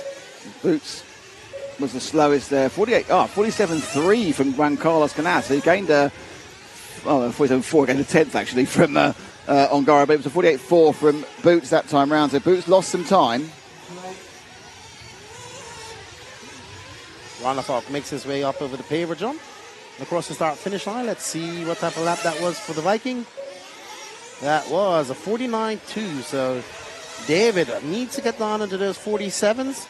Consistent 47s and going some inroads. 38 minutes and 15 seconds left to go in this 1 hour final. So nowhere near halfway yet as Burak Kilic stops the fuel. 22 and a half minutes, about right. Ronefalk trying to come back from Ronefalk had a weird situation a few minutes in. And now we can see in the insert, that's your leader. Davide Ongaro. Davide looks like he just has no care in the world as he makes his way through the rollers. He's done that a few times. And down the hill he goes to the Contremar corner. Car looking solid, looking very grippy. No, he's running the same pace as Canas, give or take a 10th either way for both of them on individual laps. They're slightly, and I use the word slightly, dropping Boots now, who's 9 seconds off the lead, almost 10. And that's it. That's the three who are really in this at the moment. As into, I would assume, into the pits will come, into the pits comes Ongaro, so the lead will swap. There it goes in back. Oh, you get to wait for a while because 2 more cars are coming in, so a little bit of a delay that time round, 5.724 seconds. So not too much of a delay, but a bit of a delay, and now he's out and running. So he'll be in second at the moment. He's behind Canas, who is also about to come in for fuel, just ahead of him there. Oh, he's right. Oh, that's Fend. He's fallen over Fend. Oh, dear. That's cost him a second as he fell over Fend. I'm saying it's Fend. I think it is, just by colour scheme. So the referee is going to be asking for that to get changed. Not get changed, but him let through. Actually, it isn't Fend. Who is that? It's Canas. It's Canas he fell over. Okay, that's even more interesting. So he fell over Canas. It's interesting, when the sun shines, it bleaches it. Oh! Canas is out! Canas is out! Canas is out! Canas has flamed! Canas has flamed! The ultra favourite for this championship has flamed! The hearts of Spain are dying round us! He did get over the timing and scoring. It's a minimal problem because he gets going again. He just loses the flaming time. He needed to come in. He needed to fuel. Canas, the favourite, he has flamed out. And he's not rejoined. He's not rejoined. There he is now. Oh, no. The cruelty of 1/8 Nitro Racing. It's not as bad as it could be. He'd got the lap prior to that. He had to fuel anyway. As disasters go, this is a smaller disaster. But the fact that he was struggling to make up a few seconds, he's now going to have to make up a lot more. Let's see how far behind he is. Oh, and he's got to get his brain in gear. He's got to get his brain in gear. He must have thought, I've got a 50-50 chance of the World Championship. And now it's gone back to 90-10 at best. Where has he dropped? I think he's going to still be ahead of Mason Fuller. I think he's still ahead of Mason Fuller because... He's got some problems. He's still ahead of Mason Fuller because it was just such a gap. But he's now dropping down. It's already 10 seconds. And he comes across the line, and how much? He's got to make up 24 seconds. Now, in fairness, he was 4 seconds behind, so that flame cost him 20 seconds. But 20 seconds here is a lifetime. It's not impossible. There's 35 minutes to go. But the worry is, when your car flames once, it can flame again, and that was his in-lap. That was his in-lap. Well, something looks like Mason Fuller had a long lap, a 107. Maybe he flamed out in his pit or flamed out somewhere, so that's going to take him out of the top 5. Move Bruno Coelho up to 5. It's Ongaro, Boots, Canas, Ronefalk, Coelho, Figueredo, Kilic, Fuller, Battier, Carap, Fenn, Berton, and Kilic out. Yeah, we seem to really. Burton's kind of gone. Birkin Kilic has gone. Ricardo Burton and Dakota Fend are kind of a bit lost. Carup's down a lap. Robert Battle's down a lap. But anyone else, including Fuller, Burak Kilic, Figueiredo, we've just seen what happened there. Canas, with a flame, managed to lose. If he'd flamed something like 20 yards further back, 20 metres further, he wouldn't have crossed the line. And that he'd lost a lap and he'd been out. But it's still possible. It's difficult. We've seen one miracle this week, today. Why can't we see another one? You can see, but right now, the ball is in the court of Davide Ongaro. Is this going to be the three-peat? Something we've never seen in history. Yeah, it's looking like it. And we've got Bootsy in the insert in second place. We've got Canas on the comeback trail. It's really literally throw caution to the wind now for one car. Canas, forget about tyre conservation. Doesn't really matter. Just lay down your fastest lap you could possibly do every single lap. Coelho and Ronefalk are very close at the moment in a battle for 4th and 5th, but they're both half a minute off the lead. Not actually that far behind Canas, of course, because of his problems. And, oh dear, the cruelty. But cruelty can strike more than one driver. Absolutely, absolutely. But Canas, who's had a pretty much perfect year. Perfect weekend. Perfect weekend. Losing, flaming out. Probably just got a little bit short on fuel last time around. We don't know. I've got more bad news for him. Davide Ongaro is just on a 47.1. And Davide is just getting faster. So, Ongaro with the Matrix tyres, which we know are large diameter. No idea that's good or bad at the end of the day. But Canas, it's really about a mental game now. You've got to stop thinking about what might have been and start thinking what could be. He's still got a chance of getting up to Boots, 15 seconds ahead of him. And if he gets up to Boots, perhaps he can get up to Ongaro. He gained a second on Boots that time. Ronefalk's back on the pace again after being off the pace for some reason for about 7 or 8 minutes in the middle. So interestingly, we've just seen a bad lap for Ronefalk, and Coelho moves into 4th place. Figueiredo moves into 6th. Burak Kilic into 7th. Let's see if we can have a look at the Bruno Coelho, the bright orange car. Because he's moving through. It's taking him a long time to get up to sort of 4th place. The orange and white machines currently halfway round the lap. Canas feverishly trying to catch up and get some time. That whole tire strategy is going out the door now. He doesn't have to worry about that as we are on board with the multi-time world champion Bruno Coelho. Bruno finding some pace here into the almost going into the second half of this race. 31.50 left to go in this race. It's Ongaro from Boots, Canas, Coelho, Ronefalk, your top 5. Figueiredo in 6th, Kulik, Fuller, Battier, Carup, Bertrand, and Fend. Fend looking out. I think Fend is retired. He doesn't show the blue line of going, or he's had a flame out. So this might be the end for Fend. His challenge, his time here at the World Championship might be at an end. But we know this man can do it. He has multiple championships. Can he throw down some fast laps and catch up to some of these guys? We're sitting here, and if you were looking at this on a normal race meeting, you go, well, there's a possibility Boots might make it. It's unlikely anyone else is going to make it at Ongaro. But we're sitting here with this sort of Damocles of tyre wear over our heads. And we've no idea, and they're 1 minute and 12 seconds away from them having no idea about how the tyres are going to last. The longest they've run is 30 minutes. They're going into a voyage of unknown. They themselves admitted they might have an issue towards there. Looking at Canas in the insert, we're looking at Coelho behind him. The gap between the two of them is 5 seconds.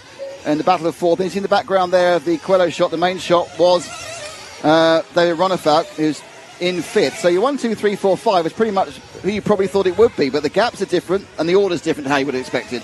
Yes, so, but right now, whoa, as Coelho just gets a little bit sideways and comes off that drop-off, Coelho kicking off some decent laps. But Boots just threw down a 47.5. Yeah. Ongaro 47.4 though, so. 49.4 for Canas that time round. And a 47.6 for Coelho. This time a 48.2. I'm not quite sure. Canas doesn't quite appear as he goes up past start finish to have the pace at the moment, to be honest. I'm wondering whether that's going to begin to come down a little bit. If Coelho comes in for fuel, and there's that, it's half an hour. He's exactly halfway through. That's the fuel run for him. Out he comes. So the Portuguese, multiple world and European champion. European champion in this discipline, world champion in several other disciplines. You just can't give an advantage like this to Davide Ongaro. He will run away with it. Ongaro's made his fuel stop. It's all gone well. Came out in 5.3 seconds. Now, Canas, who we're watching here in 3rd, it's interesting to know what's going to happen to him. We've got Coelho in the insert, Canas here. is he going to risk it? Now, this is not 1 lap too early. If he goes, because he obviously had to refuel. So next lap is equal number of laps given the refueling. But you never know whether he flamed. Just the low tank pressure was an issue. Ron Falk takes 4th as he's off sequence with Canas. Off sequence with Coelho. Coelho goes across the line, and Ron Falk stops, and Coelho moves back into 4th place. So it'll be interesting to see what happens when Canas comes out. Last time around 48 flat. Yeah, they're easing back a little bit on pace. I wonder whether they're already feeling the tyre wear. Because the cars are light at this point prior to going in, but they're just easing back. We're not seeing the fast 47. Also, the wind's got up, so that's going to make things more complicated as it gets windier and windier and windier. Boots slowly drifting off the back of Ongaro. Now, are we going to see Canas come in? Yeah, he's got a bit safe now. They've taken a lap off his time per session. It's fine. Off he goes. And out he runs. Now, where is he in relation to Bruno Coelho? Seems to be about no one in the background, so he's got a read. He was 12 seconds ahead. And he's looking okay. So we've got the situation now where it's Figueiredo's got a problem. I don't know what it is, but Figueiredo just lost a bit of time. Mason Fuller's about to come in the pits as well. So just to remind you, that's the 9 car of Mason Fuller. In and out. Oh, no, that didn't work. Got stuck in the grating, and there is Canas. Let's have a little look at our leader, Davide Ongaro. Currently, he is obviously about 2/3 of a lap ahead of this Mal. He's probably somewhere at the rumble strip at the moment. So Ongaro has a lead of 19 seconds over Elliott Boots. Juan Carlos Canas is 3rd. Coelho not quite up to Boots' speed. There's Canas, and there is our leader in the insert. Really, things are going the way of the Italian. Absolutely. Ongaro has one hand on the trophy at the moment. Oh, that's a very brave thing to say. That's a very brave thing to say. I mean, a betting man wouldn't bet against that right now. As we are on board with car number 2 of Ongaro in the Associated and the Matrix tires. And he is looking like he's just out there on a Saturday afternoon drive. That's what it is when you're leading the World Championship final for at least the 3rd time. I don't think he led one before he won it in Australia. And it's just looking quite simple. It's 27 minutes to go, so there's still plenty of action. We kind of think the major incident was that flame for Juan Carlos Canas. But Ongaro, once again, showing why he should never be underestimated. Let's not forget, he had a huge problems in the Euros himself with engine problems. He did. And we are now running for an hour. So, it doesn't just happen to one or the other. He's coming up behind, is that Fuller or Kilic? That's Kilic he came up behind, Burak Kilic. Really bad news for the Kilic brothers. Birkin Kilic made it as far as the bottom of the roller coaster on the first lap, took a tumble and broke something. So his world final was over in, 26 seconds, 25 seconds. It's really bad luck after all that work of the week. In fairness, the Kilics have had a really rotten run of luck over the past few races. It's not been their week.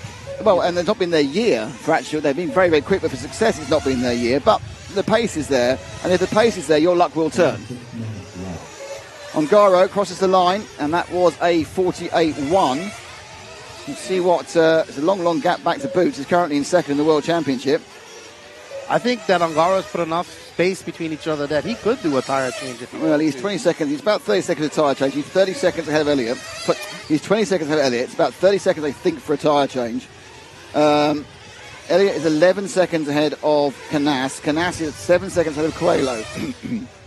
And Ron Falk is 2 seconds behind. So we can see Boots now in the insert. It's called Battle Cam, but there haven't been any battles. It's been about turning laps. It's been about, really, I think it's fair to say, Lefty, that the battle this weekend has not been with each other, but with the track. Yeah, unfortunately, as of now, 25 minutes left to go. We haven't seen the hoped-for battle that we wanted. What could have been? Well, I wouldn't start riding off yet, because with 3 minutes to go, the last chance qualifier, Una Hattner was qualifying by miles from Spencer Rivkin. Absolutely. And it all turns around on a sixpence, and that's what happens when you get sport like that. But Ongaro is still going fast. He's not backing off. He's now got a 23-second lead over Boots. Canas is 9.2 seconds back. But What he needs is some intervention from the RC gods if he wants to become a world champion.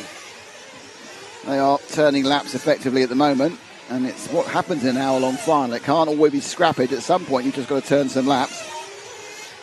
Dropping down through the Montremal corner for the first time. First time? For the latest time. Elliott Boots, Yes Works driver with the Reds engine. Don't forget, he won the European Championship at this track. He was driving for Kyosho at the time. He won at this track in 2016 after a really crazy set of circumstances. But I think both, certainly where David and Robert both had servo failures, yeah. But you've got to be in it to win it. And do you know what he is? He's in it. He is. And he could win it. It is not over till the fat guy sings. And he's not really been closed down dramatically fast by Canas. Though Ongaro's just turned the fastest lap of the race, a 47.1. 47.7 for Boots, 47.8 for Juan Carlos Canas, 48.3 for Bruno Coelho. So, into the unknown. They're going to the 40th minute when everyone said the tyres will be bald. Are they going to be bald? Are they going to be throwing inserts? What's going to happen? No real battling. So I think Figueiredo and Fuller are quite close on the track. Davide now 23.6 seconds up. His last lap was a 48 flat. That's his slow lap form. He's not even trying. 48.6 was the time for Elliott Boots. Canas is 8 seconds behind Boots, and then now it's moving on with Ongaro. This is Boots in second. Into the fuel comes Coelho. Probably it's going to be a fuel stop for Elliott this time round.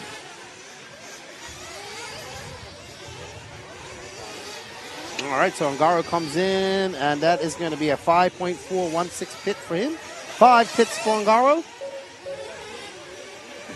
And Elliott should be coming in as well. No, Elliott was on... There's Ongaro out on the pit. Wow, Ongaro is just on it. Over the rumble strip. Dropping down, sweeping left, sweeping right. Boots comes out, and again he loses a second in the pit. So he's 24. I think it is a slowly kind of gain there by Canas. I mean, he's gained about 3 seconds in his last 7 minutes. He is obviously needing to be ahead of Boots to pick up any pieces that may happen from any issue that may or may not happen to Davide Ongaro. But we're sitting here watching another Italian masterclass. As Ongaro's about to put Ronafalk on a lap, it looks like. Yep, Ronafalk scored 45 seconds back, so he will go down a lap. There is Canas finishing the laps. That's how far behind he is. And he hasn't actually gained anything on. In fact, he's lost 2 seconds since he came out from the refuel, from the flame. So his lefty pricked up his ears as a car skidded and revved its engine coming out of the pit. That's okay. Ronafalk lets him through, and that must be quite depressing for David Ronafalk.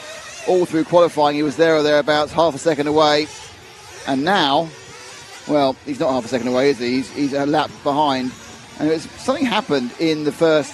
It was fine for the first 5 or 6 minutes, and he had a really bad period for 5-6 minutes, between like minute 6 and minute 10, and just suddenly dropped off the pace. Elliott still on the pace. The fastest pit stop just been done by Juan Carlos Canas, by the way, 4.951, and I think we're going to start to see Canas begin to try and close down Elliott Boots. The gap's now down to 6 seconds, the two S-Works drivers, and being in second is you are first person there to pick up the pieces. Gotta be good. That's Berton letting Boots by. It's all about being in position in case anything happens. Yep. We are just coming up on the 20-minute mark, so we got 2 more pit stops to go. Possibly 3, depending on when they stopped before. But yeah, it should be 2 more. It should get you back if you can stop in 5 minutes. So getting into the business end of this final, and the gaps are huge. 25 seconds Ongaro to Boots. 6 seconds Boots to Canas. Coelho's not out of a podium position yet. He's about 9 seconds back. Everyone else has just found this just too difficult. Out comes Burak Kilic. So he goes a lap down to Boots. But we are still sitting there going, are the tyres going to start causing an issue? But it seems they're not too bothered about running on the slicks. I don't think on this it's going to track. cause an issue at all for Ongaro. You know, having been out on that track walk during lunchtime, Mason Fuller, the surface is like solid sort of concrete tarmac. Do you need anything apart from a slick? I think the worry is more that they go through the slick and end up on some way on the insert. That'd be the worry, wouldn't it? A tyre failure rather than tyre wear. A blowout with absolutely no air pressure. A foam out. So Boots in second, doing the work, but. And Canas has made some inroads on Boots. He's now No, he lost now 2/10. It's close. I mean, Boots can't afford to make a mistake. He'd have Canas on him. But Canas obviously trying to recover from that 25-second or 20-second penalty of the flame. One of the fastest recoveries from the flame, but in the World A final, the flame's a flame, and it's, taking too much out. And there's Canas. As you can see, that's the distance. Canas coming down off the patio section through the Conchmark corner and 2 corners ahead is Boots, and obviously a million corners ahead is Ongaro. Canas racing all through. Boots just there. He can't really go faster. He can't go. He just needs to try to hold on for a second now if it stays like this. 18 minutes left to go in this race. Ongaro is just kind of walking away with it at the moment. But at the moment it's not the end. But Ongaro finding his major rival hamstrung by a technical issue. And it's the kind of thing you don't dream of, but you'll certainly take. Well, we won an exciting race, but I think Davide Ongaro in this camp Davide Ongaro wants a very boring happy. race. Davide Ongaro wants the most boring race, which is what he's currently having. He just turns lap, no one challenges him, he wins the World Championship. That's what he wants, and he collects his bonus money from everybody. That is what Davide wants. And he wants to become a 3-time World Champion. And there is Canas, who is about to come by the loop. Let's see what he does when he comes by. That was a 47.7 for Canas. It's a 47.9 for Boots, so it's a very slow game between the two of them. That's Boots, you can see.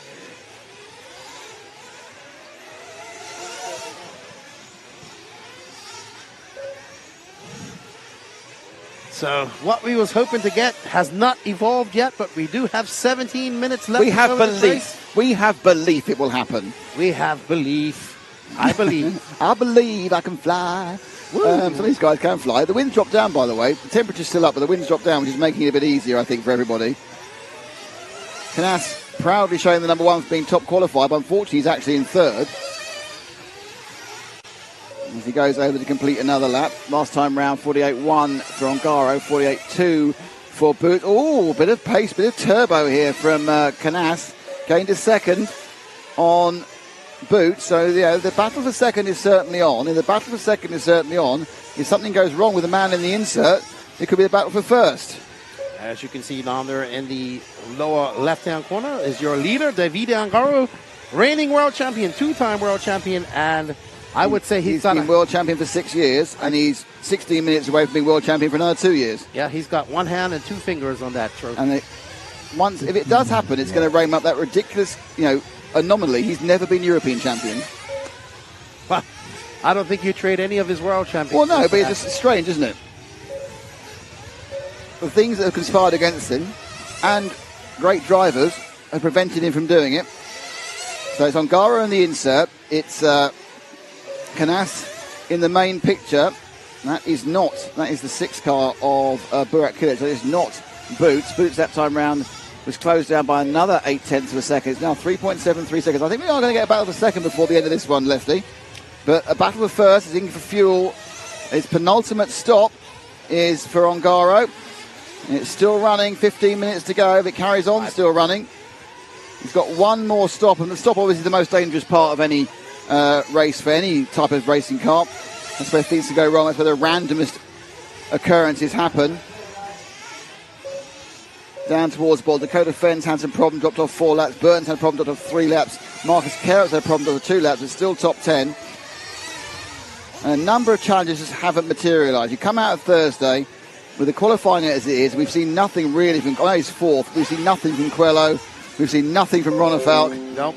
all the guys we expected to be in the mix. Canas we saw a lot of, but he got hamstrung. But even without, I reckon he lost 20 seconds of that flame. He's still 28 behind. And Boots has done a fantastic job of maturely driving really, really well. It may not reward him. He may end up third, not second, if everyone keeps running. But Ongaro continues another lap. Continues going. And you can see him now as he rolls down the roller coaster. And up and round the rumble strip. There's another lap's completed by Canas. So, and you see how far behind Canas is. Most of that's been completed by Ongaro. Canas that time round 49.8. He's been scored ahead of Boots because Boots went fueling, but that's a 49.8 for Canas.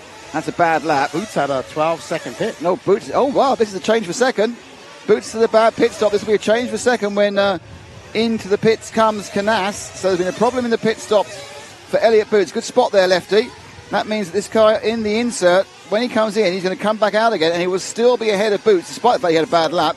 But a bad lap of a second, it's not the same as a bad lap of 9 seconds. So let's see where it's going to be. Actually, 102, yeah, he's at a 12. That's 6 seconds he's lost. They might come out quite close together. But let's see if Canas comes in this time. In the insert below, you can see what Canas is doing. And no, he's going round for one more.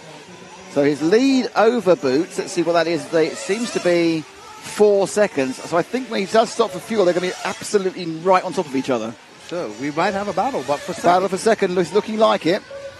12 minutes and 55 seconds left to go, and Ongaro now has 1.5 hands. He's half a minute ahead. He's half a minute ahead, and Canas needs to stop. Yeah. Actually, Canas is a 53.9 there. Did we miss a stop for him? I think that sounds like a stop. I didn't see him have an accident in the insert, so I think we may have missed a stop. Yeah, it didn't count the stop, unfortunately, but that means he is generally 4 seconds, and that makes a lot more sense than some of the other things. Oh, bit of a squirrel situation there as he tries to complete the lap. And he goes over now on a 49.3, and Boots will follow him across on a 48.6. Yeah, so Boots is 4 seconds behind. So unfortunately, the overtake took place with a difficult pit stop. We really aren't getting the passing action we expected in this main final, but that's how it is. It's all about, races aren't all classics, but they all result in a world champion at the end of it. And there goes Ongaro, about to go down the roller coaster for the 59th time, leading by half a minute from Canas, who has dropped off him by 4 or 5 seconds over the past couple of rotations.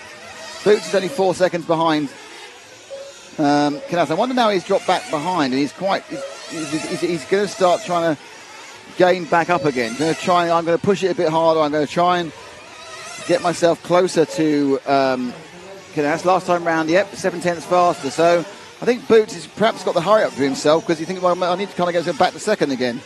I have a question, Nick. Go for it. Has there ever been a back-to-back world champion in any other discipline? Oh, yeah. Okay. Lots of them. Sebastian Loeb won the World Radio Championship 7 times in a row. No, in RC, sorry. Yeah, Lamberto Collari. Oh, he won like 10. He won about 6 in a row, I think. He won 8 or 9 in total, but he won several in a row, yeah. But Collari is the only other one. Forgot about Collari. Ongaro trying to take this trophy back to Italy. He has got 10 minutes and 48 seconds left for the Italian. And the reigning world champion with the ball in his court, 1.5 hands on the trophy. But we can always see the trophy going down the steps with him, but it could come right back up and go in the hand of somebody else. Ganassi in second despite that flame. But, a long, long way behind. Without that flame, ifs and buts and maybes, it would be in a very, very different situation.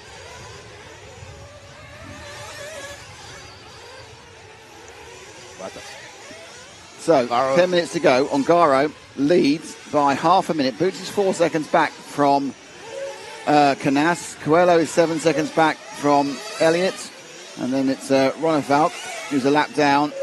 And Robert Battle, he wanted the top 5. He's got 6. He's going to be quite happy with that. Yeah. If he can hold it. 7th, Mason Fuller, who was up in 4th earlier. He's dropped down to 8th, but top American. Figueiredo is in 9th. And then the rest of them are several laps back for several reasons. 9 minutes to go. One more pit stop for Ongaro, one more pit stop for everybody. Let's see what happens. It's not over till it's over. 9:30 left to go. Ongaro, the back-to-back. It certainly is not over till it's over, and that's a really important thing to remember. So Ongaro looking to put that whole Euros behind him and get ready. He's probably been preparing this for 2 more years. I was talking to him earlier on. He says he's preparing to come to the USA to do some more racing in 2025, and I am excited about that. But this man right here, I was looking back at 2016 and a pudgy Mugen Pro Circuit driver with the purple hat, with a flat bill hat. I never thought I would see him be almost a 2-time world champion, 3-time world champion. Could be. That's not. He is a 3-time world champion. He is, absolutely, but not in this class. That's not a very good point. Let's not prematurely crown him, because that could be an issue. So, actually, Ongaro in his very young career, if he wins this, will be a 4-time champion. Across 2 disciplines. But he's won 3 of the Premier if, buts and maybes. Boots and Carlos Canas have really kind of stuck themselves together, haven't they, at 4 seconds apart. They're ebbing and flowing slightly. So, I'm not sure really. I mean, Boots gained that time, then lost again. Gained a second, lost a second. As the wind picks up, it really is now just about Ongaro. It's whether Ongaro can turn. I mean, there is last stop. 8 minutes and 4 to go. He must be coming in for a splash and dash. Or maybe he can go 8. I don't think I would, but he's got half a minute, so I would definitely come in for a splash and dash. I would not risk it. I mean, because he may need to run 9 if he crosses the line at a certain point. So my guess is they've probably changed their fuel strategy now, and they're going to have one more just to make absolutely sure, with about a minute or 2 to go, because he's got half-minute lead. Monafart goes into the pits. Battle goes into the pits. Canas stopping as well. The stop for Ongaro's 5.8. The stop for Canas was 5.4. Boots is also in with a longer one. Boots has got more. I think Boots is having some trouble at the pit stops. There's probably something slightly wrong with the car that's slowing it down during pit stops. Luckily, he's managed to pull quite a long way from Quayler, who is coming towards it at one point. So, over they go. So, we are currently watching Ongaro, who got out to a lead in about the 3rd or 2nd lap, I would say, has pretty much led it. We did see some back and forth between Canas and him, but unfortunately, a flame out has robbed us of a battle that we was hoping to get between 2 of the fastest drivers. Ongaro looking to show why he should be the number 1 8-scale driver in the world right here in 6.5 minutes. I'm sure he's going to shoot up to the top of the top 25. That top 25 is. I understand why they do it, and they do it in a very good way, and it's done very scientifically. But it just when we've got the double world champion down in 4th, it makes no sense. And it's you turn around and go, this driver, yeah, but they haven't actually won anything. They've just done 4th and 5th in a lot of events. So there is no other way of doing it. But in some ways, you need to have, because it's very objective. You need to overlay a bit of subjectivity. Going, yeah, I know it's by points. It says he should be there, but he's not. If you look at tennis rankings and that sort of stuff, they have a little bit of kind of a push on them. So Davide Ongaro, 5 minutes and 55 seconds. We assume he has to come in for a splash and dash. He has a 34.5 second lead up on 2nd. That should be no problem for him. And Canas is in that insert down below. Another lap in the books for Davide Ongaro. And he has come in for fuel again. So exactly what they decided to do. Top the thing up, splash and dash. Take no risk. That's Dakota Fenn's car is just sitting on the side there. So that's obviously resignation. He's now a lap ahead of Coelho. So Coelho now is behind him and a lap down. So an extra stop just for safety because he was so far ahead. That's quite fun, isn't it, when you can do that? Yeah. And that stop was a 5.191. As they just said, right, yeah, we're not taking any risk whatsoever. Now, obviously, when we get to the end of this, we're going to have a chat with whoever wins. They're going to reward the trophy, but it will, of course, be subject to tech. So there will be a few minutes for it's official. Canas turning like Canas. I mean, he's sitting there going, what might be? In fairness, he's further behind than that 20-second flame would have taken him. but then you don't know how he would have driven the rest of the race if he hadn't had that situation. Absolutely. Because there's entirely different mentality. He has managed to break away from Boots in third. Coelho a bit further back in fourth. Then Ronafalk in fifth, and then it's got Rob Battle in sixth, Burak Kilic in seventh. But really, there's currently only 3 cars on the lead lap, and it's a massive lap. Yep. 4 minutes, 18 seconds to go. So running in order is Ongaro, Canas, Boots, Coelho, Ronafalk in top 5. Robert Batty in 6. If he finishes there, he'll be happy with that. Burak Kilic, Mason Fuller, the top American in 8th. Joao Figueiredo making his first ever final in 9th. Marcus Carap, the young Dane, in 10th. I think if he finishes 10th, that's a good finish for him. Ricardo Berton, and it looks like Dakota Fenn out on lap 61, and Barkan Kilic not even completing a lap. Unfortunate for Barkan. Yeah, desperate bad luck. The Kilic really had nothing but bad luck, to be honest. So, but that's where it is. Cars moving out of the way for the Italian double world champion. In 3.5 minutes, they could be asked to move away next year for the Italian triple world champion. It has been a masterclass, aided by the fact that his major rivals, who we thought were his major rivals on pace during qualifying, Coelho and Ronafalk, just hasn't been clean enough. That's simply the fact. They've just not been clean enough. And JCC, Juan Carlos Canas, so hard to tell without that flame what would have happened. He was behind, but not by much, and he was sort of catching up. And now I know that his flame cost him 20 seconds. He's now 31 behind, but you don't know how he would have run the rest of the race if he hadn't had that. Absolutely. I mean, for Ongaro, this is great in the camp, and with 2 minutes and 50 seconds left to go, he now has just a thumb missing on that trophy. I would say, unfortunately, as fans, we got robbed of a great race, but not unfortunate for this guy, because we're about to, if it stays like this, we're about to see history be made. This young man has made history before by going back to back.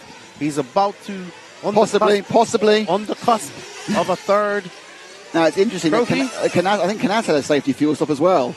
Oh no, that's his 7th stop.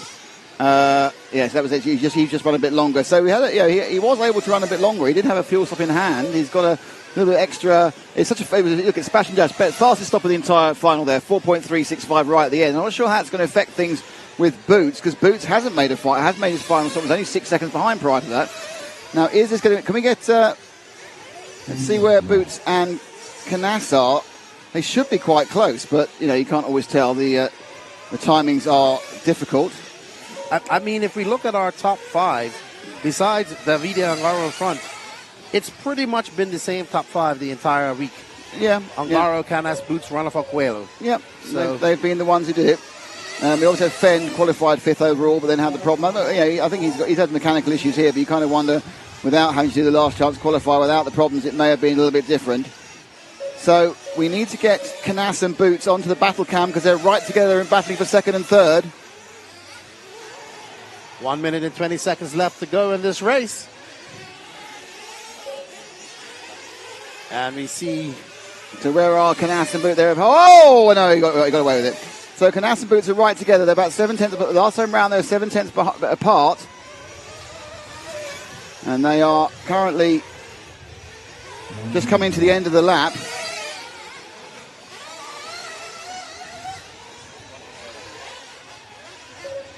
So they are Canas now, and Boots has got past.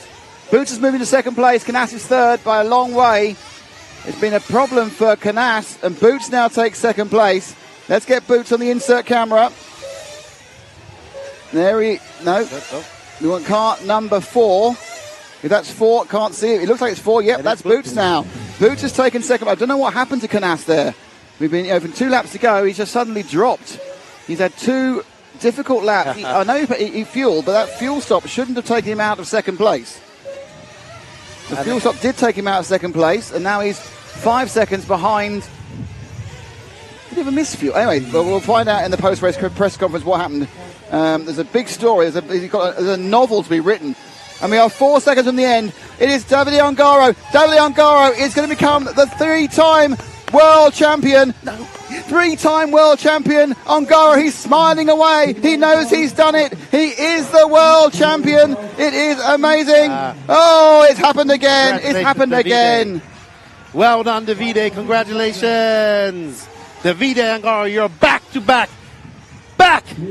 world champion, 3-time world champion. History has been made here at RC Redovan as Davide Angaro goes 3 times in a row. 3 times in a row. There we see Very coming up and giving him a big hug. All of Italy should be celebrating right now. I think we're going to have a day of recognition for this man's achievement. And he's only 22, 23 years old, and he is now a 4-time champion, 3-time champion, 3-time champion in this discipline, 1-time champion in... The heat is finished. Davide Angaro is about to receive from Eric Anderson the trophy that tells him he is a 3-time back-to-back-to-back world champion, receiving the accolades of his racers. Fellow world champion Sander de Graaf congratulates him. Kilic brothers Burak and Birken. And I think he gets a chance to... do you want the trophy first?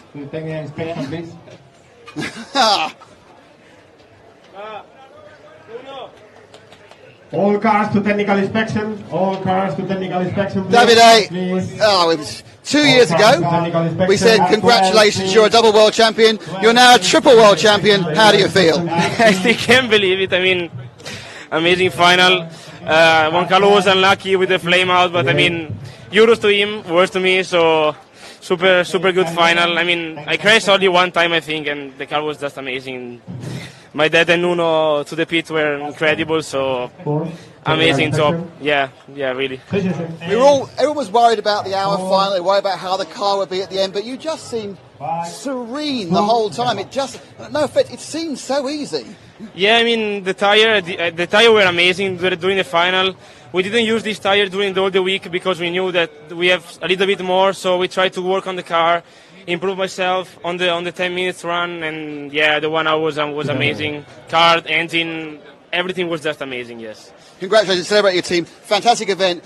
A first triple, back-to-back-to-back, world champion. You will be world champion for at least 8 years. Yeah. Congratulations. Thank you. Well done. Thank you to you guys. Thank you to everyone at home. Thank you to my girlfriend, family, everyone. Thank you. Well, there you go. Oops.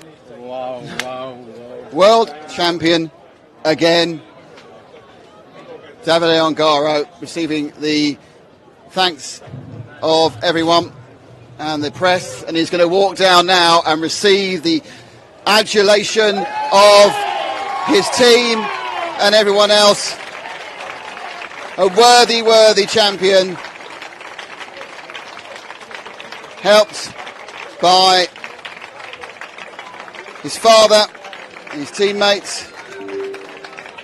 It wasn't a great race, it wasn't a classic race, but it was a race that gave us a fantastic 3-peat world champion lifting.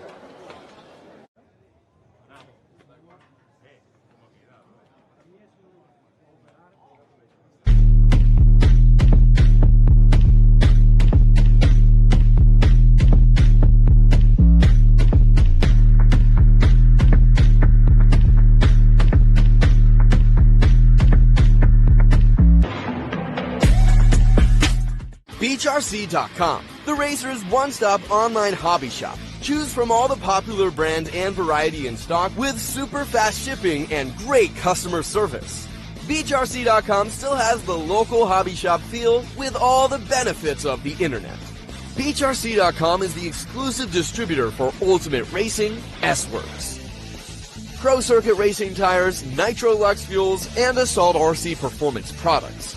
So fill up your cart and check out at beachrc.com today.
Are you ready to unleash the ultimate power at the track? At Ultimate Racing, we fuel your passion for speed and performance with our top-tier nitro engine. Designed for precision, built for durability. Our engines are engineered to dominate the toughest off-road courses and push you to victory. From competition buggies to truggies, Ultimate Racing takes you beyond the limits. Get ready to power up, rev up, and race.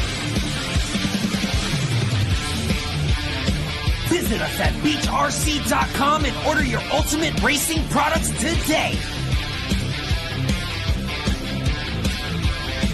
Ultimate Racing, where champions are built.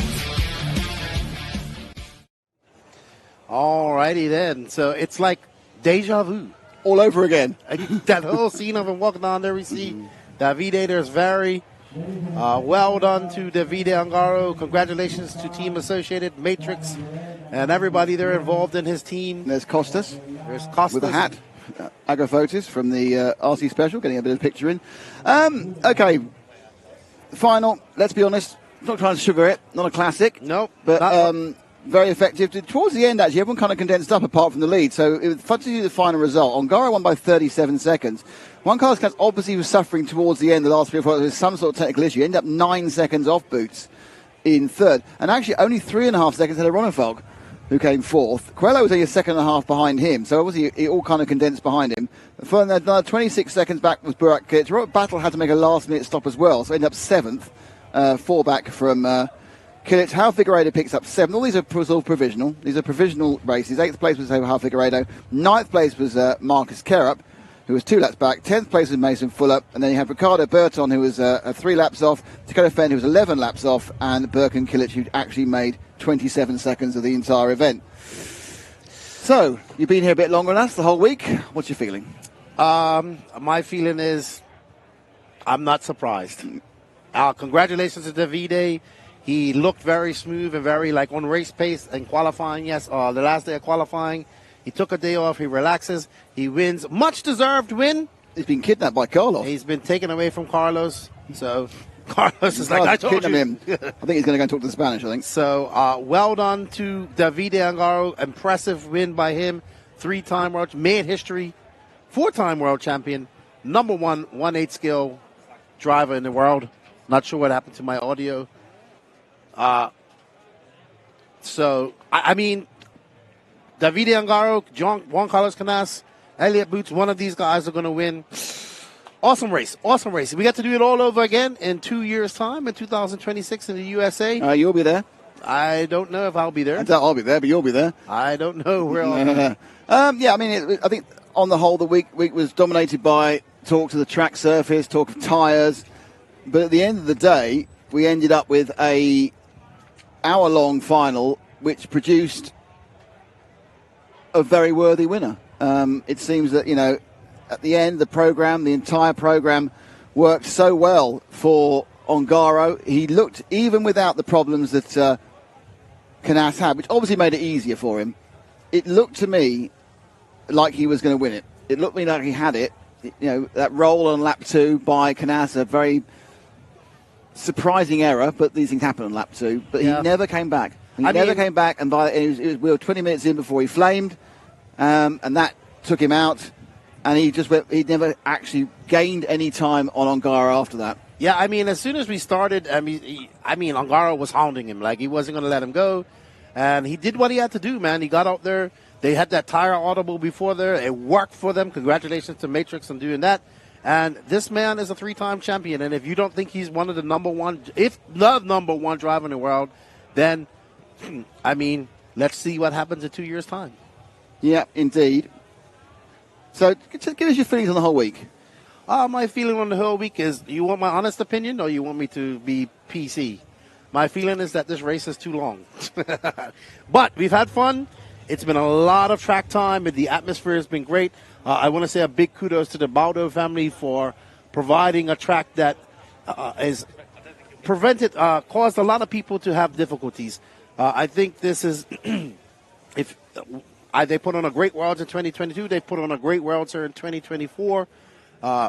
It's exceptional. I've enjoyed it. It's my second Worlds ever, second 8-scale Worlds ever. I've had a blast. Like I said, if you are an RC 1/8 scale enthusiast, you must attend the Worlds at some point to really experience it. And I have felt like I've been at just a World Championship. It's been here for a week now, and it's been exceptional. I look forward to 2022 in the USA, wherever it might be, and it's just always good to see people.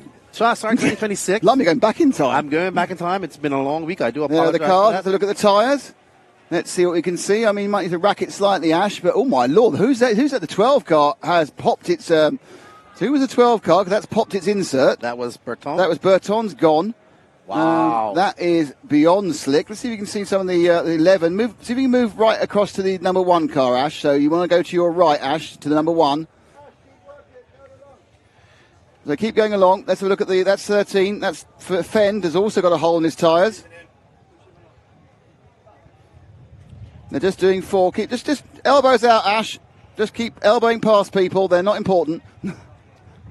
There we go. Right. No, there's the 3rd place man. That is a 3 car. Sorry, this is 11. Where's that? Let's see if we can find 0, 6, is 13. Again, look at that. Fenn's tyres are pretty tired indeed.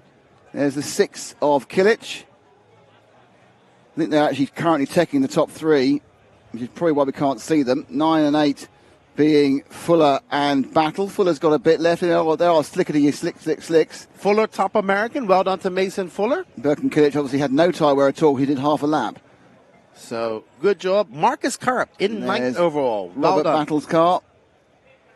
Let's have a look at that. That's not got a lot going. So they've run down the slicks. The only person who had a tyre go appears to be with Ricardo Berton. So the rest of them just grubby and slightly damaged, but the tyres are just slick, really, aren't they? That's what happens. Well, the best person on slick tyres was Davide Angaro. No surprise there. Max was right. JQ was right. He said it a few weeks ago that Angaro would win right after the Euros, and he was absolutely right. So look at that. Congratulations to Davide Angaro. I think they're going to have to name a day of rest for him. We'll have a national holiday. National holiday for Davide Angaro. In Italy. Yep. In the Angaro ring. But there's Trezevan. Everybody's looking at the tyres as YouTube sensation. Don't touch them. You mustn't touch them. That's the key point. Don't touch anything because that invalidates the teching. So, I mean, but everyone loves a picture of a tyre that's flat. It's interesting. I wanted a picture of a bald tyre. That's what I really want.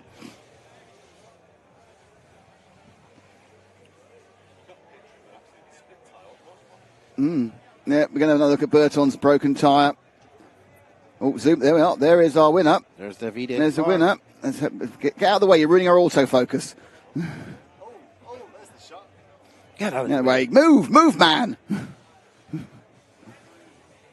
So they're just looking at the diameter, even though they're not supposed to tech. Here we go. That is your winner, your winning car. Not much tyre left on that. They're going to show you how much toe out the cars run at the front. Well, it's pillowball, so it's not laid down. It's going to be very towed out. Car goes on the floor. Next car in, being weighed, will be... Looks like Canassis' car's about to be found out whether it's going to pass the weight or not.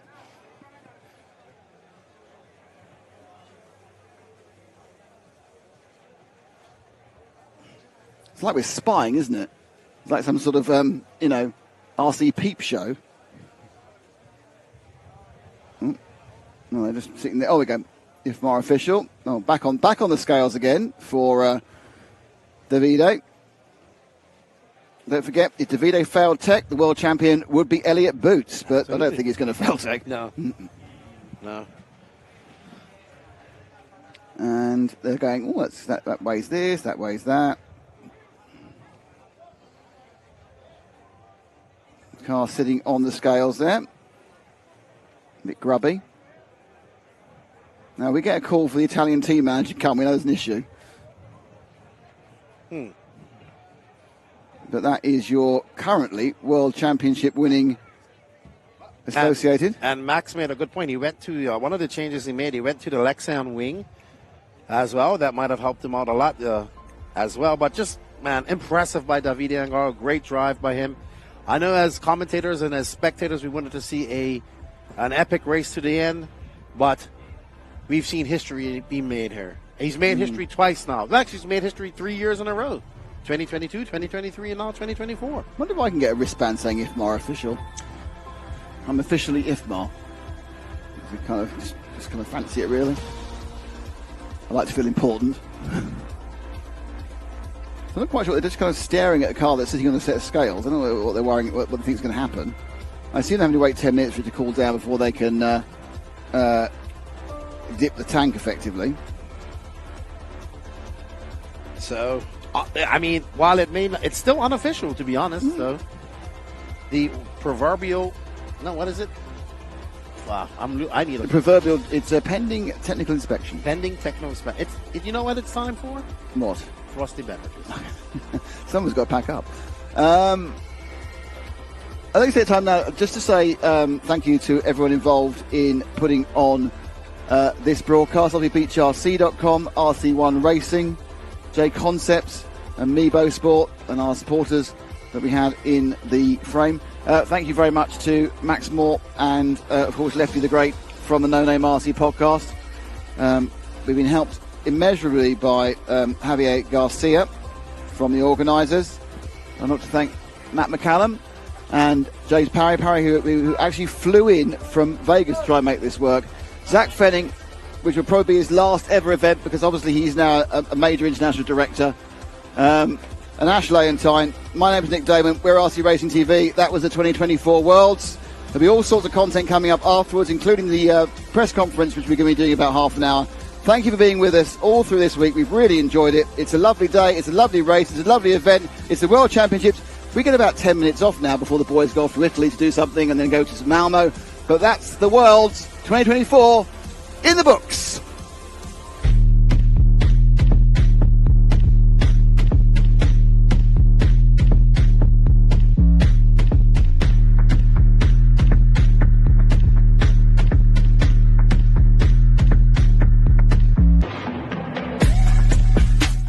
VRC.com, the racer's one-stop online hobby shop. Choose from all the popular brands and variety in stock with super fast shipping and great customer service. VRC.com still has the local hobby shop feel with all the benefits of the internet. VRC.com is the exclusive distributor for Ultimate Racing, S-Works, Pro Circuit Racing tires, Nitro Lux fuels, and Assault RC performance products.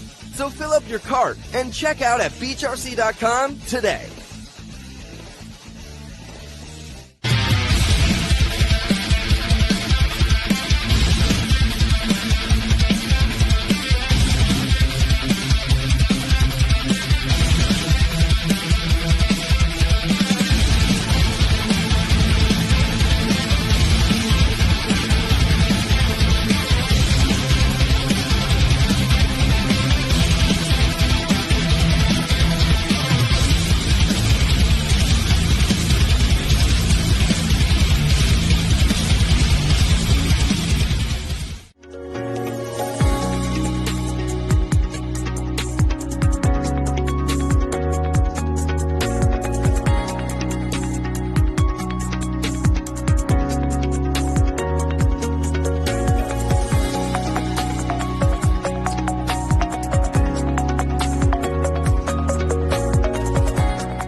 For speed and performance with our top-tier Nitro engine. Designed for precision, built for durability. Our engines are engineered to dominate the toughest off-road courses and push you to victory. From competition buggies to truggies, Ultimate Racing takes you beyond the limits. Get ready to power up, rev up, and race. Visit us at BeachRC.com and order your Ultimate Racing products today. Ultimate Racing, where champions are built.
Juan Carlos Canas taking the win in the semi-A, going in the final. We're going to be seeing how it goes in the B, but most likely starting from first or second. A few mistakes at the beginning, but after that, pretty clean and really fast run. How did it go for you? Yeah, as you say, we need to see now the B semi-final. But the speed was okay. I feel comfortable, but I don't understand on my head how I do it, that mistakes, you know. But yes, sometimes you need to do a mistake, but if the speed is here and everything is good, you need to be happy. Yeah, we saw Dakota Fenn run out of field. They was trying to extend the pit stops. How is fuel mileage for you? You did 730 now. Do you think you could even go longer in the main, or are you sticking to 730? I think nobody can go longer, just Dakota. Always his fuel mileage is super good, because when you go after 20-25 minutes, the tires go super down, and the fuel, the engine start to need more. Yeah. So 730 is okay. Yeah. Any changes to the car? Any changes to tires, or you're fine with what you got now? Maybe I feel too soft the chokes, but I need to see how it's going this semi-final, 14 for the change for the final. Okay, really good job all week long. Good luck for the 60-minute final. Thank you. Thank you. Johan Figueiredo, second in the A semi here at the Worlds. I think, did you make the main last time? This is your first World Final then? Yeah. How does it feel? It's just unbelievable. Like the emotions going through me, my dad, Danny, and everyone around me. It's just, I was missing this for a long time. Like we've been doing, like, I think this is my 5th Worlds. I did a couple of semi-finals, but it's like always missing something. This time everything went smooth as butter, like everyone says. And yeah, super happy. Yeah, I saw when you came down the driver's stand, you met your dad. He gave you a big hug there. It has been a long road for you guys. This year you switched to techno. Did you kind of hope for this to happen? Was this your goal, or do you think now you want to finish in a certain position, or what's your plan for the main? I mean, before coming here, I told my dad I want to do semi for sure, and let's make the main, because this was the only main on every race we've done that I never did. So I just wanted to be there. Now I'll enjoy it as much as I can. I think if I do a clean run like I did, like we can fight probably for, let's say, 3rd, 4th. So I don't know. It's just keep grinding, guys. Yeah. Now you have time to get your car ready after the Park Fair Men's, and yeah, good luck for the main, Joao, and thank you for the interview. Thank you very much. Okay, semi-A now done. Marcus Carup, first 8-scale A main, finished 3rd in that semi. He was pushing the pressure on Joao. I thought you'd had him, but he held on in the last lap. You must be loving this right now. I don't know what to say. I mean, I'm super happy. I'm thankful to everyone supporting me. I mean, it's just amazing. I was a bit skeptic in the start, coming down the big jump. There was a big crash, and I got caught in the wing, but I kept my calm. Yeah, and instead I was catching Xiao, but the nerves got the better of me. So he'll live another race, if you can say it like that. Yeah. So obviously you're in the main now. Your car's in the pre-tech, the post-tech, but we're hoping everything goes smoothly there. So no worries about that. For the main, you're going to be most likely starting somewhere mid-packs, probably around 6 to 8, considering the pace you guys were going. What's it for now? Are you going to go there just to enjoy, or you have a goal you want in mind? Is your car good? Are you going to change anything, or you're just going to go with the flow? I mean, my car is perfect, not going to change anything there. I mean, of course, I'm going for the win if it's possible. I know Canas was fast, but you never know. I mean, I don't know what to say. I mean, I'll give it everything I got in the main, and I'm really looking forward to it. Yeah. Amazing run this World. We've been talking to you in these interviews a few times. The progression from early on in the week, being there in the sort of within the top 20, and now right there in the top 12. That must be an amazing achievement to you. You're coming from 10 scale and everything. Really good run, and good luck for the main market. Thank you. Okay, David Ongaro won your semi B, only 3 seconds behind Juan Carlos. it looked in the beginning that the boots was really close to you. All the whole pack was really tight, but after that you started getting a gap and a larger gap all the time. To me, it looked like your tire in the beginning was maybe a little difficult, maybe a little like no grip, too high.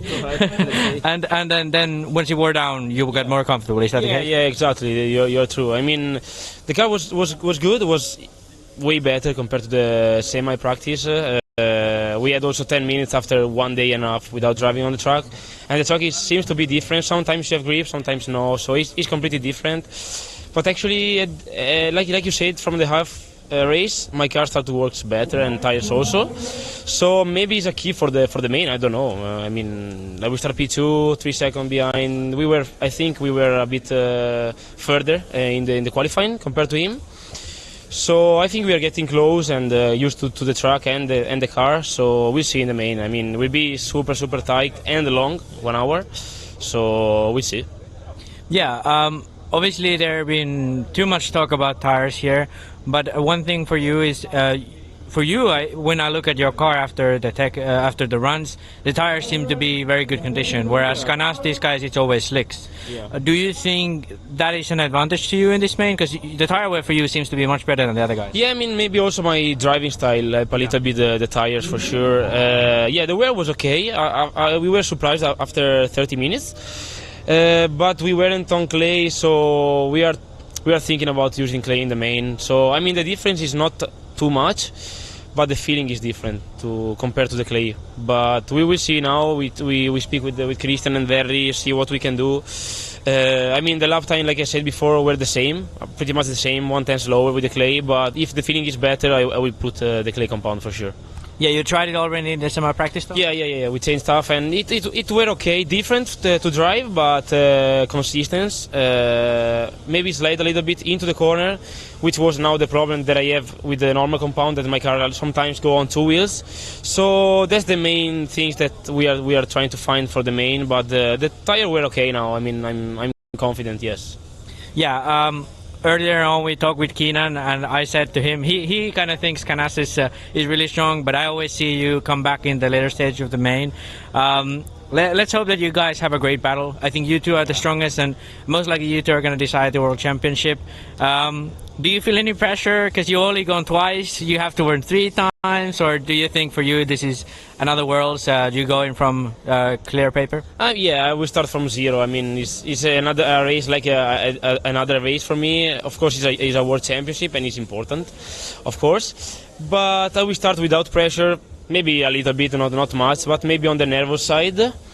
Maybe start P2 is a little bit an advantage, so I don't have to push and go away from the group. So I will be there, see what we can do, stay behind him, and let's race. I mean, he's fast. We know everyone know that he's fast, and this year especially. So we'll try to be there. We are there, so we know what we can do, and we have everything to do well. So some luck. We need some luck also, and then let's race. Good luck for the main. I hope for a great fight between you two guys, and thank you for the interview. Thank you very much. We're here with Berkan Kilic, finished second in the B semi. You're starting third for the main. Best starting position for Worlds A final, I'd say. Probably best starting position for any big final like this for you. How does it feel? At the Euros, I started from second, so okay, no, but yeah, it's just a good feeling. But just like, I don't want to get too happy because we still have 1 hour long final, and like the first and 2 people like Canas and Ongaro, they're really quick. But for the podium, everything is still open, like from 3rd to 12th, so we will see. Yeah, one thing I kind of want to talk about, because you guys running Sismic, Sismic has a wide range of tires in terms of the synthetic compounds. So you go all the way from the very, very soft to the purple compound, which is really stiff. So you can go in between compounds that these other guys maybe have 1 or 2 clay compounds. So do you think for the main you can play with that, or do you know what compound works now and you're going to go with that? We know like which compound works the best for the main final, so of course we use it. And like our tires, they work like for 1 hour the same, so of course like we use them, and yeah, I don't know what to say. it's just like our tires. I think like our clay is one of the best because like we have such a big variety. So and yeah. Yeah, that's a good point. Now that today you are in the clay tire, you know the track's developed into a situation where you have clay tires. Like the Euros, you was actually really fast as the main moved on. Even though in the beginning you maybe stepped back a little, kind of had a bit of a lead, but at one point it seemed like you was the fastest guy on track, battling with Ongaro. Do you think here, the main being 1 hour, with Canas maybe running out of tires again, who knows? Do you believe that you can have a shot at that, or do you think these two are just so fast that it's hard to stay with them? It depends. It really depends if I do some mistakes at the start of the race. It could cost, but like, I think everyone like the top 8 or 9, they're really fast and super close. It's like I think like the top 9 have a chance to win the Worlds. It's like a bold prediction, but yeah, it's just like it's super wide open right now. Yeah, are you going to change anything, or you're happy with where you're at now? You're just going to drive for the 60 minutes? Yeah, of course we changed some stuff, but yeah, of course I can tell. Okay, really good run from Berkan. Good luck for the main, and thank you for the interview. Thank you. The fully electric Subaru Solterra joins the Subaru. Okay, here with Elliott Boots, third in the semi-B. You're really charging in the beginning. I thought you kind of had Ongaro a bit in the beginning, but then he kind of, I think he kind of upped his pace a bit, left the pack. How did that semi-run go for you? Yeah, it was good. I mean, I didn't care if I was first, fourth, whatever. As long as I was in, that's the main important, because 1 hour, anything can happen as years passed. It's good to be at the front. Yeah, I was battling with Ongaro, kind of. I was staying with him because I think David made a mistake. We got through. But no, like the tyres went off a little bit. They got like really grippy, probably where they broke in. So we're going to have to account for that maybe in the setup for the final, and maybe make some adjustments on the tyre just to make it smoother. Because at the start it was good, and then it started becoming a bit edgy. So I had to back down a bit. Otherwise, I would have been crashing too much.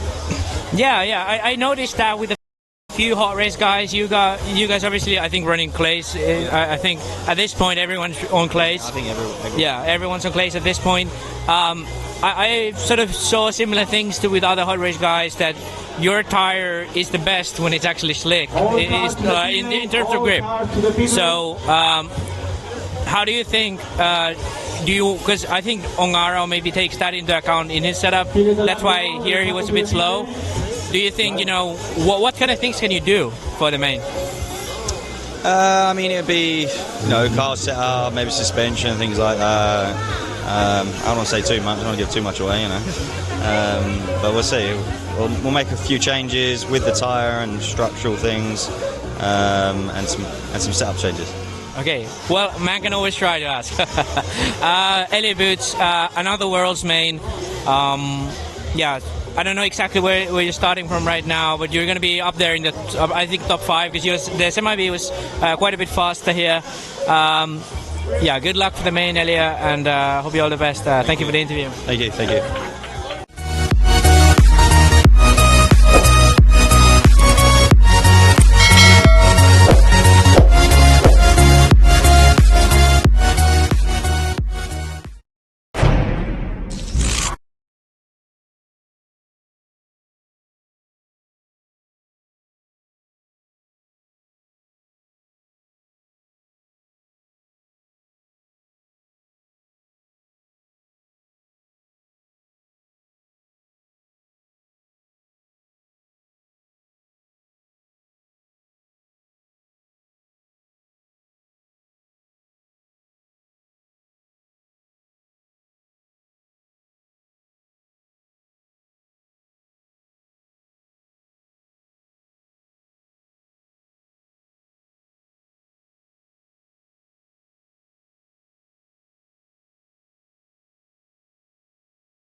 Hatton. And he makes up a little inroads here as Yuna makes his way through the rumbles, pulling over as Johnny Skidmore along Yeah, the great leaders driving by by. Johnny there. Well done. Top three go past him. Johnny's not had a good day today. Are definitely two names under that I did not expect to be in here. But anything can happen, and it has. Yep. Both those names, I'll be honest with you, come from the land of the free. You can't expect Mayfield and Fend to be in the main final. They still can be. Well, only one. There can only be one. One of them still. Yeah, you're right. Can only be one. What's that from? The Highlander. Ah, yeah. So this is a 15-minute last chance qualifier. It is Mattia Polito Del Bello in 1, Brandon Rose in 2, Phi Long Win in 3. That's Italy, the USA, and the USA. Oscar Navarro in 4 from Spain. Yuna Hatton from Finland in 5. Daniel Parente from Spain in 6. Ryan Mayfield and Spencer Rifkin in 7 and 8. They're both, of course, from the US of A. Moreno Savoya in 9 from France. Alex Ancettini from Italy in 10. Scott Fenn from the USA in 11. And Johnny Skidmore from the UK down in 12. This is kind of one of the races I've been waiting for the whole week. I'm excited. And Aaron, Dexter, Thylacine, they went 5, 5, and 2. Well, Mark Thomas. Much to our surprise. Yeah, Mark Thomas. We was told by the race director, both Nick and I, that it was going to be 6 and 6, which is the EFRA rule. So that's what we was told 2 days ago, and that's what we've been sticking by. And then it happens to be, we find out today that it's 5 plus 2. There is Dakota Fend. We can't do anything about getting wrong information. This is the favorite, I think, to win this. I couldn't agree with you more. But I like that. This is going to be bedlam by Well, the Phil. only problem is that Mattia Polito is a very, very good driver and a very consistent driver. And I think that coming back at him, Fend will have to do in quarter of an hour. It's going to be difficult. I think the start's going to be absolutely vital. I think the Fend needs to make probably 3 or 4 positions on the first lap. Well, Mark Thomas, he was wrong. He saw the grid, and it was wrong. And it was changed. It might have been 5, 5, and 2 all this time, but we actually talked to the RD and was told it was 6 and 6. Let's put that to bed now. Yeah, it's just over. Yeah, we're sorry. We made a mistake. Let's move on. Well, we made a mistake of information we were given from someone who should have known. It's happened. It's over. It's fine. It doesn't affect anything, really, what we say. The right person, as far as the rules are concerned, are in the final. And now let's find who's the 13th person to join them.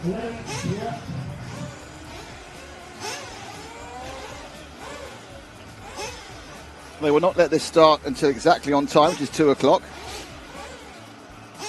They have been absolutely rigid on time when they ran their incredibly condensed program. They ran 45 heats and they were only 1.5 minute late on the first day of qualifying and only 6 minutes drift in the second qualifying. What if we see somebody like that we didn't even expect to? I mean, it could happen. You know, Brandon Rose, he gets in the front easily. Well, I mean, he's in second. He's in a. I would say that in this short sprint race, that track for a starting position is probably going to play into it's going to be key. Polito on pole. Rose. If it's a clean start, I couldn't agree with you more. The position at the end of the first lap is going to be absolutely vital.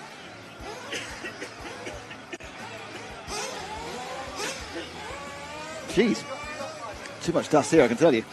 Definitely dusty. So the cars will get a 5-minute warm-up. No worry about tyre wear of the 15-minute final. Remember, there can only be one. Just the one, Mrs. Wembley.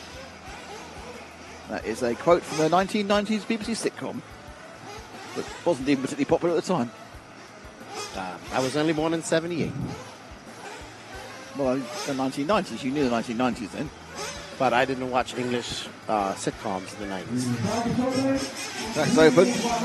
As the drivers go for their warm-ups, let's see who will be the one driver that joins the rest of the field to challenge for the title of the 2024 IFMAR World Champion in the 1/8 scale Nitro Buggy class. Right. So you're going with Fend, are you? Man, I'll be honest. He looked very good, but I mean, he has a lot of fast guys to overtake to get to where he has. He needs some luck. He needs a good start. I mean, yeah, let's see how it all peters out. I'm going for Rose. I can't bet against that. I'm going for I Rose. can't bet against that. And this is nothing against Mattia Polito de Bello, who I think is a lovely lad, but I just thought Rose was quick in certain He points. was very quick in that. He's been very quick, so I can't argue with that. But history... But it's all about the start. It's all about the I start. agree with There's not enough time on this track where it's so hard to pass to make up for a really bad start.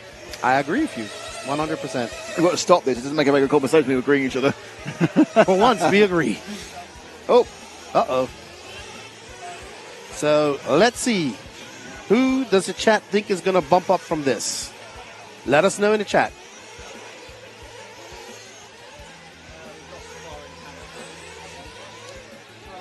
Here you see a little bump, getting ready, fully focused. Next to Dakota Fender, Zankatine next to him, and there's, I don't know who that is next to him. It looks like it might be, that's Savoya, I think. Looks like. Zankatine and Savoya, right. Yep, there's Savoya, and to the very far right, I can't see, that would be Navarro.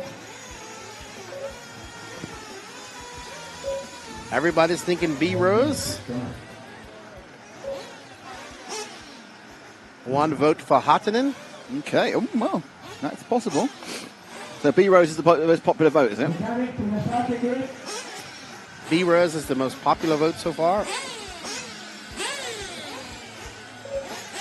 It doesn't matter if they come second or third, Danielle, because that doesn't matter. The only position that matters in this race is first. First, not second, because second is first loser. There you go. That's why I get the big bucks. That sort of statement. There can only be one. Who will it be? Billy Fisher getting ready to fuel up. B Rose to receive Little Bump's dad getting ready to fuel up him. Who knows? Can Little Bump be the second representative of the USA in this final? We shall find out at the end of 15 minutes. Let's get ready to boogity, boogity, boogity, rumble. Boogity. Oh, they're away. They're rocking on the line there for Rose. Oh, Polito's made an immediate mistake, and that's why I said, Rose has made a mistake. And that's both of them out. I guarantee both of them are out now. That is it for them. Little Bump takes the lead. You know who's in second? Hatanen. Hatanen in second. Third place. Oh my goodness, where did that car come from? It's all going on here. It's absolute chaos, as we expected on lap one. There's so much chaos that perhaps... Navarro's in front. Is it Navarro? Yes. So Oscar Navarro, leads. Who's second? Is it the 5 car? That is Hatanen. So Hatanen from Navarro. I can't wait to see where they come over the line. Who's next? Because there's been so much spinning out and problems. Everyone tension just snapped. That was and Rivkin's in third. Rivkin in third. Nugent. That's 5 being run back. Looks like it's all over for 5, unfortunately.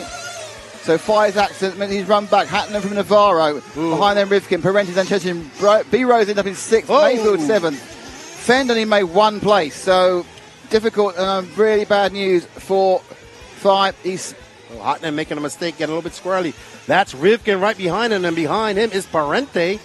Rivkin now. Wouldn't it be something if Navarro made it? Would be something for the Navarro, that's for sure. So Hatanen tagging on to his... and we see... that disappeared? That was Parenti who went for a wild ride. Zankatine up into 5th. So Navarro's got himself out to a lovely little lead, isn't he? Incredible. As Rivkin gets a love tap, he'll be sitting there counting his blessings to be second place from car 8. Mayfield moves up to 5th. Savoya's up. Sanjitian, they're all moving up. Where's Fenn's in 9th at the moment, 6 seconds off. Will we see a late race charge from Mayfield? Navarro's got to be nervous out there in front of a plethora of talent behind him. Rivkin seems to be breaking. Rivkin's coming away from Hatanen, and he's coming towards Navarro. So Spencer looking to make the world final. Well, as they all are, to be honest. Yeah, well, I would say that Spencer and Hatanen are on very similar packages, both associated in J Concepts drivers.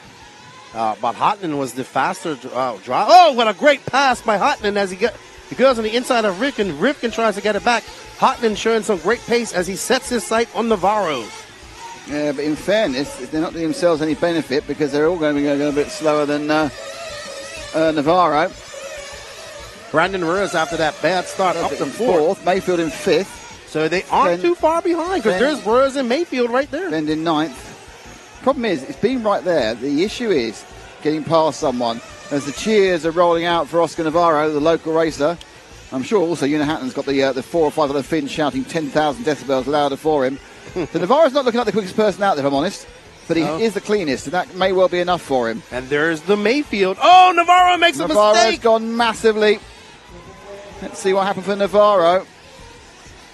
From the lead, from the 8th main final. Oh, just picked up wrong. There is an absolute panic amongst the drivers at this particular heat. So Navarro is dropping like a stone to 4th. So it's now Hatton from Rivkin, from Brandon Rose. Rose in 3rd. Rose has come back from that terrible start. He has. Look at him in 3rd. Impressive by Brandon Rose. We are 11 minutes to go. We've already had more action than you will get in a usual Arnold Schwarzenegger film. And look at Rivkin coming right back up onto Hatton. So Hatton, I think, is finding a situation where it's much easier to follow than to lead.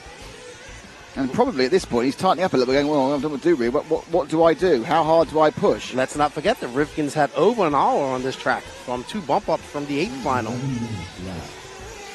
It looks like the second half of the track, Hatton's quicker. In the first half of the track, Rivkin's quicker. Look at Rose getting closer. Rose is on it. Rose is at 49.3, 48.4. Mattia Polito came back from his accident the first lap, little error there. So Mattia Polito came back, an error from Rivkin, throwing him back in again. So don't count out the Italian who started appallingly.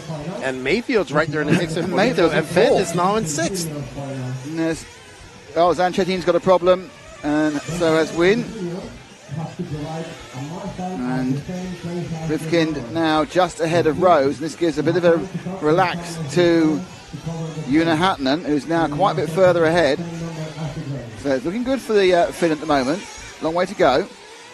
Remember, 2nd and 3rd counts for nothing. They go to the beer garden after this. So can Una Hatton scrape into the final, or will it go to one of the 2 Americans following? Well, 3 Americans will follow him, actually. Well, they're scrapping away. Una is pulling away. Hatton did 48.6 that time. 49.8. Yeah, he gained a second on everybody there. Oh, my goodness. If Hatton makes the final, I don't think Max will shut up for a year. Well, that is a downside to it. So let's not hold it against him. So, interestingly, it looks like Rivkin's broken away from Brandon Rowe. Oh, no, Rivkin's lost a second or so. There's Rose again, right on him. And Rose trying out some different tires, got yellow wheels on. There you can see Mayfield, and behind Mayfield there is Polito and Dakota Fenn. It's not over. We've got 9 minutes and 20 seconds left to go. We will see pit stops coming up here soon. Mayfield's going to have to be perfect, but he's looking a little bit better than he has done. He has looked the best. This is the best he's looked all week, to be honest. As they fire up the straight, the gap now from 1st and 2nd is 3 seconds Hatton has. This is 2nd place and 3rd place. But they have to get across Rivkin and then chase down the Finnish driver, Una Hatton, who's now making his way up over the rollers. Yeah, Hatton's got himself away. He's clear. He's going to drive it. It's already in a situation really where I don't think these guys can catch him just by being faster. They're going to hope that Hatton makes a small error. Rivkin's got a little bit of ground. I think he's got a ground speed advantage over Brandon Rose, but he's had a couple of bobbles. And he flies up and through the chicane. This is first loser, by the way. I know we're showing him, but ahead of him is our leader. And there's Hatton in first in the battle. Well, not battle cam because there's no battle going on right now for him. In profile cam. Profile cam. The Hatton cam right now. Question really is you're just watching that bottom corner to see him make a mistake. If he doesn't make a mistake, he's eking out a lead. He did the fastest lap of anybody there, 48.4. So Hatton, he's grabbed his chance with both hands, starting from the 5 spot. And where's the man chasing him down? Rivkin. Now, Rivkin, the one thing he won't do is panic. Rose, Polito now got past Mayfield. Fend up to 6th. Taking him a bit long to get there, to be honest. Yeah, Fend having to overcome a big mountain to climb as he started in 12th. Or 11th, sorry. And we are now halfway through. So we're halfway through the race. We're going to come to the one difficult part. Yuna is in for fuel. Hatton comes in for fuel, as does everyone else. Rifkin comes in, gives a little tip on the back. Ooh, not a bad stop there. Make sure they didn't put a car down. That was a good pit by BT and the King. It's 5.8. 5.5 for Hartman. What a flying pit stop for him. No, you're the fastest car to get the fastest pit stop. Things are beginning to work for you. Sometimes it just falls for you. Uh-oh. That's Mayfield. That's Mayfield. So he's staying out a little longer, I guess. But why? Oh, I see. Right, I guess he's a few seconds behind. Mayfield and Fenn haven't stopped. Yeah. Fenn going long here makes a lot of sense, actually. Yeah, get some clear air, get some clear pit space, and see if he can make up some time and come out in front of these guys. No, certainly Mayfield is a pit stop behind Rifkin already. And right now, Fenn is right behind Yuna, but Fenn has to come in for fuel. Yeah, Rifkin's 4 seconds off that bump up. Fenn not stopping, so making the most of this clear air that he has. Move forward one to Fenn. There he is, Dakota. If he was actually in net second now, he'd be quite chuffed, but he's not, 'cause he's got to make a 6-second pit stop. But he did do a 48.6 last time round. So he needs to get around Hartman and go really fast in order to get an advantage, but he needs Hartman to make a mistake. If Hartman run, it's at the point already. If Hartman keeps it on the island, as they say, there is not going to be a competition here. Fender's a little bit quicker. He's a little bit quicker, but not a lot. 2 or 3 tenths, not much more. You can see him gaining slowly. My guess is he'll probably come for fuel rather than get slowed down by Hartman here. Oh, and he is in. And in he hops. Single fueler. Interesting. Not 2 men. Ooh, a 5.6, so still not as fast as Hartman. Here comes out behind Brandon Rose, and that's going to be the problem. The lead for, it's 4.5 seconds that Hartman is ahead now with 5 minutes to go. So this is all about now Hartman making a mistake or not making a mistake.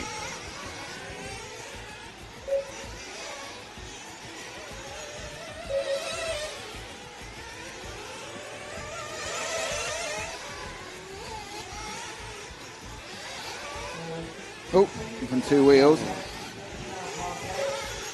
Fenn absolutely on it. Yeah, but Fenn's absolutely on it, trying to battle for third, sorry.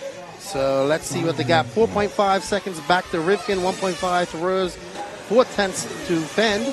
So any bobble by Hartman or these guys, Fenn is in position, as well as Rose. Well, so it's Rifkin, to be honest. Yeah. But it is 5 seconds, the lead. He's really gone out well there with 4 minutes, 43 seconds to go. Yeah, that is that Hartman out there. Yep, that is Hartman in the green. Yeah, Hartman down. We're just going to watch him because in the bottom corner, if it's down to him to make a mistake, but obviously he's just on his own. Yeah. So people who may not know who Yuna Hartman is, he is no slouch. He is a very fast 10-scale driver. Oh, no! Oh, he's done it. Oh, no, not enough. A little mistake there. Woo. And that little mistake cost him 3 seconds. Rifkin is right there now. Well, right there. It was kind of a weird kind of... Oh, Rifkin is right there. Yeah, we need to go big on the battle cam because Rifkin's not far behind. There he is. And now Yuna with his teammate Spencer Rifkin right behind him. Trying to we saw a little bit of a battle between these two in the start. Now Rifkin is right there once again with 3 minutes and 46 seconds left to go. Hartman make his early mistake, but Rifkin has made mistakes too, and we see some traffic ahead of Yuna as he gets a little bit sideways. Little wonky jawed coming off that jump right there. Wonky what? Wonky jawed. Right, so now it's all about Hartman. He's under pressure. He blew his lovely relaxing lead, and now he's under pressure from Rifkin. So it's the Finn ahead of the American, both on the associated chassis as they come up and through to complete halfway through their 14th laps. Now they're going to get 3 more at least, possibly 4. And Dakota Fenn is hunting down as well, but it's going to be difficult. It's not a track you can overtake easy on, and it's interesting. Rifkin, even though he's giving it everything, he isn't even catching up that quickly. He's giving Fenn is coming though. But Fenn has to get past Rifkin. Yeah, Fenn just threw on a 47.8. He's done 2 47s in a row. Fenn is so fast. It's a real pity he flamed out in the semi-final because he's just so quick. I think Fenn is going to... He's only got 3 laps. It's just not enough time. unless someone makes another mistake. And there is traffic. No, it'll be got out of the way by the referees. So that time round, slight gain for Rivkin, another 47-seconder. In fairness to Fenn, he's throwing everything down here. There he is. Coming round, there's a back marker in there as well. Rivkin just trying to get near to Una Hattonen. And he makes up a little inroads here as Una makes his way through the rumbles, pulling over as Johnny Skidmore along with the great leaders drive by Johnny there, well done. Top three go past him. Johnny's not had a good day today. Had a good qualifying, but not a good day today. That's an excellent lesson on how to get out of the way of the leaders when they're coming up behind you by Johnny Skidmore. So Hattonen's going to come round in a second. He's going to have 2 to go. Wow, this is going to be might be 3 to go, actually. And Fenn, Rivkin makes a slight bobble, and that allows Fenn. Fenn is 3 to go. Goodness. They're coming. They're going to go across, and it's going to be 3 to go. What wants these guys to do is battle it out while he makes up some pace. 3 to go after this. Fenn coming up for a bit of error there by Fenn. We're a bit wide on the whole thing. Last time round, he did another 47. He's absolutely pushing like crazy. Can Fenn make the A final? His biggest problem, I think, is the fact that Rivkin's between them. Hattonen, he's away. And there, look at Fenn pushing through. He's got this one and 2 more. He needs to get past Rivkin in the next few corners. We'll never have enough time to try and close down the Finn. Oh, Fenn's trying to look at the outside. He's having a look on the inside, but Rivkin is slamming the door. Yeah, Rivkin not doing the patriotic thing here because he should be letting his fellow American go through. He's got a no better chance. Not what you're going to do, though, racing, in fairness. They're different chassis manufacturers, but you know what I mean. Fenn throwing all around. They are very, very close together. The gap is 1.1 seconds and 0.2 of a second. Up the inside, can Fenn do it? No, go left and right. Looking through this part. This is a difficult part, slowing down. Rivkin can't afford to go defensive because he'll lose Hattonen. They've got this lap and 1 more. Fenn goes. Fenn's lost some pace there. Went onto the loose stuff. When you're pushing that fast, sometimes it's going to go slightly wrong. But this is all playing into Hattonen. There's Hattonen dropping down into the Conchemar corner. He has got 1 more after this one. So 27 seconds to go, they will get another lap, all of them.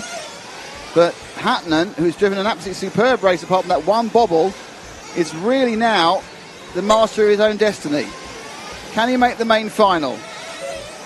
Obviously, any result is provisional, but can he make the main final as he starts his last lap? Oh boy, it's all for the marbles now. Up for the it's going to be.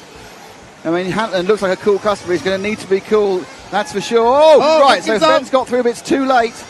Unless Hattonen makes a mistake. Fenn in second, Rivkin's blown out. Will Hattonen... Oh no! Hattonen's gone. Where's Fenn? Fenn and Hattonen right together now on the last chance. And Fenn's on the inside! He's got him! Fenn into the A final if he can hold it together for the next few corners. Hattonen's gone out. It's blown out. It's the miracle at Renevan. Through comes Dakota Fenn. Her in the hopes of the United States of America. He's the fastest man out there. He's come for him, but Hattonen's not giving up. There's 4 corners to go. Fenn, he wasn't even near 2 laps ago, but Dakota Fenn makes the world final. What a race! What a race! That was impressive. Good job, Dakota Fenn. Good job. Woo! Amazing. That was amazing. That's what the rolled round out. was about. Rivkin rolled out, and that gave the chance for Fenn to go, and Hattonen made that mistake. The pressure was immense, and we're going to go and talk to the man of the moment. Unbelievable from Dakota Great Fenn. driving by Dakota He was Fenn. so fast. Impressive. Showing why he is... Dakota, like, the whole of America's just been cheering you on. You were third. We basically counted you out. Where did you just pull that from? Man, just crappy luck in the semi. Everything was working really awesome. That's the best the car's been. And got a kind of okay start there, and then kind of got hit from behind a little bit. It's always carnage there, especially in the last chance qualifier. And I went back to pretty much last, and I just put my head down, and man, I can't believe that last lap, but it happened. I'll take it, and now it's time to fight from the back in the main like we did last time. We thought you and Spencer was allowing Una to get away. We thought this is the perfect thing for Una, but you... I mean, wow. Yeah, man, my car's been awesome. Everything's working really good, so we got some rebuilding to do now in the next 45 minutes, and we're going to get right hell out there in the main. Best of luck. Thank you. Well done. A repeat of 2022, but not domination. It was a race to the end. I can only hope and pray that our final is just as exciting.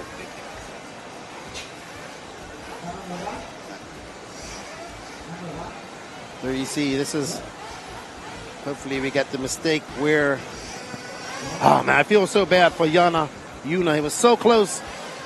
But as we say, there can only be one. Amazing. Amazing. That's sport for you. You don't get that anywhere else apart from sport.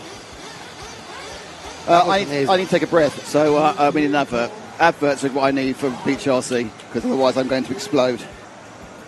BeachRC.com, the racer's one-stop online hobby shop. Choose from all the popular brand and variety in stock with super fast shipping and great customer service.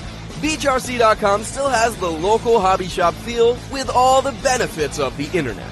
BeachRC.com is the exclusive distributor for Ultimate Racing, S-Works, Pro Circuit Racing tires, Nitro Lux fuels, and Assault RC performance products. So fill up your cart and check out at BeachRC.com today.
Ultimate power at the track. At Ultimate Racing, we fuel your passion for speed and performance with our top-tier nitro engines. Designed for precision, built for durability. Our engines are engineered to dominate the toughest off-road courses and push you to victory. From competition buggies to truggies, Ultimate Racing takes you beyond the limits. Get ready to power up, rev up, and race.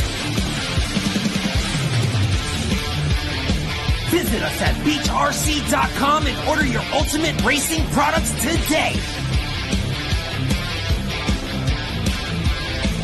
Ultimate Racing, where champions are built.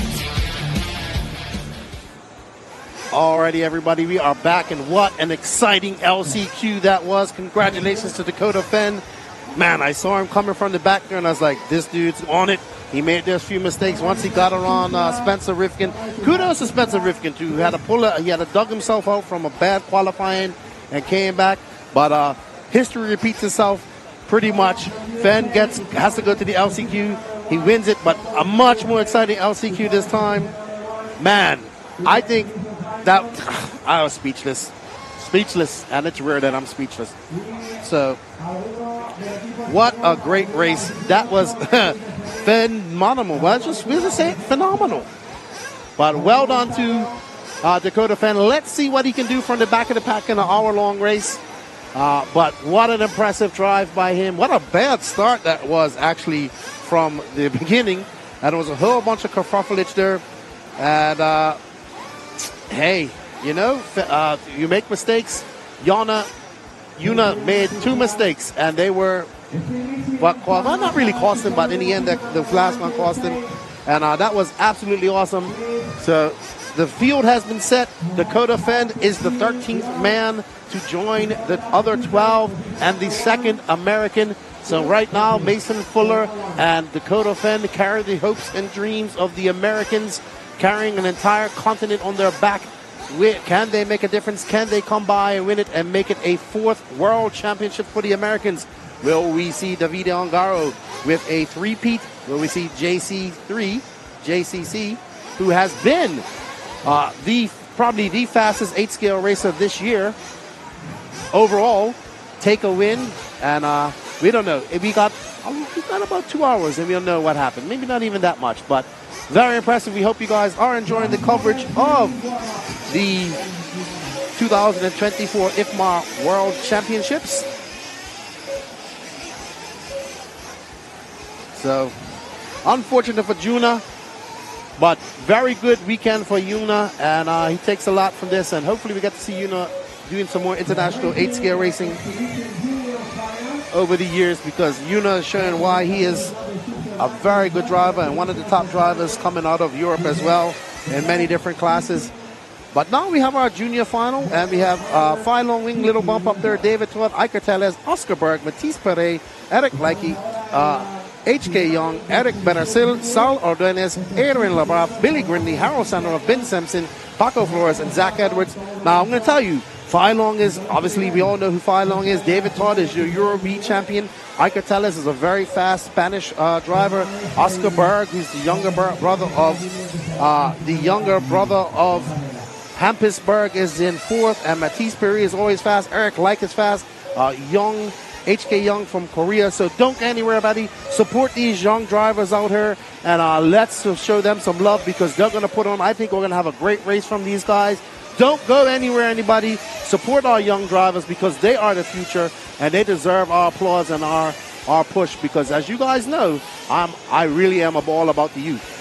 Now, this isn't an official world championship. This is an exhibition class, as I would love it to be a world championship at some point. But I really hope you guys promote these guys. Let's see what Little Bump can do. Let's see what David Todd can do. I tell you, David Todd is very fast. He's very good. Oscar Berg has impressed me a lot this weekend as well. And it is exceptional. What an exceptional LCQ. Many people say that the world is just another race. Well, I'm here to tell you that it is not. It is the race. It is the epitome of our sport. It is the epitome of what we do. The only bad thing about the world is that it only happens every 2 years. So, what's up, Cass RC? What's up, Sam W? Everybody was picking B Rose, and that was a solid pick for this. But unfortunately for B Rose, he did not take the win. We have a 20-minute. We have a 20-minute junior final here.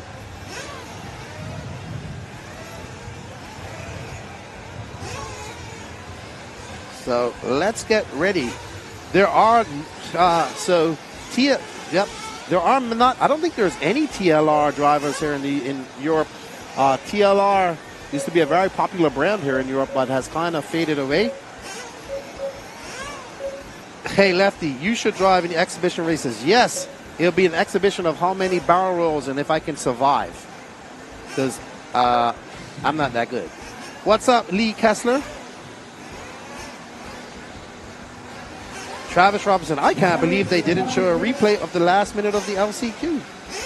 Yeah, that was awesome. But we don't have one minute replays, unfortunately. It's only, 15 seconds or something like that? 5 seconds, so... But you can always go. You can rewind it yourself. You can rewind it, slow it down, replay it, zoom in, and do all you want after that. Welcome to Jason Moser, who's our new RCTV hero. Thank you, Jason. And he will now get 10% off merch, a set of stickers, the everlasting love of Frank, exclusive content. So it's a fantastic thing to become a member, not very expensive. Okay, so that is... So straight out of being on the in the last chance, Vi is now running in the junior final. I like this one. An exhibition of not what to do, right, Lefty? Absolutely. Don't do what I do. Let's get ready and give these youngsters some love. Here we go. Time for the kids, and they are kids, to show us how it's done. And they're away. It's a good start for the first two. It'll dip off for the third, who was... Iker Tellez, but they've all got away cleanly. Rather better, in fact, than the more experienced drivers in the last chance qualifier a few minutes ago. All right. So Little Bump in the lead from Todd, and Iker Tellez right behind him. So we have Kayo and Iker getting on the inside as Todd left the door open. David Todd spoke to him, of course, during the opening ceremony. He said his actual main aim was to win this final. You know, he has been a very impressive young driver this year and made some inroads. Iker just having to get on the binders right there. Is Little Bump probably coming right off his LCQ run to run this junior final. He probably just slapped the set tires. That's it, isn't it, really? So his car has had some access wear and hot diffs, because he did have to do a semi-final as well. But here we go. Yeah, Tiller's looking quite predatory behind, isn't he? Yeah, and there we go. Right, predatory. I like that. David Todd jumping a little bit wide, going wide there. These three pulling away slightly from HK Young, who's behind them, but we have 18 minutes and 55 seconds left to go. Don't go anywhere, bro. Anybody, please cheer on these young drivers. They deserve all our love. Oscar Berg in 5th. And the top two, little bump, and Ike Tellez, both driving very cleanly. Tellez looking for an outside loop, not there. So 20-minute final, should be 2 stops.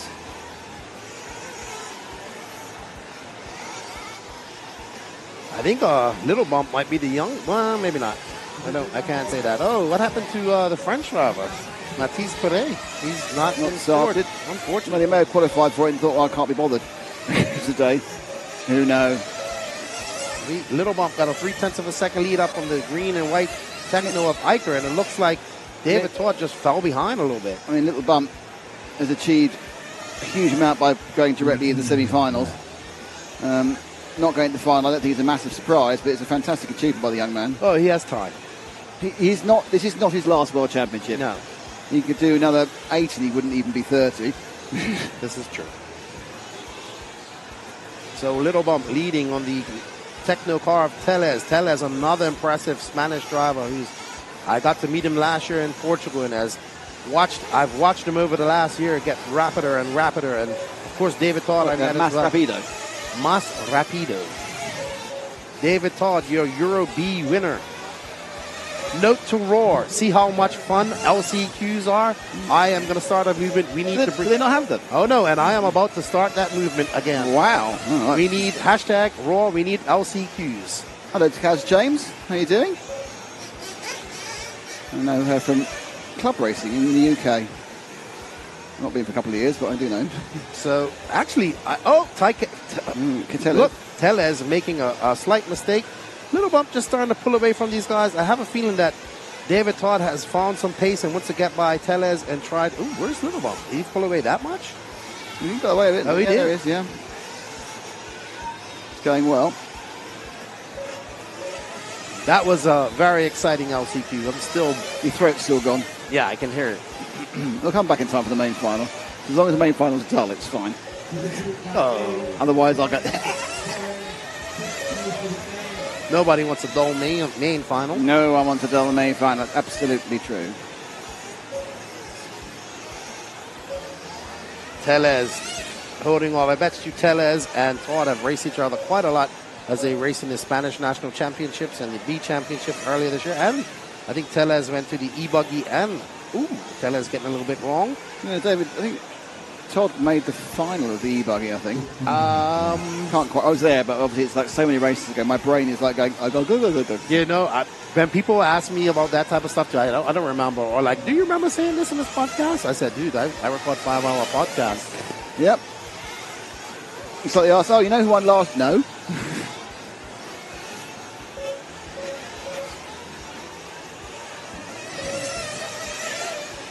So as these two battle it out, Little Bump is just pulling away ever so slightly.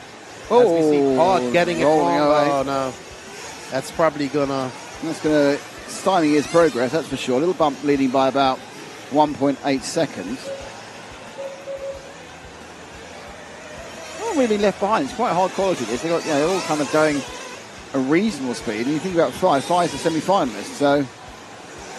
Good stuff. I can tell in a second. David third, Oscar Bird fourth. Donald Nez is in 5th. Eric Vericel 6th. Erwin Labath is in 7th.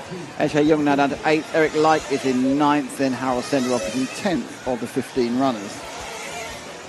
It was interesting. I noticed that Carlos made it very clear this is an exhibition race and it does not count for who will become the junior champion. Oh, really? Because they have to. So let's explain that. They have to actually. They take it from the listing. So I'm not sure if Marcus Kerrup qualifies as a junior. If he does, he's won it. If not, Fee's got it.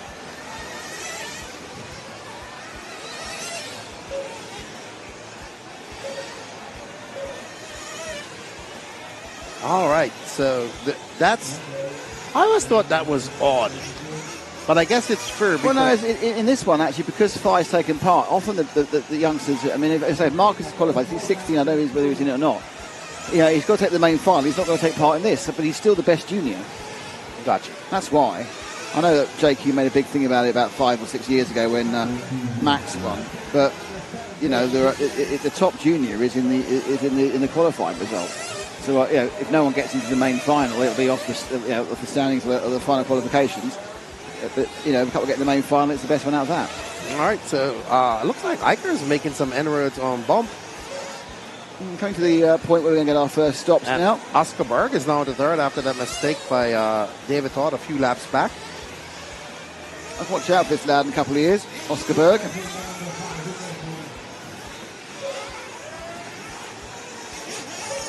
I'd say watch out for Iker Tellez, but he's also in a country with a hotbed and a plethora of very fast young racers.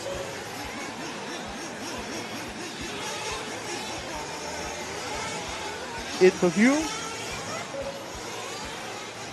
there we see Harold Senderoff's father, so it's Fly Long Win from Iker Tellez, Oscar Berg, David Todd, Saul Ordonez, Eric Like, H.K. Young, Aaron Labarth, Harold Senderoff, Eric Bercel, Ben Simpson, Paco Flores, Billy Grinley, Zach Edwards, and Matisse Pire. Thios is a pit stop, and he's just done the fastest lap of the race so far, 49.1.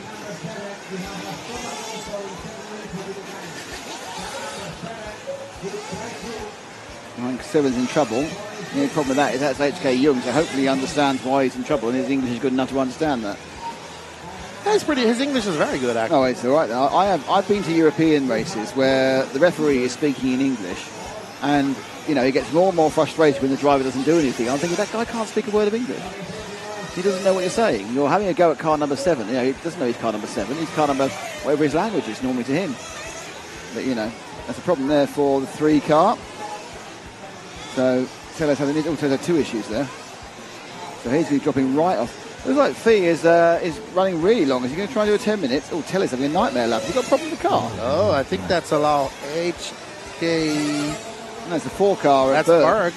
I think Tellez has a lot of problems here. I'm not sure whether he's very. I don't know whether this is a rhythm fade or whether he's actually got an issue. That's Berg now. He's in second. Fee is a mile ahead now. The Fly Long Win is again not stopping for fuel. He's running 11:30. Well, just for a laugh, they're trying 10-minute fuel stop. Maybe. But he's been in. He just came in. 6.7. Oh, well, that ruined that idea, didn't it? So now we have the Oscar Berg, who's impressed you quite a lot, and myself. Well, just because he came from nowhere, really. I'm easily impressed, though.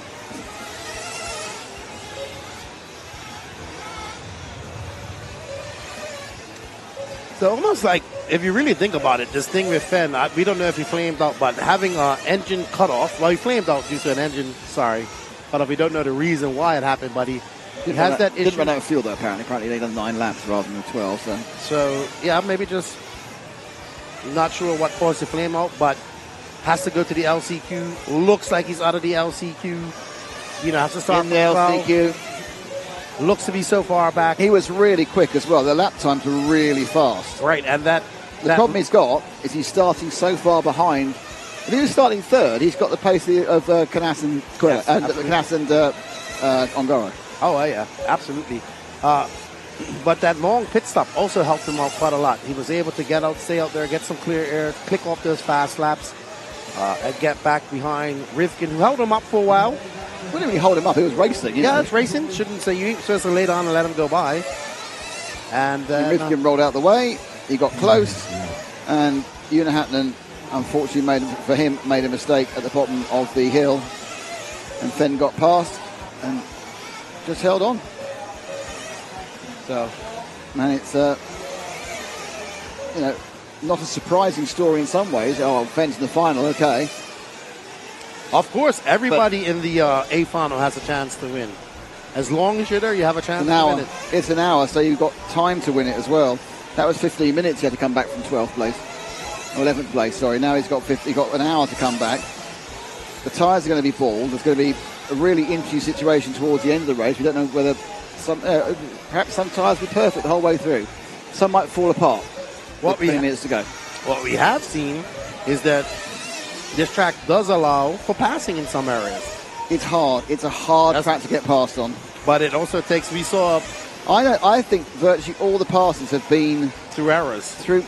Micro errors, but also because these drivers are clever enough not to fight some of the stuff.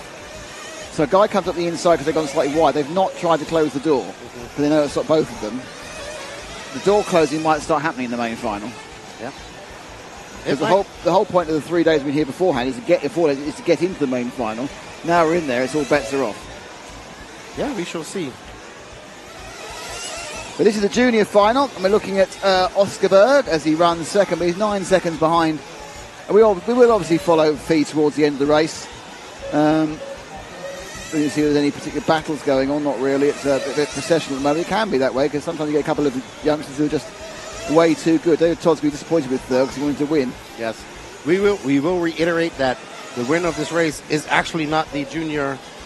They've won the junior exhibition race, and they do get a trophy. So that's always good.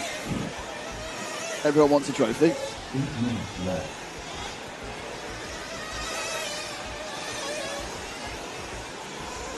So down the line they come. Berg's driving very well in this race. He's driving a bit better in this race. He drove in his quarter-final, actually. He's got I think he's relaxed into it.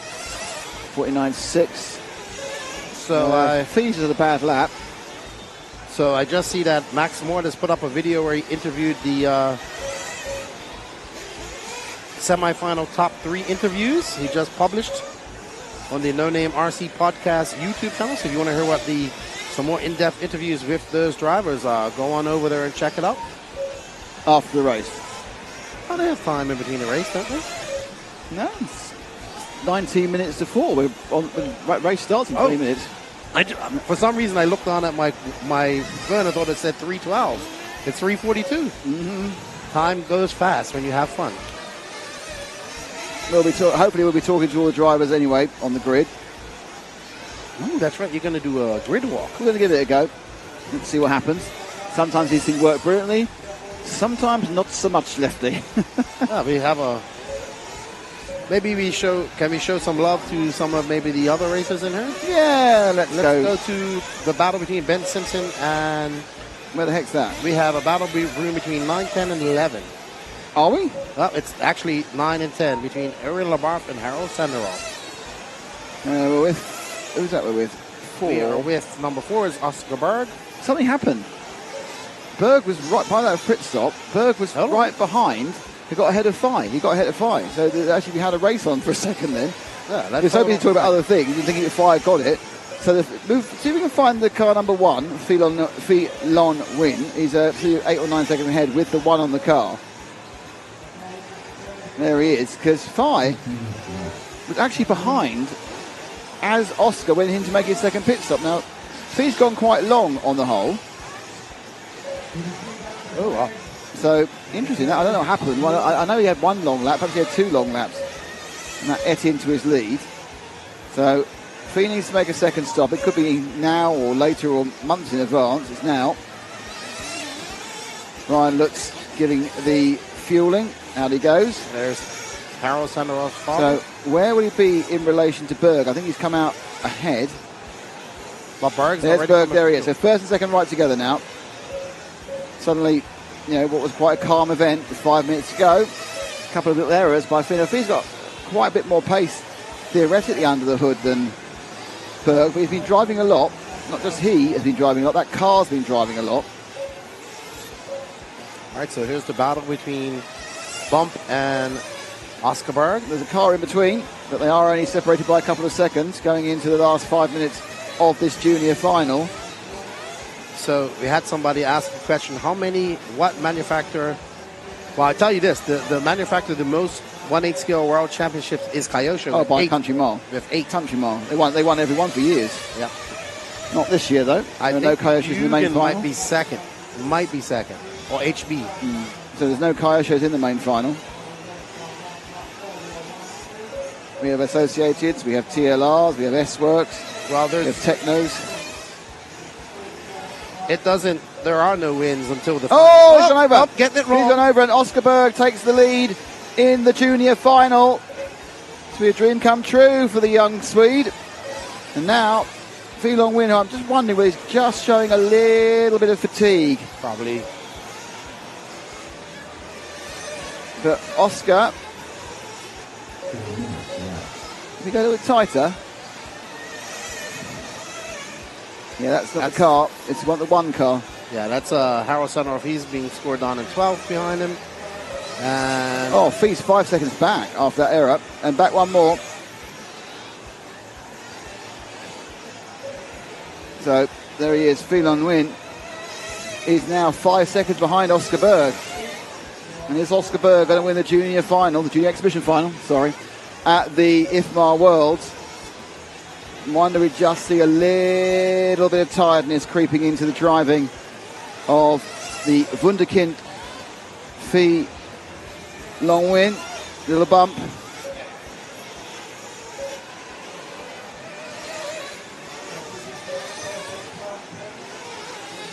Still got plenty of time to come back. He's only one error behind, so it's not like it's the end of the world. He gained a tour in that one. Yep, taking a second out of him. So Fee on the way back now. Nothing like losing the lead to focus your mind again.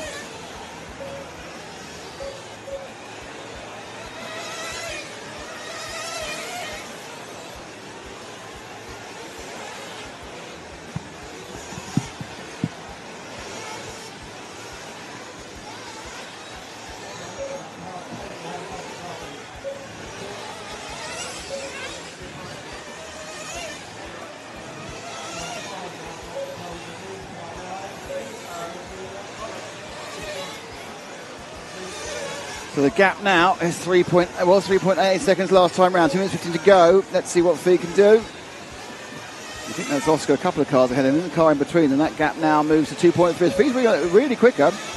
He's going to get on the back of Oscar Berg.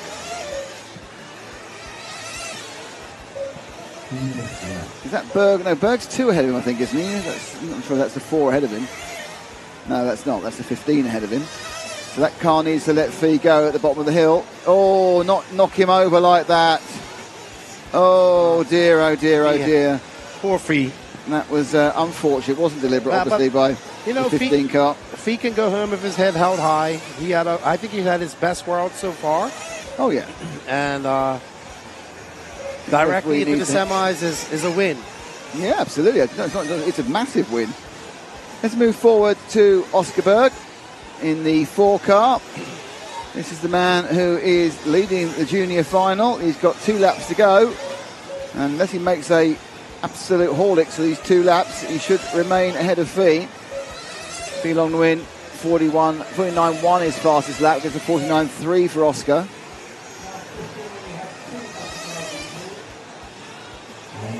And the Swede goes over the rumble strip for the penultimate time for his World Championships.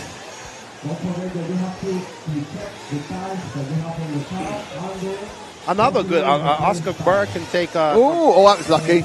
So close to going off the back of the track there. That's where we saw Navarro go flying off the track when he was leading the LCQ. Everyone led the LCQ. We've seen that pole get smacked by a lot of different cars over the week. 1 lap to go. How close has Little Bump got? And the answer is not very. Actually lost some time there. So as long as Berg gives it 4 wheels down, he will win the junior exhibition race and cement what's been a fantastic World Championship for him. Absolutely. As you say, Fee can hold his head up high. Little Bump qualifying straight to the semis is an amazing achievement.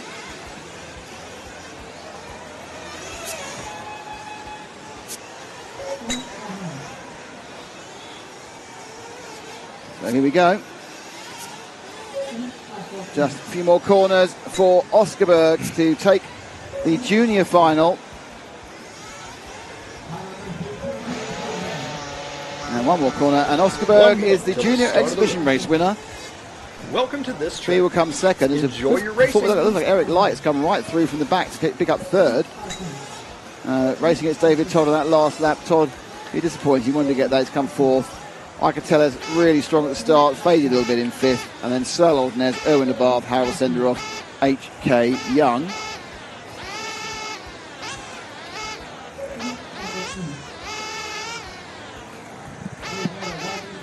Seconds to the start of your qualifying. Drive back to the pit lane.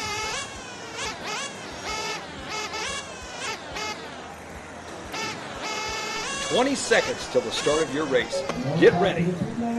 All cars to technical inspection. All cars to technical inspection. 10 seconds till the start of your qualifier. Your car will be placed on its starting position in the pit lane.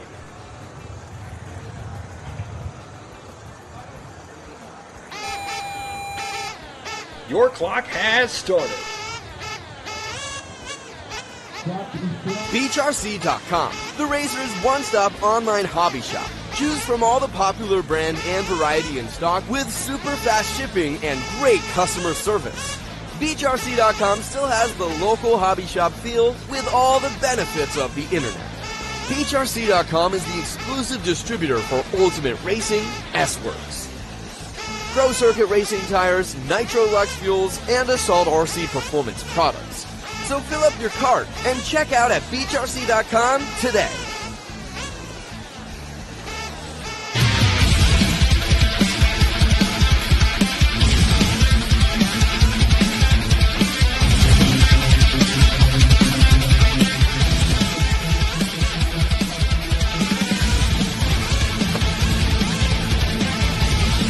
Left 1:57.37. 1 minute to go.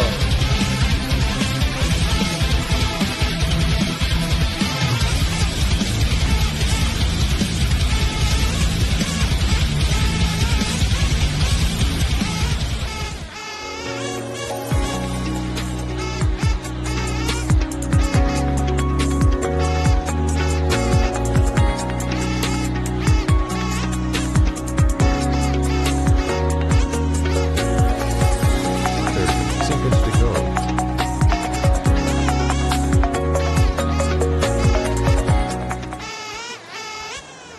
All right, what's going on, everybody? While we take a little break before we start the A final, a couple of days ago we had JQ in.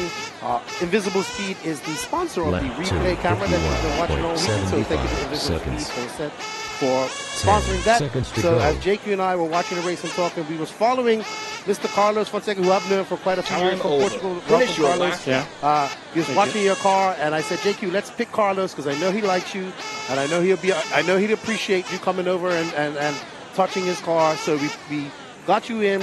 JQ came.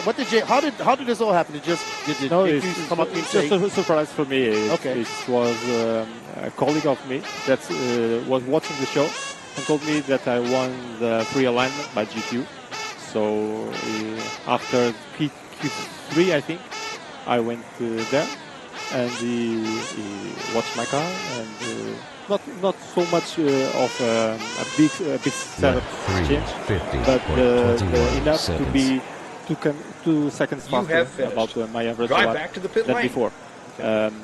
Your result is 3 laps in 2 down minutes travel and 39.34 the down travel in the back, played with the toe in. The diffs were okay. We were with a team that shared a lot of information as well, so it was good, but my speed now was visible, not a little more visible because these guys were so much faster than me. Yes. But I enjoy a lot of it. Yeah, awesome. I mean, JQ, as we have the funny commercials where you got to align your car and he touched your car. We picked you. Like I said, you've known JQ and I for quite some time. I'm glad he was able to make your speed somewhat visible. Yeah. I don't know if you have the book for the course or anything like that, but it's definitely something that do you think that the course or the book would help you out with your setup? Yeah. I have the books, all the books. Yes. All the books. I have one, the last one signed as well, and it helps a lot. It helps a lot. Even for me, I have about more than 30 years of RC racing experience, but with a good eye that can see what is missing, it's much easier for set up my car. And I thank JQ and all the Visual Speed guys that made it possible. Awesome. Well, congratulations on having JQ touch your car and align it. And we know you support him. Get the Invisible Speed books. If you're here right now, he actually has some books for sale. So if you want to go see him, we have about 20 books to sell down there. If you're in the area, go see JQ. We want to thank Invisible Speed for sponsoring that section. Carlos, always Many thanks. good to see you. Keenan. Pasa boa tarde. Boa tarde também. And, nos vemos em Portugal Yeah. no próximo ano. Yeah, next year. Tá Next bien. year. Tá bom. Uma vez mais. Obrigado. Obrigado a todos. Okay.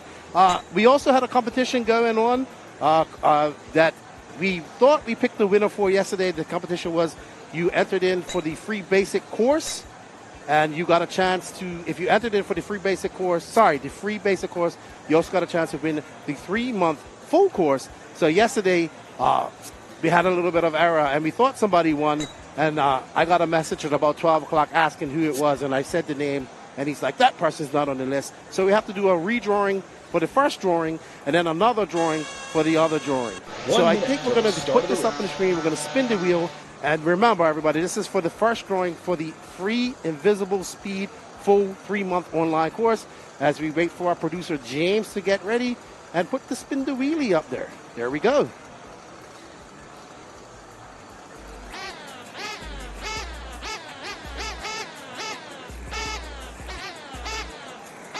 Rob Moselli, congratulations, Rob Moselli. You have become the lucky winner of one 3-month full online course. You get to have a Discord chat with Brian Lutz, Robert Betty, and JQ. I hope you learned something from it, and I hope you continue on with the course. And now we're going to go to our second drawing. 10 seconds till the start of your final. Your car will be placed on the starting wheel. 5, 4, 3.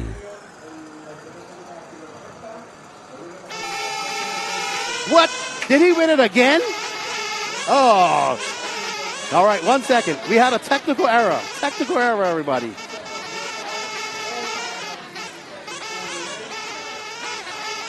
Well, it's better than yesterday's name. Mr. Rick Cox, if he exists. What was that? Juho Costuvio. You are the lucky winner of a 3-month full Invisible Speed online course. Congratulations. Thank you to everybody that participated. Even if you signed up, you got the free basic course. If you like the basic course, please go over and buy the full online course for 3 months. If you are interested in Invisible Speed, either buying a book or getting the online course, you can go to invisiblespeed.net. Make your speed visible, as Carlos can attest to that. Thank you, invisiblespeed.net, for all your support of the replay cameras. We're getting ready for what we're hoping to be an epic A final here at the 2024 IFMAR World Championship in RC Redovan, Spain.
Redovan will be the place where we'll crown a new world champion.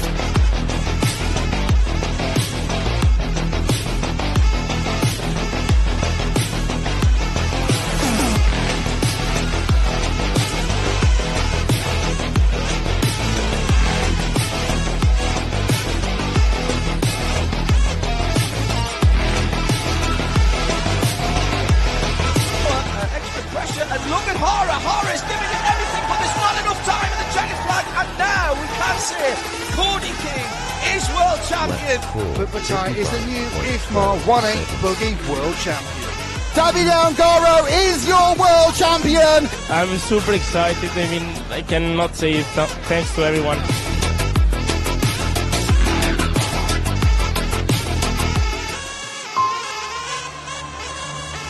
This is my motorsport. I put everything into this. It's given me so much more back. The best friends, The best moments. The best skills. and experiences.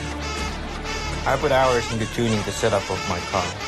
From camber to toe. To differential, The shocks, tires, body and wing. adjusting everything in search of perfection. Lap after lap after lap. I practice endlessly on track. And then it's time to race. We are in for a barnstormer. Wants to make, oh, he makes a move stick. Ronald has a look down the 5, inside, can't find a gap there. What's it going to be? It's a race to the line, and Skidmore takes it. Killick gets a kick down the straight. Oh, it's Walters going for the lead. Through for the third spot. Oh, it looks like Newman's got it. Bruno gets the jump off the start, and Ronald Volker, it's all gone wrong for him. Your European champion, Dario Balestre. Racing at every level is hard. And it doesn't always go your way. Letting Newman. Oh, Newman's had a nightmare.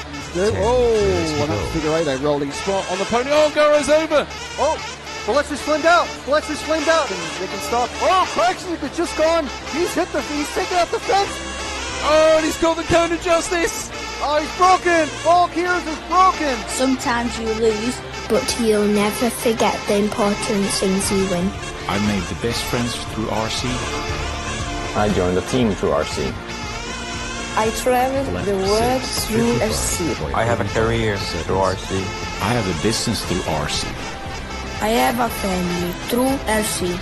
Together we race, and together we win. Whoever you are, You can race with us.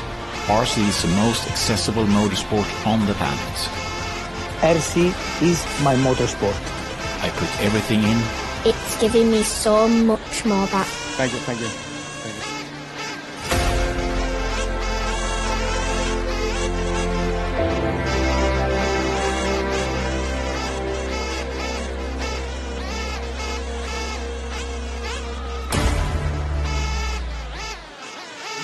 All right, everybody, as you can see, the crowd is in anticipation.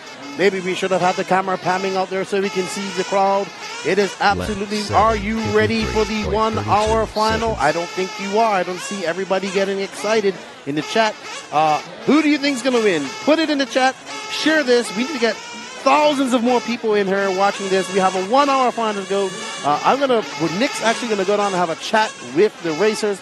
Let us know who you think is going to win this in the chat. Give us your top 3 if you have to. I don't know. If you want to listen to my picks, you can go to the podcast after this, but hard not to pick Canas at this point. But Ongaro is looking very racy. Ronafalk looks like he has something there. Coelho, Boots. Or will we see somebody that we don't even expect take the winner? Anything can happen in 1 hour. I don't think you guys are excited enough. I don't see enough screaming going on in the chat. Let us know who you think is going to win. We have JCC, Davide, Canas, Ongaro, Ronafalk, another Canas for Ashley. Dakota says Mrs. Fenn. Impressive drive by your son, Mrs. Fenn. He never ceases to amaze me what that man can do with an RC car. It is impressive why I consider him one of the best off-road all-round racers in the world. JCC, Boots of Fuller. You can't, come on, Tim, you can't pick. Okay, well, there you go.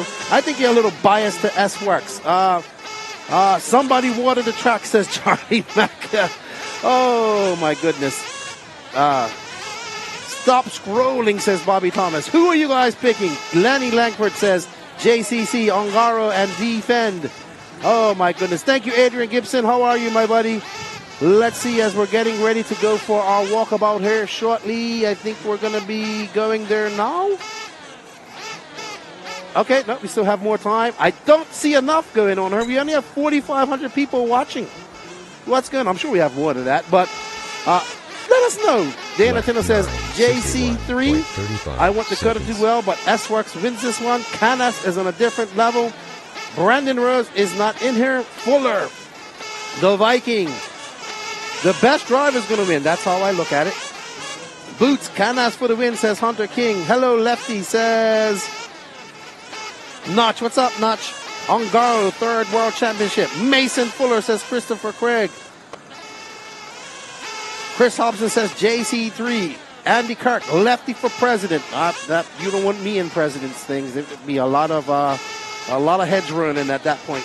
Canas for the win. Whoever has the tires at the last 60 minutes. Ongaro says Kale Harvinen. Berton says Mark Smith. Oh yeah, Berton. I forgot he was in there. Bless says USA. Go Dakota says Jerry Kaufman. Miko Wilson. S-Works to the top. The Viking says Danny Lou. Cody Bryant says Canas. 61. Rimfire says Dakota. Seconds. Bruno Coelho says Profex 251. Elliot Canas David. Ooh. Oscar. Oscar, I'm sorry. I've listened to Portugal drivers are coming. Will the tires last? Will there be changes or broken rubber? There will be no changes and there will be no broken rubber. There will be no post-tech of tires. Mikey Sharwin in the house. We got EKJ 24,000. Share this, everybody. Share this. If you love RC, you want to make this grow, share this. 5. What's up, Tim Barth? How are you? Will Almeida. Wow. I can't keep up with you guys. Hello, Mr. Pavitas. How are you? He says, congratulations to all the finalists. Making the World Finals is extremely hard. I agree. But Polito did not make it. They took 5, 5, and 2. We got the crowd cheering for something. Not sure what it is. So they're cheering somebody. Yes, somebody's removing the flags for finally so the crowd can see. Well done, Johnny Skidmore. Hero of the people. Oh my gosh. Absolutely. We got the look it. Cheer him on. Now everybody can see.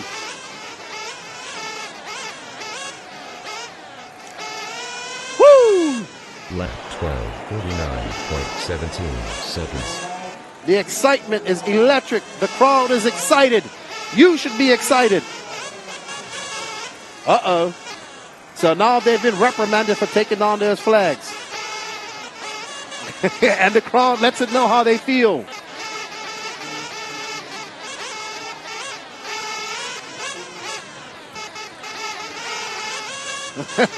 The crowd's booing the owners of the track.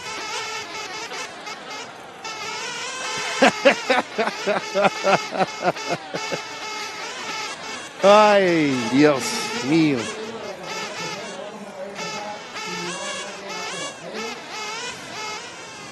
Whoa, it all calms down to this. What's up, Big Ty? Who you picking, Big Ty? Killick Brothers, I know. And one of the Americans. 1 year penalty, says Notch. Don't worry, guys. I know you did it for the people. 62.16 seconds.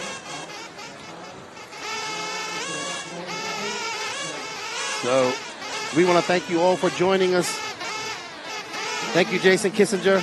Well, it's the RC Racing TV team here, bringing you the coverage, the NNRC. Say a big shout out to Max. Everybody's happy we found a new role for Max instead of making everybody angry. What's up, Tony Newland, Clinic RC? Daniel Lou says thank you for the coverage. Thank you to all the sponsors that make this coverage possible. They are Beach RC, RC1 Racing, J Concepts at night, and Nebo Sport as we get ready for our pit paddock walk. There's Ranafolk talking to JQ. There's Mr. Pierre.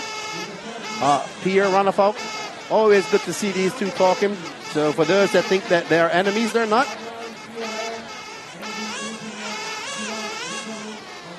As I'm trying to listen to what's being said on the speakers as well.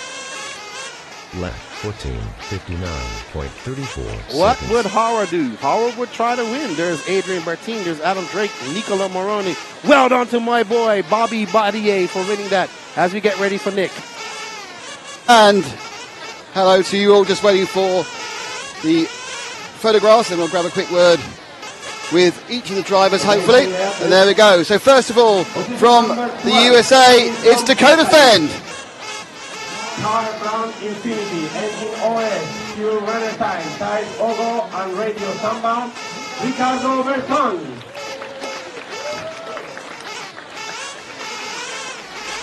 Dakota, have you got the car down yet from the last chance qualifier? Yeah, car was good in the semi. We kind of kept everything the same for the last chance qualifier, and then just did our best to freshen up as much as we could. Fresh oil in the disc, fresh oil in the shocks, made sure the engine was good to go, and got some fresh J-concept kicks on here. So we'll see. We're starting last. This is what we did last time we were here. Went to the last chance as well, so we'll see what happens. Hopefully I can get a clean start and work my way up pretty early on, and then just kind of go from there. Great stuff, thanks Dakota. And in position 12 from Italy, it's Ricardo Berton.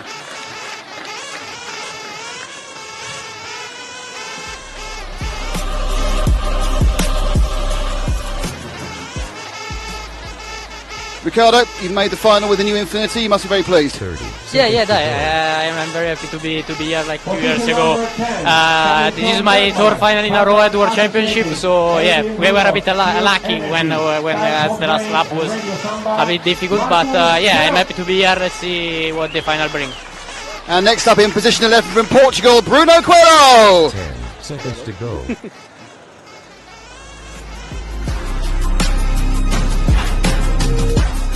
Bruno, too many mistakes in the semi. Time over.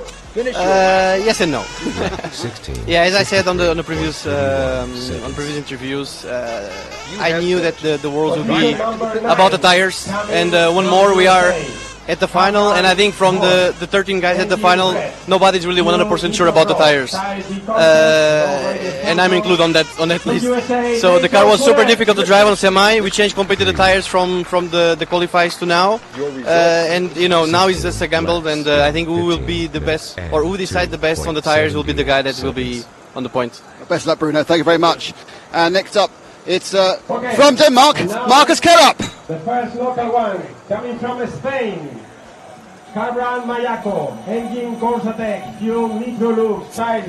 Marcus, are you surprised to be in this final? Yeah, a bit. I mean, it's very nice. I mean, standing here, I'm still on. I mean, it's unbelievable. I mean, it's amazing. Great stuff. Next up, in position 9 from the United States of America, it's Mason Fuller. Position number 7, coming also from Portugal. Cabran Techno, engine. Mason, you confused us all. You drove straight into the final. Did you know you qualified at the end of that one? My car and the headset didn't really know, so I didn't really know. I figured I had like less crashes than the other guys in the other final, so I was actually like third fastest in the other final. But yeah, I just tried not to crash and see what I could do. Great stuff, thank you. And in position 8, from Spain, it's Robert Battle.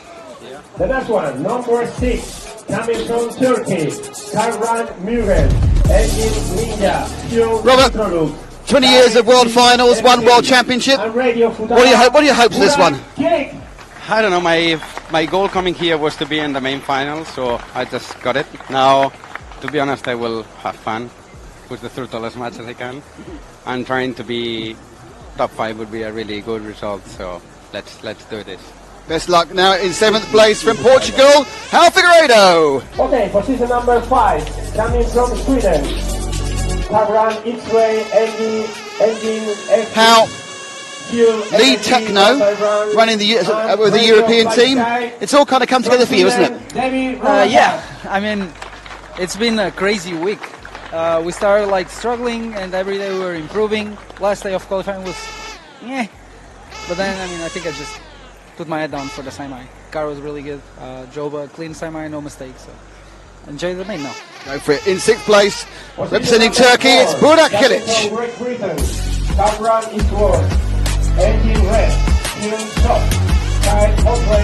Burak, a big improvement for both you and your brother over the past couple of days of running.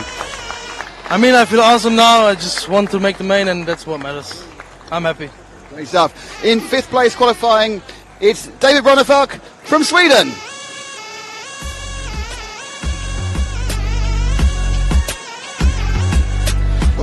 David, position 5, but a couple too many mistakes in that first semi-final. You've got the pace, but you've got to keep it on the road, haven't you? Yeah, I mean, the car was really difficult to drive there. I mean, today it was completely new day for everyone, with the clay compounds coming into play and everything, and we've had to adjust the car a little bit now for the main, and, you know, in the semi I was kind of just trying to hold on, not to make too many mistakes, and try to get as good of a starting position as possible. And I was kind of worried I would be further down the field, so I'm still pretty pleased with 5th considering how the semi went. So looking forward to the main. Great stuff. And qualifying in 4th from Great Britain, Elliot Boots. Number 2, coming from Italy, Team Italy. Elliot, best qualifying for a while. Are you kind of just waiting there to pick up the pieces of Ongaro and Canas? Yeah, I mean, it's a World's A final, 1 hour long, anything can happen. I showed that here before. So I think we're in good spots, good starting spot to be in contention if something happens, or, and push off from the start and try and hang with them as much as I can. And, we'll go for glory. We'll see what happens. In 3rd place, representing Turkey, Berkan Kilic. Engine red, fuel So you're slightly ahead of your brother, but this is really about the Kilics against the world, isn't it? This is the Kilics against the world. Yeah, I hope so. Yeah.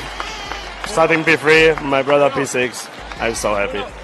Great stuff. Qualifying 2nd, the reigning world champion, Davide Ongaro from Italy. Hello.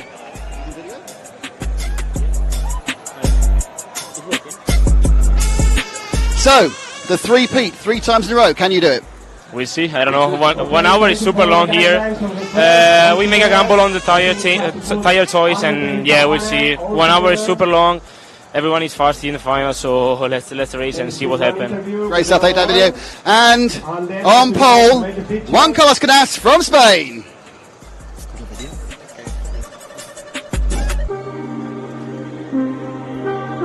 Juan Carlos, it's been a perfect few days so far. You just need 1 hour more of perfection. Yeah, we will see. Long final, the 15 most fastest guys of the world. And yes, we will try, of course, our best, but I will try my best, of course. Best of luck. Thank you. And they are your finalists for the 2024 IFMAR World Championship. And with that, I think we go back up to Lefty.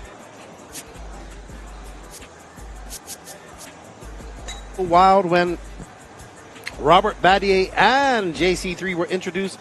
Obviously, this is Spain. You can see the sidelines are filling up. The pits are full of people. Spectators are on the bleachers. This is what World Championship Racing is all about. If you've never been to a Worlds, if you're an RC 1/8 scale nitro buggy enthusiast, then you should try to get to Worlds at one point in your life.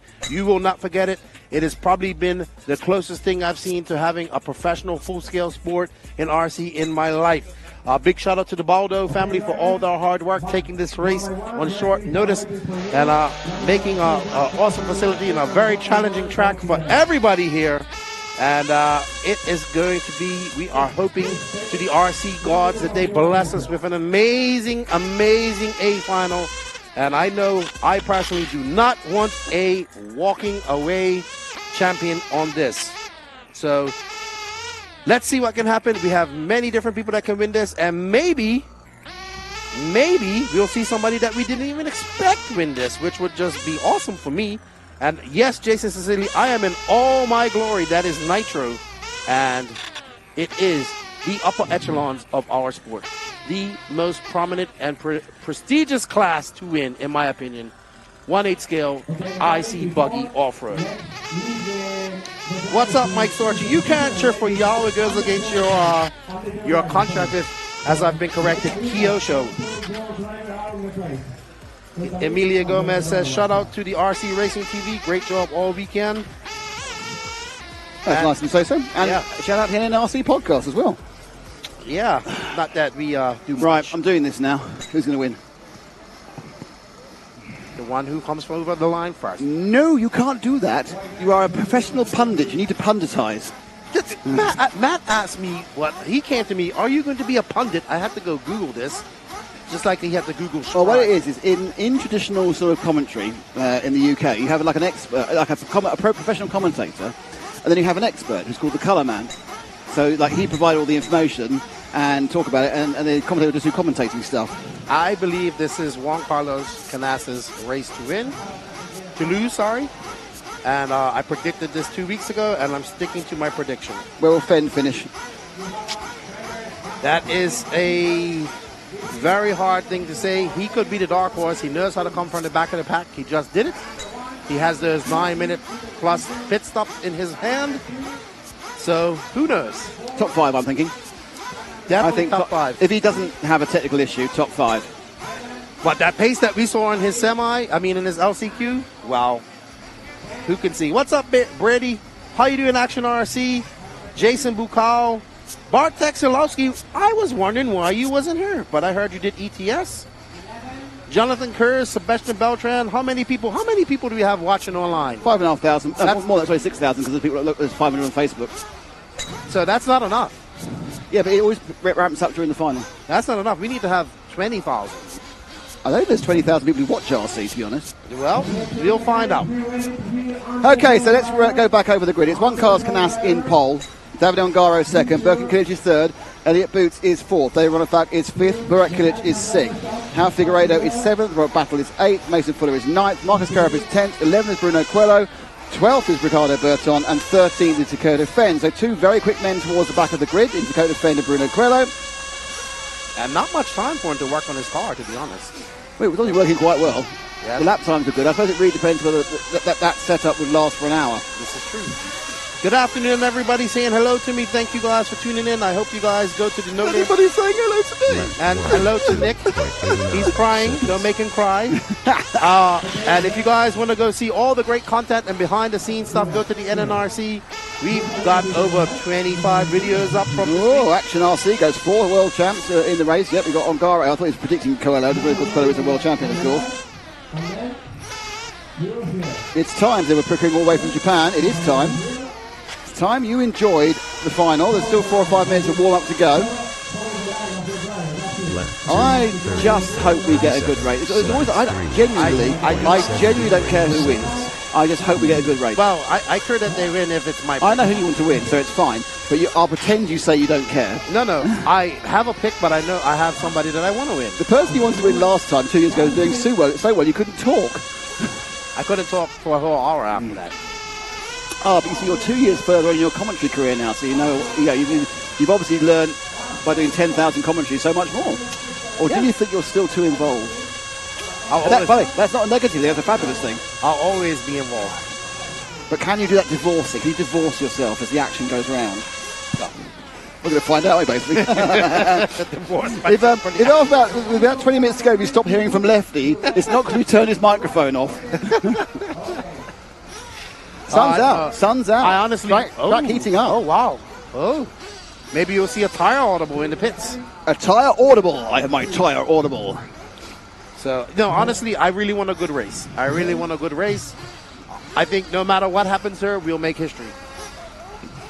We'll make RC history. Yes. I'm trying to think, if one Carlos Canas wins, is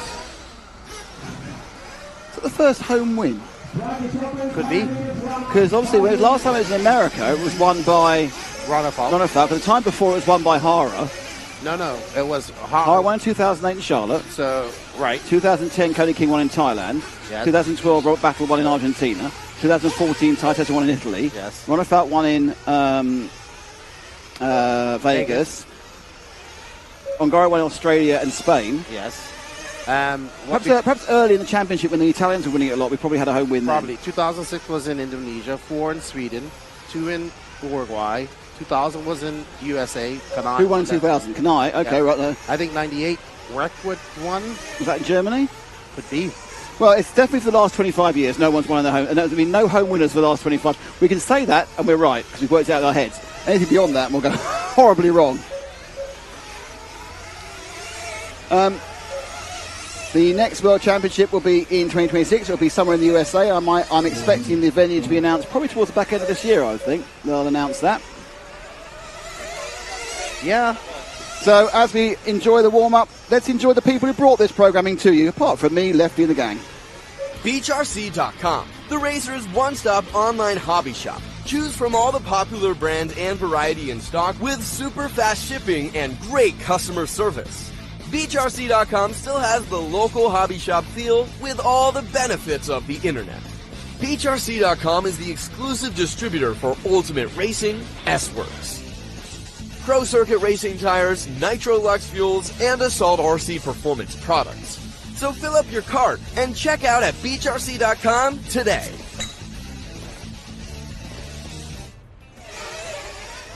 And we are back in the sunshine. The sun has made an appearance. Currently it's 25 past 4. As we said, we didn't think the final was going to start at 5 past. We thought the Volderol was going to start. The Volderol did start. 25 past. The race is 3 minutes away from starting, as long as nobody calls a 10-minute timeout, which would be very irritating if they did, because we haven't got any filler programs for it. Well, I have to get Matt to do a quick montage or something to fill a 10-minute timeout. Yeah, walkabout with a wobbling, yeah. Who's the dark horse? You know what? So here's my thinking. João Figueiredo next to the boulders probably had more laps on a track similar to this surface than anybody here because of this track in IBC. I've watched João Figueiredo compete against Canas and Ongaro and dominate them but make a mistake. Long shot. Man, I honestly, not that he's a dark horse because he doesn't have the skill, but a dark horse because he's coming from the back of the pack. Could offend. Okay. I'm going to ask you another really quick, I'm going to ask you a difficult question now. Who's going to be top killage? Wind's got up as well. Burak. I was going to have Burak as well. Don't know why. Burke has been quicker all week. I just think that. Oh, the wind's really picking up now. Yeah, we got wind, we got sun out. So we're getting the 4 o'clock wind, even though we didn't have sun all day. It's quite exciting. Could be. I mean, it depends. Burak's had some bad luck, had a few DNFs as well. But I think Burak wants it more. Does that make sense? It does. But we're in an hour's race now.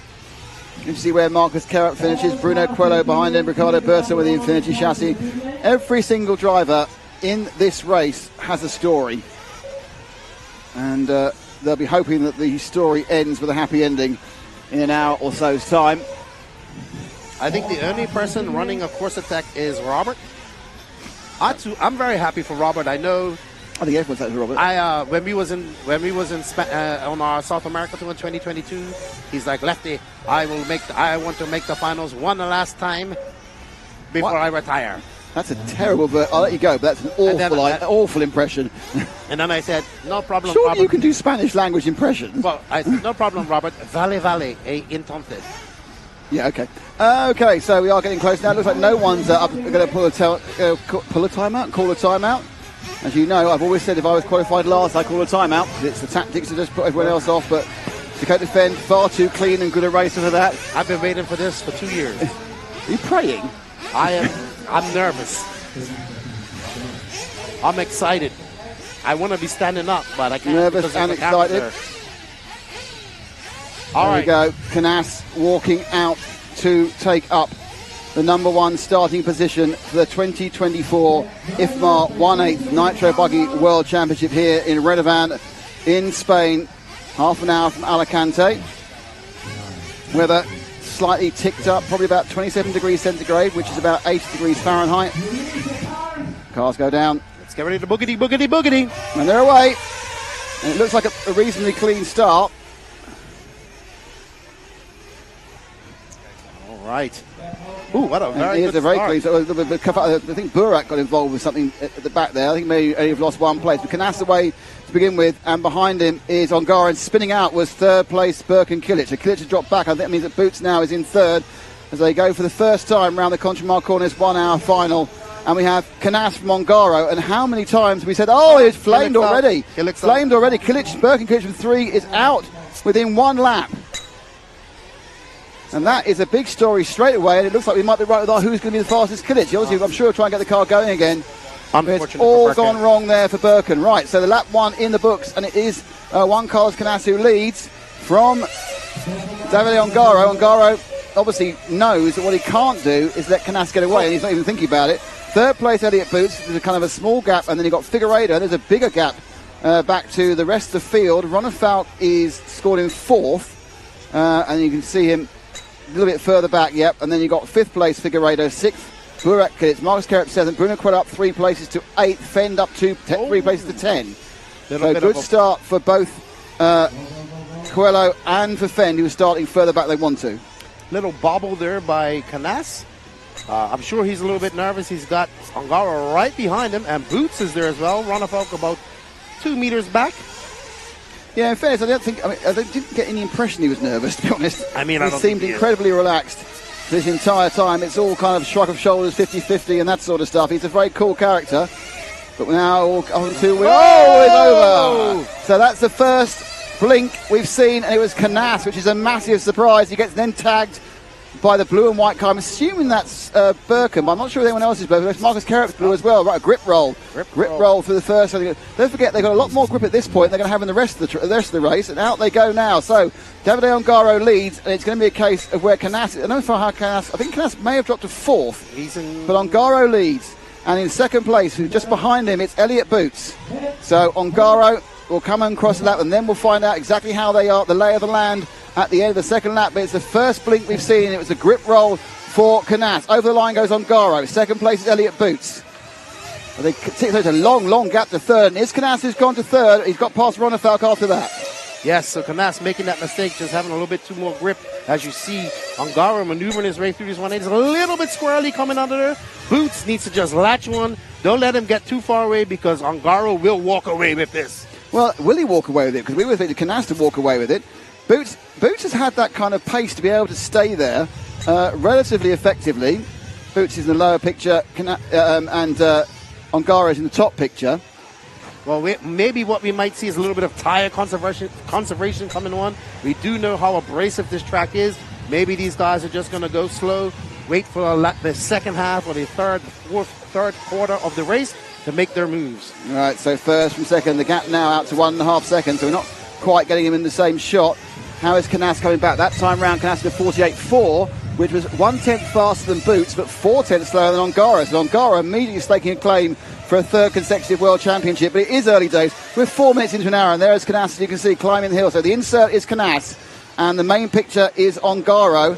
Canas had a little screwy turn there, double turn into the bottom of the roller coaster. He's got it all to do. Now, he can do it, but it's all going to be in the brain. What can I do? Can I relax? And the lead at the moment, I say it's 5.239 seconds for Davide Ongaro. Yes, these two have been battling it out for the last 2 years against each other. They know how to race each other. Canas gets in front of Boots. No, that's Ronefalk. Sorry, that's Ronefalk. So he needs to get in front of Boots and put on the afterburners and try to chase him down. Plenty of time left. Well, is there? Because we just in a 47.7 from Ongaro, which is a second faster than Boots and half a second faster than Canas. So the man with the afterburners at the moment is the Italian reigning world champion, Davide Ongaro, released by that grip roll for Canas on lap 2. Things are playing into his hand, but again, we say this, that, and the other. Don't forget, there's so much can happen in 55 minutes. They're each going to make probably, I'm trying to think now, 7 pit stops. They're running 7.5 minutes. But more importantly, the grip they've got now is not the grip they're going to have in 45 minutes. Absolutely, and we all know that this gentleman right out front here, the Italian, the two-time and current world champion, can do miraculous things on ball tires. And now the battle is hotting up between Canas and Ronefalk. As we see, and there we are on the main camera now. We're carrying on looking in the inset camera at Ongaro. So Canas and Ronefalk need to work together to push forward. They need to get in front of Boots. Boots needs to push a little bit.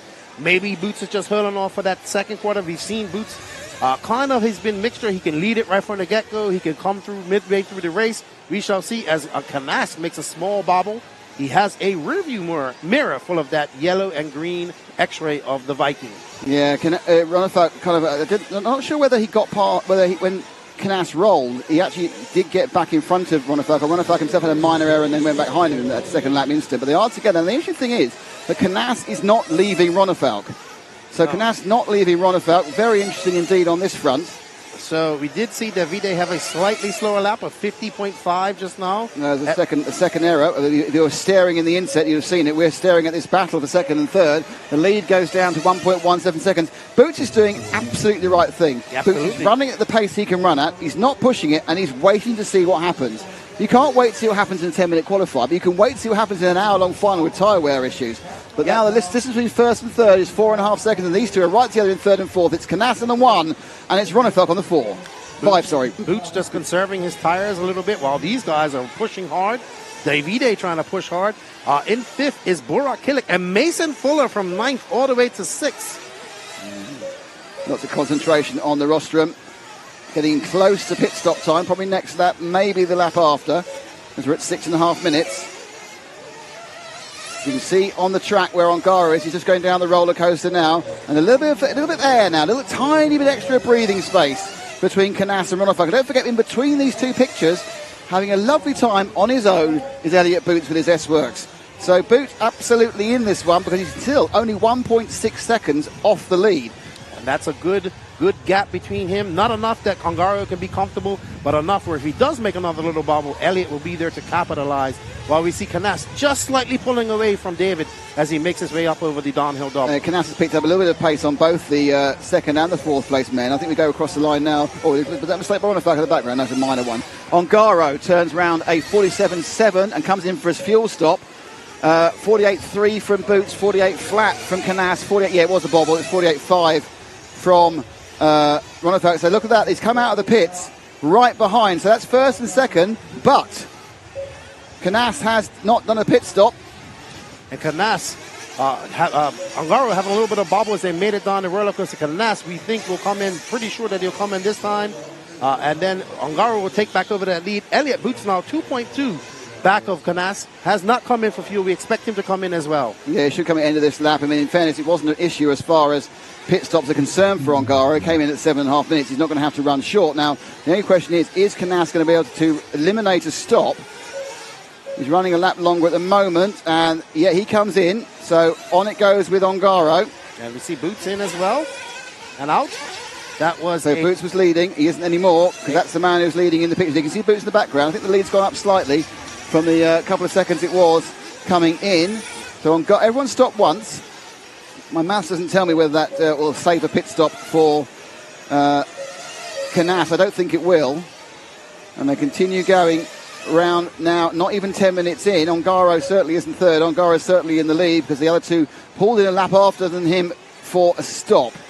But last time, in 2022, he actually ended up making a lot more pit stops than anyone else. Well, he said he liked the little half empty. He liked this tank to be a little emptier because he liked the lighter car. Yeah. I wonder if that's going to come into effect this week. But he had a flying pit stop of 5 seconds, where Boots had a 5.7. Now, the loser in that whole process appeared to be Ronnefager. He's lost a couple of seconds now off the back of Canas. Has everyone stopped yet? No one's made 10 minutes. And I think some may have made 9. You make 9 minutes, you stay for stop. But at this point, given the fact that at the end of his stop, he was already up to the backside of Juan Carlos Canas. Yeah. So anyway, so in the lead is this man, David Ongaro. Let's drop back to Boots, just a few seconds back, because he's 3.7 seconds back now. Here we go. That's how long 3.7 seconds is. And he is going to be fighting quite soon with Juan Carlos Canas. Ronnefager just slightly dropping off 7 seconds. People following Coelho. Coelho's 21 seconds back. Fenn is 40 seconds back. So Fenn's had some issues somewhere to fall that far behind. Boots probably going into conservative mode. Doesn't want to lose track. Doesn't want to be too far behind Ongaro. He wants to be there when he's able to capitalize if anything goes wrong. But as you can see, that yellow wheel, now running the yellow wheels, his teammate, the Spaniard, JCC, is not too far back. He is actually right there now. It's just the 2 C's at this event. So going down now to the Conchimar corner. The gap between them last time around was timed at 1.4 seconds. They were within 100th of a second of an ultimate lap time. So not really seeing at this moment and at this moment of tyre diameter and tyre wear, we're not seeing the blistering pace we saw from Juan Carlos Canas in the semi-final. Now, when we spoke to him during one of the breaks, he said that he knew the tyre he was having for the final and was testing the tyre for the semi, so it's likely he's probably got a harder tyre on or a slightly different grip just to get grip for longer into the race. Don't forget his tyres were bald after 40 minutes of the European Championship. And it's Canas in the background there. Ronnefager now has caught back up to Canas, so this is interesting. Drop back again to the next two, because Canas and Ronnefager are right together. Or right together-ish. There we are, they have come back together. So the story of the first 11 minutes really is we're not quite seeing the pace we expect. It's not slow, but we're not really seeing the Canas pace we expected to see, which makes me think they've back-ended the setup. Oh, yes, or just preparing for the long haul. Well, that's back end of the setup. The back end of the race. Canas now trying to get up and catch up to Elliott. Elliott is going to be 4.3 back, so a few 100ths of a second. Ronnefager made a mistake there during that second chicane. He overshot it, lost himself some time. 48.1 against 47.9, 47.8 for both the first and second drivers. With Canas, who's upside down. Ronefalk's made a big mistake. So Ronefalk's had an error, and that's going to take him right out of contention for a while. But they have such a big lead over fifth place Burak Kilic. This top four is going to remain the top four, but Ronefalk lost at least 4 seconds there. Now, can Canas roll up to the back of Boots? We shall see, because he's going to have to do that and get by Boots. Well, I'm sure there's thought about can they use the pit stops to get by. They are very quick. There's Boots, and there's Canas in the background. The gap to the lead is 4 seconds. Boots was 0.3 of a second faster than Ongaro that time round, and JCC was 0.4 faster than that. So JCC actually gained 0.7 on Ongaro. Can't see him, but he gained on him as Boots and the S-Works go around. That's Ongaro. That's Canas just behind Boots. As you can see, he's a little way back on the roller coaster over the rumble strips. Just not seeing them both together. Boots almost at the 15-minute mark, 47.20. Boots in the white and red and white S-Works with white wheels, and Canas right behind him. Another red vehicle rocking the yellow wheels this week. You love a yellow wheel, don't you? I know his color scheme is white. Interesting. I think it's interesting. I think they've run out of white wheels, but you think there's something more sinister about it. Yes. It's always. Okay, over the line, 48.1 for Ongaro, 47.9 for Boots, and 48.1 for Canas. Boots is slowly chipping away at that lead, and now it's down to 3.8 seconds. It is in this second phase. Boots seems to have it. He's dragging Canas with him. Ronefalk's having an absolute nightmare period Boots here. Makes a mistake. That's going to allow Canas to go by as Boots makes a mistake. His first mistake. And his second mistake. Right, so now we're back to who we thought we were going. It took a while. So it took 14 minutes before we saw an error from Boots. Unfortunately, it's quite a serious one. He's dropped back several seconds. At the same time as Ronefalk's dropped back several seconds and has moved into fifth. So it's now all about Canas and Ongaro. The gap was 5.1 seconds last time round. This time it is 4.6. So Canas has got the speed at the moment. Ongaro being caught up. Boots to back another 3 seconds after a 51. A 48 for Burak is moving fast, and Ronefalk's made a mistake. I think Ongaro made a mistake because he is now in the sights of Canas. Yeah, so Ongaro had a little roller there. And what was a very comfortable lead in the first 8 minutes is now a lot less comfortable. He'll be coming in for a pit stop either this lap or the next one. I think the next one, to be honest. That'll be a 15-minute stop. And the Spanish crowd excited by the fact that their hero is much, much closer to the Italian double world champion. As we see Canas making his way through the chicane up and up the double downhill jump. He can see him, and he's going to go after him. Now, Canas chasing down Ongaro. Now, is Ongaro actually in the peripheral vision of Canas now is the question. Ongaro's coming for fuel, so Canas takes over the lead. He'll be in the next lap. Can he click out a fast lap and gain some time on the pit stops? Well, interesting. Ongaro lost 2 seconds that in lap. Mason Fuller runs into fifth place. Ronefalk's having an absolute nightmare. That was gone wrong. He's dropping down to sixth. So something's gone wrong. He's looking for fuel, but he's also having some issues. But Canas now looking a little bit better. So Canas, let's see what he can do in his pit. Now he ran 1 lap longer in his first stop. Now is he going to run 1 lap longer again, which means he won't stop this time, he'll stop next time. Ongaro in the... that's Canas and Ongaro in the inset. So Canas coming in here. So Canas just got himself off sequence more than anything else. Comes down. Ongaro, I think, has gone into the lead. Oh, yep. That was close. That was close. A second longer than it should have been, perhaps. 6.0 against 5.8 against 5.5. Elliot Boots actually scored as a leader, but he stopped as well that time. So, interesting to see where they are. My feeling is that the lead, let's give you an idea, as, right, leaving the rumble strip then was Ongaro, and leaving it now is Canas. So that's about 4 seconds, I'd say, 3.5, 4 seconds, as they battle with Canas in the battle cam. With Ongaro in the battle cam. Canas on the main picture at the moment. Fuller has got past Ronefalk. I'm not quite sure what's happened to Burak Kilic. Burak Kilic had a bit of a nightmare as well. Burak was up to fifth. Birkin's out the race, not bothering. Fenn's not doing too well. Yeah, that's really interesting. The kind of the challenge is sort of falling apart from the top three. Now Mason Fuller now in an absolutely scored fourth place. We're on pace. He's on fourth, completely on merit, because of the fact that other people are going slow and making mistakes. He's 9 seconds over Ronefalk lefty. Oh, yeah, the Iceman. Cool is the other side of the pillow. But right now, we're looking at Canas, who just gets it up on the curbing and now has to go a little bit slower. He was 3.1, just 3.2 seconds back of Ongaro last lap. Let's see what it is when he comes. I think it's a bit more. Even with that, Ongaro has looked quite quick, actually. That was a 47.8 by Ongaro last time by. Yeah, I think it's been like 47 this time round. He's gone beep already for going across. He's gone across in a 47.5. Canas now, Canas turned two wheels and did a 47.7. Yeah, that little bobble cost that 2 tenths. 2 tenths. Or perhaps more, perhaps going faster. So Canas now, I suppose all of them are sitting there going, right, we're 18 minutes. We're not even into a third of the way into this one. What can we do? Boots isn't that far behind still, just 3 seconds back. Mason Fuller is back a bit further. He's back another 16 seconds in fourth. 4 seconds ahead of Ronefalk. Burton a further 2 back and Figueiredo in 7th. Coelho hasn't figured at all in this race and he's in 8th. Robert Battle in 9th. Kerup in 10th. Nope, Kerup's now in 9th and Battle's in 10th. And Fend, I don't know what happened to Fend. He had some issues. He dropped 40 seconds back and now I've looked back at him 10 minutes. He's only lost 4 seconds those 10 minutes. So I don't know whether he perhaps he flamed at some point. I have no idea. But he's about to go a lap down to Ongaro as he comes out the pits. 6.5 seconds. You'll see him any second now. He'll be in front of this mate behind him, actually. That is Fend a lap down. And that is Canas running 3.8 seconds behind.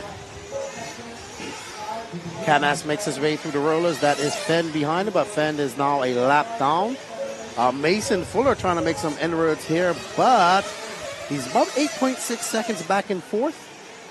And let's see what Canas can do, as the last time he came by is 3.8 seconds back of Ongaro. Canas needs to start picking up the pace, I'd say. 41 minutes and 22 seconds left to go in this race. Lots of time. Yeah, there is lots of time, but I noticed that in the background, Boots isn't giving up. Just dropped off a little time there. 47.5 against 47.7, 47.9, 47.6 from Mason Fuller. His fastest of all. Mason really going well in this one. He's only one problem for somebody else away from podiuming in the Worlds. Let's see if we can have a look at Boots for a second. We've been with Canas for a while now. Let's just drop back to Boots as the main camera. That's not Boots, that's one more. That's Fend. There we go. There's Boots. In between them is Fend. Waiting for them to yeah, apart from that one lap which Boots had, which had an error and a half in it. It's been a great performance over the first third of the race, and we are just about a third down for Elliott, looking third place and making it 2 of the top 3 being S-Works. That time round, Canas 4 tenths faster than Ongaro. Elliott Boots about the same speed as Ongaro. The top 3 really have broken away now, with Mason Fuller in a good 4th place, but 17 seconds behind them. Canas made up 0.3 of a second that lap by and is now 3.7 back of Ongaro. He had a 47.6 to Ongaro's 48 flat. So Ongaro having a few bobbles. A few bobbles. A little touch of the pipe here and there. That's cost him maybe a little spin up. Now on the 39-minute mark. 39.50 left to go.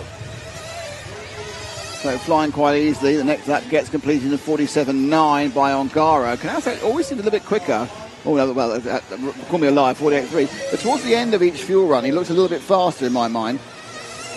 Across there, 48.0. So the top 3, the slowest of the top 3 there was Canas, but there's no real difference at the moment, and they're right in the settled point. This is going to be decided on what happens when the tyres aren't gripping anymore. I believe so. I mean, history has told us who's really good at that. It certainly has. Ronefalk is sort of in no man's land, half a minute back in 5th. Coelho has actually climbed to 6th now, so he's been to climb through the field. There he is, that's Ronefalk in the 5th position. It was only a bit of a scrap earlier with Coelho, but he's kind of left Coelho at the moment. Yeah, Ronefalk's car is looking a little bit difficult to rotate at the moment through those 180s. Boots was the slowest there, 48.